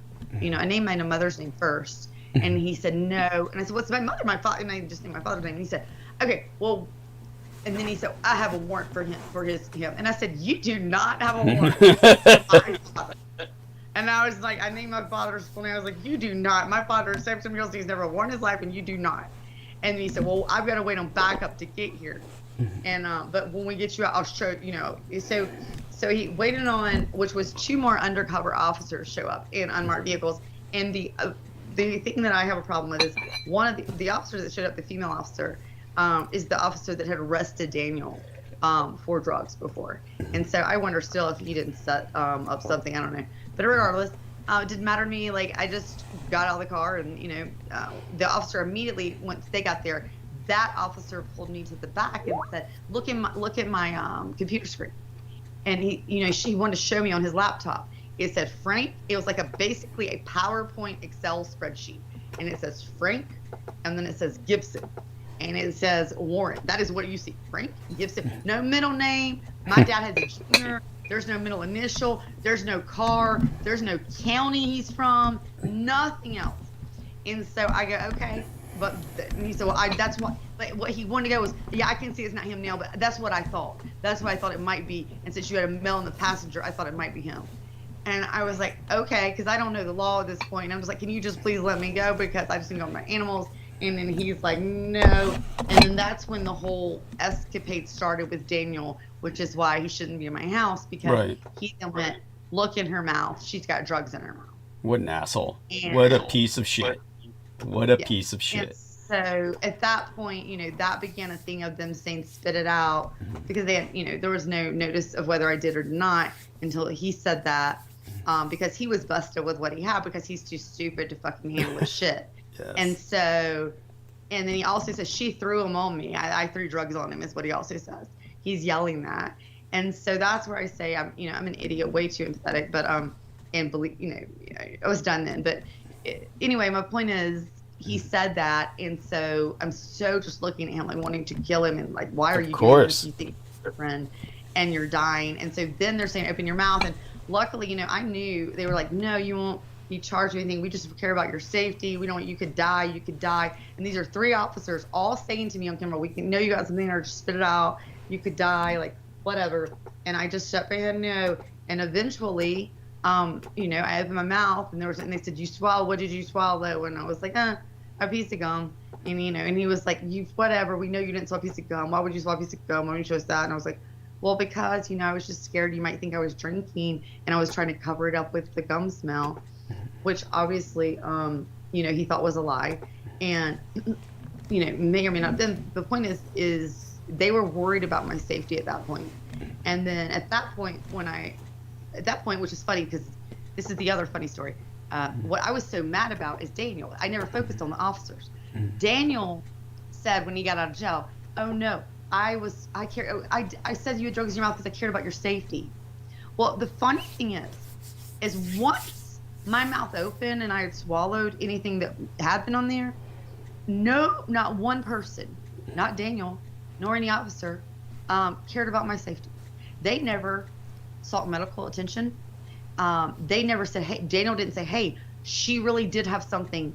Like, if he thought I really did, if he knew I did, he should have said, no, she really did. I care about her. Like, take her to the hospital, check her out. No, something. He doesn't care. There was nothing. 0 from him. And I was so mad with that because you got to remember what happens. Just all of them have not one iota of care. They're just all creeps. Not yes. one iota of care. But so when I go to the jail, obviously at that point, you know, luckily, and it was only because I knew, because I had been there before, to let them know before they take you into a holding cell. I said, hey, I have high blood pressure. I did not take my medication, which I do have high blood pressure. And I said, will you please just, you know, my blood pressure was up. Will you please just let me see the nurse, or and I knew they're not going to, because they're not going to let you see the nurse when you come in. But I knew if I gave them a heads up, I said, can you please just try to get me to the nurse, instead of like saying now, can you please try to get me the nurse, just make sure they follow up and check on me. And they'll say, yeah. So then they have to come do like a 15-minute, they just walk by. And so I knew I had watched something and knew that enough to just put my hand in my chest, because I was about to go out, and it wasn't good. And so when I had been in the holding cell for a while, and it was about, 45 minutes, and my blood pressure had spiked, obviously. So they took me out into, she saw me, and she took me out, and then got me with the nurse, and the nurse was like, okay, you know, she said, let me give you a blood, she immediately said, okay, put me on whatever they give you, like 2 pills for blood pressure. And she was going on her break, you know, so she said, I'm going to go hit my break. I'm going to give you like 20 minutes to give this to kick in, and then I'll come back and check you.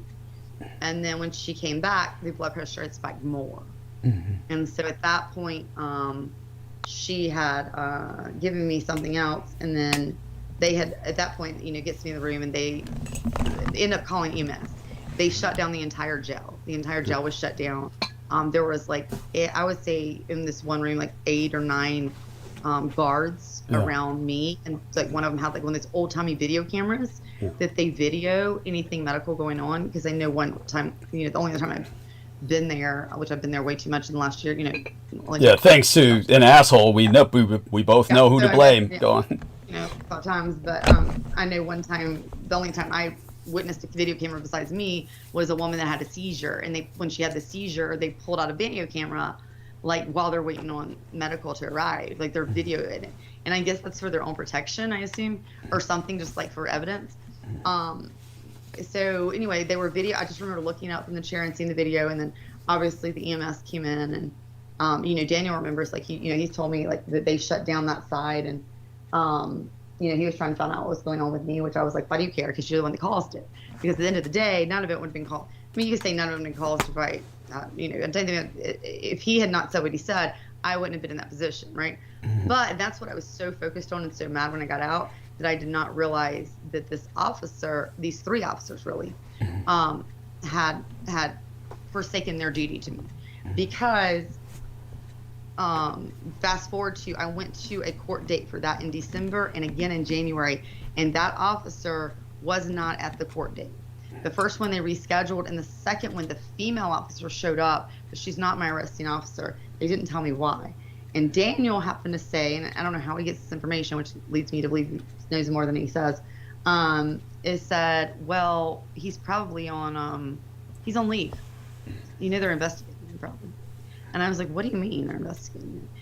And then all of it clicked in my head, because, you know, then he swears he didn't know anything, but then I said, oh crap. Because when I went in December, now backtrack to when I went for that, you know, when I threw that at him, you know, which was like it was about 4 weeks after that I had thrown that at him in December, and I went to jail that night for they called domestic violence, right? So they had taken me in for that. I spent the night there, but when they're taking me in, the police officer that had arrested me, he was really a nice guy, to be honest. You could tell he didn't really want to, but he said we have no choice. When there's a domestic disturbance, if there's somebody, you know, hurt, he was injured. I mean, like he says he was, like, and I said, he says, well, what, ma'am? He's asking, was they turn you over to the jail guard. It's like a place where they turn you over. It's like a basically a Sally Port type situation, 2 doors in the middle. You're in there, and so they're turning you over to the actual jail. And he asked the woman as they're doing that, there's a procedure, and he says, what is this new form? What is this form? And he said, we never had to fill a form out before, because normally everything is just ask questions and it's computerized, but this is a paper form. And she said, oh yeah, that's a new form that we just started. She said, we've had some issues, and again, my name's not up, so they don't know who I am. I'm just listening. She says, he said, we had some issue recently where apparently not finding out what's going on in the field. We just need to make sure if there's anything going on, like an injury or like somebody could have ingested drugs or anything like that, just to protect ourselves. Like, right? So then then going back, so that's where I got that information that there's this whole new form. So then I realized, oh, wait a minute. I went in, so when they call 911, then when I woke up in the hospital 48 hours later.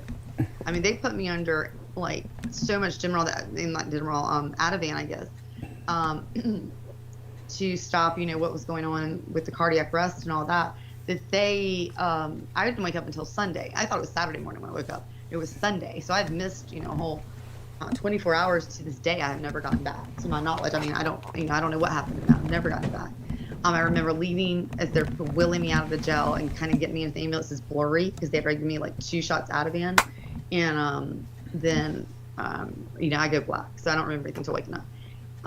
And at that point, I wake up and, obviously, don't know, how much I almost died. And I'm just mad at Daniel by the time I, really realize, he, when I get home, like, I can't believe you did that to me. And, going through that whole narrative of having to understand that there's a person you trust that did this to you.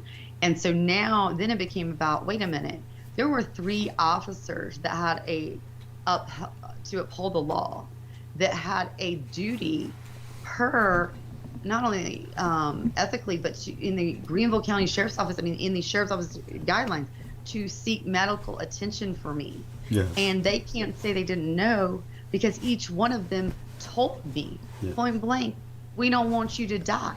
Right. But the second that they didn't get their evidence spit out, because they couldn't charge me if I didn't spit it out, they turned me over to the jail. And apparently what happened was, when they turned me over, they did not tell the jail. And so the jail is playing that game of, that's why it was filed, because the jail doesn't really care about me. But what they did was say, it's not on us if something happens or she decides to sue. Y'all didn't tell us. Yes. And, there was something possible. And so they put it back to Greenville County Sheriff's Office, who's now probably doing their internal investigation, right? And which obviously most internal investigations in a sheriff's office are covered up, swept under the rug. But that's fine, that's fine. Let them do that. Because, I haven't even done anything like it because it just kind of came to my attention. I'm like, let them sweep it under the rug. Because I talked to a lawyer about it, and said, not a lawyer that I would hire because they don't do that type of stuff, but the next thing would be going to requesting that hearing from them, or the investigation from Greenville County, and then requesting the SLED investigation as well, and of course a federal investigation as well can be done. But those would be the requirements. So in addition to that, let me just say this Officer Pierre Frazel had also been arrested not arrested, but pulled over a man for suspicion. I don't know what this is. Suspicion of speeding. It's a misspell. It's a misspelling. People misspell all the time. Go on. No. Suspicion of speeding. Like, they didn't pull him over for speeding. He wasn't charged with speeding. Yeah, but just suspicion. Suspicion, but they probably misspelled it. Like, he didn't have his radar detection going, but he thought he might be speeding. So you can do that, apparently. This is how dirty this guy is. He pulled him over. I've seen the videos. It is awful. This isn't the black man I'm talking about that was national news. This is a white man that was mentally handicapped. Oh. And the man, when he stepped out of the car, when the officer was behind it, because he didn't know, because he's mentally handicapped. And the poor man starts telling him, like, no, and he beats the hell out of him. Oh. Okay? Jesus Christ. He's also shot part of a team. There were multiple shooters in this teams that shot a guy in the back. I won't even go into the story, but he's been into multiple things that he should have been fired for the first thing, right? Absolutely. And I could not figure out why. And this is the end of the story. Daniel randomly brings in stuff, and he just brought in a picture that I had seen a million times before. And it's our picture that I realized, that's our Greenville County Sheriff's Office page. Yeah. Main page. And it's our sheriff. And he said, you recognize him? And I look, and because he's got like basically 2 officers kind of behind him to the left and right. And it's not real big, so I never really paid attention to it. And then I look, and then I zoom in on it, and I'm like, holy shit. That is Officer Pierre Frazel. And then I go through all of the Greenville County Sheriff's Office page, and Mr. Pierre Frazel is, either arm in arm, one-on-one with our sheriff, or, in almost every picture. And so now I've got a position where I've got a lawsuit because, I've already been told, like, yes, definitely a lawsuit because they should have sought medical attention, right? Like the second they turned you over and did not seek medical attention, that's a lawsuit, right? Damn like straight. If I die, my family. So there's a lawsuit there, but I had already thought, why does he still have a job? Because this guy he pulled me over. What I'm saying is I didn't have a lawsuit. Even if I didn't have a lawsuit, he pulled me over illegally. I was already looking forward to that because that was an illegal pullover, right? But then on top of it, you didn't, in addition to illegally pulling me over, meaning I should have never been charged with anything, you've now risked my life and you didn't even seek me medical attention. Yeah. And so that's a responsibility for the sheriff's office. But why hasn't he lost his job? And that's where I go back to this is the sheriff's best friend. I mean, that's the only way to say it. There you go. And so there's I knew they were dirty, but there's a dirty team in there. And I hate to go into all that, but I needed to get it out. So if anything happens to me, because I'm really worried that something could. Absolutely. And I'll say this as well. I'll say that also they probably need him as their token nigger on their team. That's basically probably. Well, that's what he is in every picture. But but we have plenty of black officers that have come to my house that are not, like not dirty like him. Like he's been promoted in the ranks.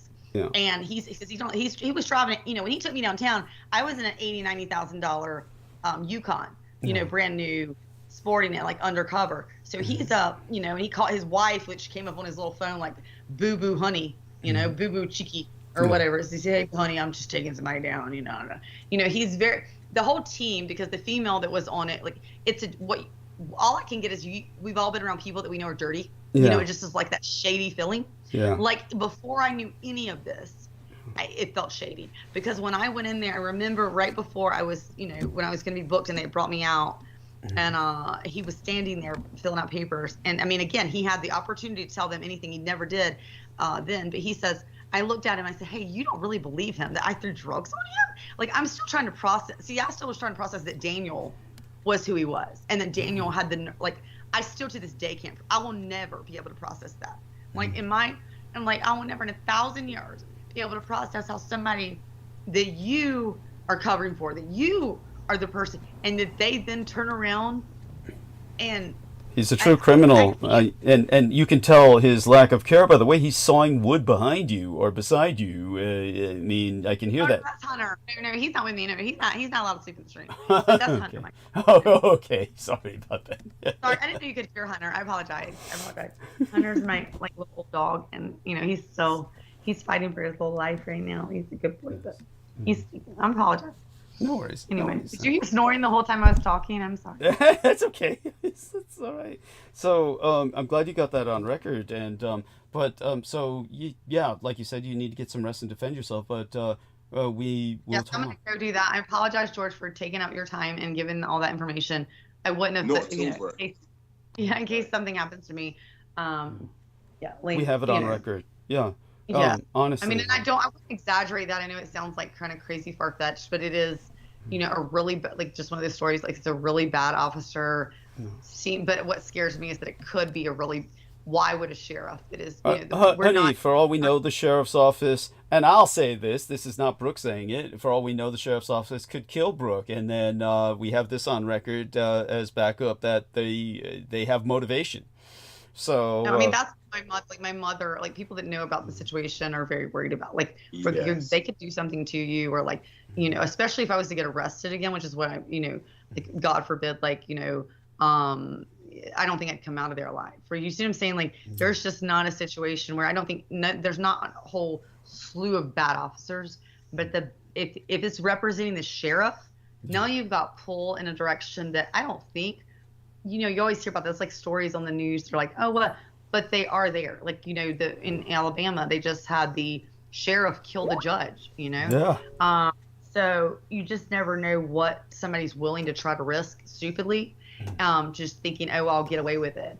Because this officer obviously thinks he can get away with doing the same. Because if those three cases have made news, local news, state news, and then international news or national news.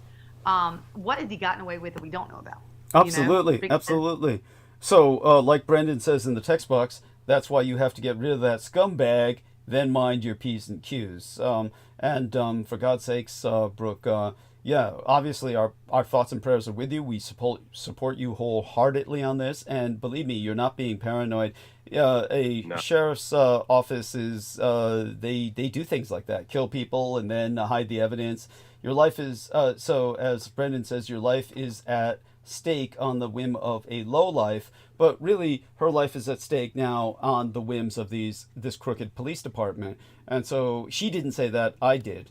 And we have this on and that's record. where I want to go with it, that I focused on his, like, those are two different things.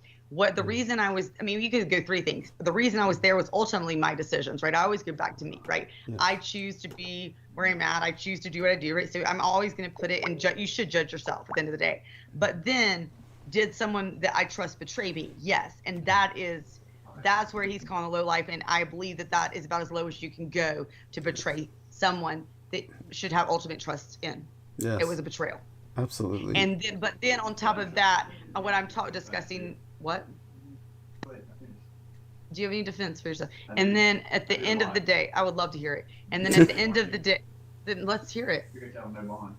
What? Couldn't finish what you were saying, Brooke. We're not interested in him. He says, here's his thing. He said, let's just come discuss it. He says, who got you out on no bond? And what he means is, on the charge of the meth pipe that was his under his pillow that I threw at him, he says, he got me out. Okay. Yeah. He's saying he got me out on no bond, because I didn't have a bond out. I didn't even call the cops on you. Your dumbass neighbor did. But my point is, what does that have to do? This is what I keep saying. It does not matter that you spoke up to the judge that day, that morning, and she said, let me go in their bond, because I really had nothing wrong anyway. But the point of the matter is, Daniel, we're discussing when you betrayed me and said I had drugs in my mouth. Tell me about that. Tell me about that. Let's hear it nationally. Tell me, Daniel. You're keeping me safe how? I can prove it. Prove it right now. See, this is everything. Some things can be said. Just like you got secrets. I got secrets. What are they? You know them all. What are they? What are they? This is what I deal with. She also says she's dying with AIDS. I'm dying with AIDS now. I'm dying with AIDS. You yell in Walmart. You can hear your TV talking to you. I mean, this is crazy shit. I can tell you so much shit that contradict everything. Come on.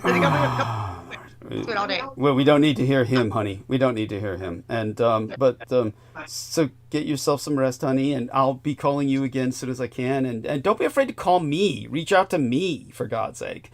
And I'll get back to you as soon as I can, but don't be afraid to reach out. I will call the police right now. Get the fuck out of my goddamn room. Oh, was it 29? No, you've got 48 hours. I don't give a fuck. You got 22 hours.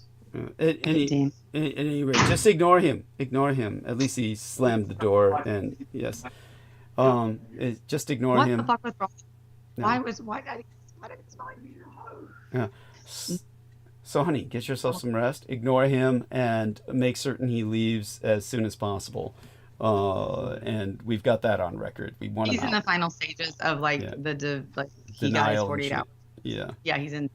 Pushing every button he can, because what he wants me to do is come over there and slap him or hit him. He's got his phone in his hand recording.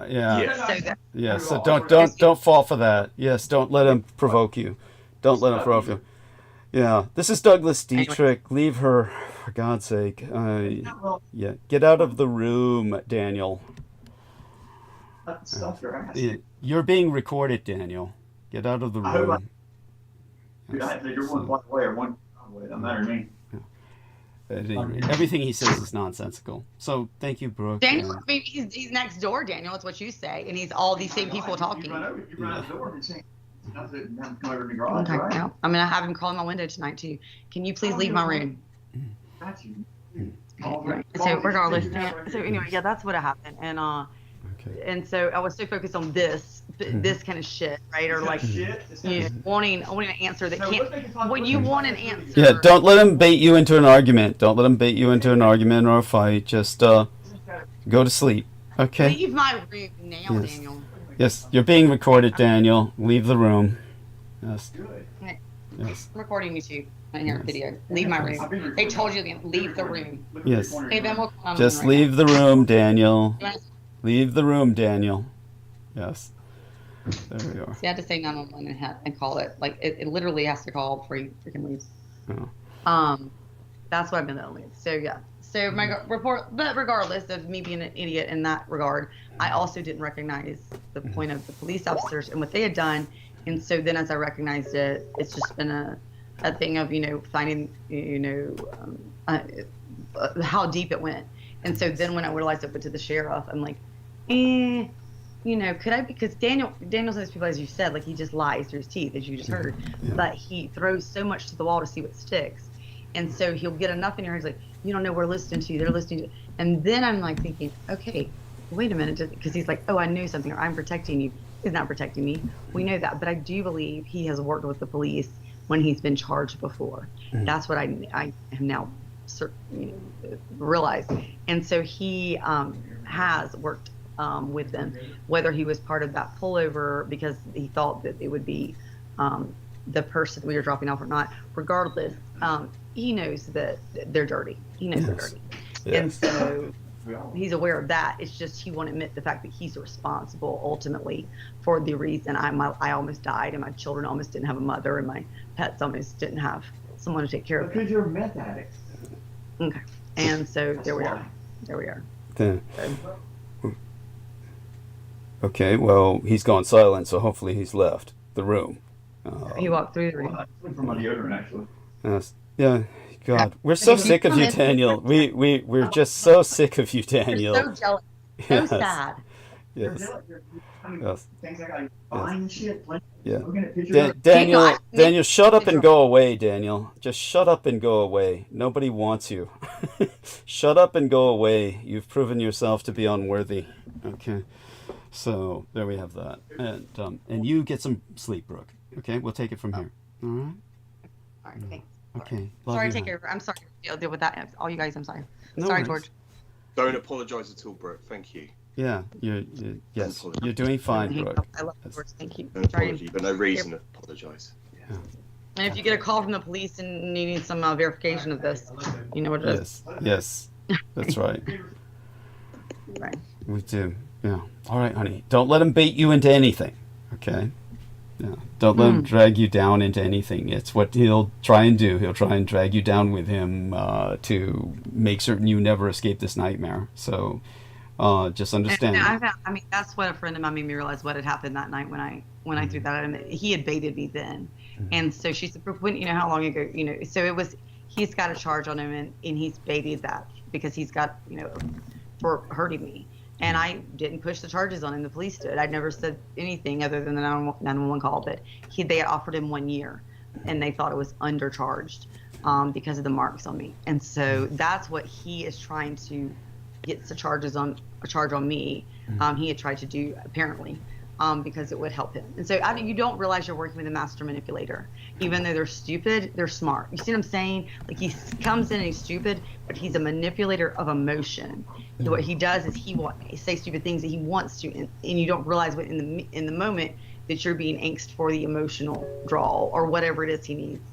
And learned a new person in my life. It's kind of like when Brendan said, Brooke won't learn, and I'm like, well, I've learned something. Like I didn't think people were capable. People were just evil, and I still won't say. I just think he's pure evil. But I do think that there are people that don't have emotional capacity for things that I do. Like it amazes me, like to this moment. And that's why, I give, because I have such empathy that I think there's no way somebody can't feel these things, right? Or see these things, but they don't.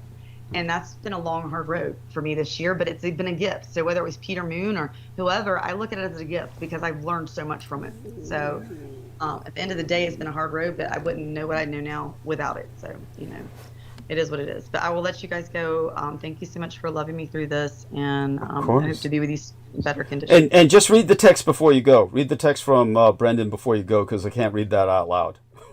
Okay, I will. Right, thank you. All right, love you. Okay, bye. Love you, honey. And like you said, Pete's scheme is not a gift. But read what else he wrote to yourself, and then check out. Meantime, I'll show George Knight something this is something to take into account. Let's see now. I'll do a screen share here. Let's do a screen share. Start sharing. And I'll ask George if he's able to see this. There, here we are. So here's what I'll show you. This should be coming up on screen, and let's make that a little larger. This is interesting. This comes from a novel that was published probably around 76, something like that. So let me see. This wouldn't be the place to start. It would be this page right here. There we are. CHICOM Middle East, Part 2. And let's get this going here. Make that large enough for legibility. So here we are. This is how they viewed the Middle East solution. This is how they viewed the Middle East solution. We can look up the CHICOM ultimatum. Let's take a look at this, the Chinese ultimatum, and let's see when it was published. The Chinese ultimatum, here we are, Chinese ultimatum, here we are. And when we look this up, it was published 1976. So 1976 was the American bicentennial. The United States was exactly 200 years old. And they start with, our embassies continue to suffer from the myth of the central position. The world continues to revolve around their navels. The French are getting nervous. The foreign minister called Ambassador Morgan in and demanded that France be kept informed of any U.S. démarche in the Far East. He said, and Morgan quotes him, France cannot wait and will not be left out of a consortium to settle the fate of the world. Shit, the president said. What did that moron Morgan say? He invited the foreign minister down to his vineyard in Burgundy for the weekend. The president grinned. The scion of a famous banking family had contributed $500,000 to his last campaign. Paris had been his reward, meaning that the ambassador was given a junket to Paris for being a big contributor. What's next? The Secretary of State wants to see you today. Why doesn't he call Jane? He did. She said you were too busy. All right, we'll have to talk to him. Set it up with Jane in the afternoon. Are you telling his people anything? Not much. The goddamn place leaks like a sieve, meaning a lot of surveillance. Every Foreign Service officer has his own foreign policy and tells the press how bad ours is. Well, make an effort. After all, they are supposed to be running it. Both men grinned. Thompson treated the flatulent old former senator who was Secretary of State with a certain surface deference, but there was no time to waste on him now. The Shah, who was still in charge of Iran at that time, he was not yet overthrown. The Shah sends his thanks for your long explanatory cable on the Far East situation, and he has put his occupation troops in Bahrain, Kuwait, and the Trucial Sheikdoms. The Trucial Sheikdoms are what is today's Dubai, on 24-hour alert. He reports that the local guerrillas did not seem to be any more active than usual. His fleet is leaving port and putting itself at the disposal of Admiral Clark near Diego Garcia's, which for our listeners, that is British Indian Ocean territory that is leased to the United States in the Chagos Archipelago. For those of you who do not know, one of the largest, by scale, in terms of proportion, the British completely depopulated the islands of the Chagos Archipelago, which had a black population in the middle of the Indian Ocean, and just deported them all to Black Africa. But they were not native to Black Africa. Many, many centuries ago, their ancestors had sailed to those islands and colonized them, but the British depopulated them to make it a completely military environment and a nature preserve. But the British claimed that the population did not exist, but that is a lie, and the population does exist, and they are in exile in the continent of Africa, but they long to go home to their islands in the Chagos Archipelago. So then he goes forward and says anything more, just the usual elaborate professions of friendship, and one more report from Israel. Both men stared at each other across the massive white coffee mugs, remembering another crisis. It had been very close that time, as the Israeli tank column swept across Syria and Egypt to take Damascus and Cairo. the hotline had been in continuous operation. So they portray in 1976 a near future situation in which the Israelis just out and out invade Syria and Egypt. The Sixth Fleet had positioned itself off the Egyptian coast to prevent a landing by Soviet Marines on the war's 10th day. An Israeli flying column had pushed into Cyrenaica. Cyrenaica is in Libya, and taken Benghazi. My people might remember there was a huge scandal involving Benghazi under Hillary Rodham Clinton. Tunisian troops occupied the rest of Libya, so they showed Libya being taken out by Israel, which has swept through Egypt into Libya and then divides Libya with tiny Tunisia. 3 days later, Israeli paratroopers had taken Jeddah and the Saudi Arabian oil fields without firing a shot. The airborne forces, meaning all of Saudi Arabia, so they portray in a near future scenario Israel conquering Syria, Egypt, Libya, and the House of Saud. The airborne forces had struck with such ruthless speed and efficiency that the fields were virtually undamaged. World opinion had been enraged, of course. The UN had voted to censure Israel. The Security Council called for sanctions, and the Soviet Union threatened a nuclear holocaust. But within 2 weeks, the common market countries had issued a pious call. Those were the European Union of their day, the Proto-European Union. They had issued a pious call for peace and an urgent plea for the flow of oil not to be interrupted. On the day Jeddah fell, the Shah, with the tacit approval of the United States, had taken Bahrain, Kuwait, and the crucial sheikdoms in the Persian Gulf virtually without the loss of a man. A short, bloody war with Iraq had resulted in total victory for the Shah, and that country was partitioned between Iran and Turkey, which had earlier occupied most of northern Syria when an Israeli victory had been confirmed. Israel had quickly set up puppet regimes in Syria, Egypt, and Saudi Arabia, Jordan, and the Sinai Peninsula. And we will go to part 2 here of this chapter reading. Here we are. I think this is it. Yes.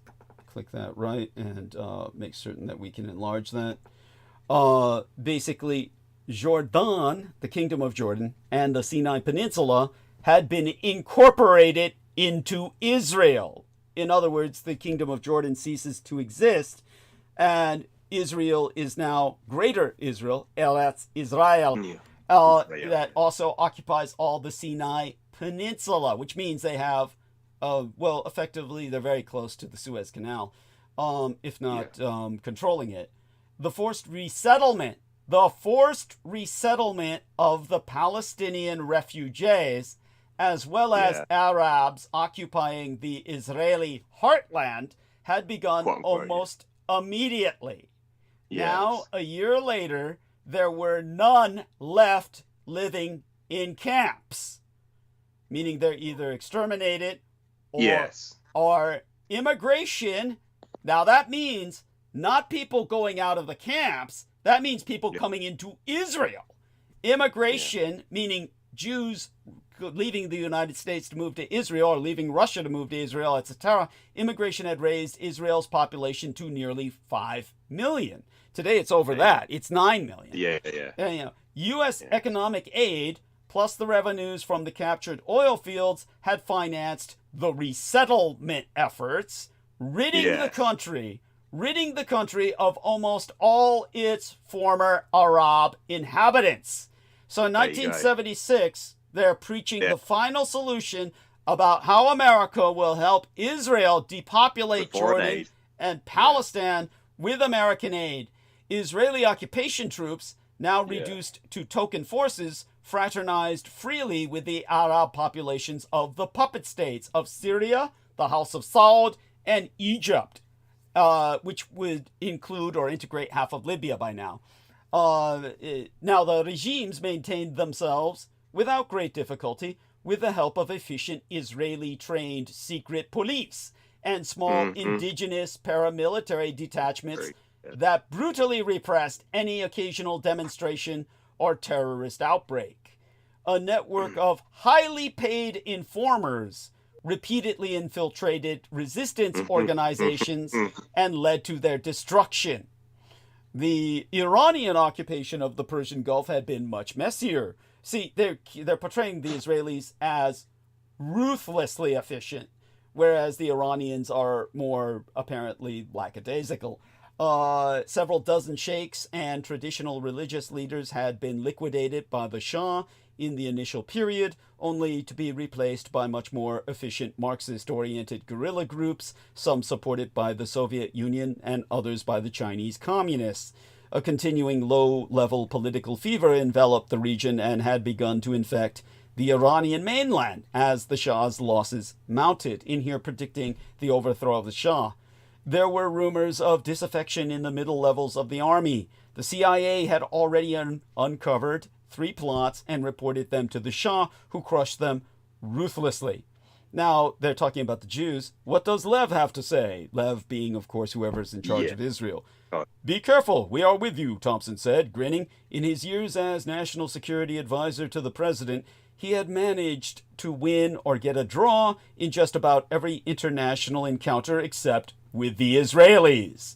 Their orchestration of the American Jewish minority, combined with steely nerves and the negotiating instincts of an Armenian rug peddler, had sucked American foreign policy along in their wake like a whale being towed by a trout. That their self-interest had usually been that of the United States was cold comfort to mounting frustrations and a bruised ego. So what they're saying is that in this scenario, by the way, in other pages, Israel is portrayed as a nuclear superpower, which is testing its nuclear weapons regularly in the deserts of the House of Saud, the empty quarter of the House of Saud. So, yeah, the president said. He shared Thompson's wariness with their Mediterranean ally. What about Beck, your favorite psycho? That's supposed to be the Kanzler of Germany in this novel. Have you seen the cables? The president shook his head, and Thompson glanced at his notes and read, West German troops, remember this was still divided Germany at that time, West German troops are mobilizing, all reserve units have been called up, civil defense units have been put on red alerts. Thompson glanced up, that means a condition of war. He read on, Defense Minister Richter met with the leaders of the armaments industry in a secret session Wednesday, and all senior German police officials were called in to a meeting at the Interior Ministry several hours earlier. The president frowned. He says, what the hell does the son of a bitch think he's doing? Who in Christ's name is he going to attack? East Germany?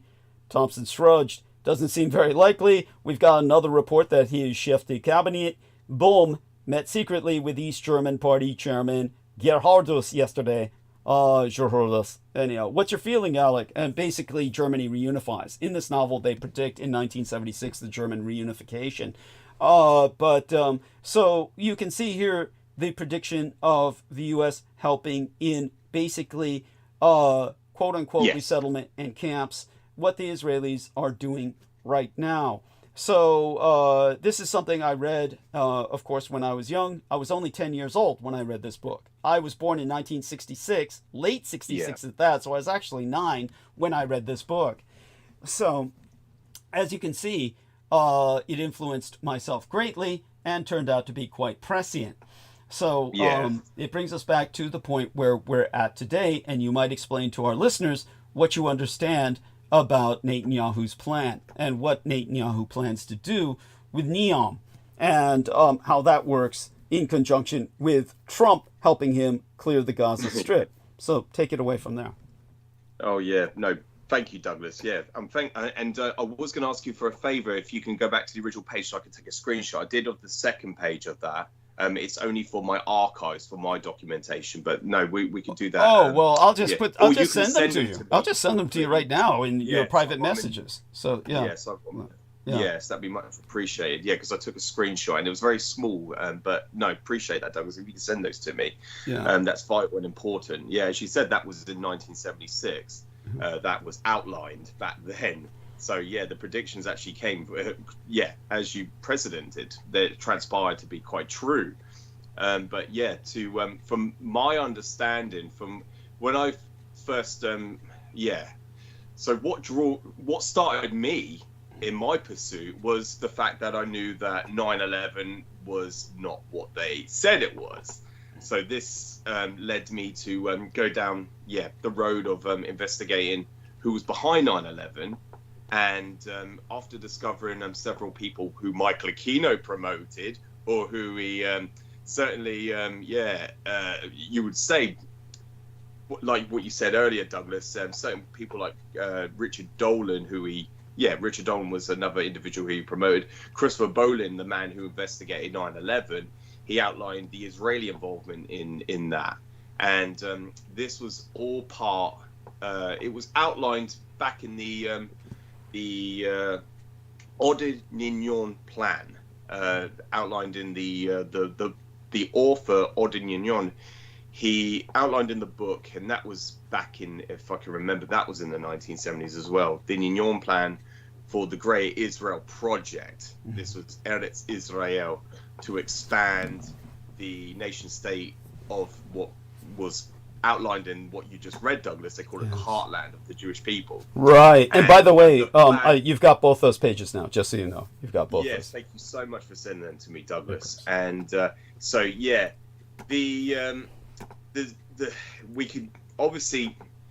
we can go back to the inception of Zionism, the idea. By the way, I'd like you to explain. I'd like you to explain to our listeners how Michael Aquino was obsessed with the Jewish element of the collapse of the Twin Towers. Yes. Do you know what? You explained that to me, Douglas, and I would have to ask you to help me just recite and reminisce what you taught me, because it's in the deepest regions of my brain. If I can retain it, and then to basically relay what you taught me about why Michael Aquino was so obsessed with that narrative. The reason why was because it was a demonstration of here's what we can do if you disobey us. What I've explained to everyone is, when I articulate my frustration with the collapse of the West, and when you hear me tell in the last episode preceding tonight, I go into, during my monologue, which you'll review when you get time, I go into the fact that the Gaza is by far a greater catastrophe than the destruction of the 12 million Jews in Europe during the time of the Reich, even though they acknowledge only half that number due to their own sense of exclusivity.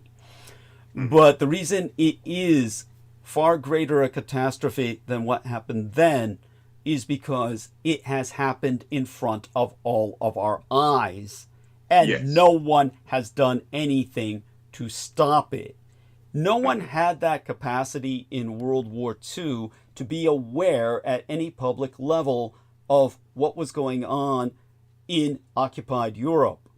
But everyone uses that as an excuse to say, oh, we didn't know. That's on the Western side, the Allied side. But the reality is that the Nazis have never hid what they did. This is the weird twist in history, is that history has been revised by revisionists to make you think it's as if the Holocaust was some hidden thing that was then discovered by the Allies as this tremendous shock. Now, we already know, both George Knight and myself, nothing could be further from the truth. The Allies at the command level knew exactly what was going on. Exactly. But the factor remains that the public historically now is given this impression that it was a surprise to all the Allies and that they didn't know what was going on at any level. The reality is actually far more that the Nazis were always very open about exterminating the Jews. The Nazis never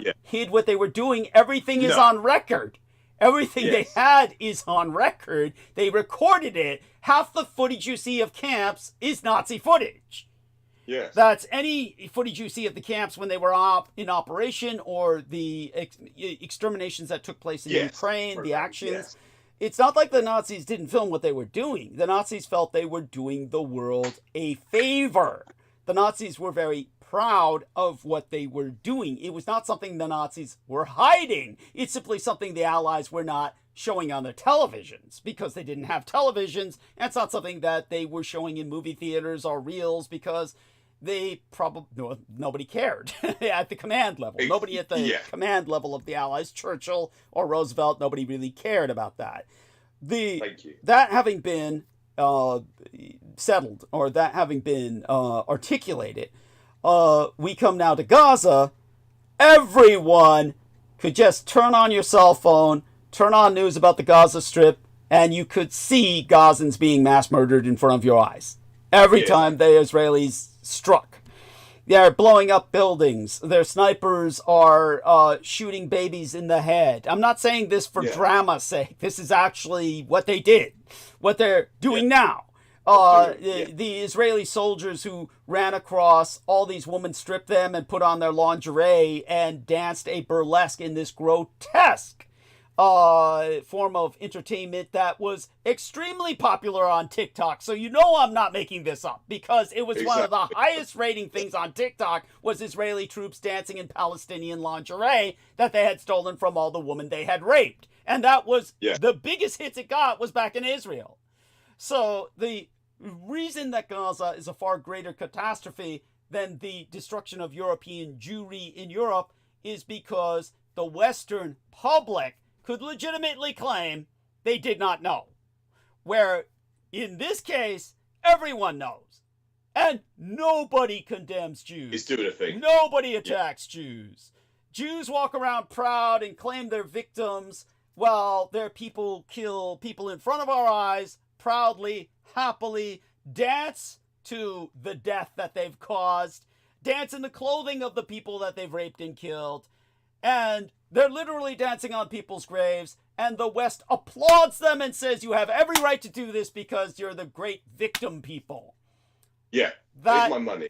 Yes. Yeah. With our money, with our weapons. Taxes. Yes, we are responsible for this. The entire West is behind Israel doing this. And it was all articulated in this book from 1976.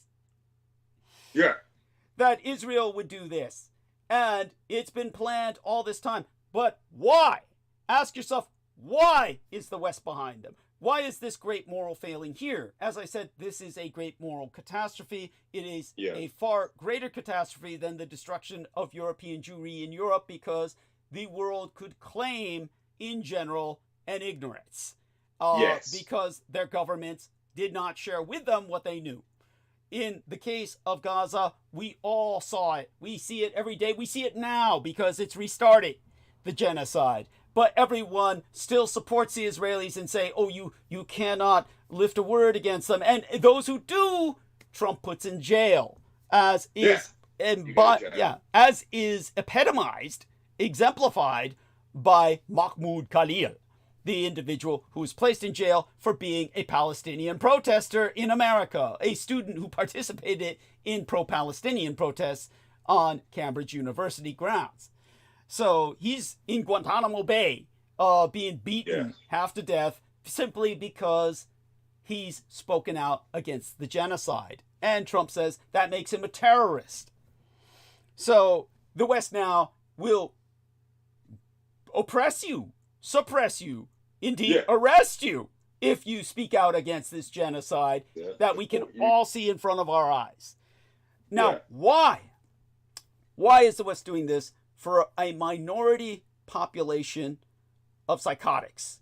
Why is a neurotic minority allowed to do whatever they wish and the entire West kowtows to them? And the reason why, and this is what Michael Aquino was trying to desperately hint at when he kept talking so heavily, hitting that hammer on the Jewish involvement in the collapse of the Twin Towers. The Jewish involvement in the collapse of the Twin Towers. Because that was a Jewish demonstration of, this is what we're doing with just a conventional bomb. But remember, we've planted nuclear weapons under all of your major cities. There is an Israeli nuclear bomb under London. There is an Israeli nuclear bomb under Washington, D.C. There is an Israeli nuclear bomb under New York City. There's an Israeli nuclear bomb in every major city in the West. And they can just, at the flick of a button, blow up the Western world. And so the Western world kowtows because they don't know where these bombs are. So they just kowtow to Israel out of fear that Israel will annihilate them in a heartbeat. That's what Michael Aquino was desperately trying to tell you, the world, by talking about what they were, why they were involved with the Twin Towers. Because the Twin Towers was a demonstration of their power. We, like Jericho, like God, can bring down these Twin Towers in New York with impunity. Yes. And if you don't do as we say, we'll atomize, nuclearize, disintegrate entire cities. Yeah. So they were, yes. Yeah. The West is enslaved to Israel. Israel rules the Western world. And in terms of Japan, they don't have that. They in East Asia, a Jew cannot assimilate. They cannot look like the regular population. They don't have bombs under Beijing or Tokyo. That's why the attack had to be external in 3/11. Fukushima Daiichi using Stuxnet, which was the very virus they used to take down the Iranian centrifuges. Yes. And in the case of the Iranian centrifuges, Stuxnet was the virus that was designed to specifically wipe out the German manufactured, by the company Siemens, a German company, the Siemens manufactured industrial control and safety systems in the Iranian centrifuges. That Stuxnet was then applied on the safety systems of the Japanese nuclear power plant. So when the tsunami bomb, and yes, the tsunami bombs were developed way back in World War II, when the tsunami bombs were used to trigger the tsunami that hit Fukushima Daiichi, instead of going into shutdown mode, Stuxnet prevented the nuclear power plant from self-shutting down, and therefore it went into full meltdown.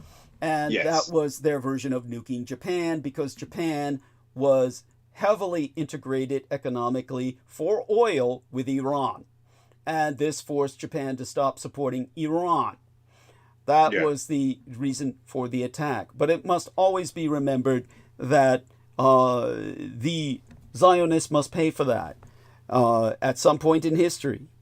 So this is the war that we're involved with. And in that case, it was the Americans helped the Zionists strike Tokyo, or rather Fukushima Daiichi, which has enough radioactive blowback to affect radioactively. Let's just say it put a radiological wind blowing towards Tokyo to a degree that it sent the message. It's not that Tokyo is irradiated by what happened at Fukushima Daiichi. Matter of fact, it's very idyllic if you go there now. Most of the wind was blown into Siberia, the nuclear radiation, and the wash from Fukushima Daiichi went out into the Pacific, where the Americans had a carrier parked, apparently for no other reason than to soak up that radiation, like they were performing an experiment or something. But all that being said, that was the Americans feeling, well, we'll help bring Japan under control with this. And the Israelis saying, well, we'll get them to stop supporting Iran, which the Japanese did. So 3/11 was their version of 9/11. And, but in both cases, it's a Jewish attack. And so understand, the Jews have no qualms about mass murder. They claim to be victims, while being willing to slaughter entire populations. And they do so before our eyes in a sporting manner every day. It's sport to them. Unity. Yes. And this is because they have the capacity to disintegrate the West quite literally. Just by blowing those bombs, a few strategically placed nukes in London, New York City, Washington going off would destroy the world economy.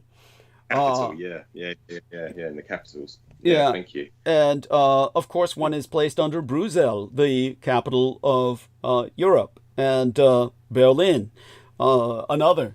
So all the West kowtows to the Jews and allows them to kill whoever they want with impunity. That is what was going on with the message Michael Aquino was trying to convey as a intelligence officer who knew of the threat. And anything else that reminds you of, please go into. Oh yeah, loads, Douglas. Thank you so much. You've articulated very, very well, and there's nothing more true than what you've just outlined. Everything you just said is completely true. And when it came down to the events of 9/11 itself, one of the things that I learned of was the preemptive and prior knowledge to the event that was occurring, and we can call it an incident. It was certainly it wasn't a terrorist attack by foreign operatives, with the domestic involvement and cooperation with the highest end of the government of the United States. There had to have been some support in order for the foreign operatives to conduct that, and that was a collaboration between the King of the House, the members of the House of Saud at the highest levels, and the Mossad, Israeli intelligence services. So with the event on 9/11 itself, there was 5 detained Israeli agents. They were identified as Mossad agents. They were detained on 9/11. They were videoing and applauding the terrorist attacks on the Twin Towers. So they were on the rooftops filming the very first plane that hit the North Tower. And the eyewitnesses who reported it to the New York City Police Department, that there are men on top of rooftops celebrating, lighting candles, and videoing the incident that just occurred. And when the men were detained by the police department, they were later on deported back to Israel. And when they appeared on Israeli national television, they outlined that they were there to document the event, and they were identified as Mossad agents. And when the police arrived to the scene to detain the men, they said, no, we're the good guys. The Arabs are the enemies. The terrorists, we're the good guys. We're your friends. We're Israeli. And so that is something that is historical, and that's a fact, and people can look that up. And they can watch the televised broadcast of their interview that was conducted broadcast on Israeli national television. And they were there to document the event. That was their whole purpose. So they were complicit in that crime. And certainly, you had many of those floors throughout the World Trade Center. They were vacant, but they were basically, what's the word I'm looking for? They were let out. They were letted to art students that were Israeli by nationality. Right. And you had these Israeli art students, and they had, what was presented in, if you ever take a look at the images, they were these boxes. They were boxes, and they, the serial number on the boxes were military grade weapons inside these boxes, predominantly most likely for the detonation of those Twin Towers, because the Twin Towers themselves, without going into the mechanical side of things, without going into technical detail, let's just express this much. Let's express this much, that both George Knight and myself are controlled demolitions men when it comes to the Twin Towers. We do not support any of these outrageous theories about nano explosives. There's no reason for nanites. When you're taking down the Twin Towers, that's like trying to take down the Great Pyramid with scalpels. There's no reason for fucking nanites. You're going to go for conventional explosives that do the job. It's a controlled demolition. There's no need for fucking heat rays. When they say, all the cars melted down in that area, most cars today are half made of fucking plastic in terms of their body parts. They're not comprised of steel like they used to be. They melt, yes. So all of that is to explain that. So continue with what you're saying. Basically, yes, these buildings basically, they imploded, pulverized into dust. These were 110-story skyscrapers with basically large concrete structure with very heavy steel beams in the center, and everything was pulverized into dust using explosives. So this is why it is so evident that they used controlled explosives throughout the buildings. It imploded from the top down. The foundation was blown out first in order to take down a skyscraper, so it doesn't topple over and damage surrounding buildings. The thing is with this complex, the whole World Trade Center facility, the whole complex is it comprised of 7 buildings. You had building number 7, which was a government federal building. It was owned by the federal government themselves. That was the second largest skyscraper. The first 2 was the World Trade Centers. And then you had the other 4 surrounding buildings. They were all destroyed on 9/11. So when those buildings imploded, they did take out several. It took out the rest of the complexes with them, but they blew out the foundation first. And William Rodriguez, I'll never forget his name. He was the man who left the World Trade Center last. His testimony, he was in the basement of the World Trade Center. He said the basement blew out underneath his feet first, and then the explosion happened above him, meaning he heard the explosion above ground, but what made him fall to the floor was the ground beneath him was blown beneath him. And that was his testimony. And his report was completely redacted from the 9/11 Commission report. That's what I can remember. I can't believe I can remember that, Douglas, but that was stapled in my brain. Excellent. But William Rodriguez, he was the man who left the building last. He was there getting people out of the building, and his testimony, people can look this up and listen to his interviews he's conducted. They've scrubbed him completely. It's because he was given the testimony that there were bombs planted in the basement. Yes. Just like what happened in the 1993 terror attack on the World Trade Center. In other words, the 1993 terror attack was attempting to do what the 2001 attack accomplished. Accomplished, exactly, Douglas. So except there's a major difference. It was much more primitive, using a car bomb, and they were hoping that the Twin Tower would topple over. Whereas in the case of here, you just had everything replaced because it was George Bush's own brother ran the security for the Twin Towers and withdrew all the explosive sniffing dogs. Canine units. Withdrew all of them from their regular patrols to sniff for explosives from their duties 2 weeks before, and gave them 2 weeks to plant all these explosives. Continue. Mm-hmm. Yes, thank you, Douglas. So essentially, the man who was the leaseholder, Larry Silverstein. Larry Silverstein took the lease off the Port Authority of New York, leased them for 70 years, I believe, if I can remember correctly. 70 years. He took them off the Port Authority of New York. Nobody wanted to buy them privately because they had no use for these buildings.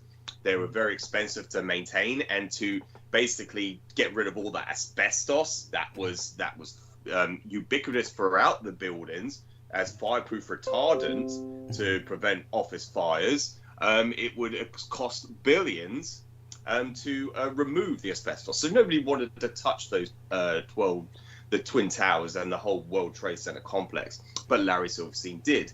And where the correlation between Benjamin Netanyahu, Benjamin Milošević, he was on the phone every single Sunday evening without fail with Larry Silverstein prior to the events of 9/11. And he only bought the lease of those Twin Towers only weeks prior to the event. Only weeks. So you cannot draw it's irrefutable. There is nobody that can dispute this. And he took out insurance clauses, and there was 2 separate clauses where he won billions in return, not just for one, but 2 insurance clauses that matured, and he profited massively. And so that shows complicity. And he had what do you want to call it, a partner in that as well, a man who helped. He was basically a Israeli billionaire in business in I believe like fashion franchise. He had a huge connection. He was a former Haganah commando, underwater demolition commando for the Haganah terrorist organization. They were a militant terrorist organization that was like the Lehi or the Stern Gang. The Haganah group were an internationally recognized terrorist organization, and his name was, excuse me, let me just remember, it was Frank Lowry. Lowry. So that was Larry Silverstein's business partner who helped buy the lease of those World Trade Center complexes.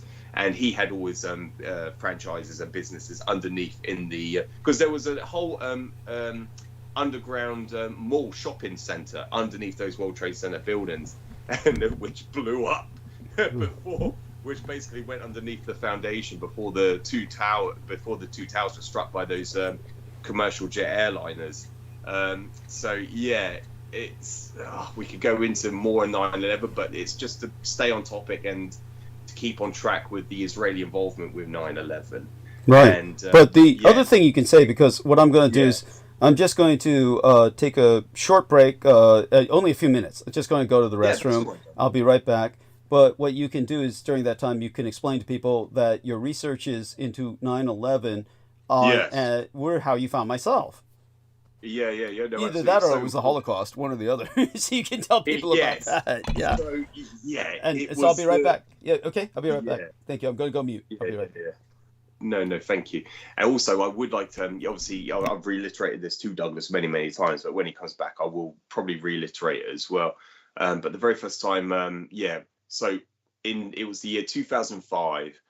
So is that Brendan? Brendan, if you're still with us, could you please join in if you are there to participate? If not, then don't worry. But I was going to say it was in the year 2005. I watched on Google Video, and I don't think Google Video even exists anymore because now predominantly it's all YouTube now, which is what you're listening to us on right now. I watched a video on there. It was called 9/11, I believe it was 9/11 Myths, and I do believe the video is probably still out there circulating on the internet somewhere. You can watch it, but it was the moment when I first watched the first like 10 minutes of that segment, where you was basically there was a reporter with a film crew. They were filming the event. They were documenting it by being at the base of the towers. They were looking up, and the reporter was saying, "Oh, look, just basically explaining what he is seeing, explaining the event." And there was basically an explosion, and it was before the Twin Towers collapsed.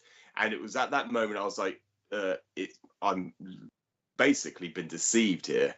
What they the official explanation and the official narrative, what the authorities have told us, what the government has told us is obviously a false fabrication. It's obviously a lie, because once you hear an explosion and then the building started to collapse, but it didn't collapse. It literally imploded on itself. It exploded from the inside outwards, as opposed to the toppling over or the top of the building just simply falling and then collapsing beneath it, because it was so incontrovertible to natural form of physics.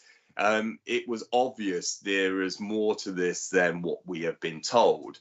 And so it was from that point, it was sort of like a moment for me where I knew that this is essentially my pursuit was to find out what really happened. And in that documentary, they gave so many different theses. They give you so many different theories. You call them theories, explanations, simply from an outsider perspective. As an investigative journalist, they're essentially forensic scientists who are trying to piece together a puzzle by looking from the outside in. And so it took me 12 years of research into just ascertaining what I can off the public forum to work out what was happening. I discovered later on, and it was very, very quick, actually. It was probably about 10 years into it, 9-10 years, I discovered an individual called Christopher Bolin, who Michael Aquino advocated, which I wasn't even aware of that he'd done so until I discovered Douglas. But Christopher Bolin was the man. He wrote several books, and I forget the name of the titles of these books, but it was essentially for the truth for 9/11. And yeah, it was okay. I'm back. Yeah, to just explain. continue. Oh, hello, Douglas. Yeah. Yes. Continue with what you. Yes. Yeah. Yes, I was just basically saying about, yeah, it was back in 2005. It was like 4 years after 9/11 happened. I watched this video on Google Videos. I don't know if Google Videos still extend to this day, but it had a video called, it was a documentary called 9/11 Myths. I remember the name of the title, but I was just saying that the first 10 minutes, it showed the footage of that reporter giving a account of what was occurring at that time and that period prior to the collapse of those Twin Towers. And I did outline that they weren't collapsing, they imploded from the inside outwards. And yeah, there was an explosion. And the reporter said, an explosion and heavy debris falling on top of us, we better get out of the way. And I'll never forget what he said. And that's when everyone started running, because the building started to, instead of it in the natural form of physics, you think of a building collapsing due to integral failure of the buildings, you'd think a building would topple over, or the top half of it that was above the impact zone, you would have thought that would have toppled over. The whole bloody narrative about jet fuel, melting steel, nobody buys that. And so you'd think, hang on a minute, but they almost fell at free fall. It wasn't complete free fall, so it was obvious, but it was the fact that he said a huge explosion. I was thinking, an explosion? That's not what they told us. That means there had to be pre-planted, preemptive bombs in those buildings. Absolutely. Why would they do that? Yes. Why would they do that? And so that, like one of those moments in my life where you think, I've just been deceived, I've been lied to, and it's one of those wake-up calls. And I don't like to use phrases that are commonly used colloquially nowadays, but it basically put me on a pursuit, a discourse to find out the truth. And because it impacted me so much, because it was traumatic for me as a 13-year-old boy coming home from school and seeing two skyscrapers, which I wasn't really familiar with. That was, you know, I wanted to come home and watch my television shows back then, and it interrupted them. It interrupted them. They interrupted my normal routine of coming home from school, and I was like, oh my god, there's these two buildings on fire, all these smoke protruding from these buildings. As a 13-year-old child, that's what I was thinking. I was like, oh my god, but this is horrendous. What's going on? Because it's on every single channel.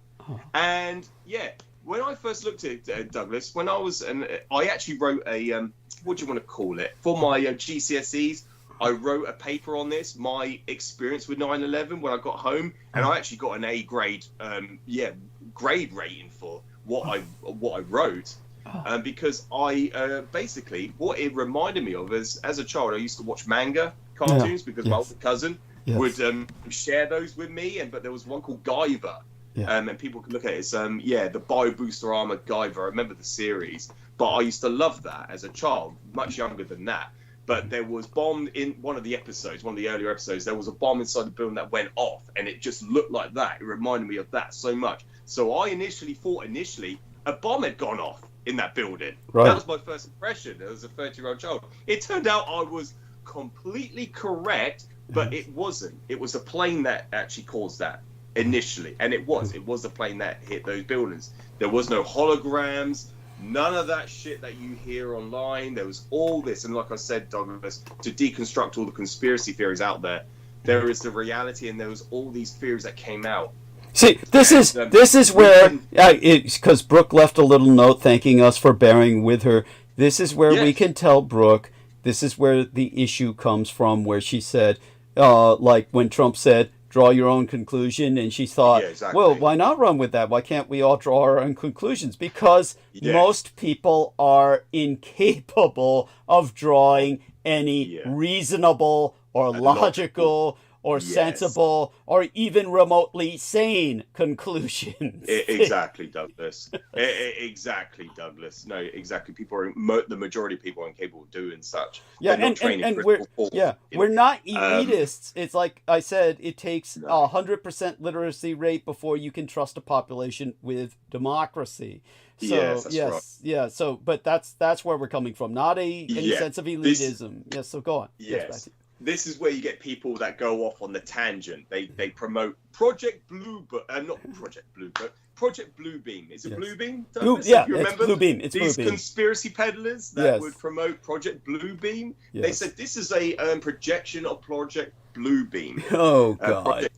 Oh, it's like, oh my God, that these were holographic images of planes flying in, and then there was an explosion. There was so many theories out there that people just didn't know what to believe anymore. That's why that was the intent, and that's the intent was the whole intent of it. Yeah, yes, because 9/11 occurred right at the heart of the height of the internet. You were there for the inception, Douglas. Yes, in the year 1994 or 5. No, the first we had the DeltaNet and DARPANet, so that was in the 80s. That was in the 80s when I saw the inception of the internet. Yeah. So then they unleashed it around 1989, 1991, around the time of the Gulf War. It was around the time of the Gulf War. Yes, thank you. Yes. Yeah. The precursor for the internet was it was known as the ARPANET. Yeah, it was that's advanced correct. research, and then later on it was DARPA. They added the D to it. Yeah. But the very first message that was in the UCLA. That was the University of California, Los Angeles. That was when the internet was first born. Using I was going to say this earlier, Douglas. What I'm saying now, I was going to say it to Brooke about the precursor to the modern day contemporary internet, the way that the world, the normal average person understands the internet, but the modern day internet. But the precursor to that, it was they used NASA, the National Aeronautics Space Administration, UCLA, and Stanford University. Sergey Brin and Larry Page were the men who developed that modern day concept, the modern day as we understand it today. And I was going to say about how everything that's filtered through the internet, it's not filtered without DARPA vetting, without the defense, without them knowing and filtering out what is deposited, what we can ascertain from the internet. And Google, which is where the servers are stored, it is stored in a government federal building. It's a government address. It's an electrical address, a government federal address. So Google owns everything: YouTube, Google Chrome, Gmail, Google Earth, Google Mars, all that, and they own everything. That's why you cannot trust what you ascertain. But the whole intent of it is just to confuse the information consumer even more. Hence why we're articulating this about 9/11, why there's so many conspiracies out there. But also it's important, Douglas, something I learned from yourself is the man with the highest security clearance back in 2001, Colin Powell, General, he was the Secretary General, is that correct? Was he was Secretary of State at that point. Secretary of State. That's it. That's it. Thank you, Secretary of State. Thank you, Douglas. Colin Powell, he concluded, and I believe it was on September, I knew it was, the time frame was within days after 9/11. He concluded that the Twin Towers themselves, through his intelligence knowledge, and I have the screenshots here, Douglas, of this, when he declared the non-Shunrikyo cult under Shoko Asahara as an internationally recognized terrorist organization, because he concluded through his intelligence and through his background of what he knows that they brought down the Twin Towers. That was that's one of the conclusions he drawn at that time, and it was within days of 9/11 happening. So and he thought, and this is less. We're not contradicting ourselves at all. No. He thought it was based on the scalar weapons that they demonstrably possessed, because they did indeed cause the Osaka Kobe earthquake with those weapons. We know this for a fact because Shoko Asahara predicted the earthquake would happen, and he had been testing his weapons in Banjawarn Sheep Station in Australia, where earthquakes are impossible. They're just physically impossible in Australia because Australia has no fault lines. It's solid rock, as opposed to a fault line prone, a tectonically active area. It's not tectonically active, yet earthquakes were generated by the Aum Shinrikyo cult, which had purchased Banjawarn Sheep Station in Australia. People had seen lights, they had felt the earthquakes. And this is where Aum Shinrikyo cult was testing its Scalar weapons they had purchased from Russia after the collapse of the Soviet Union. That's right. Then when Shoko Asahara predicted Japan will be attacked. He said, and it will be attacked at Osaka, Kobe, and then the earthquake happened. Yeah, and it wasn't a prediction. He was telling people what he was going to do, and it's evident, and he broadcasted that publicly. So that's on public record, and it's stated before the Osaka Kobe incident. And it was an incident, just like I say about 9/11 being an incident, because it was obviously deliberate. It was orchestrated. It was. Well, it was truly an attack. It was an attack. So knowing that he had this capacity, that's why Colin Powell concluded that the Twin Towers were taken down by a Scalar attack by the Aum Shinrikyo cults. So that billionaire. And to add context to that, tell people that we knew that this was possible because Nikola Tesla had generated earthquakes in New York, which is again not an active fault line area, but Nikola Tesla had generated artificial earthquakes that could only be man-made because they're simply physically impossible otherwise. And because of the tectonic plates, because it's not tectonically, it's not a tectonically active area, and there's no fault lines. But Nikola Tesla demonstrated that he could make entire skyscrapers shake. People had to beg him to stop because he was going to bring buildings down. So it was Nikola Tesla's technology that the Scalar weapon was based upon. Which, Douglas. So that's how we know. The only other technology aside from controlled demolitions that could bring the towers down would have been Scalar weaponry. That would be the Those documents are all outlined in the Department of Defense. That's what Colin Powell, with the highest level of security, highest level of clearance, he knew about this technology through Tesla's through the documents that they had stolen from Tesla. Yes, from Nikola Tesla himself, and under the GAO, the Government Alien Office, which was the same office that had stolen all the property from the Japanese. Yes, exactly. The OAP, the Office of Alien Property. Thank you, Douglas. Yes. No, it's so true. It's so important. But the other aspect is you had the former Prime Minister as well on 9/11. He was presented himself on a BBC broadcasting television studio. He presented that, we know who's doing 9/11. This is before the buildings even collapsed. Before the World Trade Center buildings collapsed in New York City, you had Abu Barak, that's his name, Abu Barak, in London, in the BBC News studio. He's telling the journalist that is interviewing him, he said that he was the correspondent journalist on the show that's talking on the BBC. He said to him, we know who's behind this attack. We know it's Osama bin Laden. And we know that it's we're going to take up 5 countries in the next several years. We know it's Iran. We know it's Iraq. We know it's Syria. Not Syria. He was basically outlining all these nation states that later on the coalition went in to de-balkanize. Iraq, Iran, Afghanistan. He outlined that. And we know where the terrorists are. We know that they have connections to these countries. He was basically presenting the narrative before the buildings even collapsed. And we said it's Osama bin Laden. The journalist, the correspondent said to him, we're not saying it's Osama bin Laden. He's there telling him, no, but that's not what we're saying. That's before the towers even fell, before they even collapsed. And he's telling him, no, we're not saying it's Osama bin Laden. But Abu Barak, the former Prime Minister of Israel, said, we know it's Osama bin Laden. And how did he know that? He was right. The narrative was already written before 9/11. Yes. So that was already outlined, and that was all promulgated and promoted by Israeli government agents who were basically making the United States, you would call them,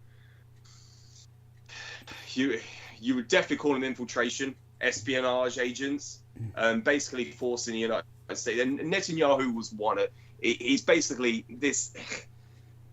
It makes me angry, Douglas. It makes me so angry. It makes me cross. I can't express it in the correct way, in a coherent sense, because it's just so maddening to know that they were basically basically promoting this. They were outlining this, and this plan was all orchestrated.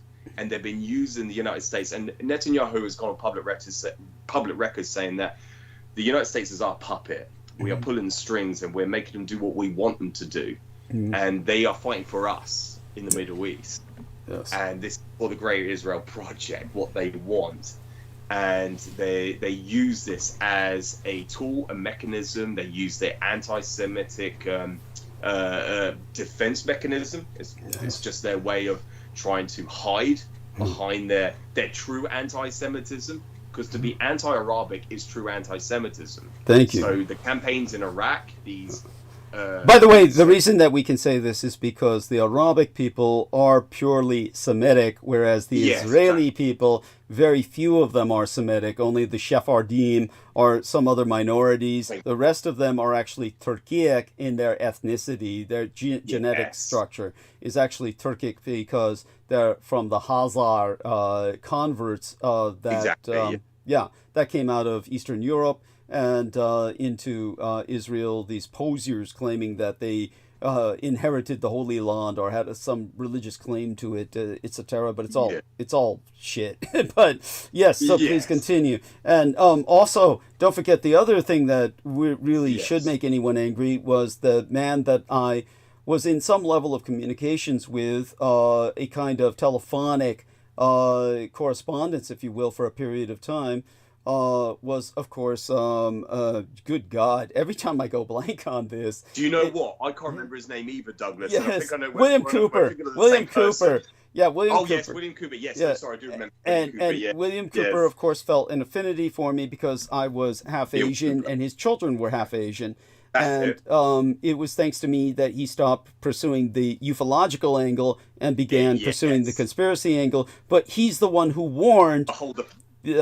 that they would take down the Twin Towers. Yes, exactly. And who they would blame it on, and then all his work after the asshole Alex Jones got him killed, fingered him, got him killed, and then Alex Jones stole his line and basically took all the credit for claiming that the Twin Towers will collapse and they'll blame it on Osama bin Laden. After which anything Alex Jones said was never correct again. Yes, so tell people about that. Yeah, that's it, Douglas. Yeah, he never made any more accurate predictions after that, but he stole that from William Cooper, Bill Cooper, and he tried to present that William Cooper was an abuser to his wife, and he wasn't at all. He loved his family. He was never abusive. But he was the man that wrote the book Behold the Pale Horse, which is the second most stolen book, or you call it book, or publishing. Book. Yeah, it's the second most stolen book in the world after the Bible. After the Bible. Yes, and it's recited all over the world, and the Behold the Pale Horse. But his stance changed because he was trying to go on that before he met yourself, Douglas, before he discovered yourself, he was on that tangent or a trope of extraterrestrial agenda, and he was promoting that through his books. But then he later on, his stance changed after discovering yourself. That's so true. I don't have anything more to expand on that, but that is certainly true. And from what I discovered looking that up. I've never read that book, by the way. I've never read it, but I'm fully aware of its contents. I mean, believe me, I don't think it's an easy read myself. I don't think it's like, I'm not downing it at all. It's just, it's one of those things that I would personally say, whoever wants to read it, go ahead. But I don't personally see it as being all that beneficial. No, exactly. Not for no. Yeah, exactly, Douglas. What was going to say, the other aspects of 9/11 with Israel. That Christopher Bolin individual, of course, before Douglas, I regarded him as my hero before I met Douglas. And of course, once I discovered Douglas and then I learned who Michael Aquino was, and after looking at Michael Aquino, I could see that he was promoting Christopher Bolin. I was like, oh no, no way. I've got a different perspective of Christopher Bolin after. Well, it wasn't, not that I'm saying there was a connection between those two individuals, but he was promoting that. That. Well, generally, there's a connection with anyone Michael Aquino promotes. He wouldn't promote them without a connection. So without a connection, he would have known. Yeah, he would have probably known them personally. But I've never. Yeah, obviously, I don't know anything other than that. But yeah, Christopher Bolin I think he had an Israeli wife. So like, because he was being branded as an anti-Semite, and he was like, but I've got a Jewish wife who's an Israeli, because he moved out there to work in the kibbutz. He worked in the orange. Yeah, the collective. Yeah. Yes. Yeah. He went out there to pick oranges. Which, if you ask me, it's kind of like indentured servitude. But when you know, there's one thing I've noticed is that Boyd Rice, who was an infamous neo-Nazi, wound up marrying a Jewish wife, and he's quite proud of that, because he somehow feels that means he's not a racist or something. There seems to be a certain pathological need for these kinds of guys to do that, and it's like whatever it is. But then with Boyd Rice, after a while with Boyd Rice, no one knows where the fuck he's coming from, because he's just like everywhere. So he's like, by that I mean he just goes in all directions, and it's kind of like, he doesn't bear concentrating or dwelling on, actually. So, but such having it's like with me when I see a white Caucasian man with a Asian bride, like, oh my God, this is just, they obviously they're so unattractive. By the way, men, by the way, for Brooke's sake, she says Blue Book, not Blue Beam, but no, just to correct for Brooke's sake, Blue Book has to do with the UFOs. Blue Book is the UFOs, and Blue Beam was the idea. Blue Beam was the idea of holography being used as a psyop. So and that really wasn't the original intention for the code word Blue Beam, but it became that. That's how it became popularly interpreted as that. The colloquial term, yes, exactly, Douglas. The universal, But go on about how these white guys, you usually notice that the ones with the Asian wives are all fucked up. Exactly, Douglas. It reminds me of that, the whole, about these men who marry, Jewish wives, it just, reminds me of that, but I won't go into that. Anyhow, don't be afraid to. I mean, basically, I will be the first to say, not that we're going to dwell on this at all, but just in passing, I will say that oftentimes, as I've said before, oftentimes that wasn't the case with my father. I know that much. My legal father was married to all these white women, at least 5 of them, before he married my Asian mom. So I know this wasn't the case with him.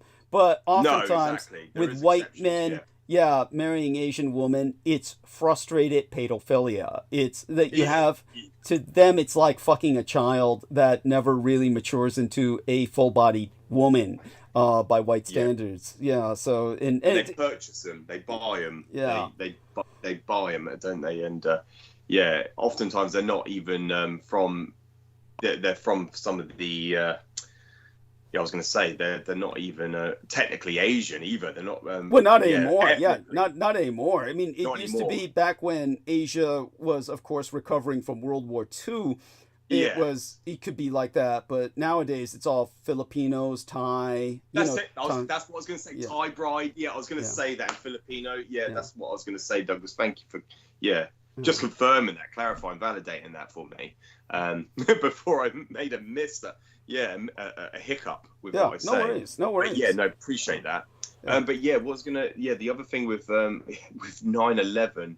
I just mentioned about Christopher Bolin and the Odin plan. So if you look up the book Odin, the Greater Israel Project, the author is Odin. It was published in '84. I had to look that up earlier, Douglas, just had to make sure I was being accurate with what I was saying. So that was a plan that was outlined for the Greater Israel Project between the River Nile and I believe it was the Euphrates River. Which, as you can see in that book, the Chinese ultimatum, from where those pages are taken, they show an empire that expands well beyond the Nile. Exactly. All the way into fucking Libya. And Yes. basically goes into basically Syria and the House of Saud. Saud. Yes, that stretches all the way down to Saud. Yeah, that's it. Douglas. That's it. And with the current administration, they are certainly they're keeping that trajectory discourse. They're continuing that, and they're supporting that. With that's the whole point, and that's those pages that you showed me, Douglas, it clearly states that with the Palestinian population, it's to exterminate them all. Yes. They call it the resettlement, but that equates to genocide. To me, that's like unconditional surrender. Yes. That's genocide. Well, they don't in those pages articulate where are these Arabs resettled. They just said no one is left alive in the camps. They literally say no one is left alive in the camps. Thank you. Nobody left alive in the camps. So the whole point is to exterminate, to annihilate. Yeah. And then they're going to repopulate it with Jews. Jews. Jews. Say it for what it is. It's just repopulate with Jewish people. And that's the whole goal of that. And to notice, original question about neon. Notice how in the objective articulated in those pages, by conquering the House of Saud, Israel becomes a major oil power. So they're an oil power as well as a nuclear power, where they have bombs that they're testing in the empty quarter of the Saudi desert. The House of Saud. Yes. So they use that for their nuclear testing grounds while also retrieving all the oil. So they're both an oil power and a nuclear power. In other words, a superpower. It's basically Israel. They are the old. Yeah. Yeah, and so the only nation to have a neutron bomb as well. The only nation to have that in their arsenal. Yes, to maintain completely, it. Yeah. So they are essentially a superpower. Sorry, Douglas. Yeah, absolutely true. They are essentially and that's what was outlined. They're certainly they're on that trajectory. And when people, and as you said, it's just it maddens me so much that the world sit back and allow this to happen. And people who I encounter on a daily basis, they basically have a great they're not antithetical, they have a great sort of like a responsibility, or what's the word I'm looking for, they have a duty to maintain that support for Israel. They have that obligation, I should say, that they have to, from their years of indoctrination, and that's what it is, to support Israel. And they feel like if they go against that, they are not only antithetical because they believe they are relative to the boss, they're antithetical to divinity themselves because they believe that they are the chosen people. Certainly in the United States, they have that consensus.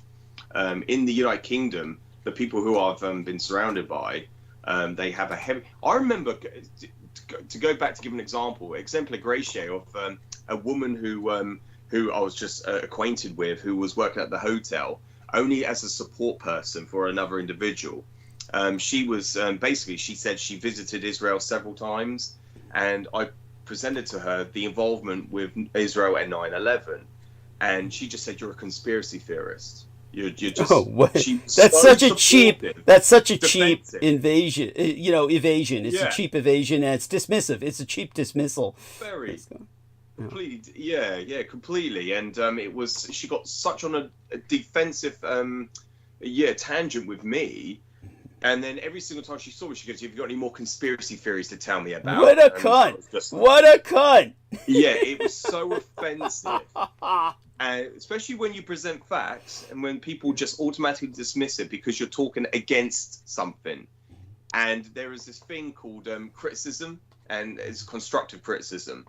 And I wasn't even giving them constructive criticism. I was just relaying the facts.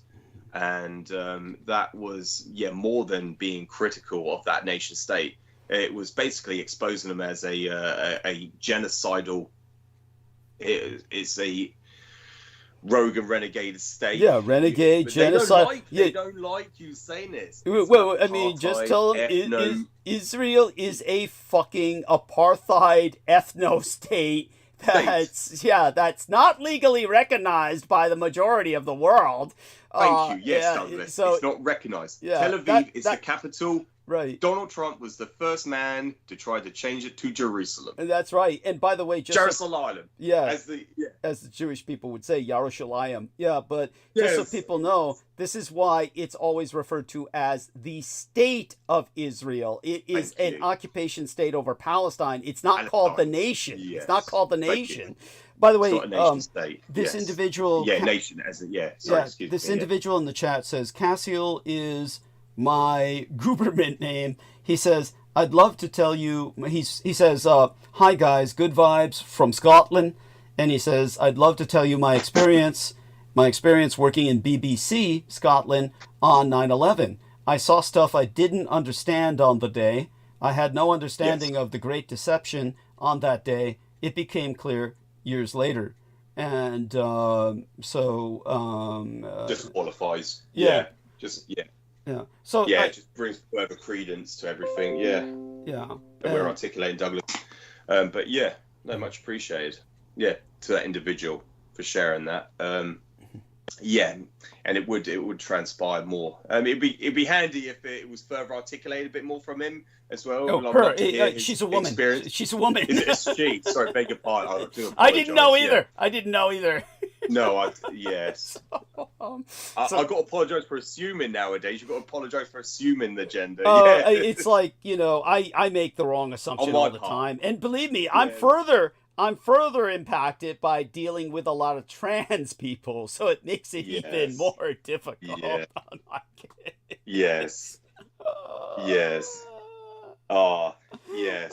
So, at any rate, yes. Such. What was the show? I've spoken about this many times on the show in the past, Douglas. What was that show called? It was aired just like 2 weeks prior to 9/11, or it was like within weeks. The time period. It was The Lone Gunman. Gunman. Yes, which is Canadian. That's a Canadian series. It was a spin-off of the X-Files. Series. Yes. That was it was a spin-off of the X-Files, which most people do not realize was a Canadian fucking series. That's it, Douglas. Yes. Yes. And the producer, the executive producer of that show was Arnon Milchan. I believe that was his name. It was an Israeli he's fucking Jewish as they fucking come, just like Larry Silverstein. Arnon Milchan. Yes. He was the man that brought back Brad Pitt and Angelina Jolie as a couple. He was the man that brought them together, and Mr. and Mrs. Smith. People don't know. If you look up images of Arnon Milchan with Brad Pitt and Angelina Jolie, he's the man in the middle. And they're not holding hands. They've got their arms around him. And they're like, this is the man that brought them together in that movie. It was in that movie when they were acquainted with each other. And that's when they got together, and he was fucking her and, cheating on Jennifer Aniston. But Arnold Milchan is the multi-billionaire Jewish individual. He's got dual citizenship. Yeah, all Israelis have dual citizenship with the United States. Yeah. Yes. Yeah, exactly, Douglas. Thank you. This man was the man that produced. He was the executive producer of that show, The Lone Gunman. And what's that? The pilot episode. That's what it's called. The pilot. I've just remembered, Douglas. There we are. The pilot episode where they took a shot, and the whole narrative of that show, the script of it was a hijacking of an airliner, so a commercial airliner being hijacked to be rammed into the World Trade Center Twin Towers. And they rehearsed this and they filmed it using a helicopter, and it flew in the same path as what happened on 9/11, and that was aired only prior to the 9/11, and that was produced by Arnold Milchan, who was working with Israeli intelligence. And he's a multi-billionaire businessman in Israel, and he's produces movies in Hollywood, and that's the man who knew about 9/11 as well, and Yes. it was all aired on the Lone Gunman. By the way, they show. call that predictive programming. Exactly, Douglas. And there's so many examples of this. There's so many examples of this as well. But that was that's to bring further credence because he was Israeli intelligence. Yes. That's what the importance of that is. Arnold Milhon. And there's other things to actually share with you, Douglas, that I keep. You know, it's nothing on topic. It's nothing related to this, but we can come back to this in a moment. But yeah, with like Cheryl Cole, you know, she mothered the child of Liam Payne, the man who was killed in that sacrifice. Yes. On Hunter's Moon on October 16th to 2024 last year. Yeah. Yes. It's important. And that was Aquino's birthday, or I forgot what it Yeah, it was. was Aquino's birthday. Yes. Yes, that's it, Douglas. Thank you. Yes. He was in Buenos Aires. And remember how you exposed Ian West that day, so you can take you can take He your was so victory over lap. it. You can take your bragging rights. This is your bragging rights there, right there. Has he been on ever since? Has Yes. he been on ever Yeah, since? he never came on again. He never came on again. Yeah. I don't think he's been on ever since, has he? That was just after, yeah. But he was saying, yeah, he hung out with him, and it's like, no, you didn't. He was, he hung out with Walt Disney, Disney, whatever, Ian, yeah. But yeah, no, me and Brendan did basically, snuff that out.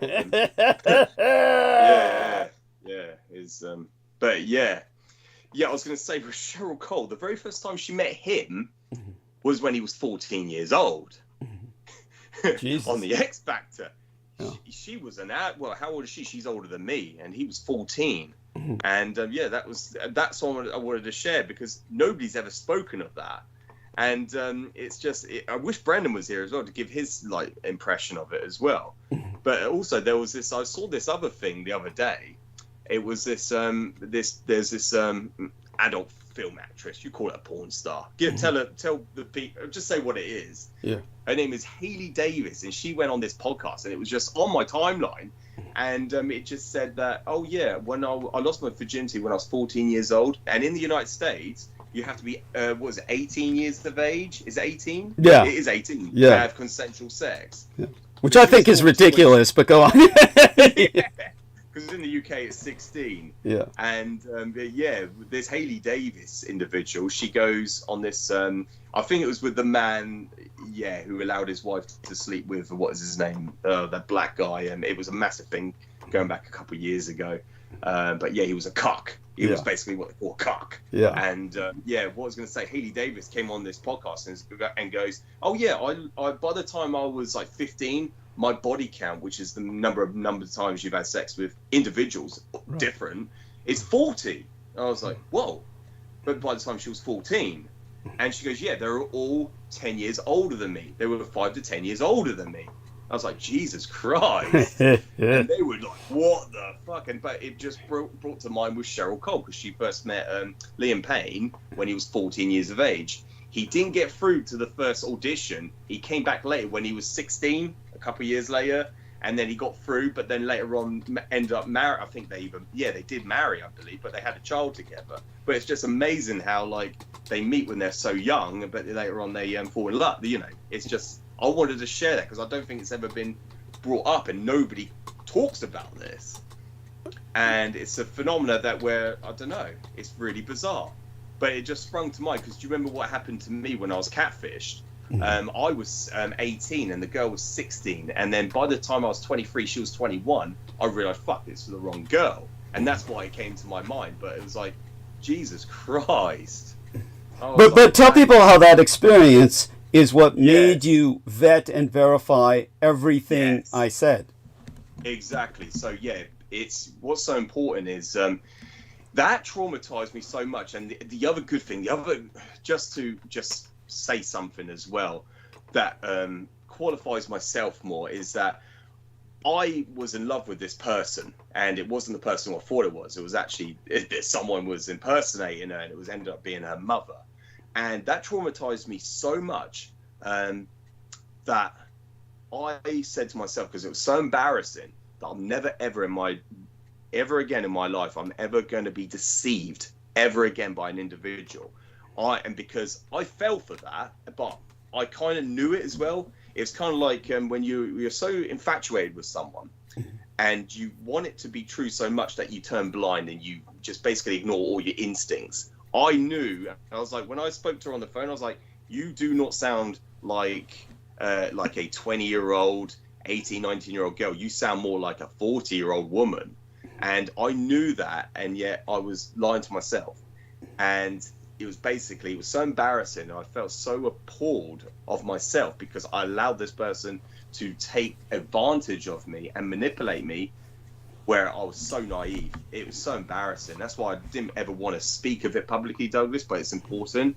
But what that was... I think, by the way, I want to let you know that it's very courageous of you to speak of it, and there's nothing to be ashamed of or embarrassed about, because there's plenty of people who have been victimized like this. It's quite common.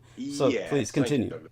Yeah, because I was, in my eyes, I look back at it now, because that was back in 2000. That was in 2000. That was around about that time I discovered, it was 20 years ago. Because that was when I was 18. I'm now 37, so that was a long time ago. But when I look back now, I think, God, you were just a kid yourself, George. But the thing is, I think her dad was in the military as well. So the girl's father was in the military. So the whole point that explains a lot. That explains a lot. Go on. Yes, he was. What was he? But he was in the British military. So I don't have any more any qualification. But don't forget that Stephen Outram's best friend was that intelligence officer in the British military. Yeah. So the excuse I was told, Douglas, is no, I have to be 21 years old before I can be in a relationship because my dad's a military man. He's very protective of me. That was the lie I was fed. That's why I believed it, because the whole thing was, I can't meet you. I can't see you because my dad, he'll kill me and he wants me protected till I'm like 21 years old. And that was the whole thing. And so that's why it went on for so long. But the good thing is I wasn't serious enough with that. But I did take it seriously at the same time. That's why I hated myself so much for falling for it. But the pivotal point of that, the lesson that I learned, is I vetted and verified everything from that point onwards with everything people say to me. Like, I took everything with a grain of salt until I vetted and verified everything that somebody says to me, until I can vet it to be true myself. And the thing is, when I first... So my pursuit with 9/11... after discovering that I was deceived, like what the official narrative and the official authorities told us, is when I learned that was again like an eye-opener. That was a wake-up call for me. And so, that was one of those points. That what happened to me when I was catfished. And that was, I use the term catfish, but at that point in time, there was no such thing as the term catfish. It never existed. It was just manipulation. And so, it's later on, I vetted and verified everything. But when I was on the pursuit of 9/11, and then during the Holocaust as well. When I dived into that sewer shit, Douglas, with the Holocaust, you come across so much Holocaust denial. Yeah. David Irving, and when I discovered yourself, Douglas, you completely deconstructed that man, and he was actually sued, wasn't he, by that woman who won. Yes. I forgot her name, but it'll come to me. I'd have to look it up again. But yes, it was basically, it's easy enough to look up, but he was, basically what happened was he sued her. That's how stupid he was. He thought, he just thought this will bring me a lot of publicity, and he thought this was a good publicity move. And it turned out it destroyed his fucking life. Not his reputation, but his entire life. Yeah, that's true. Douglas. He had to leave to the United States. He had to relocate to the United States after that. Yes. He was in the Commonwealth Dominion when he was he Britain? He was British. He was in Britain. Yeah, he was, wasn't he? He was right here. Oh God, I feel ashamed. He was right there in Britain itself. And but you come across all this, and we've had Victoria Hobbs. I think she talked about. I think we never got into that discussion, but it's something that if she ever comes on in the future, we can have a discussion. If she ever decides to come on, I know she hasn't been on for a little while, but she is participation. She does participate. Maintain her in thought and prayers. She's been having some health issues. She's basically she's a wonderful woman. Yeah, she's by that I mean nothing serious as I can perceive it, but she's had basically contracted what might be an extended cold. Hopefully it's not long COVID or something like that. But she might have contracted the new milder COVID. So hopefully it just goes away and peters out. But, you know, but believe me, there's vicious shit running around out there that people catch, and it just lasts. You know, so it's awful. But, you know, so go on. And her... But, this is... with Victoria, her... what she was exposed to was the concept of most of the people that she communicates with feel that Hitler was too nice to the Jews, that he was somehow very that basically he's this great leader, which I appreciate they're saying that, but they basically are in a Holocaust denial mode.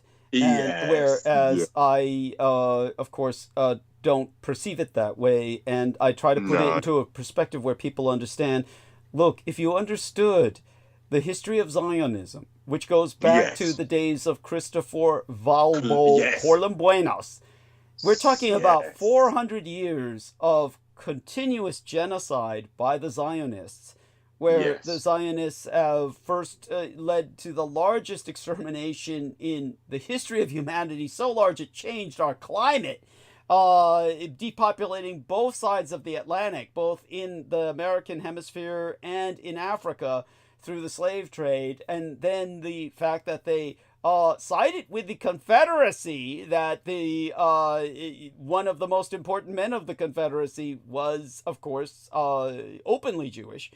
And his statue is the one that's never taken down. No one ever takes down that Confederate statue. And and this was because of their involvement with the slave trade. And then you go from that to all the other Holocausts that they've participated in or perpetrated. This is the most genocidal population in history. Think about the Bolsheviks in Russia under a Jewish commissarocracy and the millions of people that died. And the fact that they helped finance the communist Chinese Revolution. As a person born in Taiwan, I'm painfully aware of their participation on the side of the communists. Henry Kissinger. And Henry Kissinger responsible for the genocides in Bangladesh and Pakistan and India. We could go on and on. This is they're the most genocidal people. In that video, the video I discovered you to keep for me to stay on track for myself, to explain it to to the listenership. It was 500 million people that they are directly responsible for killing. 500 million people since the days of Christopher Columbus. At least 500 million people. What's that in a ratio compared to their population? That's an extortionate difference. Yes. Orders of magnitude. In comparison to their population. Yes, and they are the victims. No. It's outrageous. Think about what we're saying. It's outrageous. It's beyond egregious. And this is not anti-Semitism. It's not hatred. Beyond that. Yes, this is not hatred. It's just a fact. We're just This is why the world is so effed up. Yes, and think of this way. Not only that, but the progression of ideologies. Think of the progression of their ideologies. First with Karl Marx, whose real name was Mordecai Mordecai Levi. Yes. So Karl Marx invents this godless communism that results in the billions of deaths. It's literally hundreds of millions throughout what happened with the Greater Soviet-Union and Communist China and Vietnam and Cuba, etc. And this individual is responsible for that with his ideology. And you go from there to the concept of godless capitalism invented by Ayn Rand, who is a Russian Jewess. And her real name, of course, we can look that up, real name Ayn Rand. Let me see if I can spell real right. And the kicker is that that's genocidal as well. Just think of late stage capitalism and all the people who die because of the mega corporate look at what Musk is doing. This is Ayn Randian ideology that what Musk is doing is based upon. It equates to genocide. Yeah, and that's what godless stand. That's what godless is, Douglas. Yes, godless equates to genocide. So I'm going to do a screen these share. godless ideologies. Yes. Yeah. So here's a screen share, and Ayn Rand's real name is Aliza Zinovyevna Rosenbaum. Rosenbaum. And so in terms of her ideology, it was the foundation for the Satanism, the godless Satanism, or the Satanless Satanism of Anton Szandor LaVey, which is an atheistic Satanism, that there is no real Satan. Satan is your self-empowerment. Yes. Yes. You are Satan. Oh, well, he would know. Yes. A Jew would know. Yes. That's... didn't Ayn Rand, the man she admired, wasn't he like a serial murderer, rapist? Yes. Every man for himself. This is the ideology of capitalism. Every man, it's the survival of the fittest. Yes. It is, take what you want and take everything. Yeah. But beyond that, it's basically Ayn Rand, her great personal hero was William Hickman, whom anybody can look up.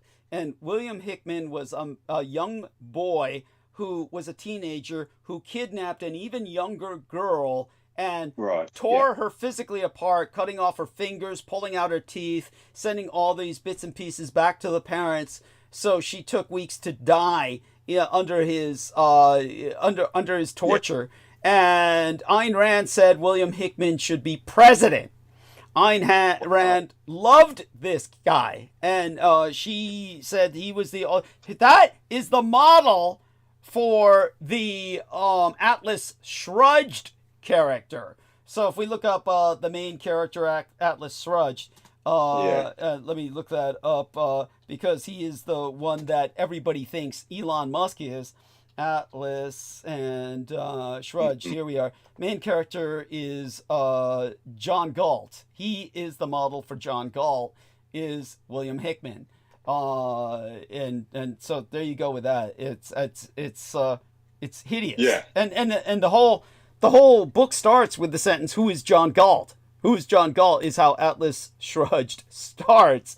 And so Atlas Shrugged is John Galt is a child murderous, pedophile, rapist, torturer. That's what he is, and that's who he's modeled on.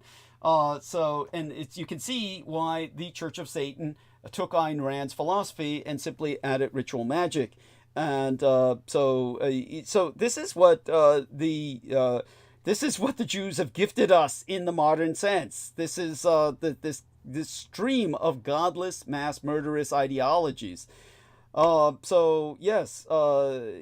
to George. That's again, this is not anti-Semitism or hatred. We don't say this in hatred. We're just it's not anti-Semitic or anything. No, exactly, Douglas. And so that brings us back to the video that I first discovered yourself on. It was recommended due to the algorithm that is stapled in YouTube, because I was pursuing the Holocaust. It came up with yourself. I remember the thumbnail so well. It was, and by the YouTube channel by 911.org or 911truth.org, something like that. It was 911truth.org or something like that. Yeah, that's it. Yeah, the YouTube channel, and I believe your videos are scrubbed now from that YouTube channel. If they've scrubbed the channel itself, but they took out your videos. But thankfully, it was archived and saved by John Warrington. Yes, thank God. It's been uploaded, and it's uploaded on your channel, thankfully. Yes. But yeah, it was. I really appreciate that. But because of what I already learned, what I already knew, that video just expanded my knowledge, like astronomically. Just I could already vet and verify several things that you were outlining in that 2-part video, that interview you conducted. I was already researching the Havara agreement, the transfer agreement that was written by Edwin Black. I had already, I was aware who had to use a pseudonym. That's a pseudonym because tell people why. Yes, an alias, because he was threatened by Israel themselves, by the Israelis, for exposing the fact that there was this collaboration between the National Socialist German Workers' Party with the Third Reich and Zionism. It collaborated and exposed the fact that there was this collaboration. Now, Was it William Herschel, who is, of course, Jabotinsky, it was Jabotinsky, or I believe it was Jabotinsky. So Jabotinsky was the man who expressed the fact, this is where we would explain it to our dear Victoria. We would explain to her that it was the Zionists themselves who demanded that Adolf Hitler exterminate the Jews in Europe so that the survivors had no choice but to relocate to Palestine, because otherwise they never would have done so. It wasn't enough to just say, get out of here. It wasn't enough you had to literally make Europe uninhabitable for them before they would finally leave for Palestine. Yes, and what's so important as well, Douglas, thank you so much for that. What for people to understand is during that period of time, like you mentioned earlier, with the Judea Declaration of War against Germany and a boycott of German goods, Germany itself at that point in history was getting itself out of a deep depression as well, economically.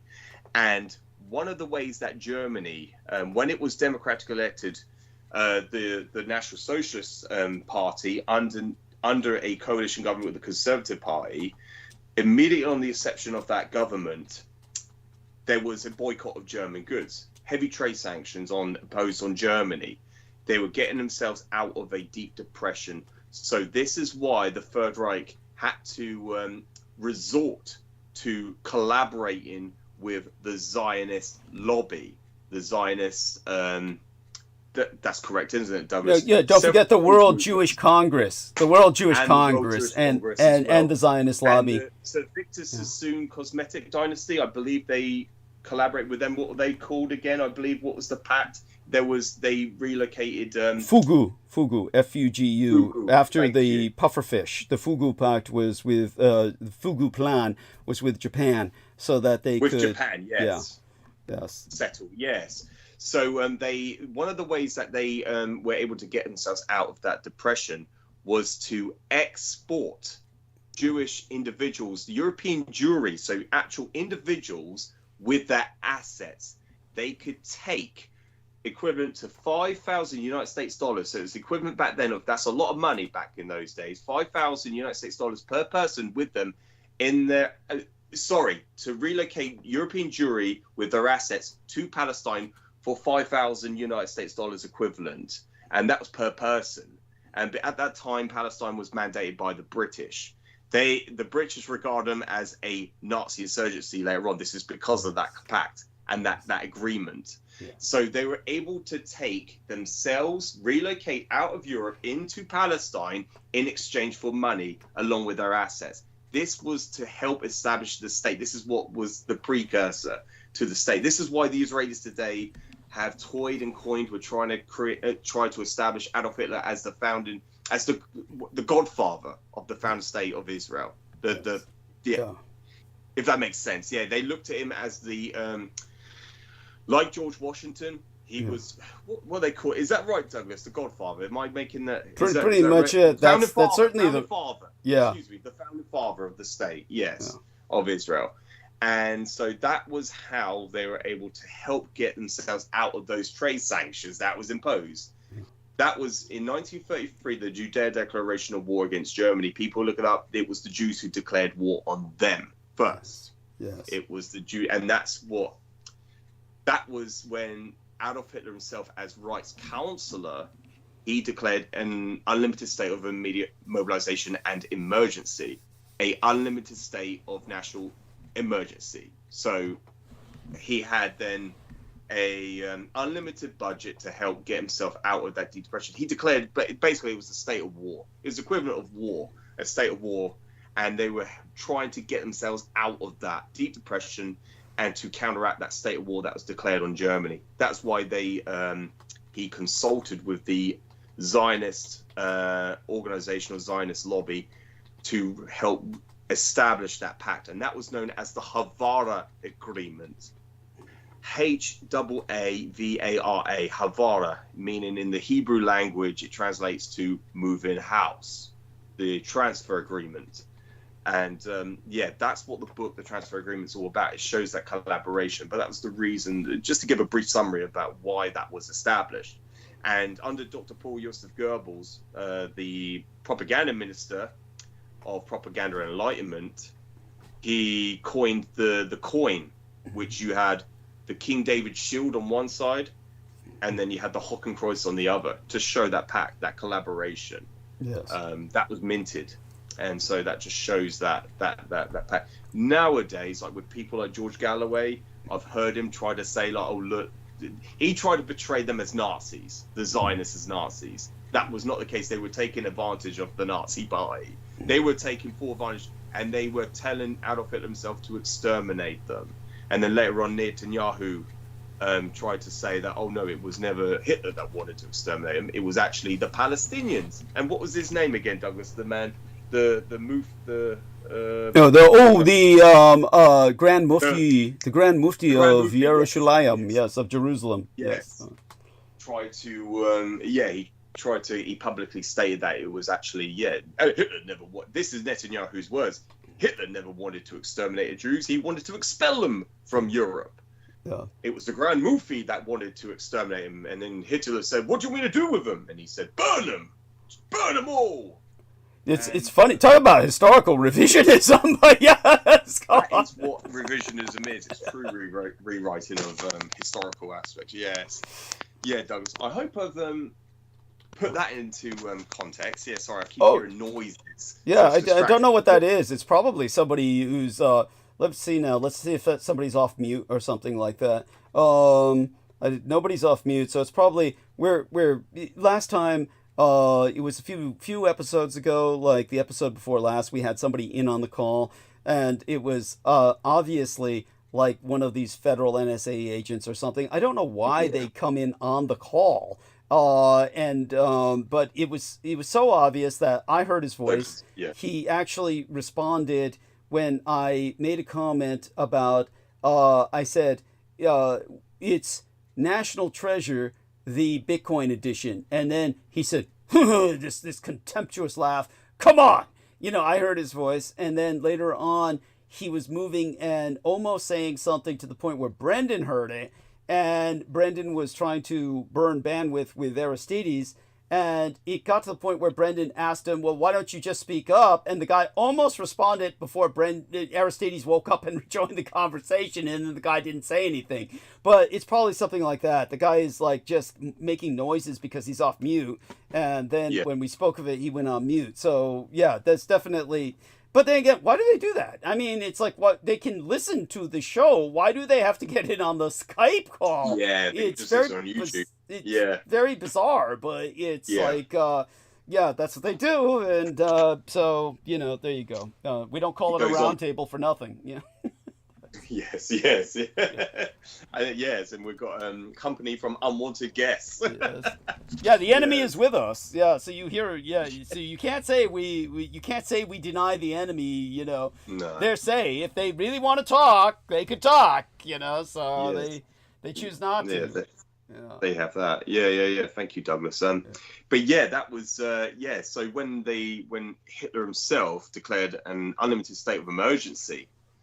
That was when later on it became the Reich, I believe, in 1934. I hope I'm saying that correctly, Douglas, historically.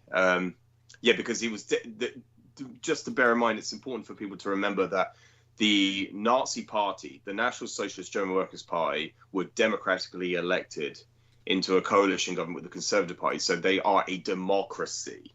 They were democratically elected. And it was under the Jewish declaration of war against Germany, the diaspora declared war. So the entire Jewish community outside of that diaspora, outside of that realm, declared war on Germany. So that was the head of the Jewish World Congress. Everybody, so people in New York, the Jews in New York, everyone around the world declared war on Germany. All the Jews all come together and they declared war.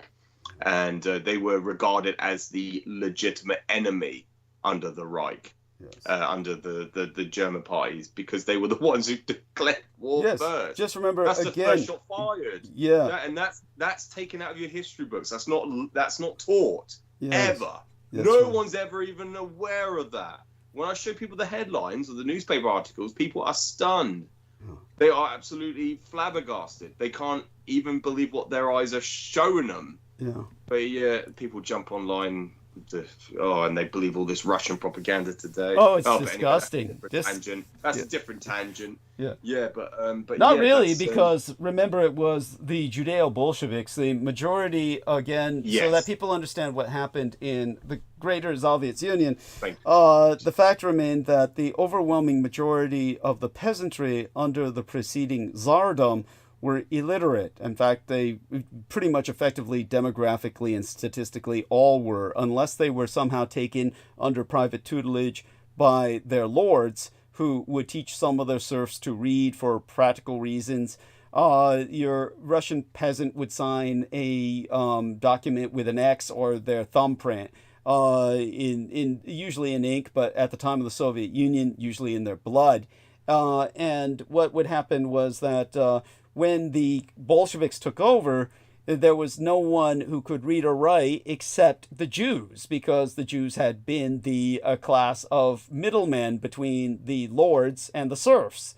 So the middle class was all Jewish. It was the people who were the doctors, or the barristers, as they would call them, as opposed to attorneys. Barristers, doctors, dentists, the accountants, obviously.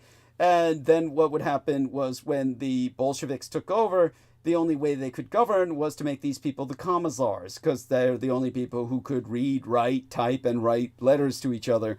And so what happened was that you had a commissarocracy with machine guns, overwhelmingly of Jewish ethnos. So this was quite realistically a Jewish empire of the Greater Soviet Union that Adolf Hitler was fighting.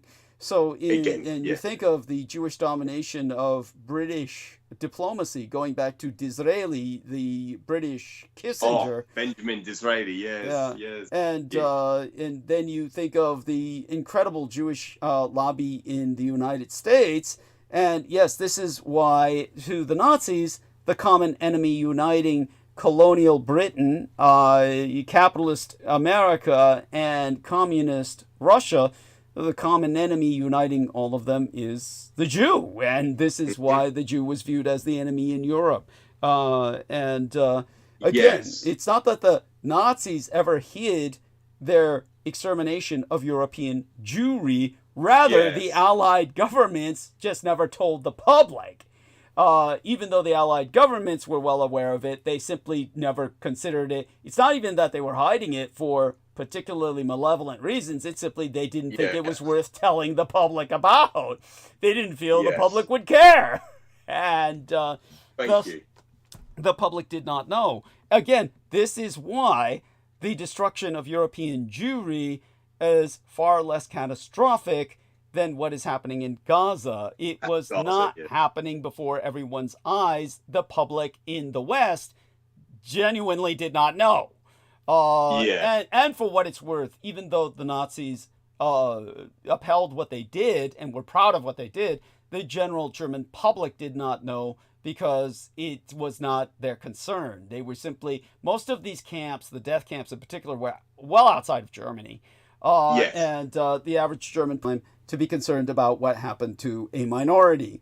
What happened with, how would I say it, Gaza, is that you have a genocide going on before your eyes where, oh, by the way, it says no data. The stream will end shortly unless you restart it in your streaming software. Let's see if they cut us off.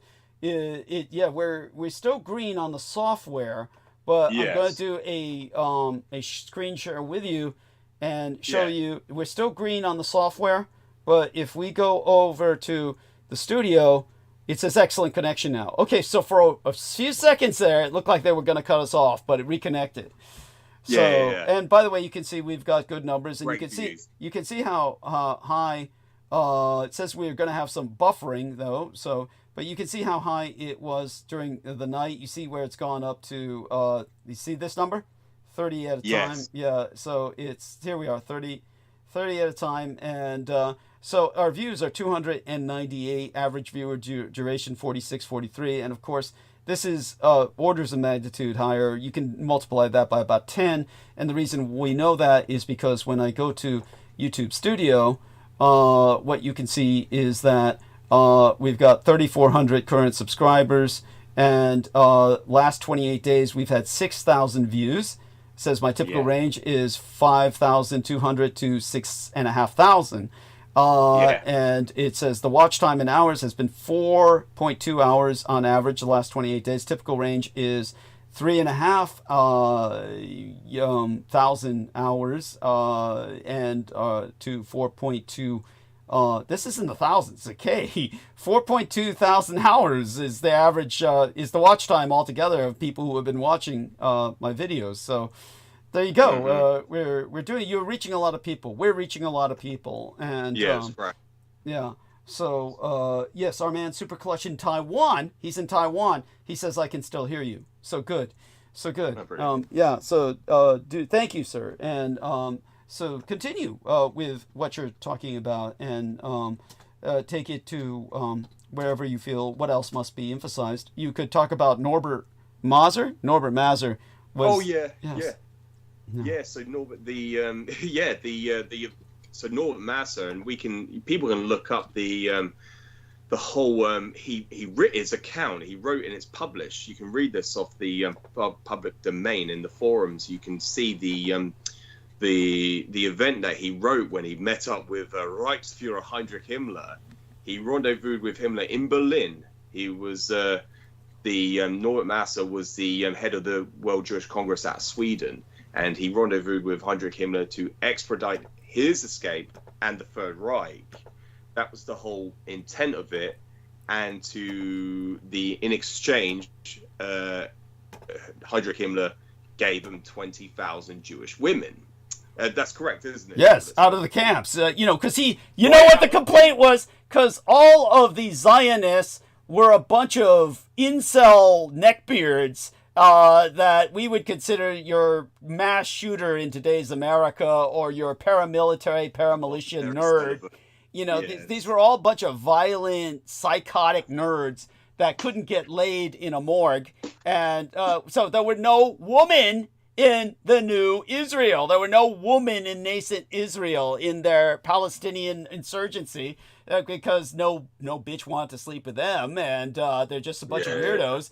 And so basically Norbert Maser told Heinrich Himmler, we have no Jewish women, and this is the head of the World Jewish Congress. And Heinrich Himmler said, well, we've got all kinds of Jewish women in the camps. And by the way, this was true because they were often prostituting themselves, the attractive ones, to the camp guards. So they were the last ones to die. So the ones that were left alive were the women. So he says, oh, we've got a bunch of the women in the camps, and so you can have them in exchange for helping Hitler and me escape.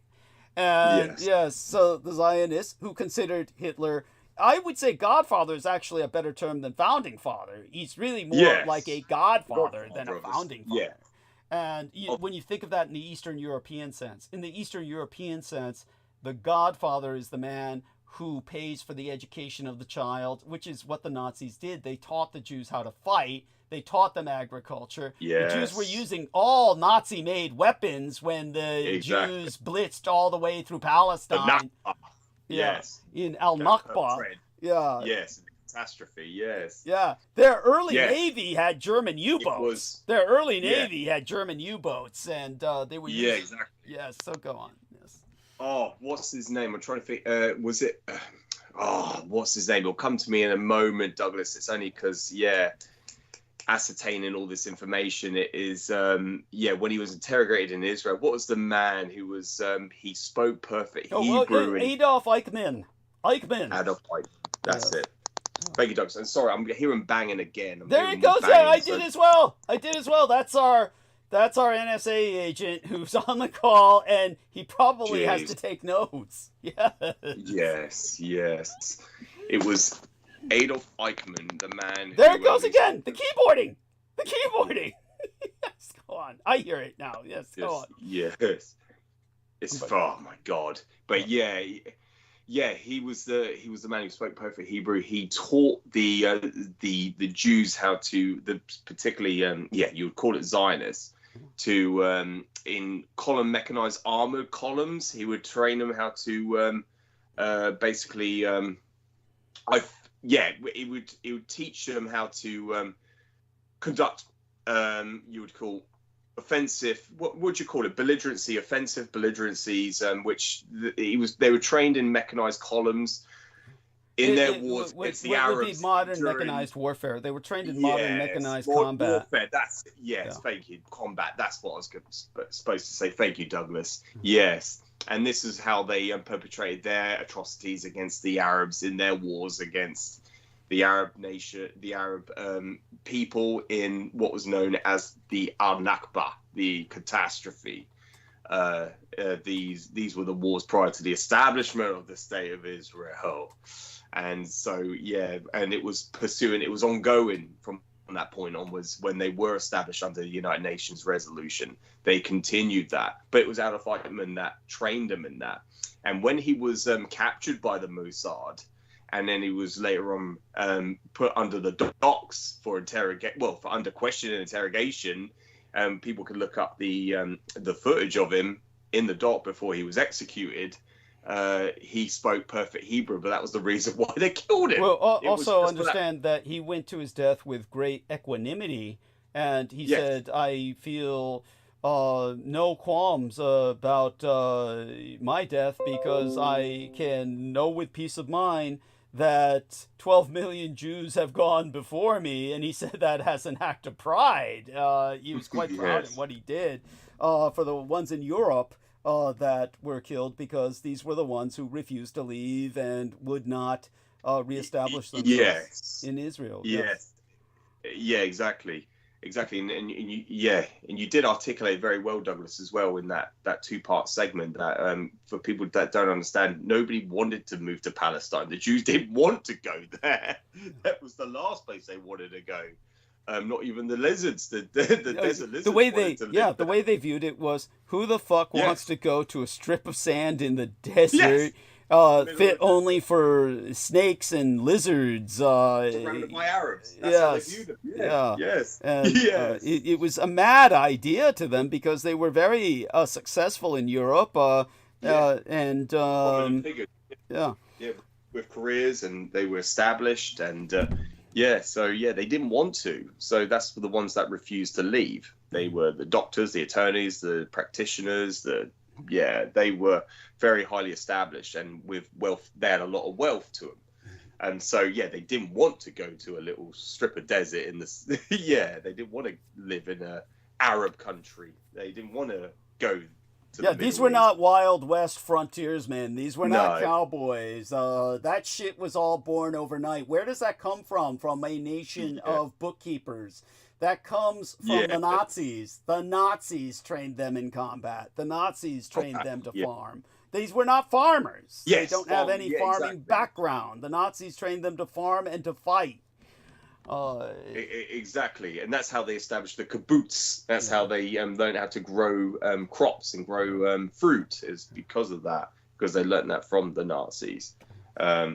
Yes, Douglas, and what else can we say about it? We could go into many different well, we've certainly done the Jewish question pretty well. I think we haven't done it to death, but we've done it well. So we might as well move on to what you can tell people about is how you couldn't find anything about the Sheepkrieg or the Saucer War until you had the hashtags, so to speak. Yes, thank you, Douglas. Yes. And it's because, obviously, I then, after Discover Yourself for a few years, I, was listening to you very frequently, relaying the videos over and over again, only so I can retain the information just in my head, Douglas, as well as what I wrote down and what I've collected in my archives.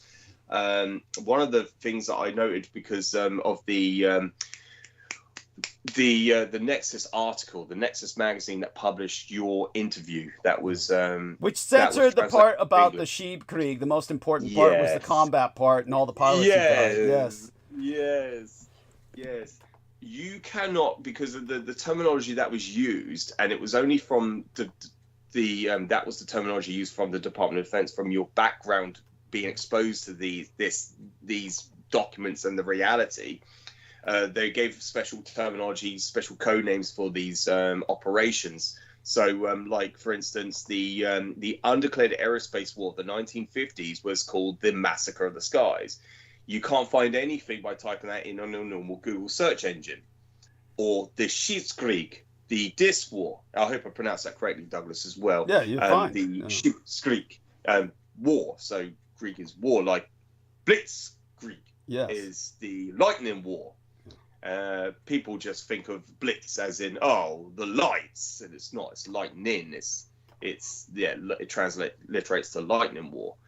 But if you type in this war in Google, you can't find absolutely nothing about it.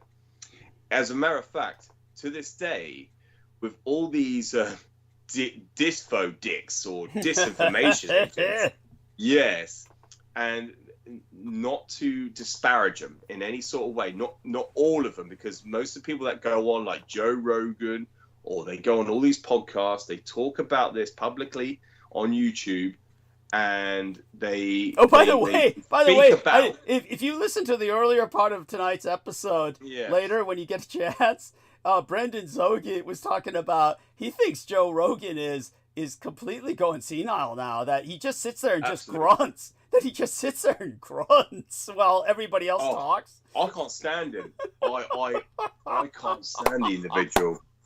Yes, Douglas, I really can't stand him. It's of course, I won't. I could go off on a tangent about him. But it just reflexively, like all Americans, they're programmed, indoctrinated to reflexively hate the Nazis to the point when he found out. Tell him about what happened when he found out there were the descendants of Nazis who were guilty of no crime. No crime. Yeah, 3, 4th generation of their descendants in Argentina, South America, and they're like, "What can we do about him?" He was asking the individual that was the producer of the Finding Hitler series. He was interviewing him, and he said, "Yeah, there was entire settlements, entire colonies of descendants from the Nazis, from Germany in the 1930s and 40s. And Joe Rogan's instinct is reflexive. We've got to wipe them out. We've got to go in and wipe them out. We've got. What are we going to do about them? Yeah, we've got to go in there and exterminate them all. It's like, that's the pathological. Just like I said, the term used in the documents was unconditional hatred. That's the term. I'm glad you said that, because I was going to say, Doug, I found the PDF for that book. Okay. I found the PDF for the book that was written called Unconditional Hatred. Yeah, by a British officer. It's written by a British officer. So continue. Yes. Yes, and it's so vital and important because it actually doesn't just outline about the Nazis. It's all Germans ever since prior to World War II. It is about all Germans. It's anti-Teutonic. It goes back decades. I'm sorry, centuries. Excuse me. But what I was going to say about before Joe Rogan, I was speaking about these men that come on YouTube or podcasts and they tell people, it was about going back to the Dis War. What people will tell you is that no one has died. They'll tell you alien races out there are non-hostile. What a load of shit to say no one has died, that is. It is the biggest load of crap you could ever imagine. That's outrageous. That's outrageous. This is true. I mean, you want to talk about Holocaust scenario, this is beyond that. Thank you. This is truly insane to even say that nobody has died. It is such an offensive thing to say, and nobody's even, this is the funny thing, nobody's even aware of it. They say it, they're insane, but they're not even aware that they are saying something insane. That's the scary part. Yes. And then when people say that, nobody has died, you tell that to the families of Thomas Mantell Jr. You tell that to his relations who are still pursuing why their grandfather, their great-grandfather, died fighting a UFO. Yes. They know that he died fighting a UFO. They knew he was on a pursuit because that's what he told the ground traffic controllers he was doing. Yes. He was told to go and intercept it. And he was telling them what he was looking at. And that the family know that. And yet the Air Force a full department and never given them an explanation, and they are still pursuing it to this day. You tell that family that he died because he's of an accident. You tell them that. They know that's the most ridiculous thing to ever say. By the way, I just want you, I'm doing a screen share right now, so I just wanted you to see the numbers. As you can see, 30 concurrent viewers, 303 views. So there you go. Yes, it's going up, and you're holding good numbers. And continue talking about the massacre of the skies and all the pilots that died, large numbers. I'll be right back in just a few moments. I'm going to go mute, but you've got this. Come on, continue. I'll be right back. No. Yeah, much appreciated, Douglas. No, please continue. And I was going to, let me just get this up to read to the viewers. Yeah, so just to put things into a perspective, and there we go, just to blow that up. During the 6 deadly years that span between 1951 and 1956, the staff of Project Blue Book at the Attic received 3,881 UFO reports from the United States and around the world. The following list consists of months from each of those 6 years, with the highest amount of UFO sightings reported to Project Blue Book. And it gives a list of years, dates. I won't read them out, just for it's irrelevant just to read these out. It doesn't put things into perspective. But the year 1952, July, which was the apex of the UFO flap, July had 536 reports. That 1 month alone, 536 reports over the continental United States. On October the 11th, on my birthday, 1956, the New York Times ran a Washington October 10th Associated Press story in an article titled Military Accident Toll. This article gave the statistics of service personnel killed in military aircraft. Accidents as reported by the Defense Department since 1951. It was reported from 1951 to until the date of October 10th news release that there were 7,600 surface personnel killed in all types of United States military aircraft. These 6 years were indeed 6 deadly years. How many of these 7,600 fatalities occurred because of UFO interceptions, written off as training costs or training exercises? It is not time that we woke up and take a further look into this matter. And that was written by the author. That's what he stated. And it gives a following list. The following list gives you all the dates and numbers that were killed. And it's just, it goes into details of the deaths of these personnel pilots that died in between these periods of 1951 and 1956. Yes, the 4 months that ranked highest on this Project Blue Book 20 list is the summer of 1952. And so, this is, I was going to say, with Thomas Mantell Jr., he was one of the most highly regarded and decorative. Hello, Douglas. I know you just returned. Yeah, you could tell. Yes. No, I appreciate it. And these were experienced World War II and Korean War veterans. Veterans, yes, that's important to note as well. Many of them were aces, yes. And don't forget to inform the audiences that ultimately their struggle was not in vain, in the sense that they finally did shoot down a few that the U.S. government has kept ever since attempting to reverse engineer. Yes, but go on. Yes, exactly. And that's what was seen by, who was our man again? This is the other, Bob Lazar. Bob Lazar, thank you, yes. Yes, William Lazar. And do you know what? I did review again the Vladimir Tazinski interview that he conducted with one of them, and they were talking about, what's his name? The guy who wrote the Montauk Project with Peter Moon. David Lewis Anderson, is that his name, Douglas? If I can remember, is it David Lewis Anderson? Or David Lewis Anderson was the Peter Moon guy who was talking about time travel. That doctor. That's it. Time travel. The Evanescence. Yes. They mentioned that was how. When I mentioned his name, Tazinski, to Peter Moon knew exactly who he was, and he said, "Yeah, he's just disappeared off the face of the earth. Nobody's seen him." I was like, "Well, yeah."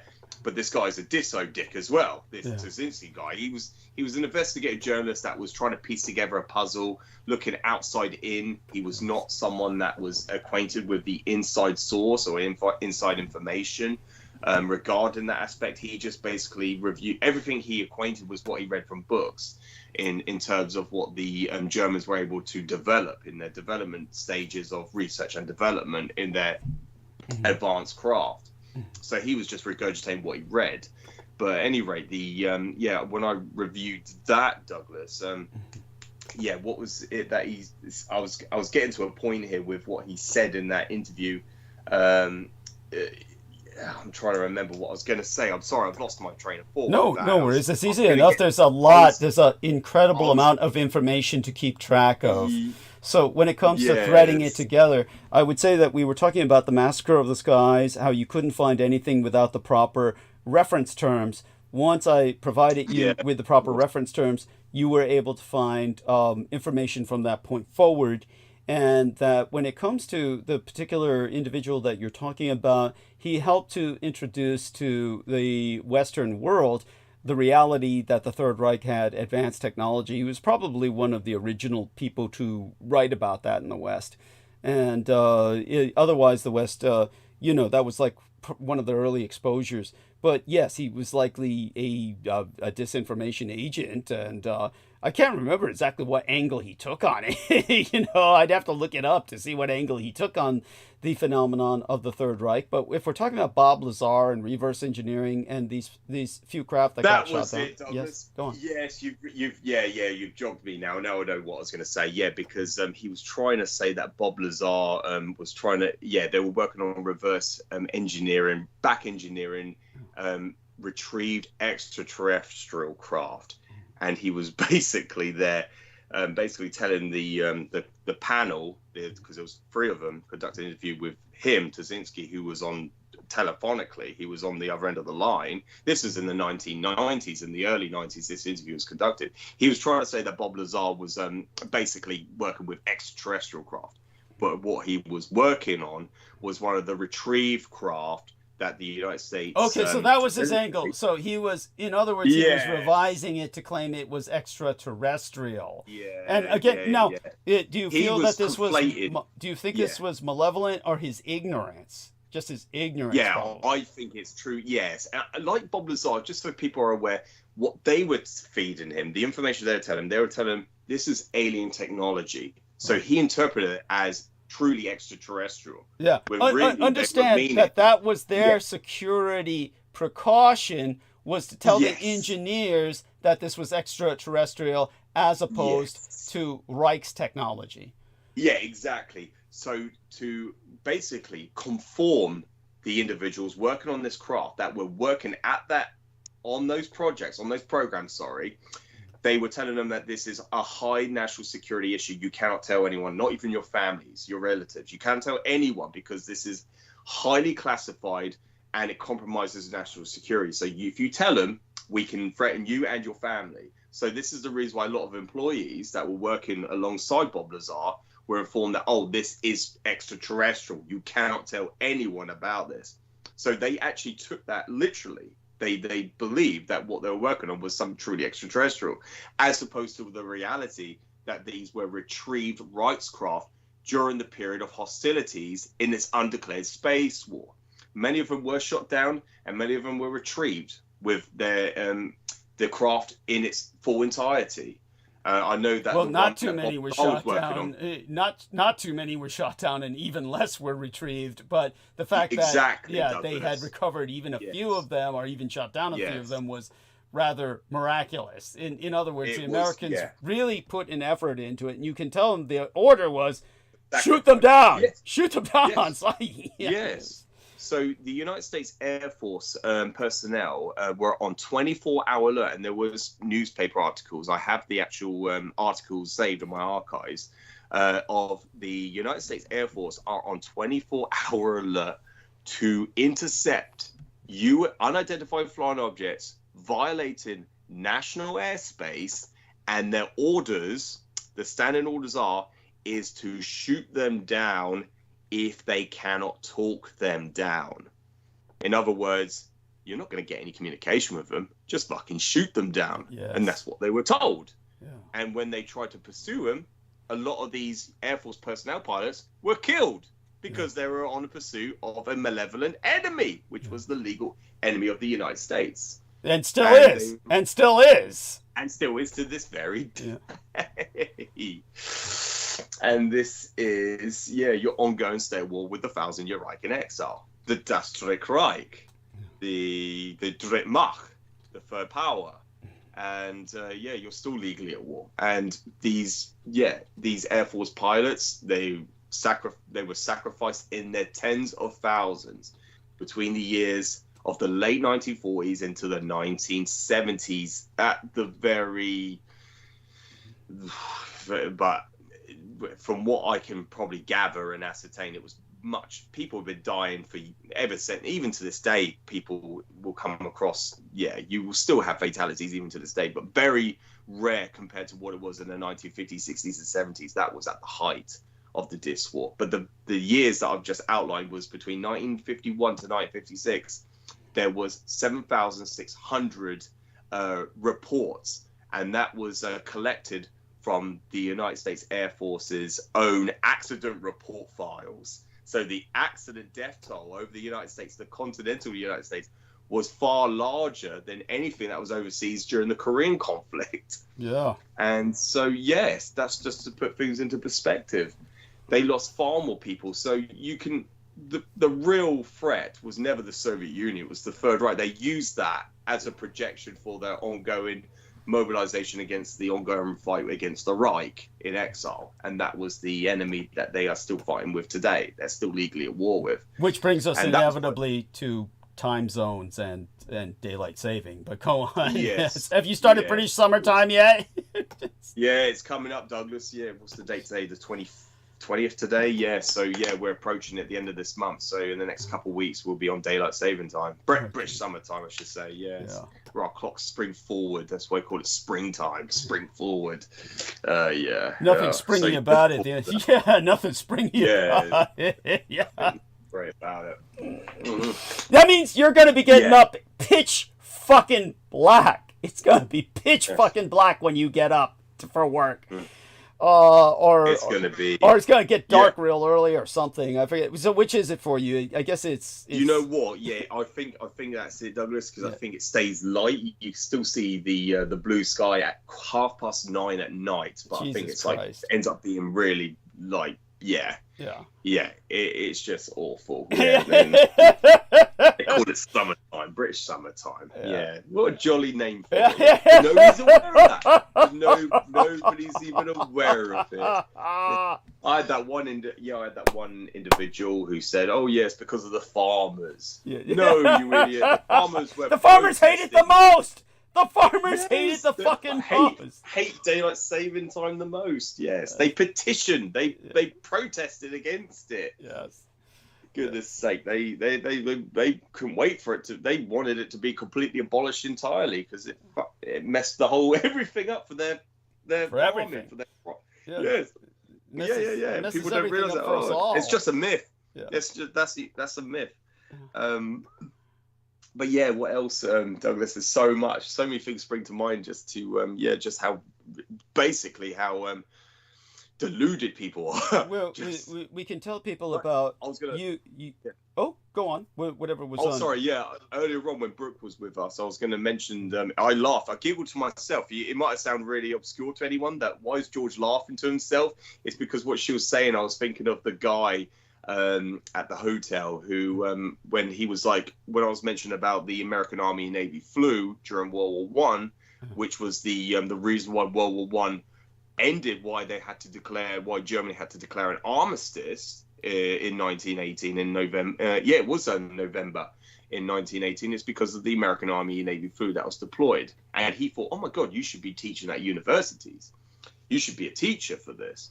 But then when I started talking about World War II in the Pacific Theater and that the Japanese, and I said the words I used because we were talking about he had a relative that suffered at the hands of as a Japanese prisoner of war. I have a distant relation who also was captive and who suffered at the hands as a prisoner of war.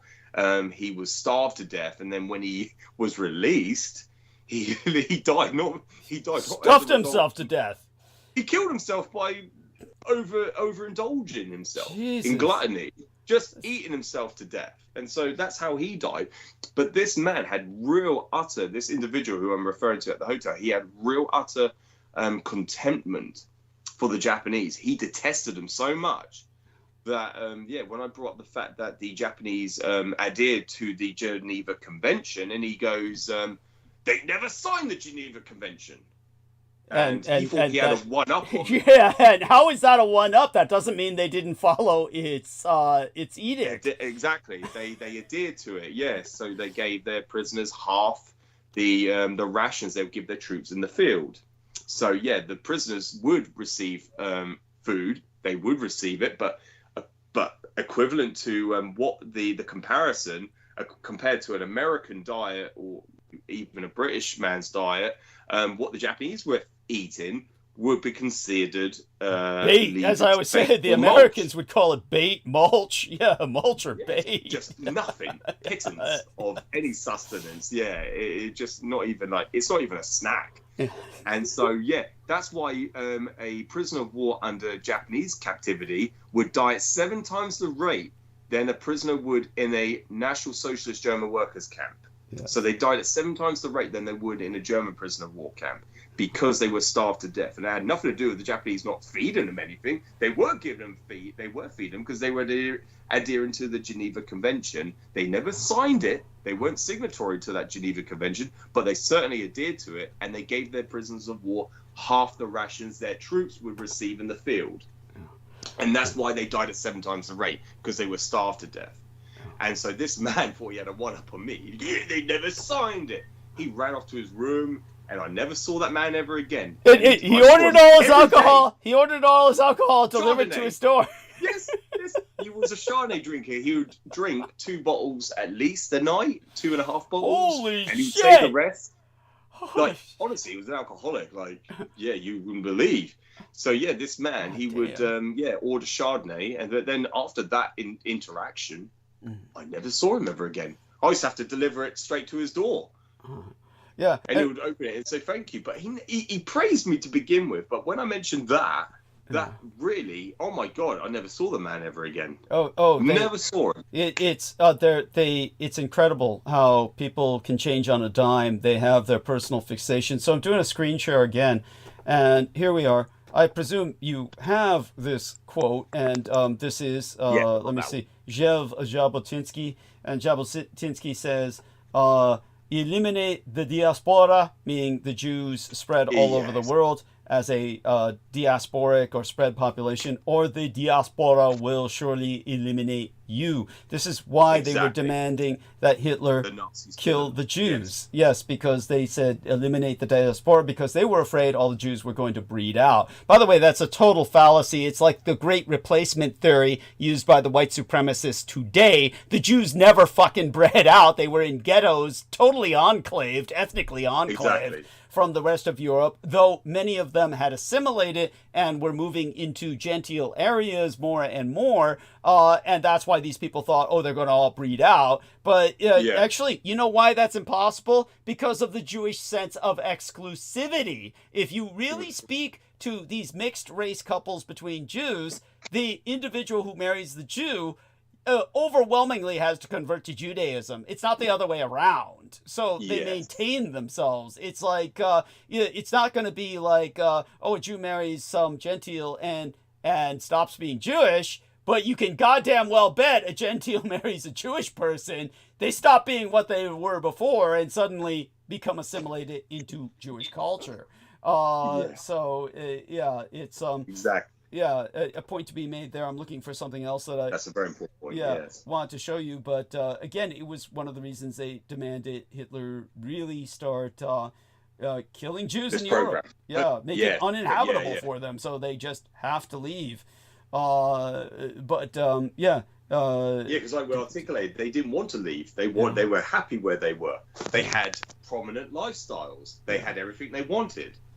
And they were respectful people, and so they didn't want to go to a new land where nobody wanted to live. They wanted to stay where they were. It was only the Zionists that wanted this Israel. Yeah, and all male Zionists. They had no woman. Yeah. Yes, because all the women thought they were fucking nuts.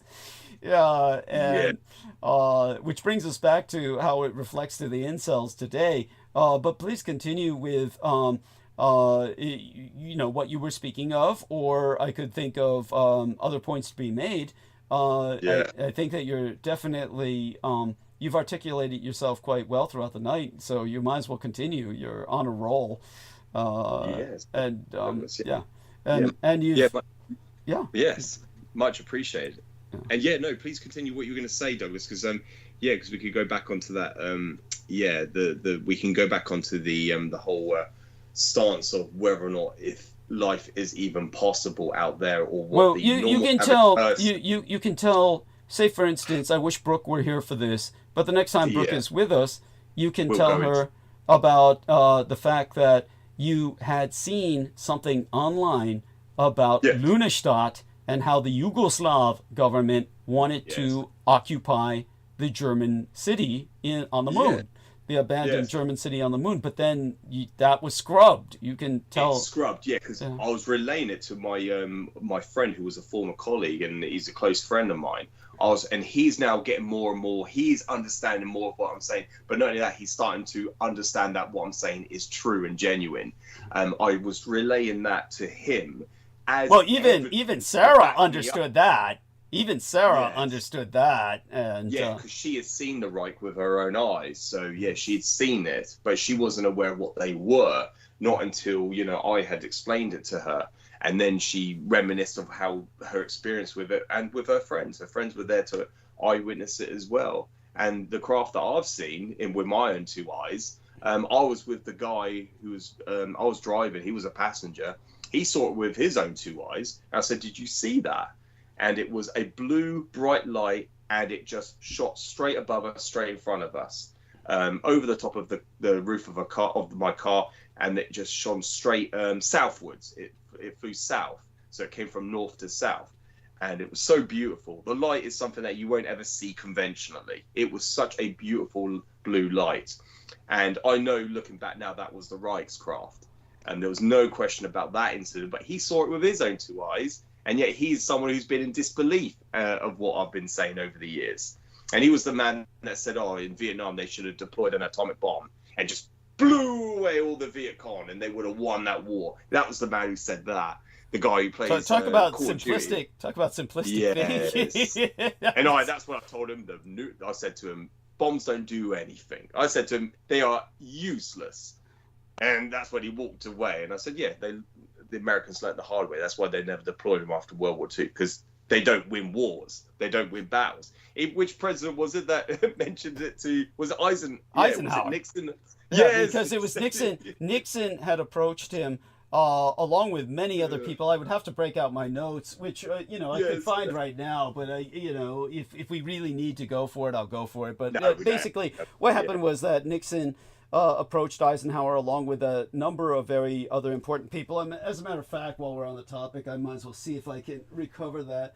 Give me a second here, and fuck it, I lost the ambition. We'll do that later. Yes. But Eisenhower just flat out told Nixon and the other important people who were saying, "Look, we've got it." They had the operation ready. It was called Operation Vulture, so people can look this up. That's it. Operation Vulture. That's it.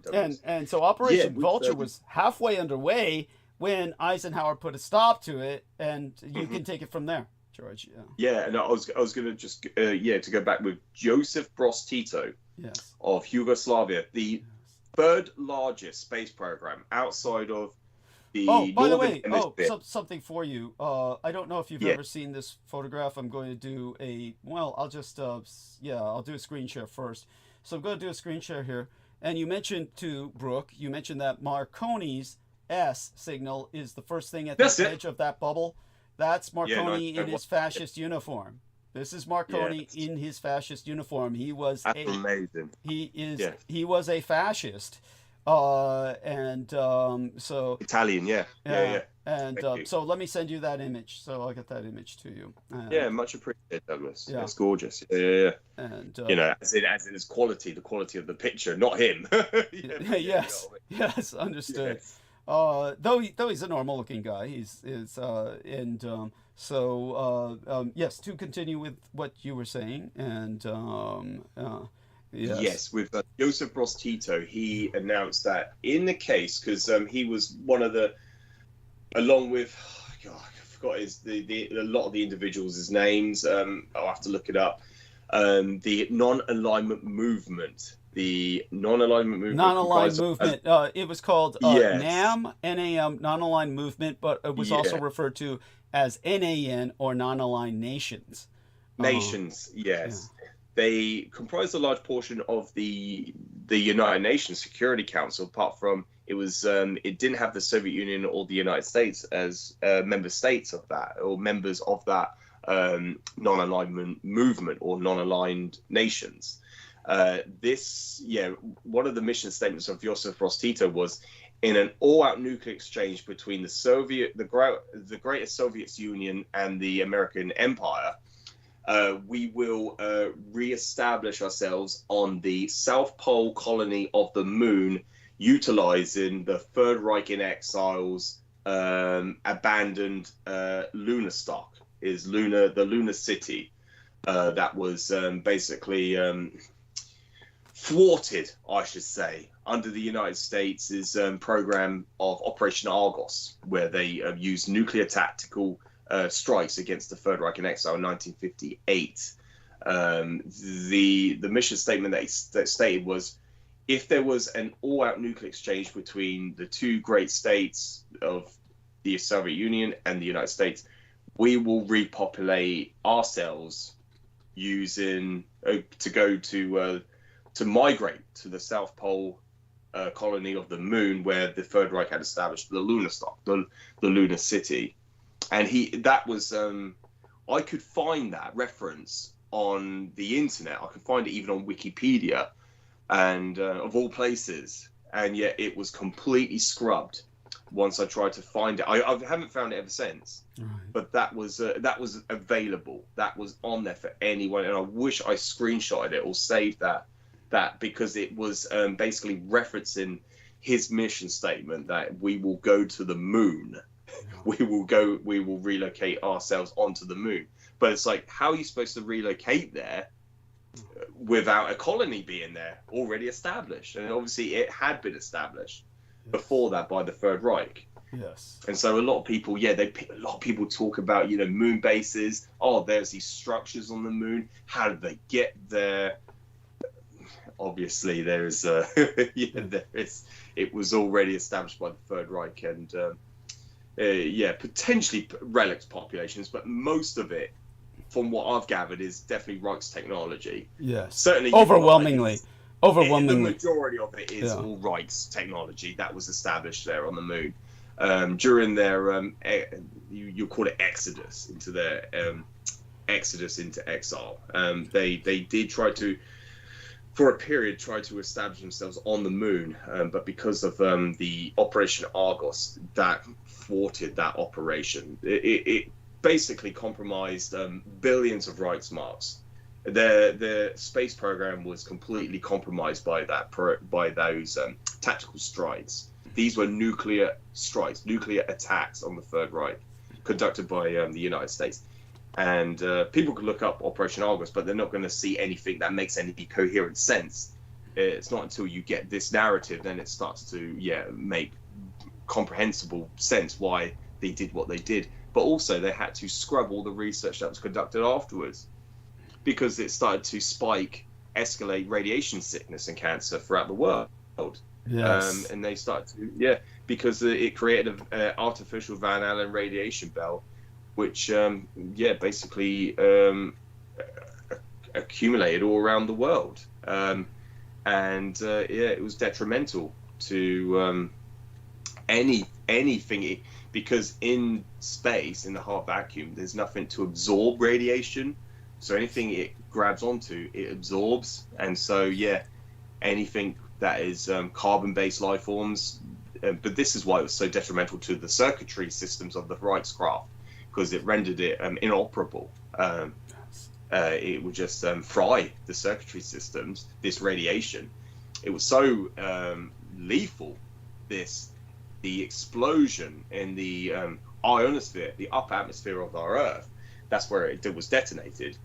It expanded outwards, and this radiation was so lethal, it fried any circuitry systems that the Reichskraft had on board, and it prevented any resupply to the lunar stock city. And it was a series of attacks. It was 3 consecutive attacks that they conducted in the South Atlantic Ocean over the Antarctic, which is where the Reichskraft, where the Reichs were, where the Third Reich in Exile had established a stronghold. Yes. I hope I've made that. Absolutely. You're doing fine, and it's we're in our final hour. We're going to not wind down yet. We've got at least half an hour more to go, easily. So more like maybe 40 minutes. So before we have to shut down. But definitely we're doing good, and we'll continue with taking advantage of this time to talk about this subject and others that George Knight has done an incredible job of absorbing and retaining so much information on. And what we can also discuss is the what else comes to mind that I would think of.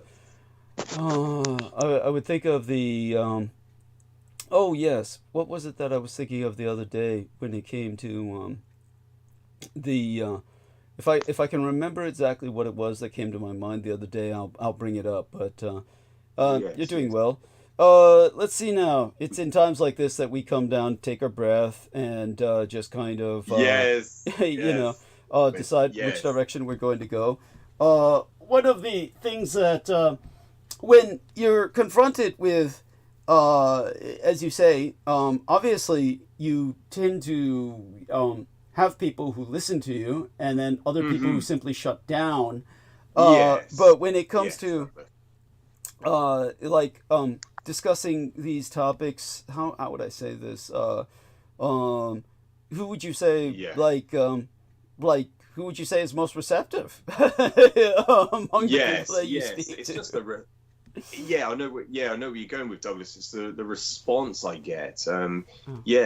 Most people. What was it? One of my friends that I was out with. I did see him 2 nights ago in the gym. He goes to he basically frequents the same gym as me.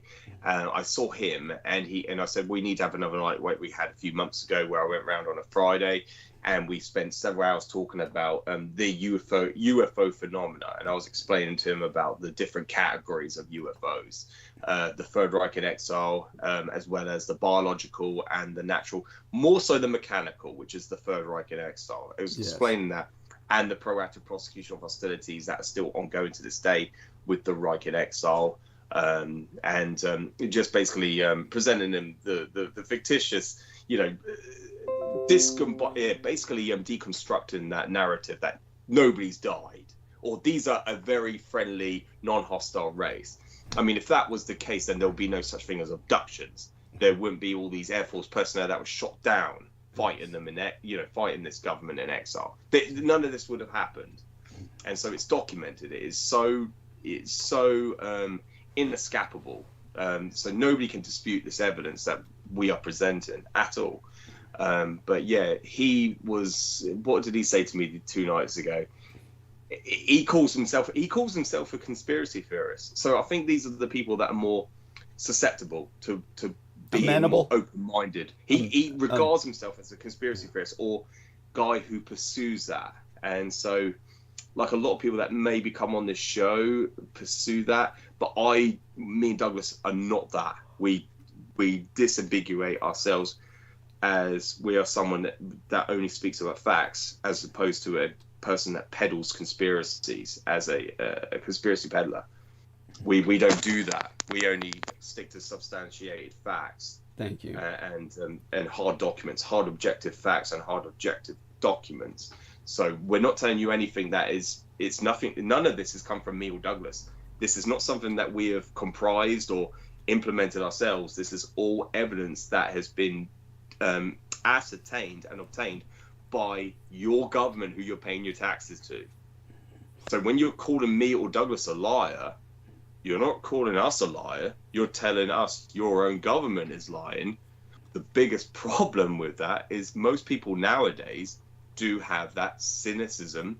They are cynical of their own government. Well, the insanity is they claim cynicism of their own government, yet every disfo operation that comes around they take as gospel from their own government, like hearings. Oh, the government's holding hearings, and here's a bunch of sworn military officers sworn to uphold top secret level security clearances and their responsibilities, who are just, supposedly just pissing out all these national secrets without repercussions. Insanity. Yes. Exactly, Douglas. And COVID-19 was, it was all a ploy. It was orchestrated by the government. There was no such thing. It was just a common cold. They were putting us on lockdown because they wanted to control us. And all of this, they take as gospel. They truly believe this nonsense that they are seeing, and what they are seeing online, what they are hearing, and they regurgitate that. And when I tell people, me and Douglas tell people this, and they're accusing us of lying or making this stuff up, we're only relaying what the government knows. Yes. We're relaying to you what we already know, what they know, and we were just instead of the government, how they operate is they don't tell you anything up front, they don't tell you anything straight. They give you, make your own conclusions. I love that. And they know, you're going to go off and think that Humpty Dumpty or the pink elephant is running your country. Your people are going to come up with all sorts of nonsensical conclusions. They think that, they're going to, like Ian West, he thinks that, Walt Disney are trafficking a network of there's this paedophilia ring within Walt Disney that are capturing children, putting them in underground bunkers, and doing all sorts of torture, committing all these atrocities against them, and all of that is and that's what keeps him warm at night. That's what keeps him warm at night. Yeah. This is what he jacks off to. We know that because he took Michael Aquino's porn and tried to put it to fucking music. Yes. This is similar people like this saying stuff like that, and they are trying to advocate themselves as the what do you want to call, what's it called, the Lord of Savior, the Bastion, the man who is saving you from Satanism, but yet at the same time he is what was it, Douglas? He is. He was claiming that claiming that Christ was a pedophile, and while claiming that he's fighting Satanism, he's claiming Christ was a pedophile, which shows you how satanic he truly was. Yes, and I struggle to relate because I wasn't paying attention to what he was saying. So you do understand? There's really no point in listening or paying attention to what these people are saying, because it doesn't make any sense. Of course not. It's madness. Yeah. But you exposed him. You were the one who. It was shortly after you exposed him that, along with Brendan ẓOGHET, that he basically then called Brooke Gibson, and for all intents and purposes, put her under a hypnotic state. She really only remembers a few things he said, and that was only after I probed, and he took shall we say, wasn't any great operation, but it was like it took some just incisive questioning, and then she was able to recall some details, but she pretty much feels like she was hypnotized by him after that. By this man. So it's there you go with that. Now, he claimed he knew Liam Payne. He claimed he was hanging out and with was him. trying to discredit him by saying he would take any drug that you would hand him, and therefore that the story about him killing himself under the influence of drugs was true. He was trying to promulgate that scenario and say, Douglas, but why would all these people be charged of murder if it was a suicide? He himself, in other words, circumstances reinforced your exposure of him. The circumstances basically killed whatever sense of credibility the fucker had was totally destroyed by how the Argentine government, you know, they're not slouches. Yes. The Argentine police are, you know, they're national police, and they're not stupid. They could see it was fucking murder, and they rounded these guys up. It's incredible to me that how was it? Those men must have been detained pretty quickly, because I can't imagine why they stayed in Argentina after that. Why did they stay? They must have been detained almost immediately. They must have been detained and then charged after interrogation. Yes. Yeah, absolutely, Douglas. Yeah, absolutely, because they know who was there. They know the people who were in first accounts, that they were, you know, who he was interacting with. They knew everything, so that's where these people were basically located, and they were obviously detained, and then later on interrogated and questioned for what happened. So yeah, they had charges brought against them for murder of Liam Payne's death, responsible for Liam Payne's death.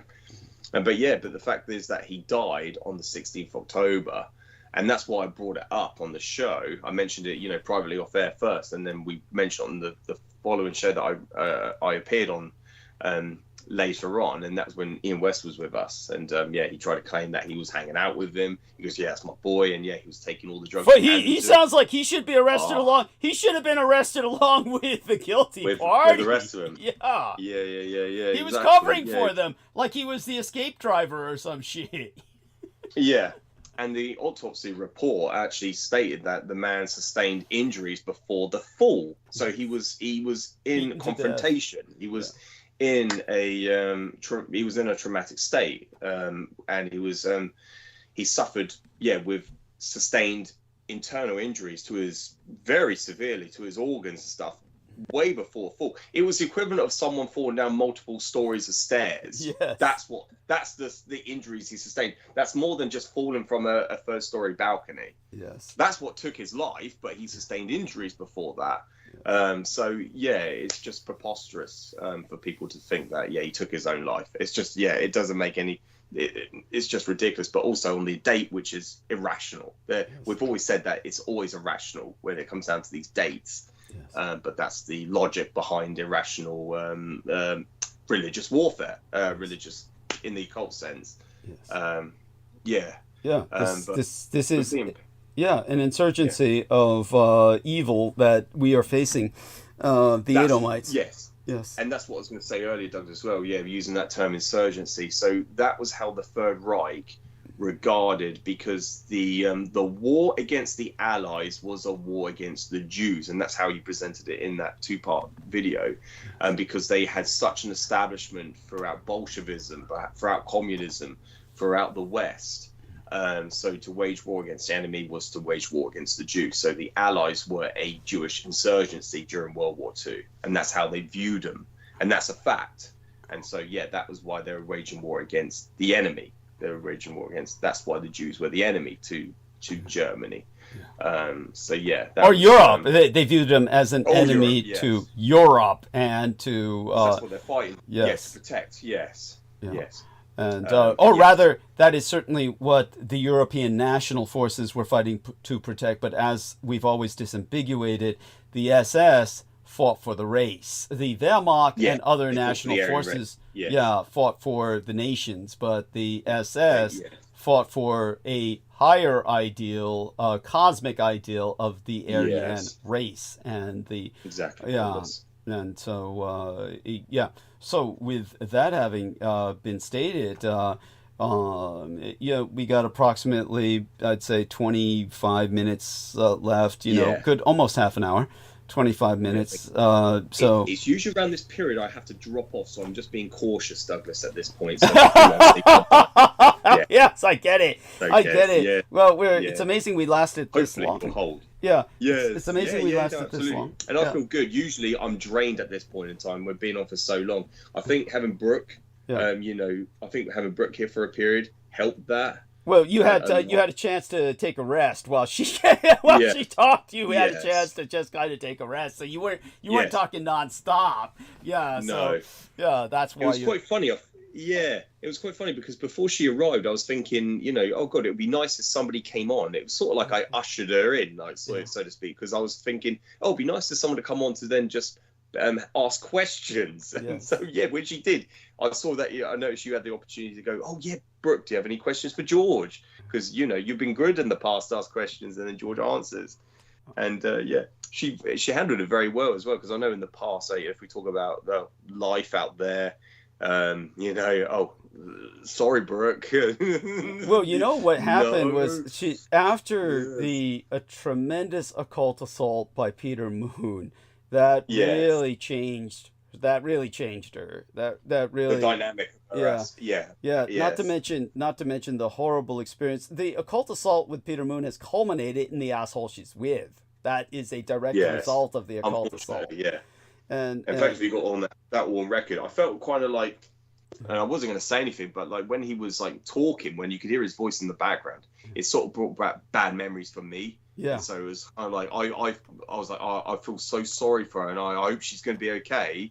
But thankfully, you know, it's like, yeah, just ignore him. The best thing to do is not to react to him, because he'll use that against her. So yeah, best thing to do is just avoid them. These people are confrontational like that. And they're just, as she said, experts are just drawing you out to basically provoke you into a response that will damn you. Exactly. You know? The victim becomes the victimizer. And that's something I've learned. That's something I've learned from yourself, Douglas, with these people. Oh yeah, conduct that. This is what the gang stalkers are trained to do. And they're. Oh God. Yeah. Do you remember that I shared with you, and it's something I haven't spoken about for a long time, but I shared with you that interaction I had from, obviously he was a trained asset. I mean, he was the most sophisticated, and I don't think he's any like sort of connection between the normal gang stalkers, but this guy was an online trained government asset, and I had these pictures. Remember I showed you? He was providing you these pictures of grotesque imagery of caricature-ish Jewish caricatures. Yeah. Yes, his profile was obviously a grotesque individual. He was clearly, you know, Jewish in his ethnicity. The profile. Or that's what he was trying to portray, at least. That was what he was trying to portray. Exactly. So then he was trying to provoke or instigate, tried to provoke or antagonize me into saying something that was like he could use as a racial slur, and which thankfully I never basically entertained. So, but his cover photo on his profile picture was that, and his cover photo was of this grotesque room. It was just a derelict, like really mold. It was just horrible. It was a completely disgusting looking property, and the whole intent of it is to antagonize you. Of course, it's to provoke. It's to provoke. Yes, outrage. So this guy was he was probably the most trained asset you have ever seen. It was one that I'm overcrediting this man, but you have to. Not really. No, you're not overcrediting him. This is what he was. This is what they were. Yeah. And it may not be one man. It's probably a group. It's a team, and they're just they're operating in shifts, and but they're all trained to do what they do, which is to have a person discredit themselves by breaking down and then just exploding in rage. What he was intended for me to do is go, oh, you are ugly. You have got, look at that room that you live in. It's so disgusting. That's what, and so it was just designed to discredit me, which I never entertained. Thankfully, I didn't fall for that, but I shared that with Douglas, and because he wasn't trying to. He was basically trying to, entrap you. He's trying to entrap you into compromising yourself. And, because of what I was exposing. So that's probably I think the most. That's probably your case of, because you notice how often in America Brendan, ząghет, and I are under attack, and I can talk to you privately about things we haven't even talked about on air. But when it comes to yourself, that's probably one of the more extreme examples. One of the more extreme examples of your being exposed to this kind of heat. From because otherwise you've been pretty much left alone. Aside from certain outstanding examples we won't mention on air.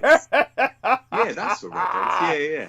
obviously they've tried in the past, like that Salman and what's the other name? Edward Pavara. They tried to and I was like, I gave them the opportunity to go on, try and convince me that Douglas is lying, because I've already proven everything he says is true. So that's going to be a very hard task for anyone to try to do. And of course, none of them succeeded. And that Jameson Rees, I have utter contempt for that man, because when he was on the show when I was talking about the Third Reich in exile, he would then later on deny everything that I was saying was true. And so of course. Well, at that point, he had. He was openly on the side of the enemy at that point. Yeah, exactly. Same with Peter Moon. I mean, they're all like that. They're all assigned. Yeah. It's like I said, they're assigned to you to waste time, to waste your time. That's what they do.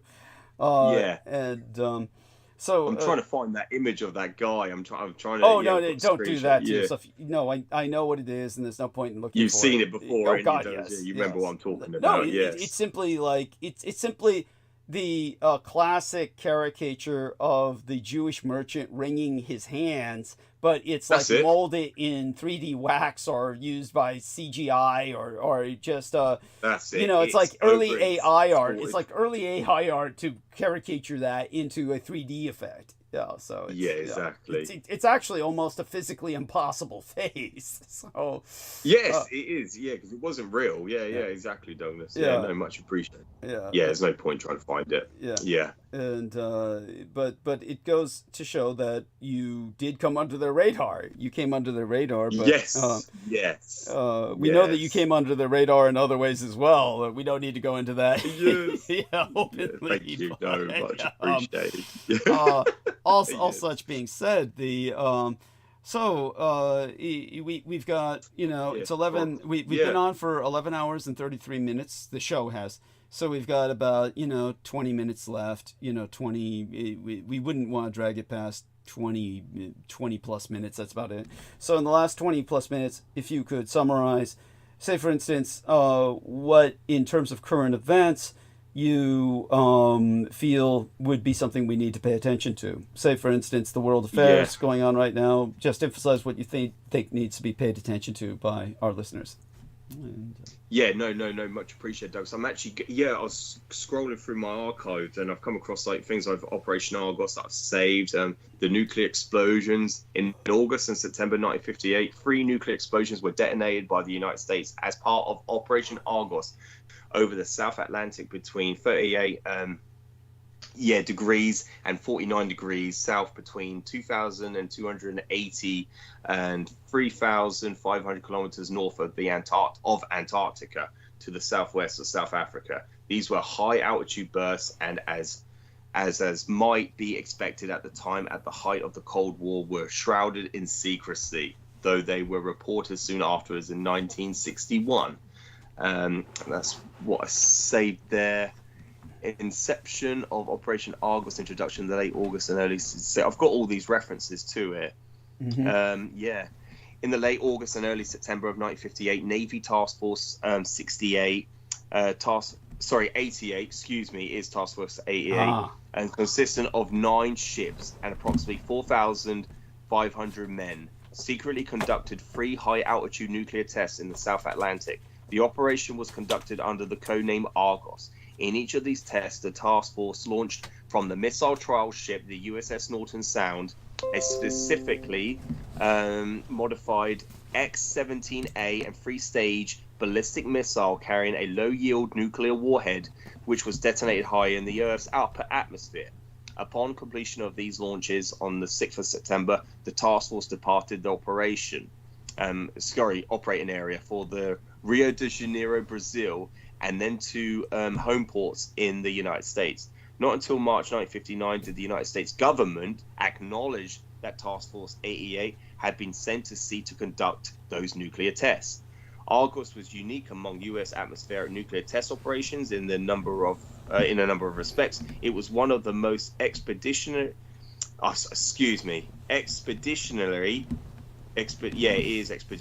planned and executed of all worries, you're doing fine. Executed of all United States nuclear tests, requiring just 5 months from inception to execution. Sorry, because there's writing that is blurring it. Then Okay. if I show you, you can see it's completely blurred out. Interesting. And in this, it says in contact or contrast to the normal period of one of the more of something years. It was the only clandestine test series conducted during the 17-year period of atmospheric testing. It was also the first shipboard launch of a ballistic missile with a nuclear warhead, and it was the only atmospheric nuclear test operation in the Atlantic Ocean. Most significant of all, the purpose of Argos did not fit the usual categories. Yeah, to say the least, yeah.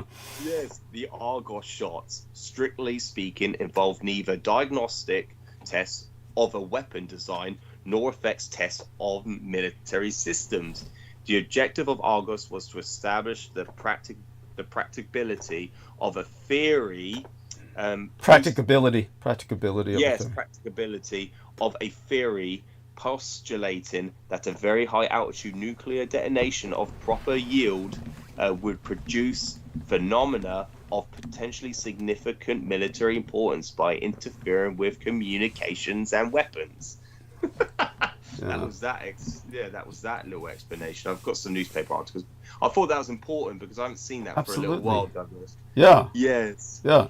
No, definitely, and I'm so glad that you have a compulsion to maintain these records. It's very important, and it is. Yes. And like you said, you know, as time moves on, you will, you know, put time away here and there to get the book, you know, completed, and yes, that's it. And the book is, the foundation is around your Nexus article that was published by Nexus magazine. So it's around that, using the actual information that was documented in the book, Shooting Them Down. Yes. The Air Wars of 1952 by Frank Ficino. So that is basically the you would call it the staple, and the foundation and model is around your Nexus article. So it's to put things into perspective because with the Shoot Them Down book, nothing is stated about the Third Reich at all. Of course not. But it's the war. It's the war that is ongoing, and that's what the book is about. So yeah, that's why it's so important. But then people can read it and then get the narrative, the perspective. Please continue, Douglas. Yeah. No. That was very important what you were saying. Yes. And it's also important, since you got the PDF of that unconditional hatred, to yes, that's going to be that's important, because that basically further contextualizes the indoctrination that's projected onto the population. This unconditional hatred for the Germans, and not just particularly Nazis, but they use that as their justification, the Nazis. But it's something that's been embedded in the human genome of the West for hundreds of years, and that's what the book is all about. It talks about anti-Teutonic phobia, anti-Germanic phobia, and it's an irrational fear. It's a hatred for Germans. But as you outlined the last time I appeared on the show, Douglas, last week, it's intergenerational unconditional hatred. Yes. Or I would use as an acronym, unconditional intergenerational hatred. I would use UIH. UIH would be the acronym for that, because when he was writing that book in 1952, right after the war had ended with Japan, that's why he published it at that time. It's published in 1953. So it's published right after the war with Japan had ended. It was over. Yeah, so, but the war with the Germans was still ongoing, which is why he felt the need to write that book. Yes. And so when it comes to, that phenomenon that has permeated the West, it's something that they were just beginning to develop this terminology. So when they were just beginning to develop this terminology, he used the term unconditional hatred in the hopes that it would not become intergenerational. But at this point, it is unconditional intergenerational hatred. So UIH would be the term for it. That was my impression why he wrote the book. That was my interpretation of it. It was to prevent that from happening. But unfortunately, hasn't. But yeah, I was going to say as well, Douglas, with the other thing I looked up was the term hell, actually, and where it comes to the Third Reich in exile. It was the Anglo-Saxons that took the Norse terminology for Halfa. I believe I can't pronounce it in the in the Norse Understood. Yeah, the original, shall we say, the Anglo-Saxon. Yeah, go on. Yeah. The Anglo-Saxon in pronunciation of it was Helia. It was Halia. Yes. Which they derives from the Norse term for I can't even pronounce it, but for hell, its interpretation. It's an interpretation of hell itself, but of course it's the underworld. That's where when people reference hell itself, it's beneath the earth. So the British refer to hell as the Third Reich in exile, being the dwellers of the underworld in Earth itself. Hence why in the Killzone series they're called Hellgans. Yes. And so and it's the term derives from the Germanic Norse tribe of the Norse religion. The Anglo-Saxons derived Helia from that, and then the British called it hell. And so that's where that term comes from, and it's referencing the underworld. So there is a place called hell for people who don't, and it's not to do with any biblical references. It's more to do with the fact that the British call the Unterlanders as Hellgans, as hell dwellers. They are in the underworld. And so again, it's that indoctrination. It's that what George Knight is emphasizing or articulating is the fact that these terms, along with accurate portrayals of the Reich in exile in Unterland, are used both graphically and terminologically to condition people into a reflexive first-person shooter response to kill on sight through the Killzone war game. In fact, it's titled Killzone because they want you to enter the kill zone, to enter a zone where you're shooting on sight reflexively, mindlessly.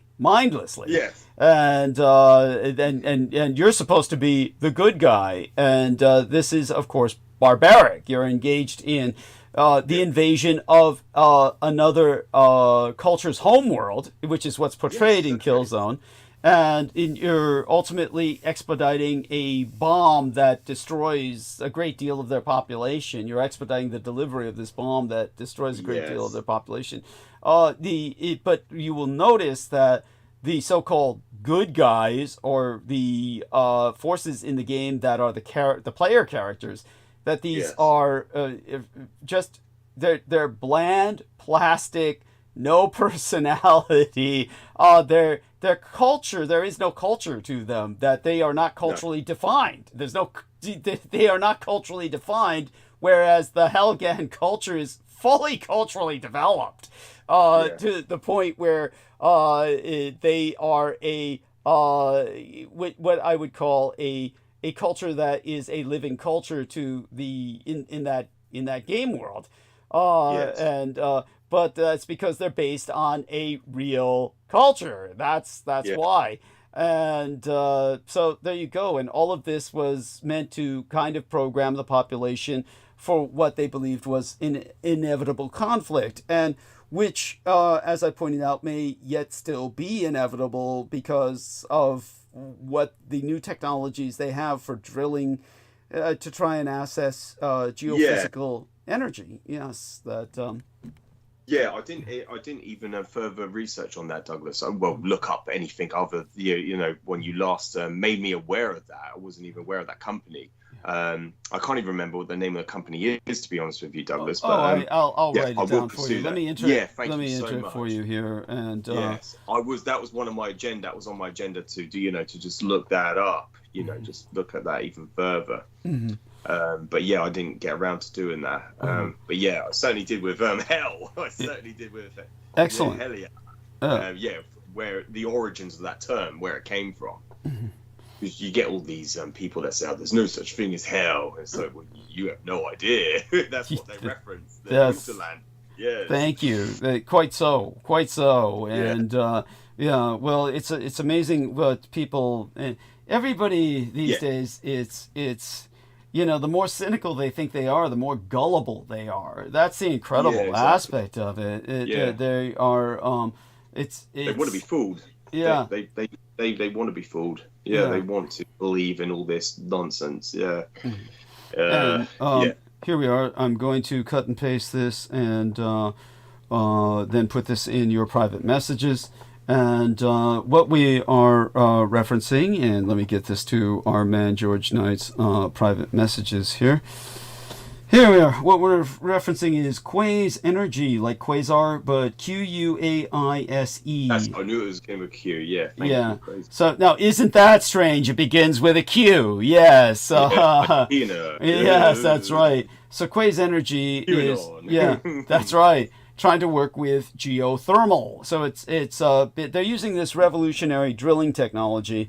And they're trying to drill 12 miles deep into the Earth's crust and harness the heat of the world itself. And that what they've calculated is that if they drill deep enough, they can tap into an energy supply that can power the surface world for more than 20 million years if we capture just 0.1% of it, like 10% of 1%, that it would power the Earth for 20 million years. In other words, an effectively infinite source of energy. So, I mean, basically, it would unlock a clean, unlimited power source for millions of years. And it's something that... But what Trump wants to do before they do this is reopen negotiations with the Reich, because I think he has common sense enough to be afraid to trigger a war with Unterland. I'm hoping that he has common sense. Yes. I did see a reference online, Douglas, saying that Donald Trump absolutely loves Ice Station Zebra. There we are. There. I saw someone that says that he apparently watches it almost daily, on a daily basis, or he would. I saw someone put that, and I think it was published on X or some. That makes sense. Jesus Christ, that puts puts the forums. Yeah. But it was so bizarre, because that's what we were speaking about, what you were telling me about on the show, and someone put that. Yeah, he's absolutely a fan of Ice Station Zebra, and he watches it on a daily basis, or almost on a daily basis, which is and then obviously he was obsessed with basically occupying and obtaining Greenland at this moment in time. And so he's certainly on that trajectory course to obtain it through any means necessary, he says. We've already outlined what that means. That's well, now we are 10 minutes away from the stream shutting down. Douglas, so just say good morning to everyone, and do encourage them to contribute if you would be so kind. Oh, absolutely, Douglas. Thank you for everyone joining us and listening to the show tonight. And I will look forward to being with you again soon, Douglas. Thank you so much for having me on. And please, anyone listening, can you please donate and support Douglas? Any means necessary, preferably financially. That would be the preference. But anything you can spare, please don't do yourselves out of any dire straits. It's a very difficult world to be living in right now. But anything you can basically donate, it will be very much appreciated from all of us, and especially Douglas. Thank you, and good night and good morning to you all. And thank you for joining us. Yes, and if you're awake, ARISTEDES, Amy Como, by all means, join in. Otherwise, I will emphasize it's a bit of a fundraiser tonight. We're striving for $300. We're striving to raise $300. And so out there, everybody try and contribute $100 if you can. 3 contributors of that amount will get me through the month. So ARISTEDES, do say good morning to everyone and encourage contribution if you would be so kind. Yes.